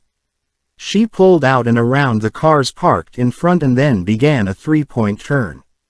As she did she saw a light blue Fiat just like Rosie's parked between two larger vehicles further up. And while neither the make nor the model were uncommon, the color was. When Liz had admired it, Rosie had agreed it was different, and said it had taken her ages to find it as she'd wanted one the same color as her old car, Betsy. Elizabeth completed the turn and began slowly down the street towards the junction at the end of the road. There were many plausible reasons why Rosie's car was parked there when Jacob had said she was out. It was quite possible that wherever Rosie had gone was within walking distance, or a friend might have given her a lift, or maybe she'd taken a bus. All perfectly logical explanations. Having badly misinterpreted the situation once tonight, Elizabeth wasn't about to do so a second time. She continued to the end of the road and turned left as the sat-nav directed. But instead of driving straight on she pulled in and stopped. Jacob had been curt to the point of rudeness, but then he often was with her and Andrew, so she shouldn't read too much into that. There'd also been an underlying tension in his voice, probably because he was having to speak to her. There was no reason why Rosie shouldn't be out with her friends, and it was feasible, although not likely, that she'd forgotten her phone. Yet that was what was niggling her. Most young people she knew were glued to their phones, and if they did leave home without them, they quickly realized their omission and returned to collect them. Indeed, even she and Andrew and most of their generation had got into the habit of taking their mobiles with them if they went out. Elizabeth waited for a car to pass and then made a U-turn. The sat-nav complained and she switched it off. She turned into Highland Grove again and parked in the spot she'd just vacated, her pulse racing. Switching off the engine, she sat for a moment trying to calm herself before would see her number come up on the caller display. He answered immediately. "What is it this time?" Single quote. "Jacob. Don't be angry, I'm parked outside." "What the fuck? You're outside? Why? I need to talk to you about something urgent." "I'm coming up." "Okay." And, before he had a chance to say no, she cut the Chapter 51. "One sound and you're dead," Jacob threatened, dragging the chair with Rosie tied to it into the bedroom. "Understand me?" Single quote. She nodded, petrified and aware he meant it. Since beating her in the bathroom and readying her to the chair, he'd grown increasingly violent and agitated. He'd sworn at Taco on the phone and threatened to kill him. He kept giving little coughs and patting his chest as though trying to get his breath. Now his mother had arrived, causing him to panic. He went out of the bedroom and slammed the door shut behind him. Her face was sore from where he'd hit her and the string around her wrists was even tighter now. He'd tied her legs to the chair as well to make sure she couldn't make another run for it. But Liz was outside and on her way up. It was a lifeline of hope. She couldn't believe it. Whatever had brought her here so late in the evening? Perhaps one of her texts or phone calls had been to say she was coming, for Jacob hadn't let her see her phone. But he'd told Liz she was out. She'd heard him, so she'd need to make her aware she was here. Draw attention to herself, signal. She glanced around the room for anything she could use to make a noise. Whatever she did, she'd only have one chance and then he'd be in to silence her for good. She couldn't throw something at the door or window. Even if she could pick it up with her hands tied behind her back, it would be impossible to move her arm into a position where she could produce enough force to throw it and make a noise. Then she saw her makeup purse on the chest of drawers. Inside was a pair of nail scissors. If she could reach them, would it be possible to cut through the string with her hands tied behind her? She'd no idea, but she had to try. If Liz stayed long enough and kept him talking, maybe she would have a chance. Digging her feet into the carpet, she began pushing the chair backwards, inching the legs over the carpet towards the chest of drawers. The doorbell rang. She stopped still, listening, her senses on full alert. She heard Jacob "Hello, love." She kept perfectly still, listening and waiting until they were in the living room. Then she continued her piecemeal journey towards the chest of drawers, hoping and praying Jacob wouldn't come in to check on her. Chapter 52. Elizabeth glanced around the compact, neat living space and through to the adjoining kitchen. "There's Rosie's phone," Jacob said rudely, thrusting it under her nose. "I told you she was out." Single quote. "I know. I believed you," she said, trying to keep the tremor from her voice. "It's you I've come to see. Could I have a glass of water, please? I'm very thirsty." She took a step towards the kitchen. "I'll get it," he said, brushing past her. "You stay there." When did he start issuing orders that she obeyed? But she remained where she was and watched him. He looked ill. There was a sickly pallor to his skin which she hadn't seen since he'd been on the transplant list waiting for a donor, and he was perspiring heavily, although it wasn't that hot in the flat. His breathing sounded labored too. "You haven't got a chest infection, have you?" she asked. "You know the immunosuppressants lower your body's resistance." Single quote. He ignored her and returned with the glass of water, which he thrust into her hand. "Thank you. Can I sit down?" "Suit yourself." She perched on the sofa. "Are you all right?" She tried again, genuinely concerned. "Why shouldn't I be? You don't look well. Have you been keeping your hospital appointments? You know how important they are." Single quote. He shrugged dismissively. "What's it got to do with you?" "You don't care." She flinched. His comments still hurt even though she now knew it wasn't him talking. She took a sip of water and set the glass on the table. Jacob, there's something I need to tell you. Something I've found out. About transplants. Can you sit down please so we can talk? I'm okay here, he said bluntly. Say what you have to quickly, I need to go. Out later. Single quote. Really? It's late. To collect Rosie. Oh, I see. She took a breath and summoned her courage. She knew what she had to say was going to anger him, but she had to tell him and make him aware so he could hopefully stop himself from doing more harm. I've been doing some research, she began, and although it is not proven 100%, there's lot of evidence to suggest that some people who receive transplants take on the mental and physical characteristics of the donor. It's called cellular memory. She paused and looked at him for a reaction.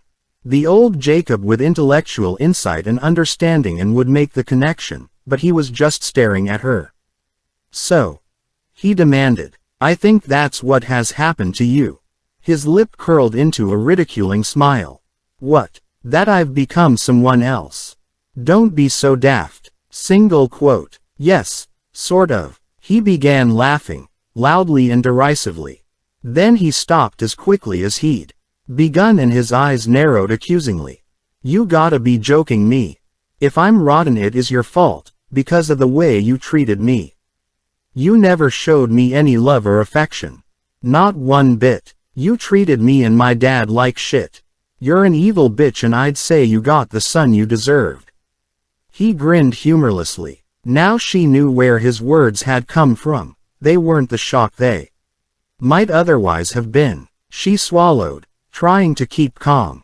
Jacob, what you are saying is not true of our family, but it is true of the donors. Listen to me please, you have to understand what's happening to you. Single quote. She stood and took a step towards him. She needed to make him realize. I'm not the only one who believes this, there is a lot of research. I've been reading articles and talking to a doctor who researched cellular memory in depth for his PhD. He's confirmed it does happen. There are many documented cases. Cellular memory is the way cells hold and transfer memory in their DNA. A girl in Brazil found her blood group had changed after a liver transplant, and in another case a man's DNA changed completely after a heart transplant. So in many ways they were more like the donor than their previous selves. He sneered but she continued.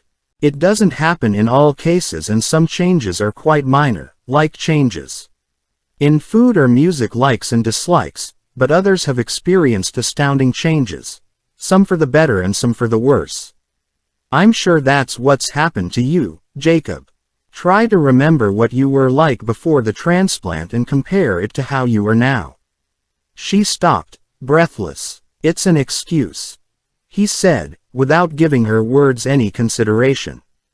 No, it is not. She placed her hand on his arm and he shook it off. I've traced your donor. I've spoken to his mother. He was called Shane Smith and he was bad. It wasn't all his fault. He was never shown much love as a child and he got into a lot of trouble with the police. Just as you are doing now. You have to believe me, Jacob. If you're aware of what's happened, then perhaps you can stop yourself doing more bad things and change your future. I came here tonight on purpose to make sure Rosie was safe. I'm worried sick you could harm her like you did Eloise. Please Jacob, I beg you, think about what I'm saying.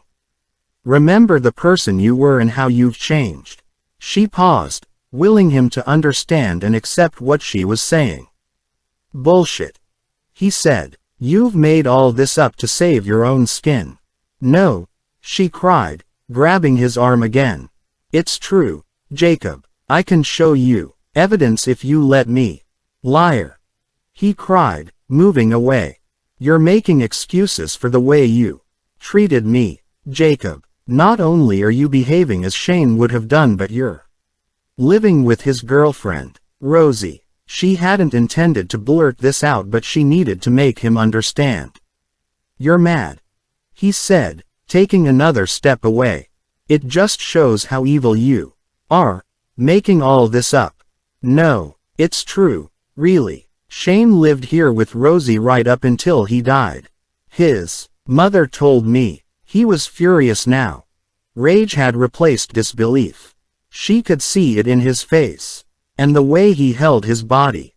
He was reacting just as Shane would have done, she was sure. All-consuming anger and bitterness were replacing rational thought. She jumped as he grabbed the glass of water and hurled it against the wall. It shattered into a cascade of splintered glass and liquid. I'll kill her, the two-timing bit. No, Jacob. She screamed and backed away. You don't have to hurt anyone. Anymore. Put the knife down. Try to remember who you are. Jacob, my son. Andrew is your father. He lives with us. We both love you. Single quote. He continued towards her as she backed into the hall. You're a lying bitch. Single quote. He shouted. I'll make you pay for what you've done to me. Then suddenly he was gasping for breath, and his hand shot to his chest as the color drained from his face. She watched in horror as his knees buckled and he crumpled in a heap, the knife falling from his hand and clattering onto the wooden floor. Jacob. She rushed to his side and dropped to her knees.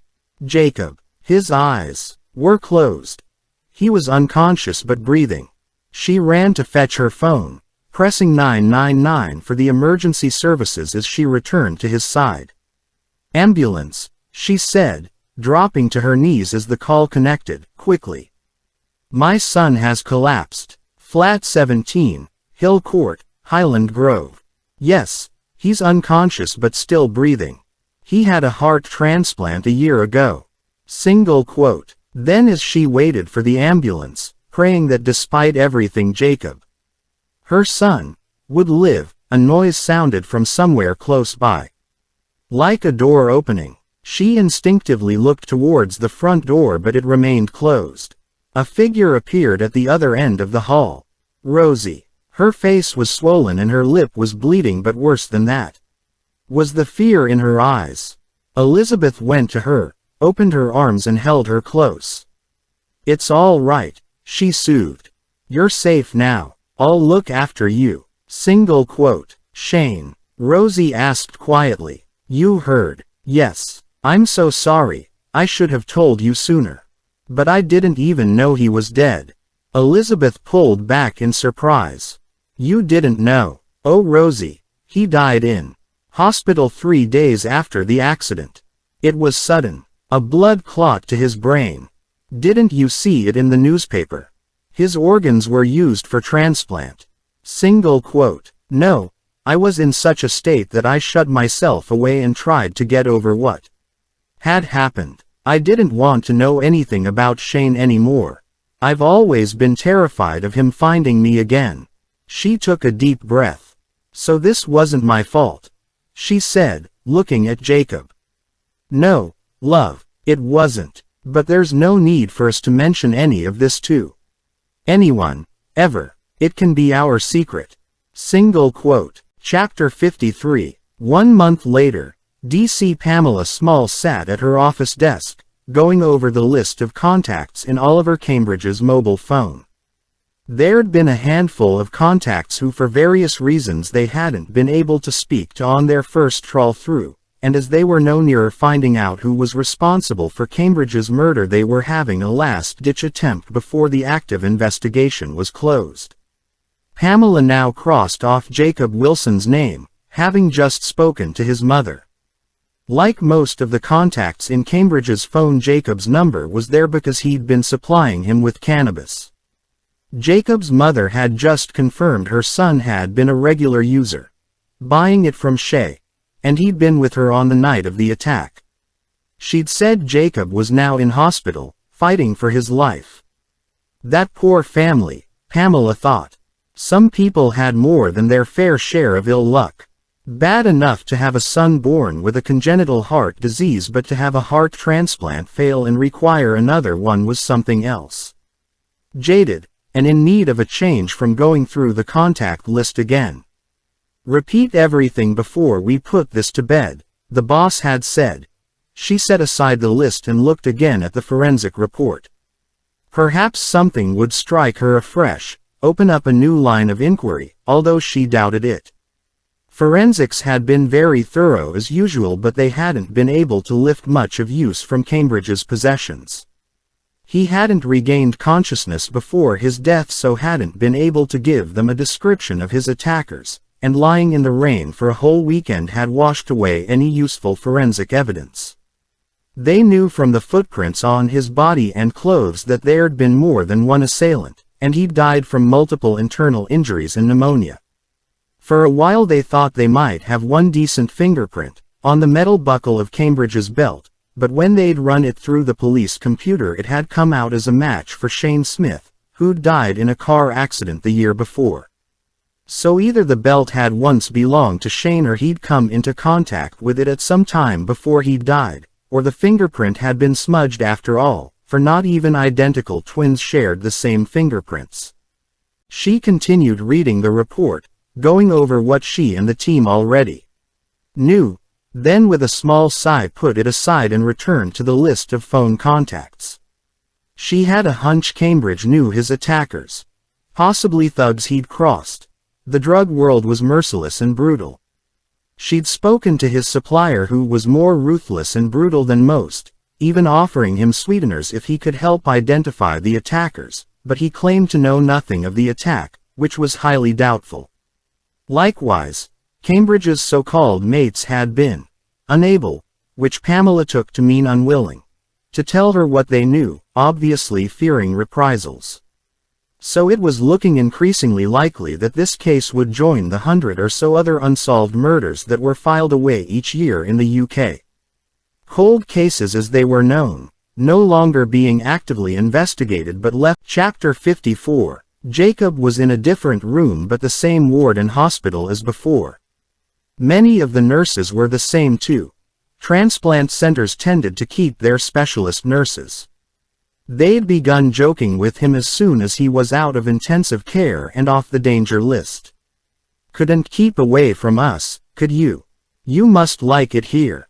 And now he was beginning to feel a bit better. He could laugh and joke with them too, as well as thanking them and the doctors for all they were doing. "I'm so grateful," he said whenever he had the chance. "I promise I won't mess up this time." For most of the staff knew that had he gone for his regular checkups, the infection that had caused his heart to reject would have been picked up sooner and treated. Jacob couldn't believe his good fortune. Not many got the second chance of a transplant when the first failed. He was aware many patients died while on the transplant list waiting for a suitable organ. It was his lucky break, and doubtless the prayers of his parents and the whole village had helped. True, the organ wasn't as perfect a match as the first one. It had come from a 44-year-old woman who'd died of a brain tumor. The doctors had said that while they were as confident as they could be that her cancer hadn't spread to other parts of her body, they had a duty to tell him as cancer cells could be transplanted with an organ. At the time he'd been too ill to make the decision and was now grateful to his parents for deciding to go ahead, for without this new heart he would certainly have been dead by now. They visited most days and he appreciated the huge sacrifices they were having to make while he was so ill. Get well cards festooned every available surface in his room, and a large helium "Get well soon" balloon was tethered to a chair in one corner. Before it was anchored down, it had wandered around in the air from the opening and closing door, giving the appearance of someone being in the room if he caught sight of it out of the corner of his eye. It had given him a shock and frightened him, especially at night when it lurked menacingly in the shadows, so he'd asked a nurse to tie it to the chair. It was a pity he couldn't tie down his thoughts in the same way. They were strange thoughts, dreams, hallucinations, which the doctor had reassured him were due to the high level of medication he was on. They would gradually ease and disappear, he said. But it was unsettling to see and hear things so real he was convinced they had actually happened, and indeed some of them had, which made it more confusing. Illogical, out-of-character situations that made no sense at all. Why, for example, had he split from Eloise and gone to live with Rosie, whom he hardly knew. When he'd asked his mother, she'd become evasive and had changed the subject. When he'd said he was thinking of phoning Eloise to try to patch things up, she'd said, "No. Definitely not. And don't try to contact Rosie either." She'd been so adamant and fervent that he hadn't liked to question her further. She said she'd explain more when he was completely better, and also possibly introduce him to someone called David who could help him come to terms with what had happened. Meanwhile, his father, pragmatic as usual, had said he was just pleased to have his son back and to concentrate on getting better and look to the future. Easier said than done, Jacob thought. Alone in his room when his visitors had gone, he couldn't stop his thoughts wandering, and some of them were disturbing. On the day he learnt that Mary Hutchins had died, he'd been convinced her death was his fault. That he'd gone to her cottage in the middle of the night and had hit her over the head with a candlestick. It was so vivid and real he couldn't get the thought out of his head and had eventually told his mother. She'd reassured him that Mary had died as a result of a fall, although there'd been some speculation in the village at the time that her cottage had been broken into and she'd been robbed, but that had never been proven. As his mother had said, he would have known this, and the drugs had fueled his imagination. It would be better once the medication was reduced and he was home again. Relieved, he'd seen she was right. He was looking forward to going home, his mother's cooking, taking Mitzi for walks.